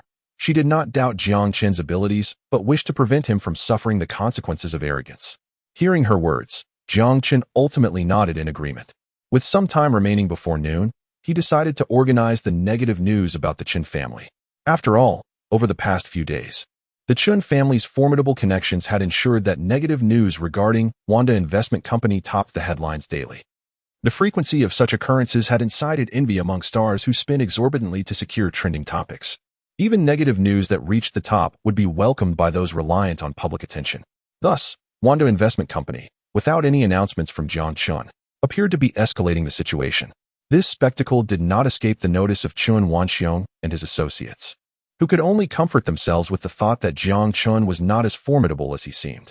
Perhaps, they mused, his success in opposing Hongfu Group was merely due to luck. Little did Chun Wanxiong know that the brief video clips Jiang Chen possessed, despite their brevity, were meticulously edited to ensure that every frame clearly showcased the faces of Chun Wanxiong and his son. As time flew by, noon finally arrived.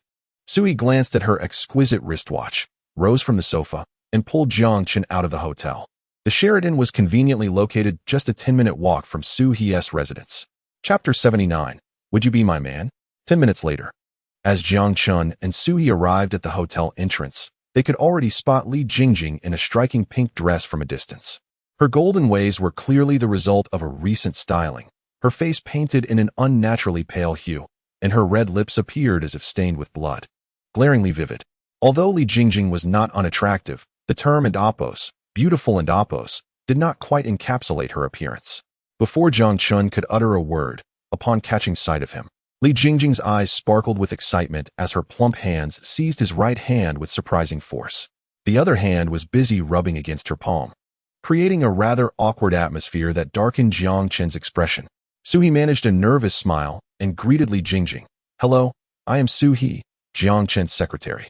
However, Li Jingjing paid no heed to Suhee, her disdain evident as she dismissed her entirely. "Oh, I know. Now, I'm going to have dinner with your boss. You, as his secretary, should wait outside." At this, Suhee quickly grasped the implications, casting a meaningful glance at Jiang Chen, realizing that the dinner invitation was merely a facade, concealing ulterior motives. Whether these motives were financial or romantic remained to be seen, depending on Jiang Chen's intentions. "No, Suhee is my secretary and also a dear friend. We will all dine together, or we shall leave," Jiang Chen asserted. Had he not heeded Suhee's advice, he would have preferred to remain silent in Li Jingjing's presence, not due to her looks, but because he was drawn to women of a quieter disposition. "Very well then. Let us hurry inside, my benefactor." Li Jingjing's incessant use of the term "indapos," benefactor and Apos, sent shivers down Jiang Chen and Apos' spine. Despite her lack of finesse, he worried about hurting her pride. 5 minutes later, the trio found themselves seated in an opulent private room, a lavish array of exquisite dishes laid before them. Li Jingjing was determined to leave a favorable impression on Jiang Chen, willing to indulge in this feast, knowing well she could devour it all within half an hour. This time, she aimed to embody the essence of a gentlewoman, exuding warmth and charm. After consuming a couple of glasses of red wine, perplexed by Li Jingjing's peculiar antics, before he could voice his curiosity, Li Jingjing knelt before him, her eyes brimming with affection, presenting an extravagant diamond ring. In that instant, both Suhee and the servers stood frozen, utterly taken aback by the dramatic scene unfolding before them. "Benefactor, will you marry me? By becoming my man, you shall enjoy endless wealth and high status, freeing you from the struggle for sustenance. Is that acceptable?" Jiang Chen, gazing into Li Jingjing's sparkling eyes, felt an urge to pour red wine over her head in disbelief. It was absurd. Here he was, the heir of the illustrious Jiang family, being proposed to by a woman of such stature for the very first time. His mind was a whirlwind of confusion. If it weren't for the hope of the Li family's support in toppling the Chen family, he would have taken Suhee and left without a second thought. What had he gotten himself into? Meanwhile, Suhee, witnessing this spectacle, could not help but laugh, her gaze subtly criticizing Jiang Chen. Ignoring the plea for help reflected in his eyes, she chose to remain silent. Seeing Jiang Chen's silence, Li Jingjing assumed he was merely hesitating. She turned to the male servers, barking orders. "What are you waiting for? Open my benefactor's gift. You're so incompetent. No wonder you're still a server." Such public humiliation would have deterred anyone else, but in the Sheraton Hotel, who didn't know Li Jingjing?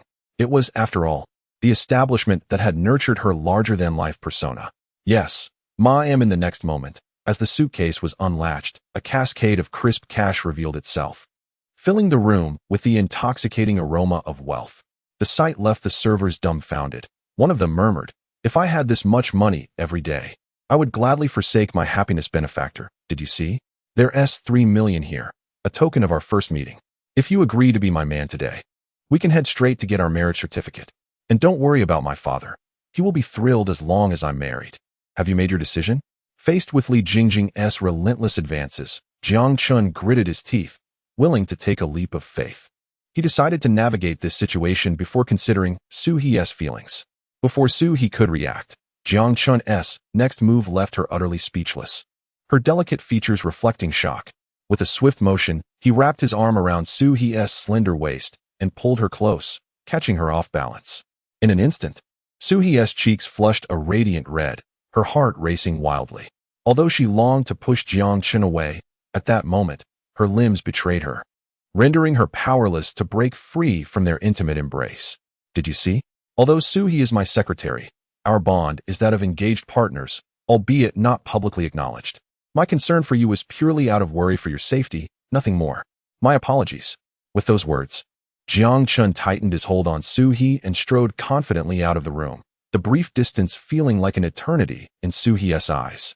Chapter 80 Announcement from Wanda Investment Company. It was only after the two had departed from the Sheraton Hotel that Suhee finally came to her senses, lowering her head and hurriedly extricating herself from Jiang Chen's embrace.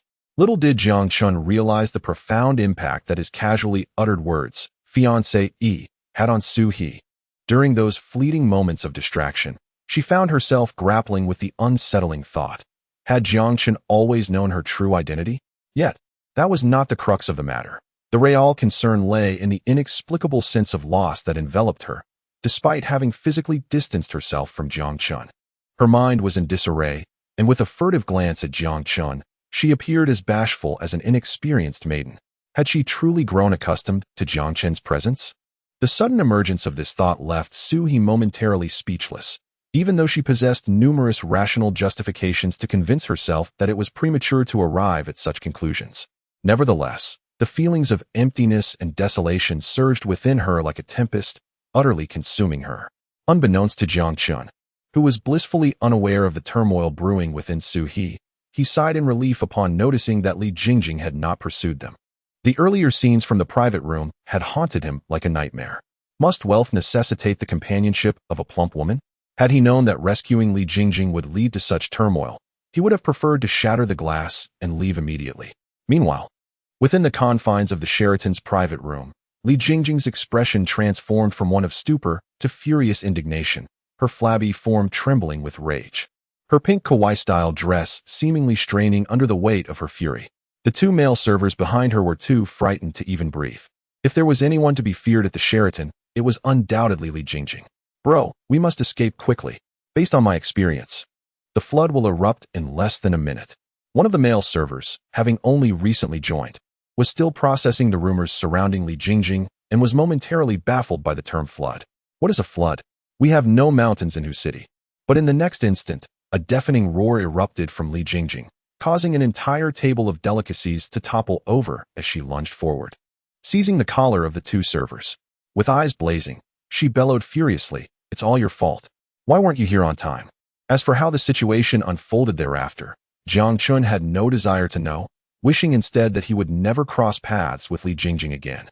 She was truly a nightmare incarnate.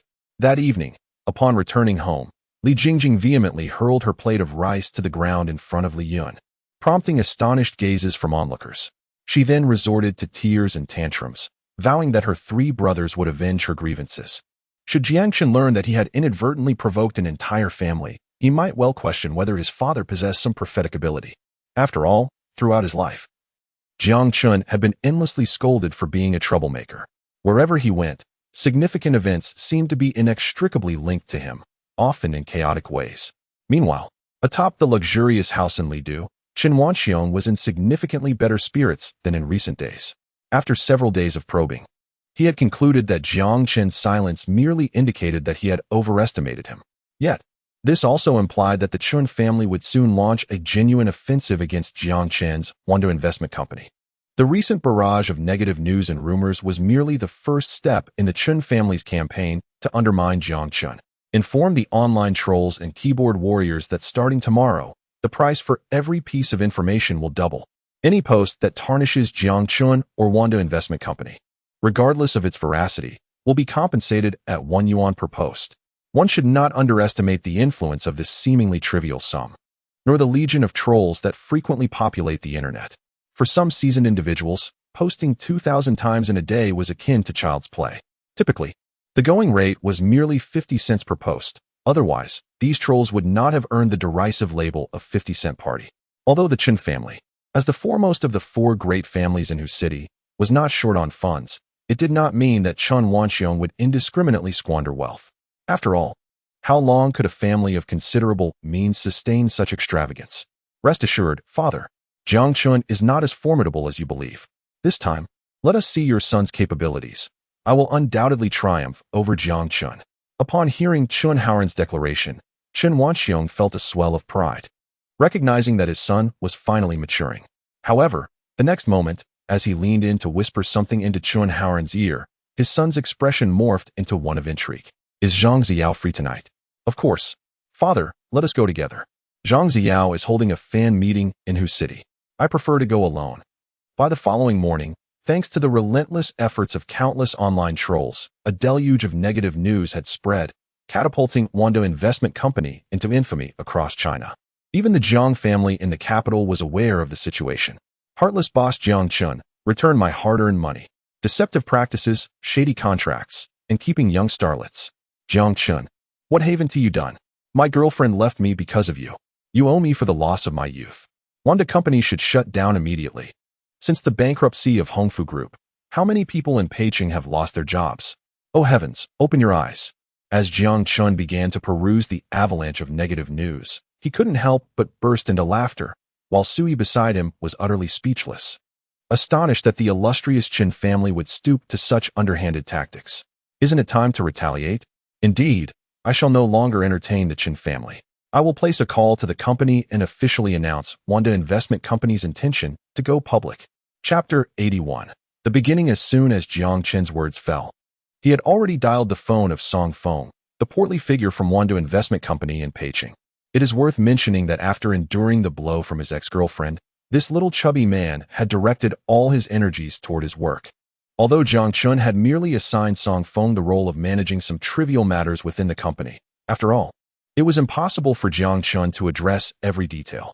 What surprised both Jiang Chen and Sui was Song Feng's remarkable ability to scout high-quality investment firms, which even left some salespeople envious. Nowadays, over half of the enterprises controlled by Wanda Investment Company were sourced by Song Feng through small advertisements. Boss, when will you return from Wu City? So much has transpired in the company these last few days. The moment the call connected, Song Feng's grievances poured incessantly into Jiang Chen's ears. This time, however, Jiang Chen had learned to be wise to Song Feng's habitual complaints. He was fully aware of everything that the Chen family had been doing against Wanda Investment Company. As such, he chose to let Song Feng's complaints pass through one ear and out the other, knowing that if Song Feng were to discover the truth, he would undoubtedly confront Jiang Chen fiercely. All right, I understand. You've worked hard. Thank you for your effort. Sui, noticing Jiang Chen's dismissive tone toward Song Feng, couldn't help but furrow her brows. Let's set aside these complaints until I return. If all goes according to plan, Sui and I will be back in Peking within 3 days. Furthermore, issue an announcement under the name of Wanda Investment Company, officially launching our IPO plans. Upon hearing this, Song Feng was momentarily stunned, his hands trembling with excitement as he exclaimed, Boss, am I about to become a millionaire? Jiang Chen replied, Once the company goes public, I must buy myself a house first. Who would have thought we could also join the ranks of homeowners? Ha ha ha. Jiang Chen's habitual indifference toward Song Feng was not entirely unwarranted. The matters that concerned Song Feng were simply not on the same wavelength as Jiang Chen.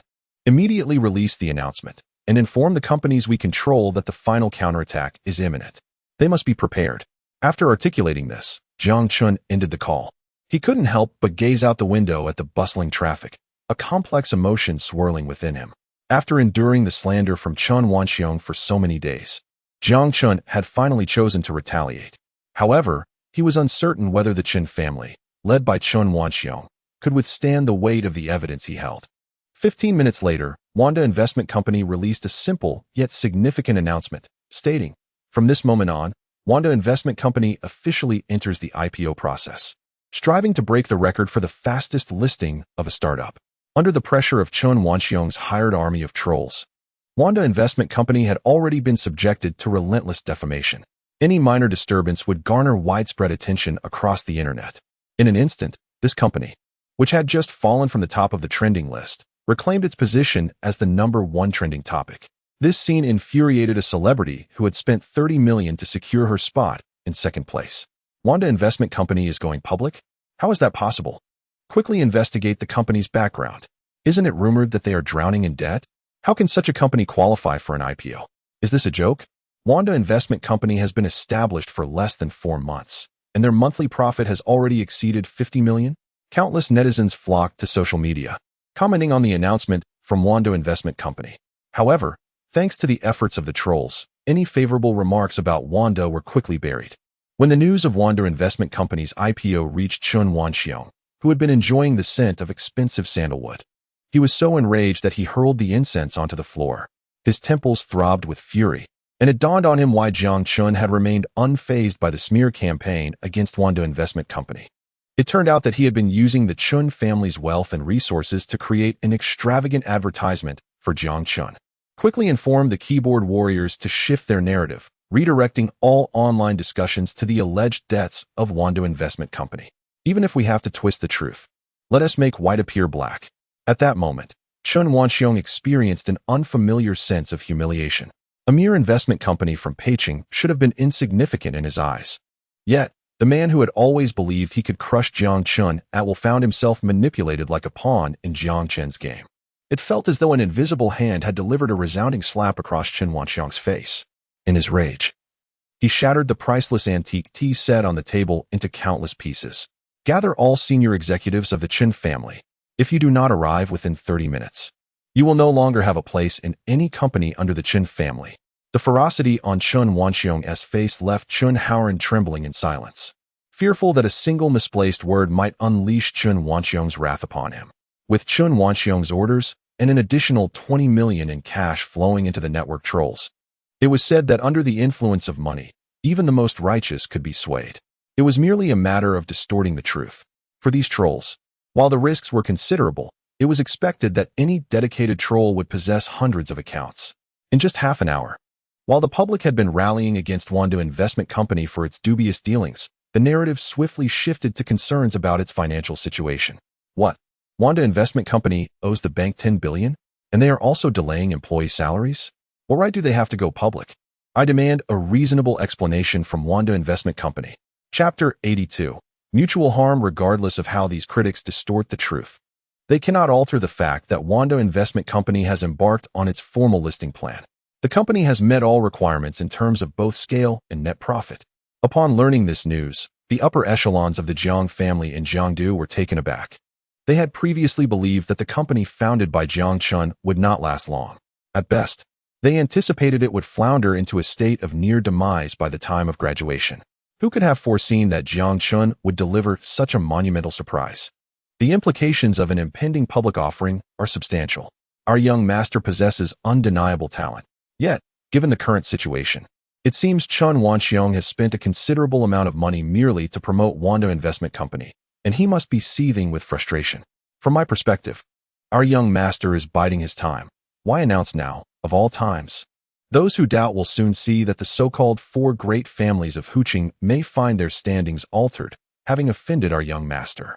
Oh, as expected of the troublemaker described by the family head, I can only imagine the headaches awaiting those three families upon returning to Kyoto. The upper echelons of the Jiang family owe their current status to the hard-fought empire built alongside Jiang Chen's father in their youth, having reached the pinnacle in every industry and domain. Thus, the unfolding events in the realm of the internet are particularly intriguing. No matter how much these online trolls lament, they have yet to receive any response from Wanda Investment Company. One could say they are too apathetic to reply, or on the contrary, that they disdain to mingle with such lowly company. Meanwhile, in the upper echelons of House and Lidu, Chen Wanxiong sat before 8 trusted confidants. With the 3 rival families of Huqing mounting an offensive, the Chen family did not appear as united as it seemed. If neither wealth nor status could be satisfied within the Chen family, why not seek fulfillment elsewhere? There is always a place for those who do not find acceptance here. And in their departure, they inadvertently reveal numerous secrets about the Chen family to competitors. Every family conglomerate that has reached this stage undoubtedly has its share of morally questionable dealings. How far have the shares I instructed you to acquire progressed? Jiang Chen has outmaneuvered us all, and if this commercial talent cannot be made a pawn of the Chen family, he must be eliminated before he poses a threat. Chen Wanxiong does not wish to witness the vast family fortune squandered in less than 2 years under Chen Haoran's stewardship once he retires. Ultimately, it is not a matter of doubting Chen Haoran's abilities, but rather whether he possesses any value that can compete with Jiang Chen. Ahem, Mr. Chen. We have only acquired shares in the financial and real estate companies controlled by Jiang Chen, while Zhang Shou is indifferent to our attempts to collaborate with other entertainment firms to suppress him. Hearing this, Chen Wanxiong fell into contemplation, his mind racing. It had been over a decade since he had engaged with a competitor so earnestly. Who would have thought that a relatively obscure young man would evoke such a sense of urgency in him? If this is the case, it indicates that the remaining companies in which Jiang Chen has invested may already be beyond our reach for further acquisition. If I am not mistaken, Jiang Chen will likely choose Peking for the listing of Wanda Investment Company, as this would garner the necessary attention and expedite the process. At this thought, Chen Wanxiong shook his head, a young man barely in his 20s, with a mind as profound as the ocean. By the way, has any investigation been conducted into Jiang Chen's background? To possess such capital for investment, His connections must be noteworthy. No, after the last investigation, we sent a new team to look into him, but Jiang Chen's background appears remarkably ordinary. Perhaps he has simply stumbled into a stroke of luck, akin to winning the lottery? Yet, the next moment, Chen Wanxiong shot a scornful glance at the Chun family executive before him. Have you ever truly encountered someone who has won the lottery? It does seem that way. Time is running out for Chen Wanxiong. If Wanda Investment Company successfully lists despite the Chun family's suppression, even if he emerges victorious, his reputation will be utterly tarnished. How could Wanda Investment Company possibly be on par with the Chen Group? Should that happen, Chen Wanxiong's lifetime of prestige would dissipate, rendering him a subject of ridicule among the other three families in Huqing. What leaves Chen Wanxiong most perplexed is Jiang Chen's background, which is so unremarkable that it raises suspicions. Yet, he could not articulate precisely what felt amiss. There is an inexplicable sense of unease lingering in the air. In the ensuing days, the other three families of Huqing were poised to observe the unfolding drama. For example, Li Yun, eager to receive timely updates, scolded his two younger brothers in his capacity as the future heir of the Li family. In truth, Li Yun harbored no affection for his brothers. They were merely bonded by shared parentage. The conflict between the Chen family, the foremost of the four great families of Huqing, and Wanda Investment Company, the leader of Peicheng, was common knowledge. However, many were not merely waiting to witness Jiang Chen's downfall. They were more curious about how Chen Wanxiong would ultimately fare. For those with discernment, it was evident that Chen Wanxiong had been led by the nose by Jiang Chen throughout this ordeal, a source of embarrassment for the Chen family. In a hotel room, Su He and Jiang Chen appeared as outsiders, engrossed in a martial arts film projected before them. This was not due to Jiang Chen's carelessness. Rather, he maintained control over all external circumstances. At present, Jiang Chen was merely waiting for the opportune moment to release the incriminating evidence he held. Su He, clad in a long white shirt and sporting a casually tied ponytail, took a hearty sip of cola, casting a sidelong glance at Jiang Chen. Chapter 83. You are all the most lovable people. Tomorrow marks the conclusion of this grand business conference, and it is certain that numerous journalists will be present for interviews. Why not disclose everything at that moment? Upon hearing Su He's nonchalant tone, Jiang Chen couldn't help but break into a cold sweat. Fortunately, Su He was on the same page as him. Otherwise, Jiang Chen could only imagine the difficulties he would face in the future. While three incompetent cobblers can outsmart Zhuge Liang, the collaborative force of Jiang Chen and Su He, both scions of prominent families, could wreak havoc on countless companies. What if Chen Wanxiong fails to invite journalists for coverage? Are you foolish? Chen Wanxiong wouldn't want to attract attention at such a time. Wouldn't this expense fall upon us? Each media outlet charges 100,000, and we welcome them all. Jiang Chen, for reasons unknown, he found himself silently praying for Chen Wanxiong and his companions, for such underhanded tactics had never crossed his mind. Even the countless times Su He had orchestrated the downfall of Luo Nantian stemmed from her cunning ideas. At that moment, Jiang Chen gazed at Su He, who was engrossed in the movie, and couldn't help but reflect. If given the opportunity to spend the rest of his life with Su He, it wouldn't be so bad after all. During his years with Xia Ning, if one were to show a semblance of respect, it could be termed as a romantic relationship. However, a harsher perspective would label him merely as a love-struck fool. Can emotions truly be one-sided? Viewing the entirety of the other's efforts as a given left Jiang Chen exhausted during those years. Thankfully, Luo Nantian's emergence unveiled Xia Ning's true nature. What seemed like misfortune, from another angle, turned out to be sheer fortune. The two of them had watched until their eyes could scarcely remain open, and although they initially intended to retreat to their respective rooms, they ultimately succumbed to slumber upon the sofa. The next morning, the first thing Chen Wanxiong did upon waking was to demand every piece of information regarding Wanda Investment Company and Jiang Chen. He wanted to know even the minutiae, such as whether they had dined together or departed from the hotel. As time passed, that ominous feeling within Chen Wanxiong grew ever clearer. Report to Mr. Chen. Jiang Chen and Su He have yet to leave the hotel. The curtains are drawn, so we are unaware of their activities last night. Never mind. We shall deal with it as it comes. Chen Wanxiong ended the call, casting his phone aside. After donning a custom-tailored suit, he left the 6th floor of House in Lidu with great confidence. Today marked the final day of the Grand Business Conference. As the Chen family is one of the 4 prominent families in Hu City, and this conference was being held within their company, Chen Wanxiong had no choice but to muster his resolve. The morning flew by swiftly, despite the unexpected appearance of Jiang Chen. It did not hinder the Chen family from seizing a plethora of lucrative contracts. However, as noon approached and everyone awaited their meal, the conference was nearing its conclusion. Barring any unforeseen circumstances, over the past 2 days, numerous latecomers had arrived, resulting in many unfamiliar faces surveying their surroundings. At that juncture, 16 journalists from various media outlets entered the lobby of House in Lidu, their cameras poised to capture Chen Wanxiong. "Hello, Mr. Chen. We hear you are currently in competition with Jiang Chen, the owner of Wanda Investment Company, as the largest consortium in Hu City. Do you have any words for the citizens of Hu City? Mr. Chen, I am reporter Fan Liyun from a financial media outlet. Do you have confidence in this competition? Should the people of Hu City rally behind you?" Initially, Chen Wanxiong appeared flabbergasted, suspecting this was arranged by Jiang Chen. However, upon realizing that the journalists were solely focused on whether he could triumph over Jiang Chen, he couldn't help but chuckle. "Everyone need not worry. I will not bring shame to the citizens of Hu City. Additionally, starting from next, the Chen family will collaborate with the other 3 families to undertake more initiatives beneficial to the citizens. My accomplishments today are fundamentally rooted in the support of all of you." Chen Wanxiong's words resonated powerfully, and due to the live broadcast, millions of citizens of Hu City rallied behind him. In that moment, Chen Wanxiong experienced for the first time the feeling of being cherished and supported by so many. It felt more valuable than his billion-dollar assets. Meanwhile, in the hotel, Suhi, barefoot upon the woolen carpet, moved lightly to the window and drew back the curtains. Instantly, a brilliant ray of sunlight flooded the room, leaving Jiang Chen momentarily entranced by Suhi's presence.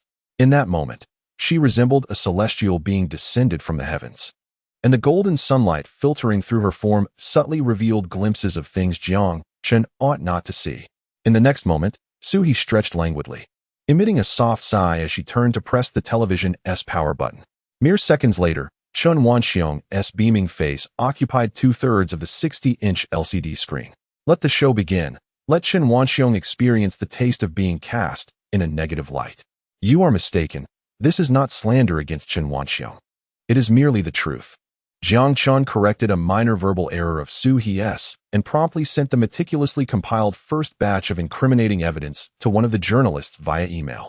One could only wonder how Chen Wanxiong would extinguish the flames when those videos surfaced before the public eye. A minute later, one bespectacled male journalist, upon receiving the email on his phone, found himself momentarily stunned, despite having prior knowledge of the situation. Taking a deep breath, he utilized his towering stature to his advantage, extending his microphone towards Chen Wanxiong, now just 2 meters away. In past instances, Chen Wanxiong would have been infuriated, but today was different. The journalists he typically dismissed now appeared to him as the most cherished individuals in Hu City. Chapter 84. Will 3 people be very enjoyable? Greetings. Do you have any inquiries? Chen Wanxiong wore a gentle expression, akin to a spring breeze, as he smiled at the male reporter before him. Mr. Chen, could you clarify your relationship with Sun Wang? The moment Sun Wang's name unexpectedly surfaced at this critical juncture, Chen Wanxiong's heart skipped a beat, still reeling from the shock. The male reporter had already instructed the photographer to focus the lens on the mobile screen, which was simultaneously connected to an audio line. Mr. Chen, I suspect someone is deliberately tarnishing your reputation. As your loyal admirer, I am determined to clear your name.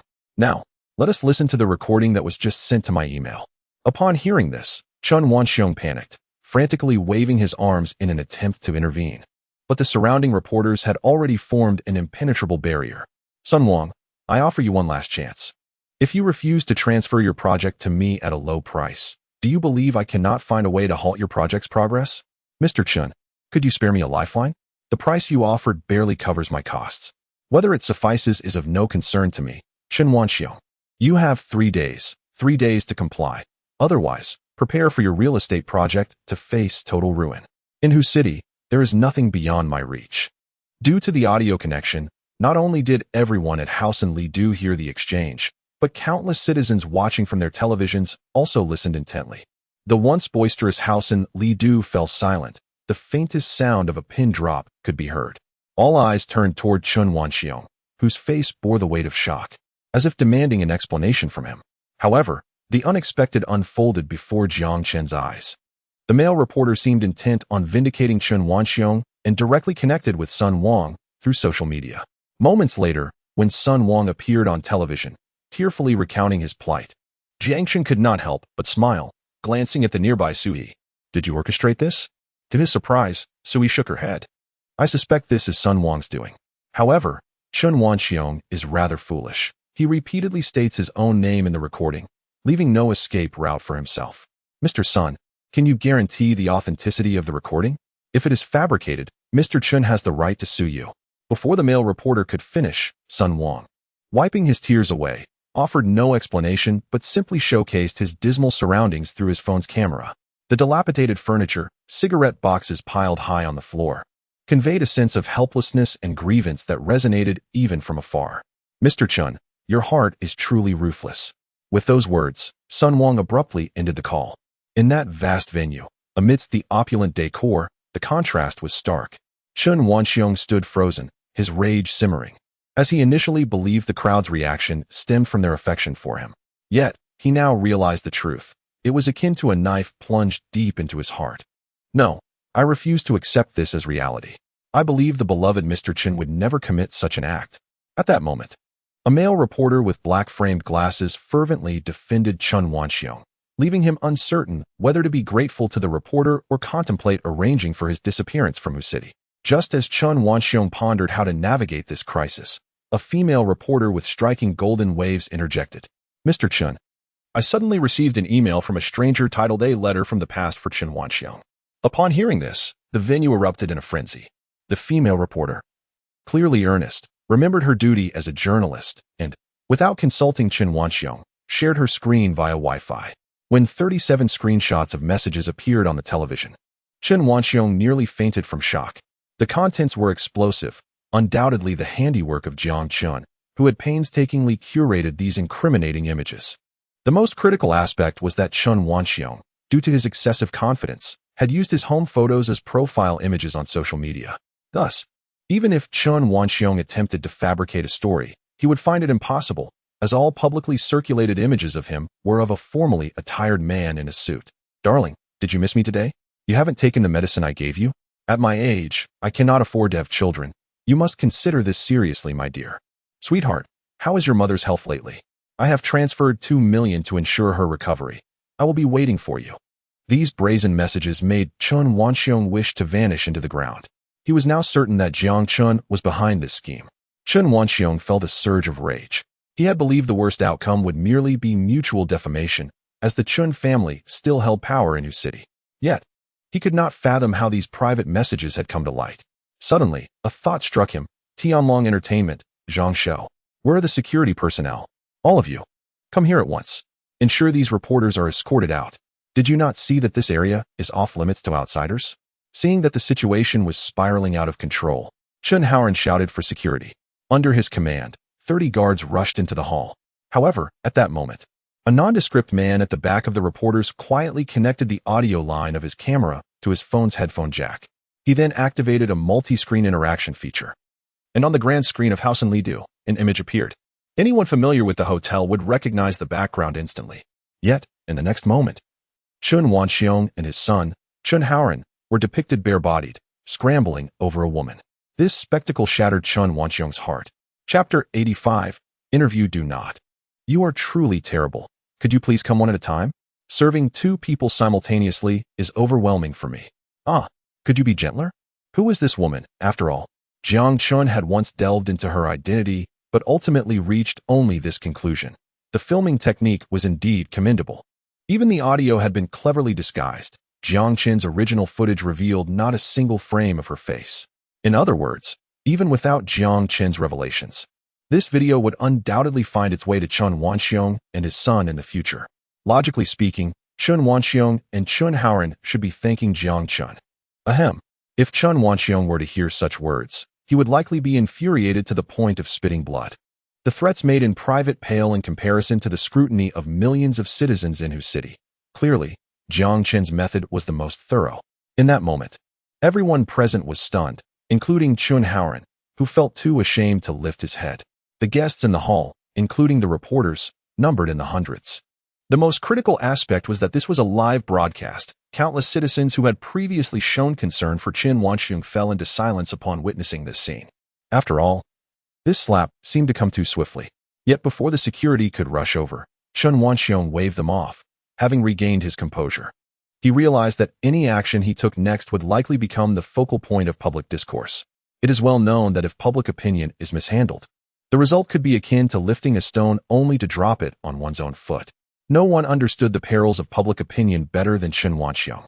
Over the past decade, the Chen family had risen to the foremost of Hu City's four great families primarily because of Chen Wanxiong's adeptness at maintaining a facade of benevolence before the media. Over time, he may have even forgotten the hypocrisy hidden beneath his mask.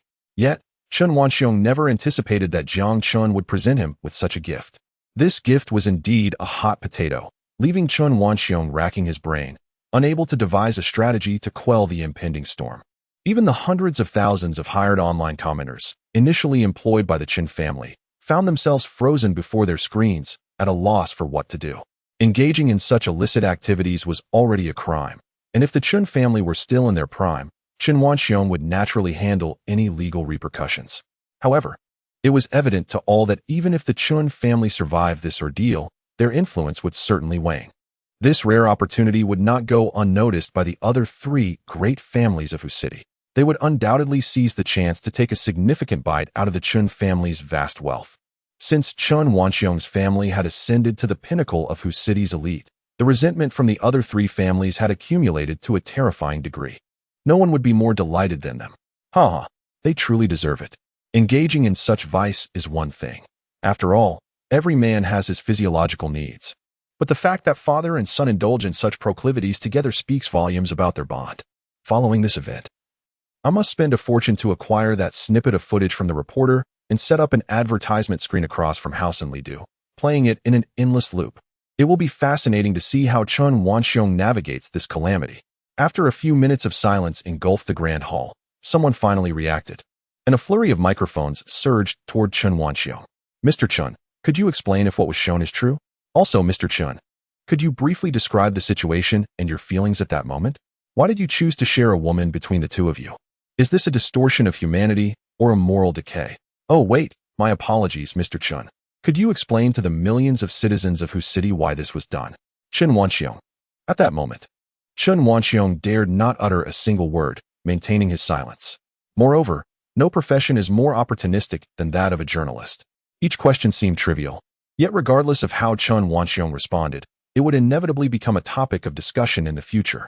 The reporters, keenly aware that extracting explosive news from this old fox was nearly impossible, swiftly turned their attention to Chen Haoran.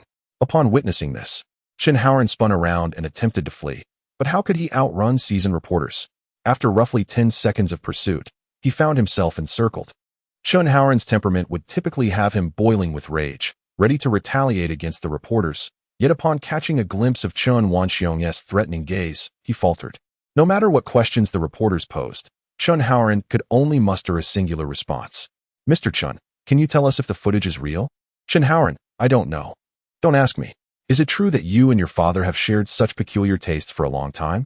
Chen Haoran, I don't know. How could I possibly know? Let me ask another question. Did you take any safety precautions at that time?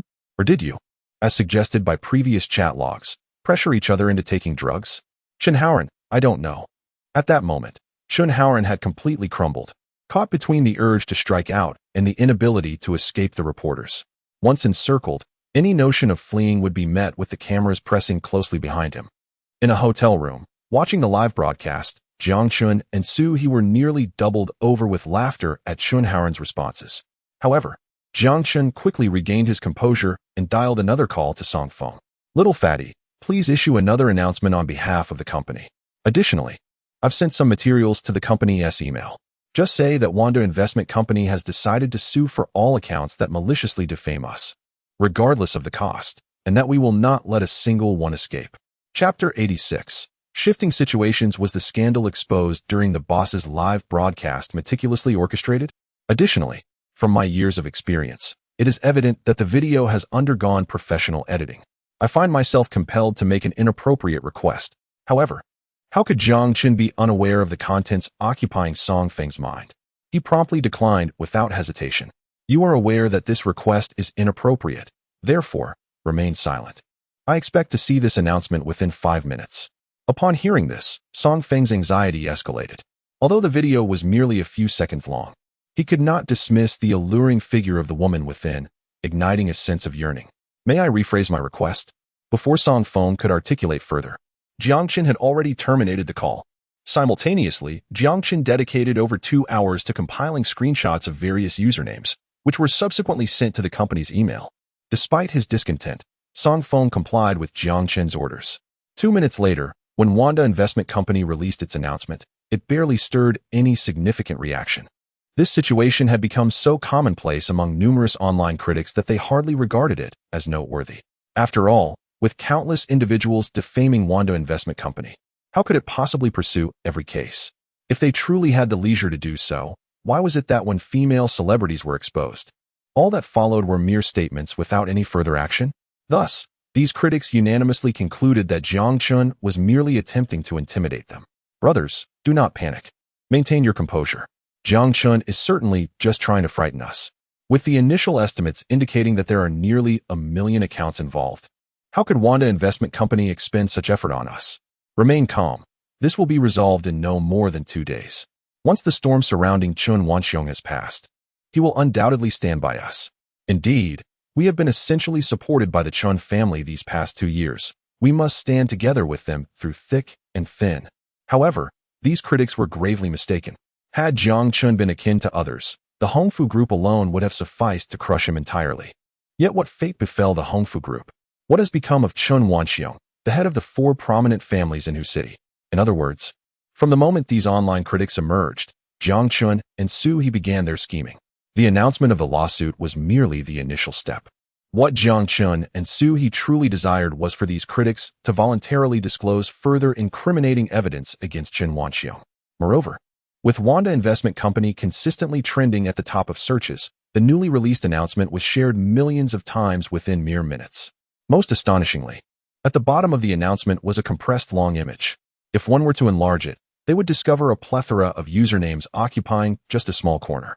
This long image, despite being compressed, still boasted a size of 6 megabytes. Consequently, the critics who had briefly felt reassured were left utterly dumbfounded, realizing that Wanda Investment Company was not jesting with them this time. This was nearly a compilation of every defamatory comment that had garnered over 200 likes. Even in their moments of leisure, Jiang Chen and Su He captured the content, leaving no opportunity for these critics to erase their comments. Dear brothers and sisters, I have just graduated and possess little experience in this industry. What should I do now? I am quite anxious. Can you not keep quiet? Do you not see that the elder brothers are equally anxious? Wanda Investment Company is clearly unwilling to let all of us off the hook. For the sake of a few coins, I never anticipated facing criminal charges. My head truly aches. Regardless, I will not concern myself with this any longer. Confession leads to leniency, while denial incurs severity. I am done with this line of work. As some began to take the lead, the narrative that had initially condemned Wanda Investment Company and Jiang Chen swiftly pivoted, launching a fervent attack against the Chen family. This spectacle was akin to pouring gasoline on a fire, intensifying the flames of rage in Chun Wanxiong's eyes. I apologize. I received 300 yuan from the Chen family. Under the direction of Chen Media, I uttered many unrealistic statements. I can now assure everyone that all my previous defamation of Wanda Investment Company was orchestrated by the Chen family. I hope you can forgive me. I too apologize. I hope that Mr. Jiang can overlook my transgressions and grant me a chance at redemption. My wife is about to give birth, and I merely wish to save a little money for our unborn child as formula, especially since my wife has a low milk supply. I also extend my apologies. I never wished to engage in such a morally reprehensible act. Yet, the Chun family's influence is too formidable, and I was threatened. I sincerely apologize. I kneel before you all. I truly wish to avoid prison. My girlfriend and I have been together for 6 months, and next month she is due to give birth. Do any of you wish to witness a newborn child become a single parent immediately? As Jiang Chen observed these online critics offering their audacious excuses and apologies, he couldn't and oppose. He help but laugh heartily. As for the bizarre justifications that followed, Jiang Chen certainly did not buy into them. However, he had no intention of pursuing legal action against all these critics, as they had already fulfilled his objectives.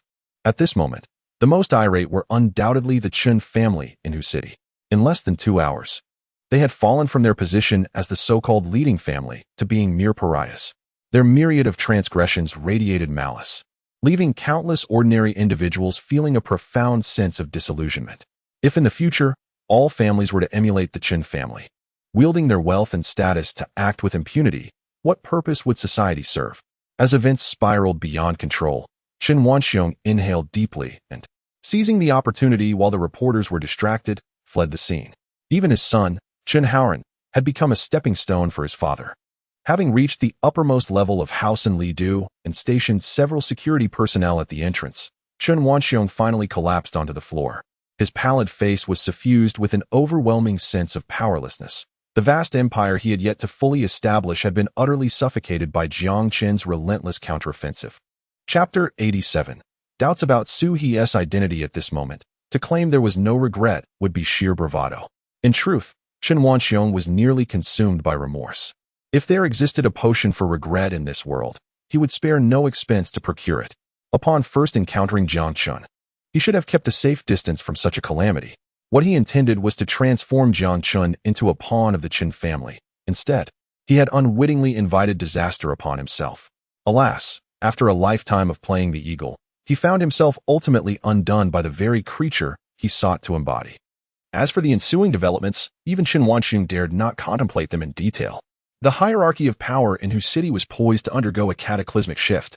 The Chen family had offended the entire populace of whose city, and whether they could retain their vast fortunes remained uncertain.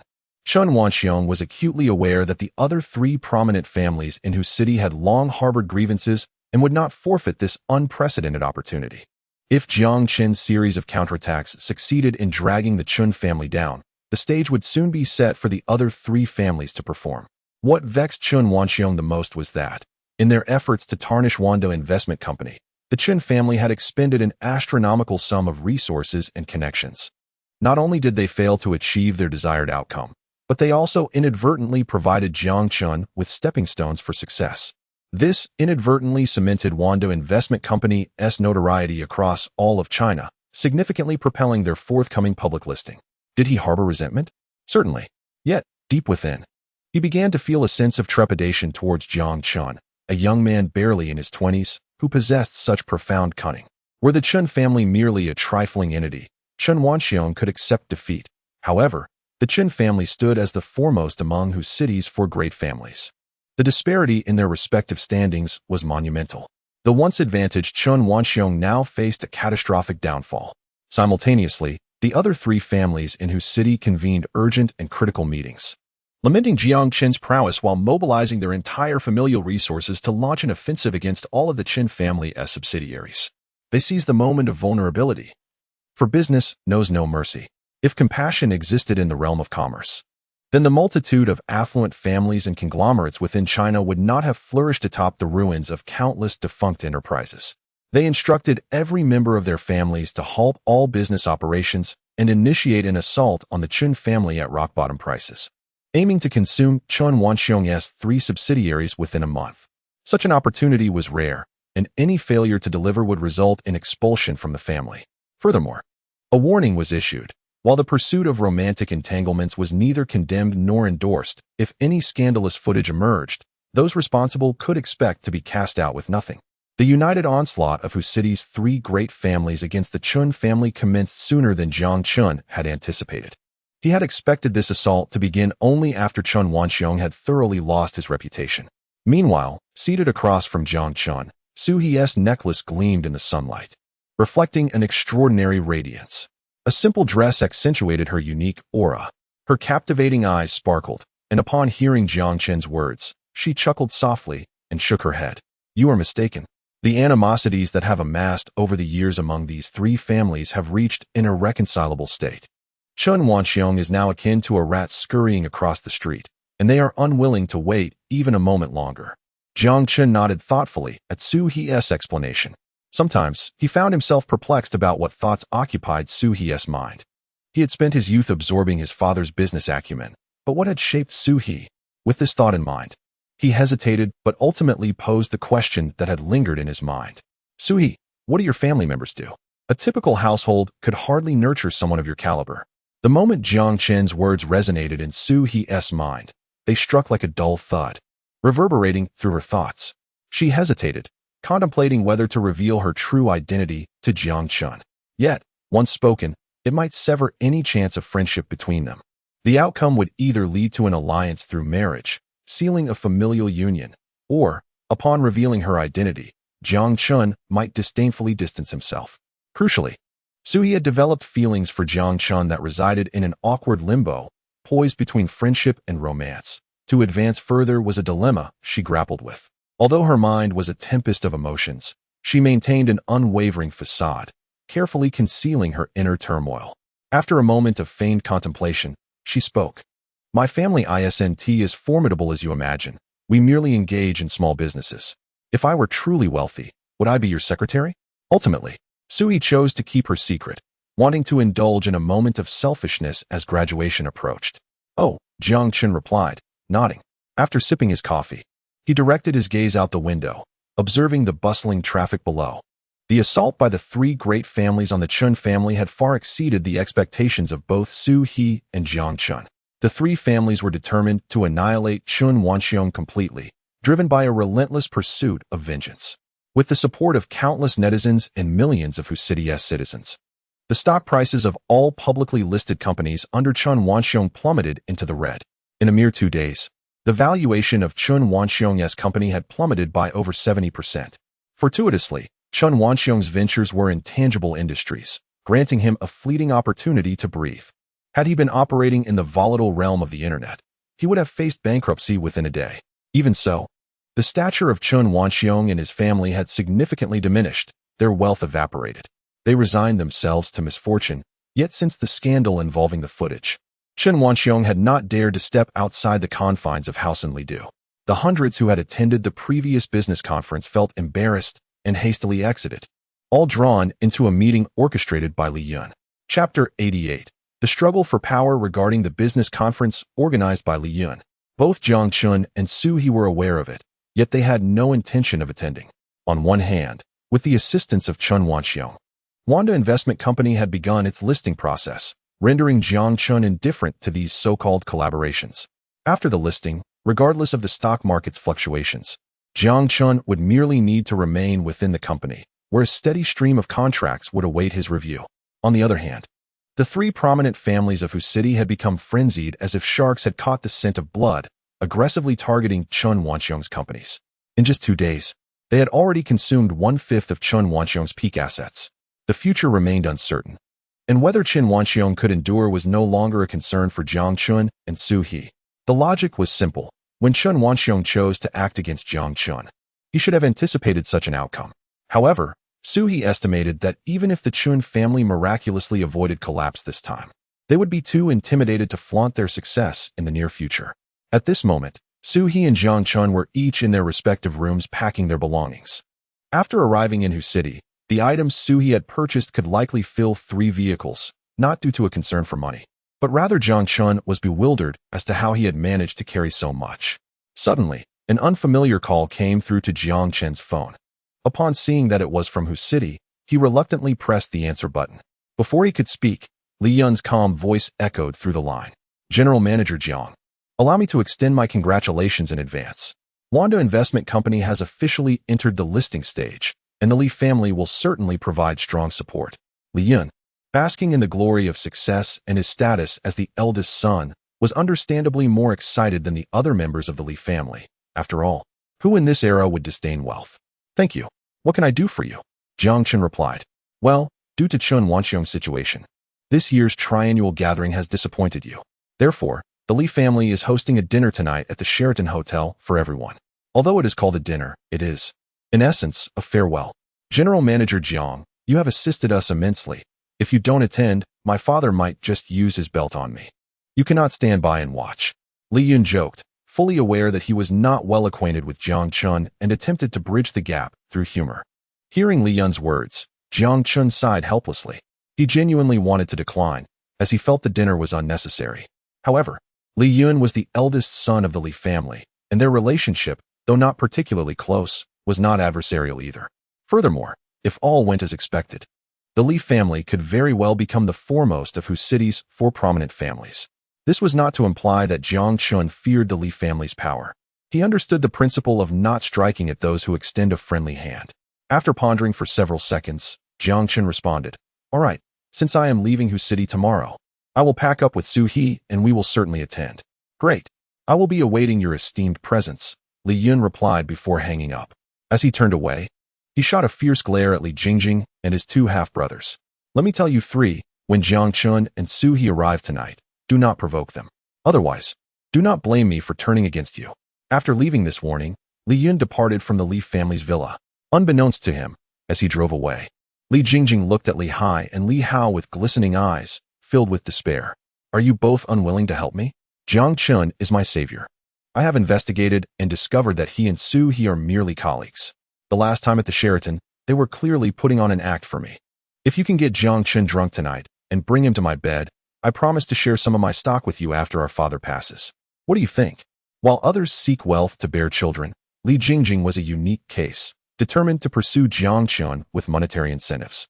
Upon hearing her proposition, Li Hao and Li Hai fell into deep thought. Yet, faced with the allure of stock options, they ultimately agreed. For the Li family, even 1% of the shares represented a staggering sum. Of course, this arrangement would only take effect after Li Jingjing's father passed away. Given that her father was likely aware of her daily wishes for his demise, it was clear he would be desperate to survive a few more years. When Jiang Chen and Su He arrived at the Sheraton Hotel, it was already past 7 p.m. The 2 security guards at the entrance recognized them. "Please." Once Jiang Chen and Su He fully entered the hall, the nearby security guard quietly remarked, "Isn't that the man Li Jingjing has her sights set on? Based on your years of experience, do you think they are a couple or merely playing a part?" "I don't know. All I know is that if it were me, I wouldn't care if it was an act. I'd take my chances." Inside the hall, hundreds of merchants from all walks of life mingled, each holding a glass and forming small groups. Naturally, the most talked about subjects were Chen Wanxiong and his son Chen Haoran's joint venture into battle. However, many did not recognize Jiang Chen. Just then, a wealthy newcomer from Kyoto spotted Su He and his eyes widened in astonishment, immediately kicking his sidekick and ordering, "Quickly, go grab that big gold chain from my trunk. I'm wearing it tonight to impress the ladies. Which one should I bring? The 2-kilogram one or the 5-kilogram one? Are you foolish? Bring them all." Chapter 89. Zhang Hodao. Such matters are best discussed in private. However, the wealthy individual from Kyoto, Zhang Hodao, prefers otherwise. The rationale is simple. Whispering is reminiscent of gossiping women. Zhang Hodao, true to his name, possesses an unrefined appearance, his face flushed, neck thick, and standing at a modest height of 1.60 meters. Yet, as the saying goes, clothes make the man. The moment he drapes 2 heavy gold chains, each weighing over 7 pounds, around his neck, his entire demeanor transforms dramatically. Upon learning that Jiang Chen and Su He had arrived, Li Yun hastened over to offer a toast. Dressed splendidly, he resembled a character stepped out of a novel, with a benign smile perpetually gracing his face. "Mr. Jiang, Ms. Su, I have been waiting for you both. Would you care to indulge in a self-imposed toast?" While this appeared to be an inquiry directed at Jiang Chen, it was evident that Li Yun was already summoning the server to present 2 glasses of red wine, his gaze fixed expectantly on Jiang Chen and Su He. Witnessing this scene, Jiang Chen exchanged a bemused glance with Su He. What should they do? To drink or not to drink? Since they were already present, it seemed prudent to partake. The red wine, sourced exclusively from foreign vineyards, offered a deceptively mild taste, yet its potency was substantial. A single bottle would command a market price exceeding 5,000 yuan. This evening, Li Yun had evidently spared no expense, with expenditures likely surpassing several million. As a businessman, Li Yun would not engage in unprofitable ventures. The Chen family's evident decline had already benefited the Li family considerably. After a brief exchange with Jiang Chen, Li Yun swiftly moved on to attend to other guests, as many individuals from other cities had come due to the Chen family's situation, and the Li family welcomed them all. They aimed to maintain the grandeur befitting the future leader of the 4 great families of Hu City. In truth, both Jiang Chen and Su He were not fond of such a cacophonous atmosphere. Had it not been for the social obligation, they would have likely boarded a flight back to Peicing long ago. Just as they contemplated retreating to a nearby lounge area for some respite, Zhang Hodao approached them, accompanied by 2 lackeys. However, his focus was solely on Su He, effectively disregarding Jiang Chen's presence. With a bald head glistening under the vast chandelier, he resembled a man adorned with a silver helmet. "Hello, Mississippi. I am Zhang Hodao from Kyoto. My family runs a coal mining business. I am 33 years old and unmarried." Zhang Hodao launched into an extensive monologue, prompting Su He to glance at Jiang Chen, clearly perplexed by this peculiar individual's sudden appearance. However, Su He had no desire to engage with someone like Zhang Hodao. With an air of tranquility, she cast a fleeting glance at him before taking Jiang Chen's arm and leading him toward the lounge area. In that moment, Zhang Hodao stood rooted in place. His cheeks flushed, and his loud voice had already attracted the attention of nearby guests.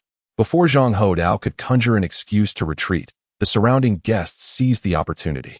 "Zhang, what are you doing? Have you taken a fancy to Su He? You better tread carefully." This remark displeased Zhang Hodao, who shot a menacing glare at the speaker, his expression darkening. "What should I be cautious of? Is Hu City not meant to be welcoming?"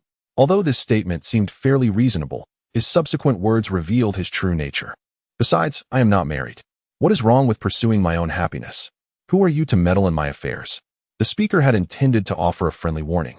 Considering Jiang Chen and Su He had already garnered fame at the Chen family's recent business conference. Yet, witnessing Zhang Hodao's unreasonable demeanor, he snorted in frustration and turned away, no longer wishing to engage him. Truth be told, Zhang Hodao had had his share of women over the years, married, demure, young, and every type in between. Yet, he had never encountered someone like Su He, whose presence exuded an enigmatic allure akin to an invisible poison, embodying the essence of an aloof aristocrat. "I cannot let this chance slip by. I must take a chance. What if that young man beside her is merely a pretender?" Zhang Hodao thought. Hastily striding towards Su He, his heavy gold chains glimmering conspicuously. After nearly a minute of navigating through the crowd, Zhang Hodao stood before Su He once more, who now bore a hint of displeasure in her elegantly arched brows. Before she could voice a response, Zhang Hodao directed a disdainful glance toward Jiang Chen. "Miss Su He, may I inquire what profession this young man beside you is engaged in?" Initially, Zhang Hodao intended to address Jiang Chen as Sir, yet he deemed the title unworthy and carelessly referred to him as child. Unbeknownst to Zhang Hodao, Jiang Chen was not one to take such affronts lightly.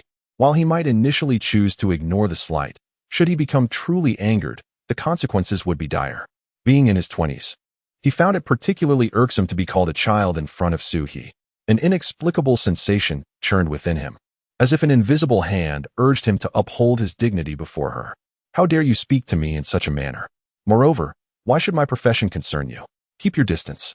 Such words would typically incite immediate ire in those with a sense of pride. However, Zhang Hodao seemed oblivious, his eyes wide with desire as he gazed at Su He.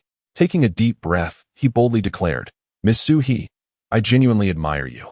Do you believe in love at first sight? I never did, until I laid eyes on you tonight. I will offer you 10 million a year. Would you accompany me?" Chapter 90. Only 200 million?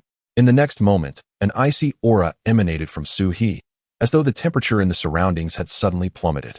Zhang Hodao, standing before her, was taken aback, his mouth agape in shock. Fortunately, after merely casting a glance at Zhang Hodao, Su He redirected her attention elsewhere.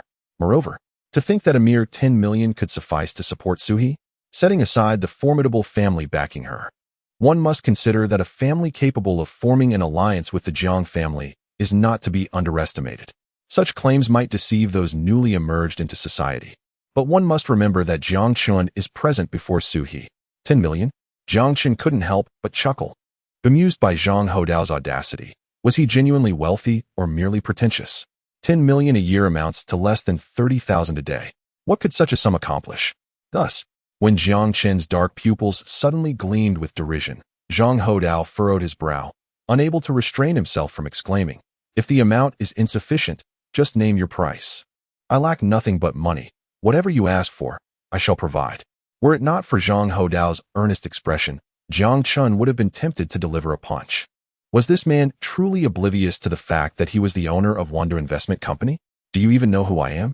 Jiang Chen's cold smirk directed at Zhang Hodao was intended to intimidate him into retreat. Perhaps Wanda Investment Company's reputation was not yet formidable, but its rapid success in a few short months spoke volumes. "Who are you?" "A mere child without any experience. I genuinely wonder what Miss Su sees in you." In this day and age, it's the older gentlemen who truly know how to cherish others.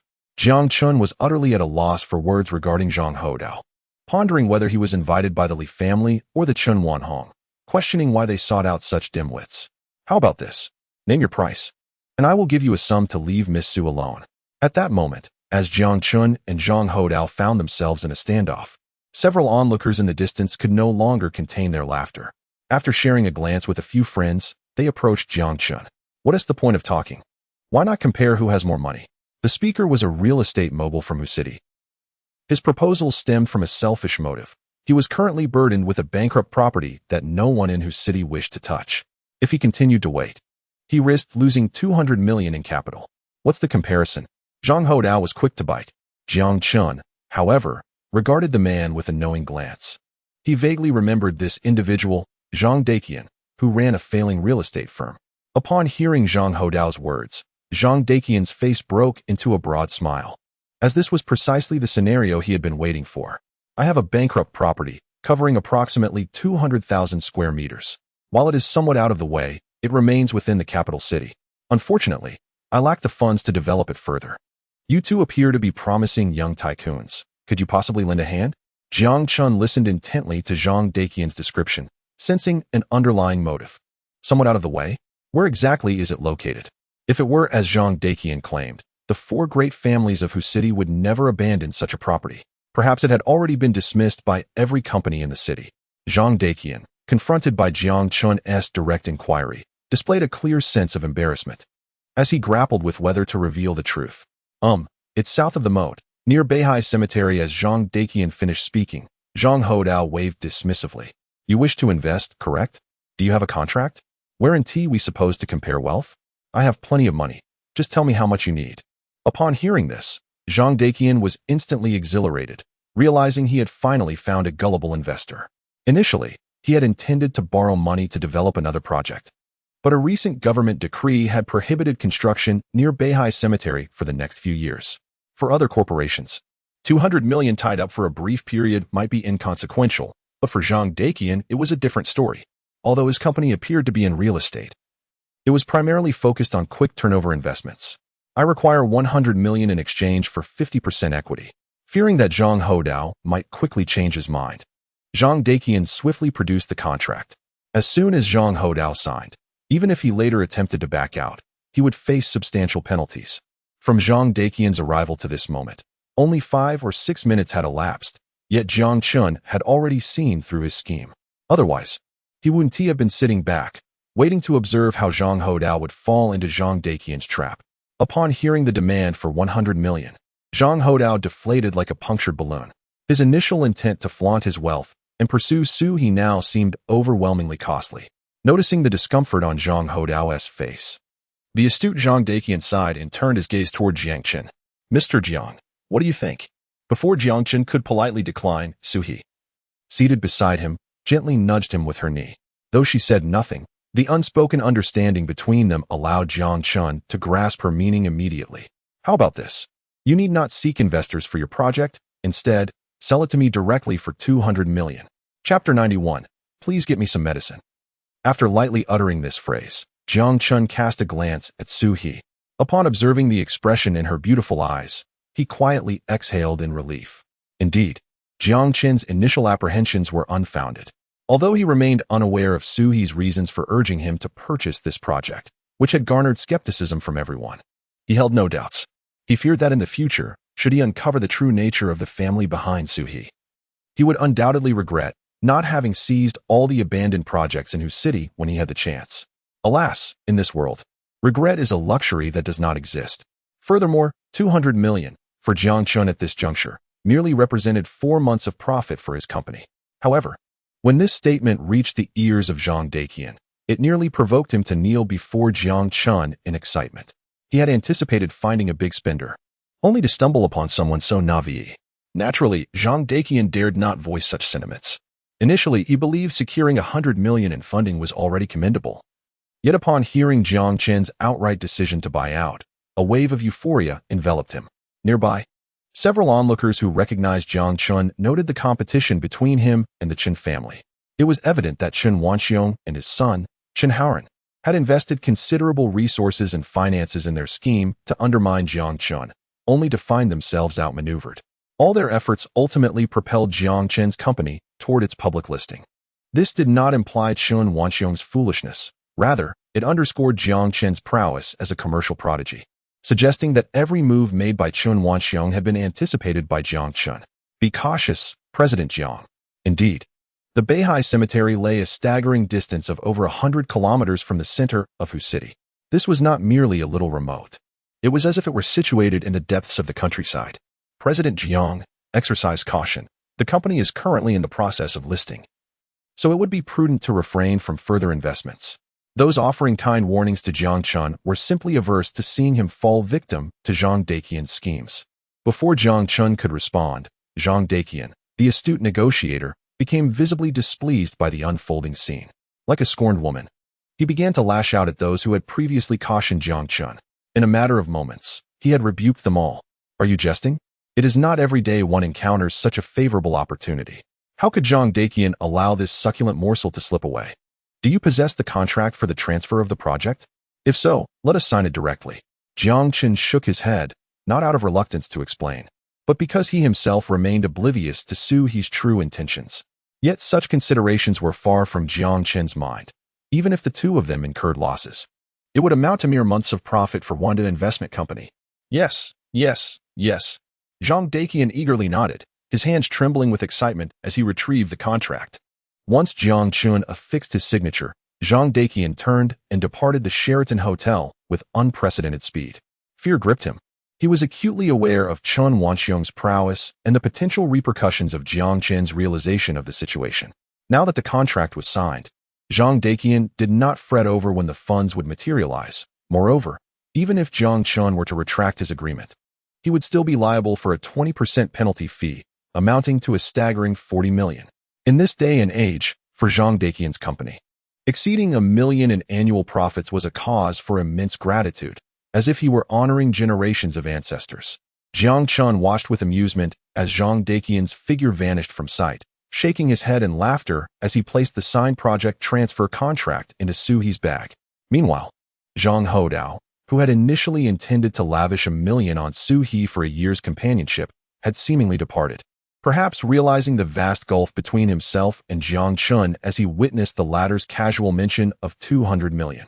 At this moment, within the men's restroom of the Sheraton Hotel, Zhang Hodao wore a gloomy expression, as if his mood had dimmed even the gold chains around his neck.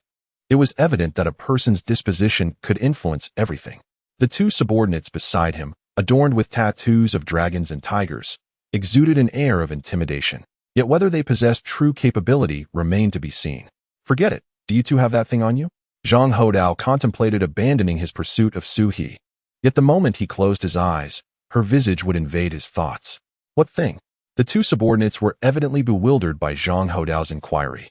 Failing to comprehend for a moment, frustrated, Zhang Hodao kicked one of them, prompting them to behave more appropriately. That kind of drug which renders a woman forgetful, intensifying her desires and leaving her unable to extricate herself. It is colorless and tasteless and can dissolve in water within seconds. Zhang Hodao clearly had experience employing such methods to ensnare women. However, one could not entirely blame him. After all, only when the meat began to rot would it attract flies and maggots. Oh, so, boss, are you planning to discreetly slip it into Miss Su's drink? Exactly. Meanwhile, on the second floor of the Sheraton Hotel, Li Jingjing donned a light purple dress that, if one were to be candid, resembled little more than a bedsheet. Beside her stood Li Hao and Li Hai. Throughout, Li Jingjing's gaze remained fixed on Jiang Chen, having observed the interaction between Zhang Daqian and Zhang Hodao with keen interest. Yet, the true source of her disdain was not those two, but Su He. Did you see that? In no more than half an hour, the banquet will commence. Then it will be your turn to shine.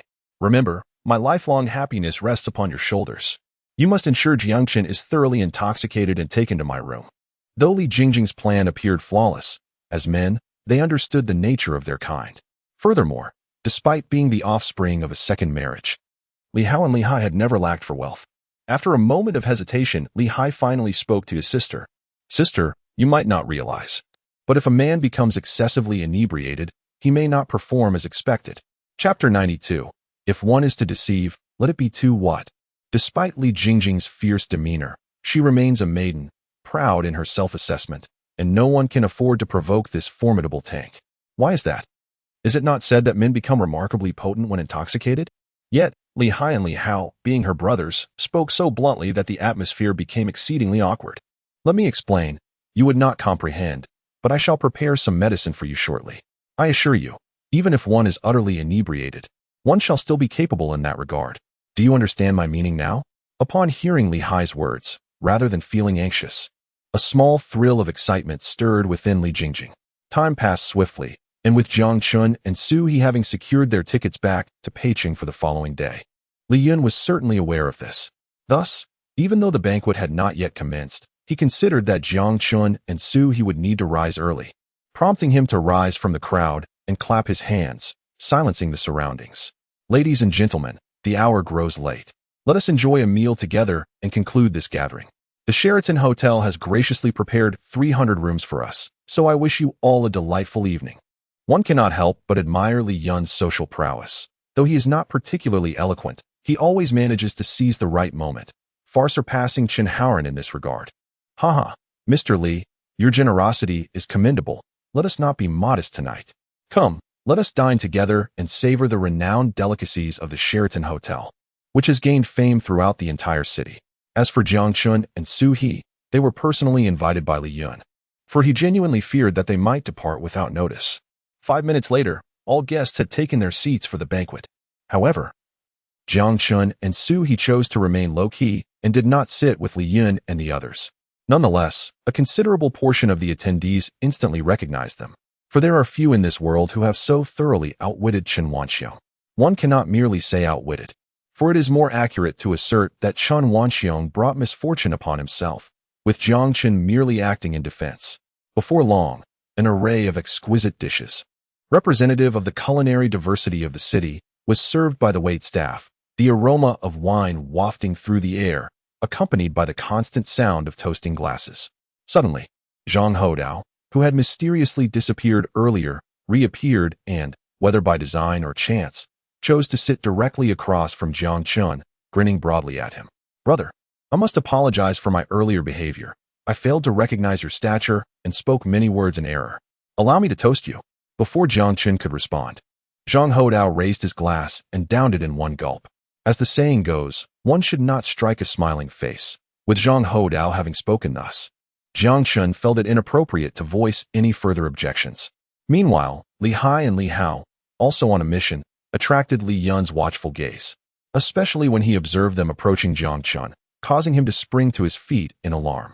He feared that his two disappointing brothers, having been misled by Li Jingjing's words, might lose sight of their intentions. If they were to inadvertently offend Jiang Chen, the consequences were unimaginable, especially given the recent, glaring example of Chen Wanxiong, which still lingered in memory. However, upon nearing the scene, Li Yun exhaled in relief, realizing that Li Hai and Li Hao were not seeking trouble. Rather, they humbly offered to toast Jiang Chen while inquiring about various business matters. If Zhang Hodao's sudden appearance merely puzzled Jiang Chen, the arrival of Li Hai and Li Hao now filled him with a sense of foreboding. After all, it is said that unusual occurrences often hide ulterior motives. Jiang Chen distinctly recalled that he had no prior relations with Li Hai and Li Hao. This was their first encounter. Most importantly, he had not forgotten the offense he had caused Li Jingjing, a matter that had nearly become a lifelong shadow. Though such thoughts raced through his mind, Jiang Chen maintained a calm exterior, raising his glass with the trio while discreetly sending a text to Su He. Be cautious. As Jiang Chen and Su He simultaneously received each other's messages, they both immediately grasped the situation. Just as Jiang Chen was about to explode with anger, Su He gently grasped his arm. Do not act rashly. Coincidentally, Li Yun provided me with a room number upon arrival. Why don't we test the waters? Let us see what these two gentlemen are truly plotting. As Su He spoke, she momentarily paused, reflecting on how her demeanor had changed after spending so much time with Jiang Chen. Yet Jiang Chen found her scheme exhilarating. Though she did not elaborate, the composed Jiang Chen sensed that these incidents were intricately linked to both Zhang Hodao and Li Jingjing. However, the thought of Li Jingjing, the tank, appearing to be well matched with Zhang Hodao made him involuntarily chuckle. Jiang Chen, what is amusing you? Oh, Nothing of consequence. Let us continue our revelry. Yet in the next moment, Jiang Chen inadvertently swapped his glass with Zhang Houdao's. Observing Zhang Houdao's cheerful demeanor as he drained a glass, Jiang Chen felt a wave of relief wash over him. Now, it was merely a matter of waiting for Su He. Once she performed her part, a grand spectacle would unfold. For some reason, he felt a surge of excitement within him. As time ticked by, Su He suddenly furrowed her brow, standing unsteadily. Jiang Chen, I feel rather tipsy. I'm feeling quite unwell. Please take me to the room on the 3rd floor. Here is my key card. Chapter 93. I want to kill you. Su He's voice wafted with a heavy intoxication. Beside her, Jiang Chen quickly wrapped his arm around her waist, fearing that she might stumble and injure herself. Meanwhile, a glimmer of triumph flashed in Zhang Houdao's eyes, especially as he beheld Su He's figure. He could not help but lick his lips in anticipation. If he could share a night of passion with such a goddess, he would gladly embrace death. After all, there is a saying, to die beneath the peony is to die a romantic. Truly, the ancients do not deceive us. However, as Jiang Chen held Su He, he took the opportunity to whisper a gentle admonishment. You might want to play along. Upon hearing Su He's reminder, Jiang Chen suddenly realized that if he were to orchestrate a grand scheme tonight, he must sacrifice some of his charm to bait both parties. If they aimed to ensnare him and Su He, they should be prepared for their own entrapment. What is going on?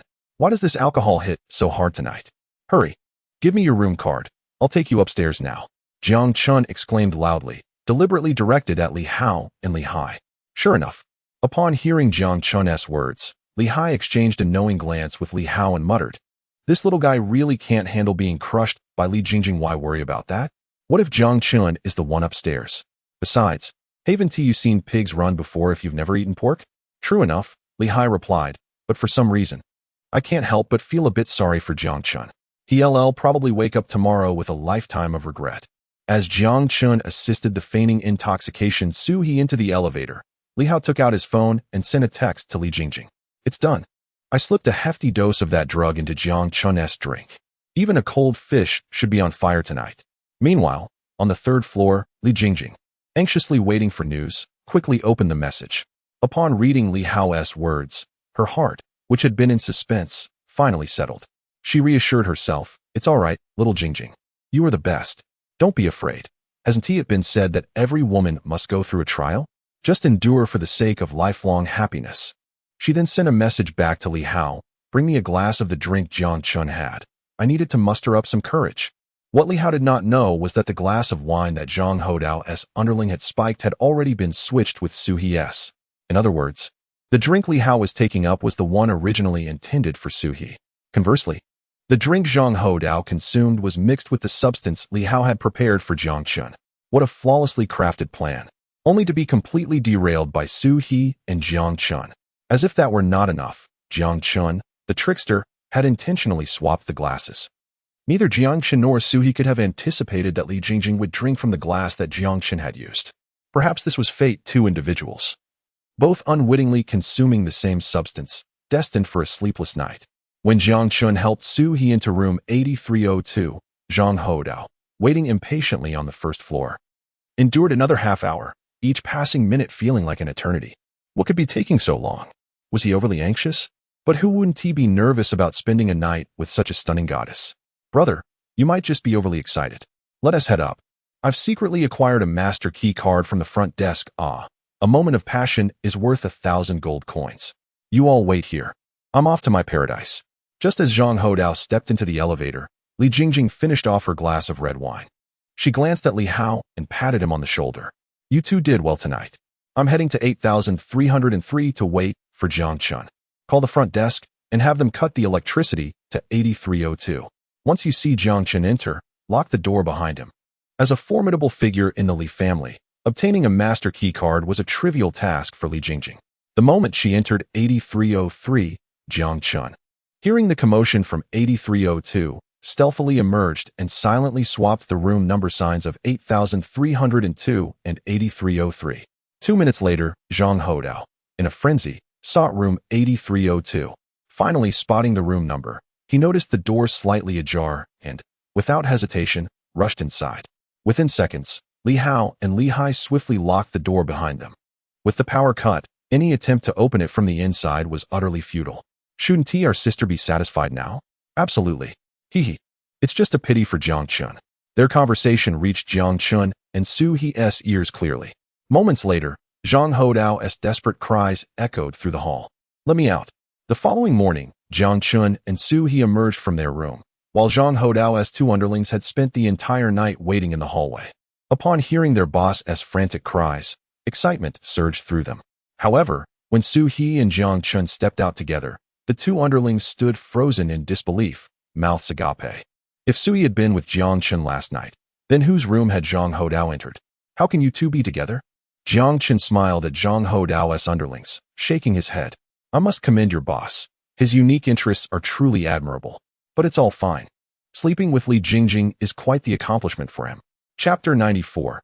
Humiliation to the core. Meanwhile, in the monitoring room, Li Hao and Li Hai. Upon witnessing Su He confidently linking arms with Jiang Chen as they entered the elevator, were instantly engulfed by a foreboding sense of dread. They dashed towards the third floor in haste, acutely aware that a miscalculation could lead to catastrophic consequences. Moreover, if Jiang Chen had not been the one who drank the spiked beverage yesterday, then who had consumed it? The dosage had been intentionally amplified by the duo, and under those circumstances, not even a tank would withstand its effects. One could only imagine the chaos it would wreak, rendering even Asao to appear as enchanting as Jiao Chan. Panic enveloped the minds of the two brothers. They had been vigilantly stationed in the monitoring room since dawn, and had given little thought to the two of Zhang Houdao's underlings that appeared on the third floor. However, the truth now dawned upon them. Zhang Houdao intended to target Su He, while Li Jingjing aimed for Jiang Chen. Little did they realize they had all been thoroughly outmaneuvered by the duo. A minute later, panting heavily, Li Hao and Li Hai arrived at the door of room 8302. After surveying the surrounding rooms, the last flicker of surprise within them transformed into a dawning realization. Jiang Chen must have preemptively discerned their plan, deliberately switching the room numbers. This cunning individual was ruthless. What should they do now? Should they open the door or not? If Li Hao's conjecture was correct, the scene within had likely been one of utter devastation. I dare not utter another word, Li Hao confessed, as both brothers recalled their shared ordeal. Let us just open it. After all, she is our sister. Li Hai stammered, his trembling hands fidgeting with the lock, while he had also instructed the front desk to restore the electricity. As the door creaked open, a potent aroma of hormones assaulted their senses. The quartet exchanged bewildered glances yet proceeded to illuminate the room with the crystal chandelier. The moment the light flooded the space, even the most prepared among them could only think of 4 words, a sight too horrific to behold. The shredded bed linens alone attested to the ferocity of the previous night's encounter. Zhang Houdao, seated on the sofa with his shirt off, appeared dazed, his pallor striking, while his legs trembled uncontrollably. In the corner, Li Jingjing crouched with disheveled hair, her body concealed beneath torn pieces of fabric. A closer inspection would reveal a dried, dark red plum blossom nestled within the remnants. Witnessing this scene, Li Hai gently prodded Li Jingjing's head, unable to suppress a whisper. Sister, are you all right? Li Hao remained silent. Just then, a blood-curdling scream erupted from Li Jingjing, reverberating throughout the entire floor, awakening all the guests who had drunkenly opted to stay the night. Each of them bore a significant identity, and having had little rest, they emerged from their rooms, intrigued by the commotion. I must see who was screaming all night long without a care. One guest exclaimed, You're fortunate, I was next door, and you wouldn't believe how that man wailed, crying that he couldn't take it anymore. What a peculiar pair they must be, tormenting us. Indeed, they shouted throughout the night. Is this some sort of bragging contest? Another chimed in, frustration evident as he recounted how his wife had ignored him that morning, insisting he consult this friend for insights, an evident testament to the absurdity of comparisons. Over 30 guests exited their rooms, with most having chosen higher floors. Li Yun, the eldest son of the Li family, rushed over, anxiety etched across his face. Since the previous night, an unsettling premonition had haunted him, compounded by the fact that he had not wronged anyone. Moments later, as Li Yun led the gathering to push open the door, even his typically composed demeanor faltered at the shocking sight before him. What in the world? He exclaimed. The other guests could not resist peering inside. As the design of the Sheraton Hotel allowed for a clear view upon entry, their expressions morphed into a mix of incredulity and amusement. Isn't that Li Jingjing from the Li family? And beside her, Isn't that Zhang Hodao, the one who failed to impress last night? It dawned on them that these two had been the source of the night's raucous cries, and it seemed that a robust physique indeed provided ample energy for such endeavors. As the news of this incident reached the Li family, Li Yun's father erupted in fury, shattering his most treasured antique tea set in the process. This set, procured by Li Yun for a staggering 100 million from abroad, was nearly 900 years old, one of the few intact sets in the world. The shards on the floor were a stark representation of lost wealth. Investigate. I demand to know how this disgrace came to be. When has the Li family ever endured such humiliation? He roared at Li Yun, who was witnessing his father's unprecedented outburst of anger. It was understandable. Despite Li Jingjing's domineering nature, she remained the apple of her parents' eye. Had it not been for their indulgence, her rebellious tendencies would not have flourished. Now, the dreadful reality that their daughter had spent an entire night with another man, losing not only her purity, but also subjecting the family to public scrutiny, was a heavy blow. Li Yun sighed deeply upon hearing his father's words, fully aware of the circumstances that had led to this calamity. He found himself torn between the desire to reveal the truth and the instinct to shield his father from further anguish. Chapter 95. What should I do? In Li Yun's understanding, after leaving the Sheraton Hotel, Jiang Chen and Su He, the instigators of this tragedy, chose to return to their original hotel. They rented 4 taxis to transport a room full of clothing and bags. Considering the time, the two should have already boarded their flight to Beijing. Sigh. I had warned you long ago that under the power of the Li family in whose city, as long as you don't commit heinous acts like murder or arson, I could help you resolve any issues. Just refrain from provoking Jiang Chen and Su He. Wasn't Chen Wanxiong a formidable figure in his own right? Now, look at the depths to which Jiang Chen has brought him. Truly, one reaps what they sow. Li Yun couldn't help but feel a sense of lamentation. What else could he do but smile bitterly? Seek revenge on Jiang Chen and Su He? He knew he lacked the capability for such a confrontation. Moreover, he understood better than anyone that this whole affair was originally a scheme devised by Zhang Hodao and Li Jingjing, which ultimately backfired on them, courtesy of Jiang Chen. Who could he blame? They simply lacked the competence. What else with the silence? Are you mute now? I entrusted Li Jingjing to you so you could keep an eye on her, and this is how you manage it? Li Yun's father seethed with anger, directing his fury at Li Yun for daring to appear dazed at such a crucial moment. But who was Li Yun? He had already become the heir to the next family head, and his shrewdness surpassed that of most wealthy heirs. Dad, I've already clarified this matter. But before I speak, may I ask if you took your blood pressure medication today? With a sigh, Li Yun ultimately chose to explain the cause and effect of the situation to his father. Otherwise, based on his father's temperament, he would likely initiate a reckless confrontation with Jiang Chen. To Li Yun, the Li family's affairs had long become his own. He could not allow such a scene to unfold. Besides, with Chen Wanxiong having gained nothing from Jiang Chen and being reduced to ridicule, Li Yun had no desire for the thriving Li family to follow in Chen Wanxiong's footsteps. After all, the consequences of engaging in conflict with Jiang Chen were indeed dire. While others might suffer losses in resources and status, Jiang Chen's missteps could lead to a tarnished reputation and the obliteration of future opportunities. Even though many affluent families might have engaged in similar actions as Chen Wanxiong and his son, they had not been brought to light, as long as they were aware. That was sufficient. This was an unspoken rule, yet Jiang Chen chose to disregard it. Consequently, who would dare collaborate with Chen Wanxiong in the future? Thus, in Li Yun's eyes, the Chen family, led by Chen Wanxiong, had essentially lost all hope. You found out so quickly? Li Yun's father, familiar with his son's capabilities, was taken aback by his tone, which hinted at underlying implications. Yes, Li Yun nodded. In the following 5 minutes, as Li Yun recounted the entire sequence of events to his father, even the seasoned head of the Li family was left speechless. His eyes widened in astonishment. Li Yun had recorded conversations with Li Hao, Li Hai, and Zhang Hodao, and even captured surveillance footage. Have you finished? So this has nothing to do with Jiang Chen. It was Li Jingjing who intended to deceive, only to end up ensnared herself. However, I believe Li Jingjing and Zhang Hodao might actually be somewhat compatible. Compatible? Upon hearing this, Li Yun's father shot him a fierce glare, his voice rising several decibels. He had seen Zhang Hodao on the video, and his shifty demeanor was hardly suitable for Li Jingjing. What now? Everyone in whose city is already aware. Li Yun, weary of further explanations, had many matters awaiting his attention, and the situation with Li Jingjing and Zhang Hodao was becoming increasingly bothersome. Yet, just as Li Yun turned to leave, a sudden thud echoed behind him. He glanced back to find his father had fainted from the shock. With a resigned shake of his head, Li Yun calmly retrieved blood pressure medication and a stimulant spray from the drawer.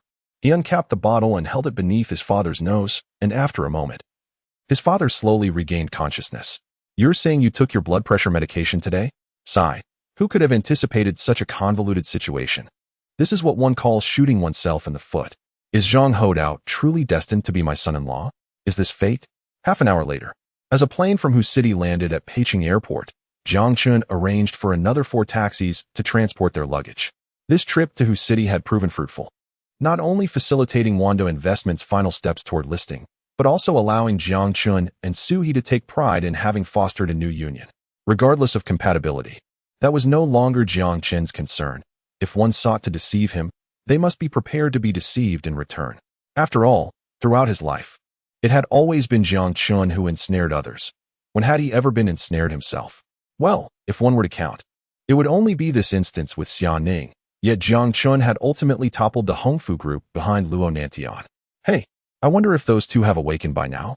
Judging by the previous night's noises, it could have easily been the plot of a film. He surmised that this experience would surely deter Zhang Hodao from attempting such schemes in the future. Su He, adorned with sunglasses and a shimmering necklace, shot a glare at Jiang Chen. "I told you to call the police last night, but you refused. Now, you've needlessly entangled yourself with the Li family, the future leaders of the 4 great families of Hu City." Chapter 96. The contempt from Su He upon uttering these words. Su He could not help but let out a long sigh, shaking her head at Jiang Chen. It had only been a brief period since Jiang Chen established the Wando Investment Company, yet he had already attracted a multitude of troubles. First, there was the formidable Long Nantian from Hongfu Group, followed by the esteemed Chun Wanxiong, the head of the 4 prominent families in Hu City. Now, even the Li family, who should have had no grievances and could potentially collaborate in the future, found themselves ensnared by Jiang Chen's misadventures, forced to swallow their tears. "I've come to realize that you are a veritable troublemaker," Su He remarked.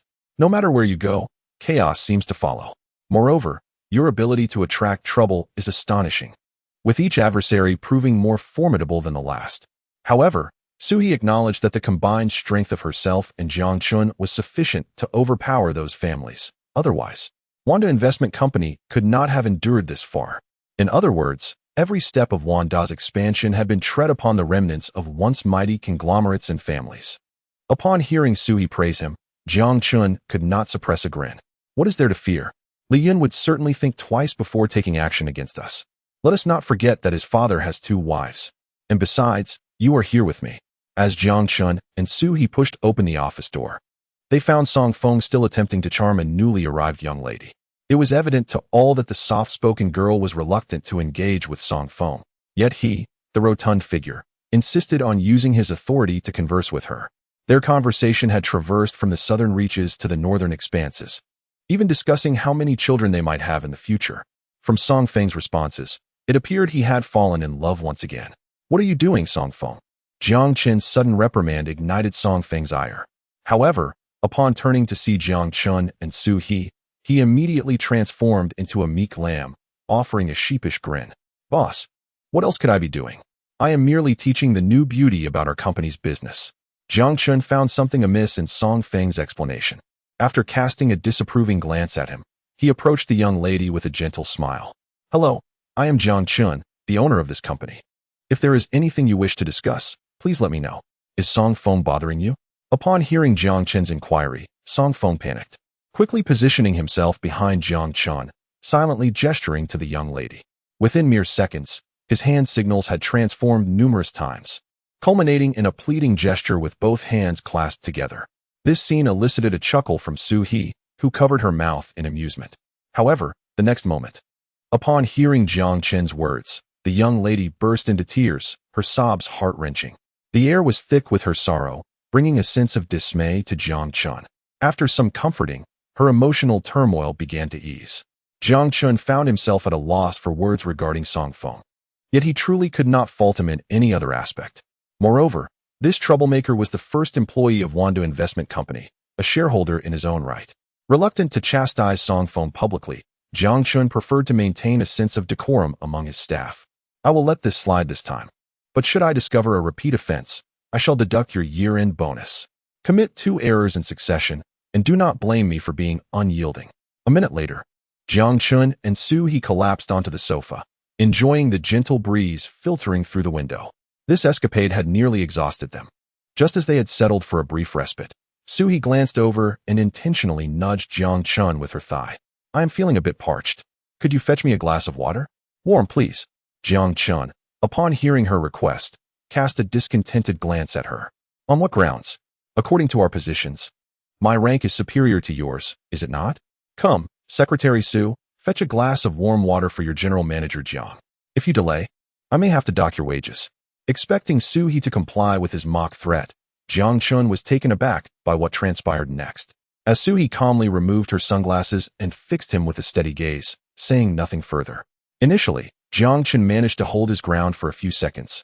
But eventually, with a clenched jaw, he sprang from the sofa to fetch her water, grumbling, "Honestly, it's just a glass of water. Couldn't you ask nicely?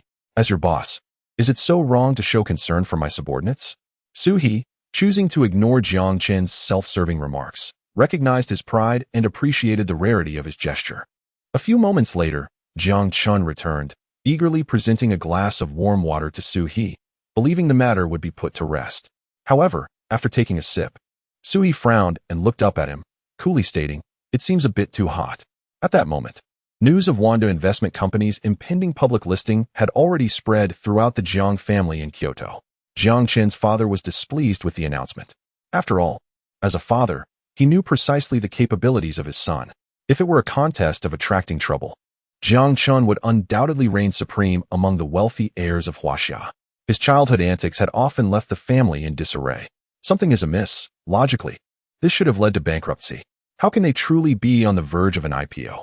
Chen Wanxiong, a figure of considerable stature, pondered, frustrated by his family's poor hand in the game, given the resources at their disposal in Hu City. I must devise a plan. If that little rascal continues unchecked, he will soon graduate, and I fear he will find reasons to avoid returning. The family union is a significant matter. We cannot afford to keep the Su family waiting. Chapter 97. Jiang Su, the father of Jiang Chen, is a mere 45 years old. After amassing a fortune exceeding $1 trillion, the first thought that greets him each morning is the hope that Jiang Chen will soon bless him with a grandchild. Recently, he has found himself inexplicably envious of the wealthy second-generation elites in Kyoto. Despite their extravagant lifestyles and nightly revelries, they are never short on female companionship. Many of Jiang Chen's contemporaries will soon see their children entering the 1st grade. How can he compare? Initially, Jiang Su had consented to Jiang Chen's entrepreneurial pursuits, harboring little expectation for the company's future. He had even prepared himself for the eventuality of significant losses. As long as Jiang Chen returned to the family fold for an arranged marriage after graduation, that would suffice. However, Jiang Chen, unlike his peers, is relentless in his pursuit of success. His first venture is on the cusp of going public in such a short span. As the head of one of China's premier families, Jiang Su understands the stringent criteria for listing a company, both in terms of scale and profitability. This is not the tech industry, where a mere market share can attract investment despite losses. The crux of the matter is that Jiang Chen holds a 100% stake in Wanda Investment Company. Determined to take action, Jiang Su rose from his bed, muttering disparaging remarks about Jiang Chen. Once he was dressed, he had the driver take him to the group headquarters. Today, he planned to convene a high-level meeting focused solely on examining the profitability of Wanda Investment Company. If his suspicions were confirmed, he would not hesitate to employ underhanded tactics to temporarily shelve their public listing plans. Upon arriving at the lavishly appointed meeting room, Jiang Su found it filled with a dozen individuals, each one meticulously chosen or longtime partners in his trillion-dollar empire. Each of them, if placed in the market, would attract fierce competition from large financial conglomerates. To put it succinctly, their salaries reflected their worth. The discussion quickly turned to the current scale of Wanda Investment Company, detailing the number of subsidiaries and recent adversaries, all presented clearly via a PowerPoint presentation. Wait a moment. Wanda Investment Company has been established for less than 4 months and is already poised for an IPO? Did no one notice that their net profit exceeds $50 million each month? Coupled with the appreciation of prior stock investments, Jiang Chen's initial outlay has already been recouped. It appears Jiang Chen is quite the business prodigy, which explains why Chen Wanxiong took notice of him. Unfortunately for Chen, he chose to provoke Jiang Chen, a decision that will surely haunt him. Initially, Jiang Su found the commentary insightful, but soon dark lines of concern etched across his forehead. He glared at the assembled individuals, his tone growing increasingly sharp. I called you here to strategize ways to curb Jiang Chen's arrogance, not to sing his praises. Do you think I'm a fool? Faced with Jiang Su's disapproval, the attendees exchanged awkward smiles. Mr. Jiang, we are merely stating facts. It is indeed commendable that Jiang Chen achieved such results in his first venture. Why would we seek to undermine him? Exactly, another chimed in. Given Jiang Chen's current investments, even if we, the Jiang family, attempted to covertly dismantle Wanda Investment Company, it would be impossible in the short term. Jiang Su's displeasure grew at these statements, a foreboding sense creeping into his mind. Did he not see? Every sector in which Wanda Investment operates, be it entertainment, finance, or technology, has been tightly knit under Jiang Chen's leadership, creating a unified front that could withstand any attack. Although the atmosphere was tense, the astute attendees recognized Jiang Chen's strategic foresight from the outset. In other words, since the inception of Wanda Investment Company, Jiang Chen had already devised an escape route. Even if Jiang Su were to freeze all of Jiang Chen's bank accounts now, it would be too late. Jiang Chen has already amassed sufficient power to rival the Jiang family. Jiang Su's realization deepened. The very individuals present, who had yet to retire, were already aligning themselves with Jiang Chen. Regardless, within half an hour, I expect a plan from you all to thwart Wanda Investment Company and Oppos, SIPO. According to procedure, there should be a roadshow to attract significant investment. Indeed, Jiang Su was correct. Typically, a company going public would conduct roadshows to attract investors, as many prominent financial leaders attend these events. However, what if things were not as they seemed? Who could guarantee that Jiang Chen had not factored Jiang Su into his calculations? For instance, what if Jiang Chen had no intention of using the IPO to raise funds at all? The announcement had been made, and cities for the upcoming roadshows were already scheduled, all orchestrated to mislead Jiang Su. Jiang Chen aimed to dull the vigilance of the Jiang family, confident that his father would never allow him to possess the means to challenge their authority. Yet, while the adage of father knows his son holds true, there is another saying, the student surpasses the teacher. When Jiang Chen and Su He, two of the most dazzling figures from the second generation of China's leading financial families, joined forces, the power they amassed surpassed that of many. The phrase preparing for a rainy day aptly encapsulates the situation. Chapter 98. Wishing you a century of harmony. Meanwhile, in the office, Su He, who had poured several cups of water in her playful torment of Jiang Chen, finally ceased her antics. It was not her intention to tease Jiang Chen, but rather a spontaneous curiosity to ascertain his feelings towards her. Jiang Chen, on the other hand, experienced firsthand the elusive concept of warm water as described by girls. 37 degrees felt uncomfortably warm, while 36.5 felt somewhat chilly. It was quite challenging. Pray tell, why did the company issue a public announcement regarding the upcoming roadshow for the listing? While on the plane, Su He, upon reading the news about Wando Investment's announcement on her phone, felt a flicker of suspicion. However, given her position, she refrained from questioning Jiang Chen at that moment. Upon hearing Su He's curiosity, Jiang Chen could only manage a wry smile. Su He had been concealing her true identity from Jiang Chen, and he too was harboring secrets. Perhaps the only distinction lay in the fact that Su He was hiding much more than just a couple of truths. Is it not due to my fear of sudden retribution from my father? Jiang Chen shook his head, reclining against the sofa cushion with his head nestled back. Thus, I acted with intention. Of course, our company does not need to exploit the listing for profit.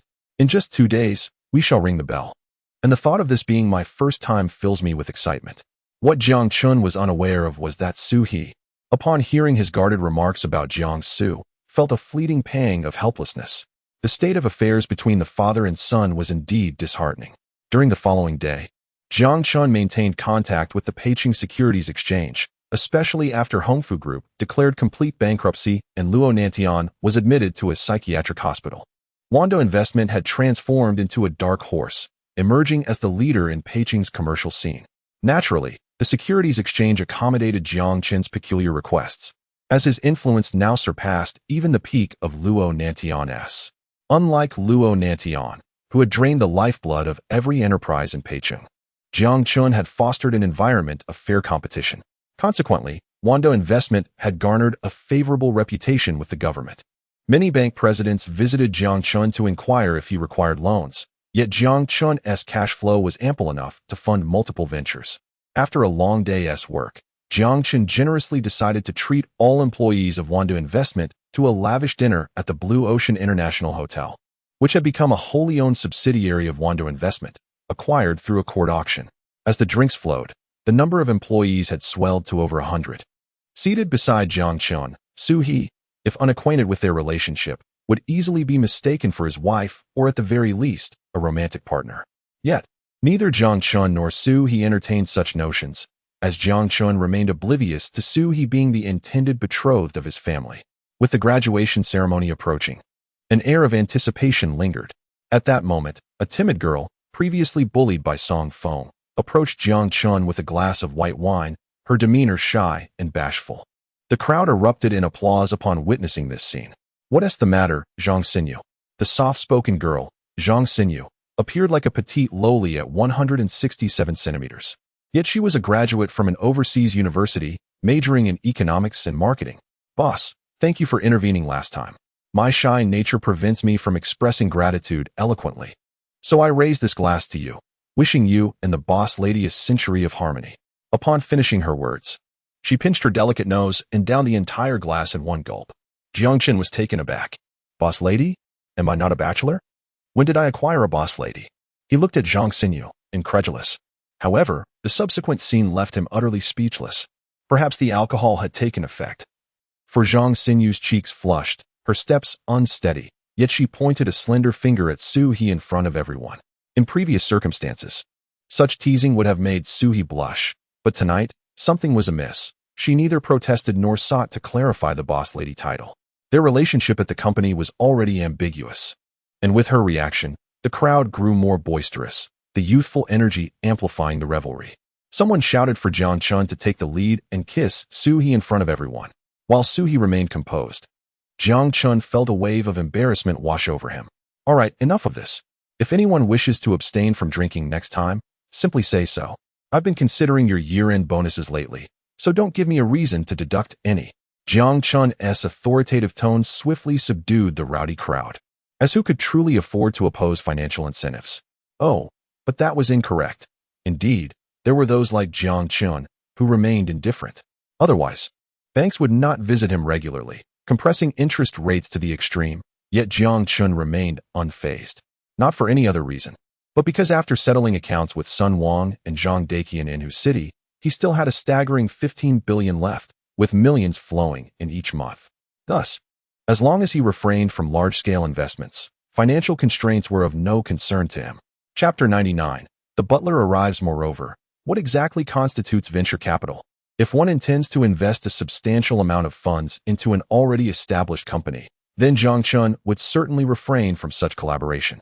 On one hand, this would entrap a significant capital that may take an indefinite period to recoup. On the other hand, the enterprises that Jiang Chen currently possesses have successfully completed an entire industrial chain, not only enabling him to guard against the Jiang family at critical moments, but also allowing him to swiftly crush competitors when the need arises. All of this, of course, is the result of the efforts of Jiang Chen and Su-hee. By the time the banquet concluded that night, it was already past 11. After escorting Su-hee home, Jiang Chen returned to his abode. After a brief and casual shower, he fell into a deep slumber. It wasn't until the sun's rays warmed him the following day that Jiang Chen slowly awakened. However, before he could fully rise, his phone, resting on the bedside table, vibrated, and upon seeing the familiar number, he let out a resigned sigh. The caller was none other than Jiang Su, who was far away in Kyoto. After all, yesterday's meeting of the senior executives had reached a temporary consensus to send a butler from the Jiang family to Peking to retrieve the latest financial statements from Wanda Investment Company. While Jiang Chen was on guard against his father, Jiang Su was certainly wary of Jiang Chen as well. A father knows his son best. Jiang Chen's clever schemes were a complete inheritance from Jiang Su. "Hello, what do you want?" Jiang Chen answered, his tone curt, which irked Jiang Su on the other end of the line. It seemed that even before Wanda Investment Company had completed its public listing, Jiang Chen's attitude had already begun to show signs of defiance. "Has the little rascal forgotten our agreement? ISNT graduation approaching? I've decided to send Butler Zhou to your company. Prepare the latest financial statements from Wanda Investment Company. Upon hearing this, Jiang Chen maintained his composure but smirked internally. It was common knowledge that Butler Zhou of the Jiang family was a stern figure, having served Jiang Su since his youth. In the entire Jiang family, aside from Jiang Chen and his wife, the person Jiang Su trusted most was Butler Zhou. What Jiang Su did not realize was that Jiang Chen had grown up under Butler Zhou's watchful eye.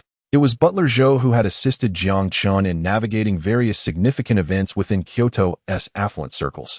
While others may not have shown Jiang Chen affection, Butler Zhou certainly did. "Oh, I need to prepare," Jiang Chen replied. "Butler Zhou is already at your company's entrance. Once you arrive, he will be keeping a close watch on the finances. You better not try anything clever. What you promised me must be fulfilled, or I will let you see what it means to be taught a lesson." With that, Jiang Su hung up the phone, not allowing Jiang Chen a moment to respond. Clearly pleased with himself. The reason for notifying Jiang Chen only after Butler Zhou had arrived at Wanda Investment Company was deliberate, to deny Jiang Chen any opportunity to falsify the financial statements. Knowing oneself and one's adversary ensures victory in 100 battles. If the intelligence were unreliable, how could Jiang Su devise a plan to suppress Wanda Investment Company? When Jiang Chen arrived at the office, he spotted Butler Zhou from a distance. Butler Zhou, dressed in his signature gray Zhongshan suit, had worn this attire throughout the seasons, leading some to mistakenly believe he had only this one outfit. Jiang Chen, too, had once harbored such thoughts, until he opened Butler Zhou's wardrobe, which revealed a staggering 30-odd identical gray suits, differentiated merely by the materials suitable for spring, summer, autumn, and winter. Seeing this, Jiang Chen was nearly moved to tears, lamenting how he had given Butler Zhou so much money as a child, urging him to buy different clothing instead of always wearing the same outfit. "Old Zhou." As Jiang Chen approached Butler Zhou, he jovially draped an arm around his neck, grinning. "Old Zhou, you look as youthful as ever. Let me see, are you wearing a mask?" Just as Jiang Chen reached out to poke at Butler Zhou's face, the latter quickly dodged, exclaiming, "You rascal, have some decorum. According to our hierarchy, you should address me as uncle." "Old Zhou, uncle," Jiang Chen teased. "Enough of your nonsense. Your father asked me to collect something from you. I assume you've been informed. Now that I'm here, you better not think of deceiving me. That is certainly not the case. Even if I were to deceive my father, I would never dare to deceive you." With that, Jiang Chen led Butler Zhou to the finance department. "Xiao Zhang, please print the latest financial statements for me, and make sure they are accurate." A minute later, when 13 A4 sheets were handed to Butler Zhou, he quickly flipped through them. However, upon noticing that this month Wanda Investment Company had made 2 expenditures exceeding 100 million each, Butler Zhou's brow furrowed. Particularly, upon reading the notes accompanying these transactions, he couldn't help but sigh deeply. "Why are you so careless? Do you not realize that these 2 areas in Huqing have become completely abandoned due to policy changes?" "I do know," Jiang Chen replied defiantly, prompting Butler Zhou to roll his eyes in exasperation. "If you're aware, then why waste money on such foolishness? It appears this financial report is accurate. The previous months may have yielded profits in the millions, but with these 2 investments, your company is facing significant losses this month. Since graduation is just around the corner, you can return and get married. As for me, I have no children of my own, but over the decades, I have saved a little over 100 million. When the time comes, I will divide it into 2 portions and give it all to you." Half an hour later, Jiang Chen personally drove Butler Zhou to the airport. During the short journey of several kilometers, Jiang Chen ensured Butler Zhou experienced what drifting truly felt like. As soon as Butler Zhou exited the car, he crouched down and began to retch uncontrollably. Chapter 100. The Old Antique. After bidding farewell to Zhou Dafu, Jiang Chen hummed a tune while weaving through the bustling streets. By the time he returned to the company, it was already the lunch break, and Su-hee, who had remained in the office, was naturally avoiding Zhou Dafu. While Jiang Chen may not know Su-hee well, Zhou Dafu certainly recognized her. In Kyoto, Su-hee's reputation in certain fields surpassed even that of Jiang Chen. "Oh, Su-hee, you're here," Jiang Chen exclaimed, having wondered about her absence moments before. He approached the water dispenser and poured himself a cup, taking several sips before turning to Su-hee with a puzzled expression. Typically, when he was absent, Su-hee would call him immediately or at least help Song Feng with some company matters outside. Today, however, Su-hee seemed to evoke a peculiar feeling in Jiang Chen. "I'm fine," Just feeling a bit unwell these past couple of days, and didn't he want to move around much, she casually deflected. To her surprise, Jiang Chen took her words to heart, promptly preparing brown sugar water and a warm compress, even taking on all her work responsibilities. This scene left Su-hee both amused and exasperated, unsure whether to be angry or pleased. Yet, reflecting on Jiang Chen's straightforward nature, she realized that his lack of directness in urging her to drink more hot water was already quite considerate. As she observed Jiang Chen diligently at work, Su-hee found herself momentarily lost in thought. Their daily interactions had subtly bridged the gap between them, though Jiang Chen's insensitivity to such nuances contrasted with Su-hee's perceptiveness. Meanwhile, upon Zhou Dafu's return to the Jiang family with the latest financial report from Wanda Investment Company, Jiang Su had been waiting eagerly. As soon as he laid eyes on Zhou Dafu, he snatched the financial report, but after a quick review, his brow furrowed in discontent. Is Jiang Chen really this foolish? These two investments in whose city are notorious for their failures. Yet, it matters not. These billions will suffice to launch a smear campaign against Jiang Chen's public listing plans. Having perused the financial report, Jiang Su finally exhaled, realizing that the rumors circulating online were indeed a mix of truth and fabrication. He pondered who had emboldened Jiang Chen to pursue a public listing despite incurring such significant losses, as if he believed investors were fools. Zhou Dafu quietly observed Jiang Su, feeling a swell of satisfaction at his words, for it meant Jiang Chen would be compelled to return and fulfill his family obligations. Moreover, being a reckless, wealthy heir was not such a bad life, one that many could only dream of. To Zhou Dafu, Jiang Chen seemed blissfully unaware of his fortune. As long as he refrained from extravagance, the Jiang family's vast assets would last for generations. Furthermore, Jiang Su had already taken measures to mitigate any potential missteps Jiang Chen might make in the future. After all, why would Jiang Su invest substantial resources in cultivating talent if not to ensure the family's enduring legacy? This strategy of preemptively nurturing talent was not unique to the Jiang family. The other three prominent families were engaged in similar endeavors. Given the limited demographic dividend of the vast Chinese population, General Jiang, what shall we do now? Are we truly going to exploit this information about the two failing investments? Zhou Dafu cast a reluctant glance at Jiang Su, who had already plotted to undermine Jiang Chen's promising start. Zhou Dafu was unwilling to see family resources used against him, fearing that a misstep could lead to the downfall of Wanda Investment Company. What's wrong? Are you softening at a critical moment? Aren't you the one who insists on waiting for Jiang Chen to have children? Jiang Su shot Zhou Dafu an annoyed glance, fully aware of his genuine affection for Jiang Chen. After all, he had watched Jiang Chen grow up, and despite lacking a blood relation, they shared a bond of familial affection. You don't need to persuade me. The group had already completed the ambush plan against Wanda Investment Company a couple of days ago. We were just waiting for this financial report. Rest assured, Jiang Chen is my son. I know him well. He has invested considerable time and effort in Wanda Investment Company. But once he graduates and returns, I can always set him up with another investment firm to manage. Zhou Dafu could only respond with silence. At that moment in Peicheng, the weather was splendid, with clear skies and no clouds in sight. The midday sun caused temperatures to rise, giving a distinct feeling of summer. Within the Peicheng Finance School, the esteemed elder was selecting candidates for this year's top 10 outstanding graduates. However, upon seeing Jiang Chen's name, he furrowed his brow, recalling Jiang Chen's long-standing heartbreak over a disloyal girlfriend. The boy is commendable, yet he lacks the ruthlessness required. If it were me, I would have dealt with the situation more aggressively. Isn't our field of study social economics? If you can't win, throw money at it. If that fails, hire someone to take care of it. Why wallow in sorrow over matters that can be resolved with money? His words left the nearby senior professor stunned, fearful to speak further. While rumors suggested that the elder would not be swayed by monetary temptation to grant favors to any student, the true reason was well understood by the professors present. The elder had once founded a significant public company, but found the pursuit of wealth uninteresting and had appointed a professional manager to run it. Otherwise, Peicheng Finance School would not have become the wealthiest institution in the city. While other schools were still spending money on meals and accommodations, Peicheng Finance School was already distributing cash to each student, ensuring that every holiday came with a financial reward.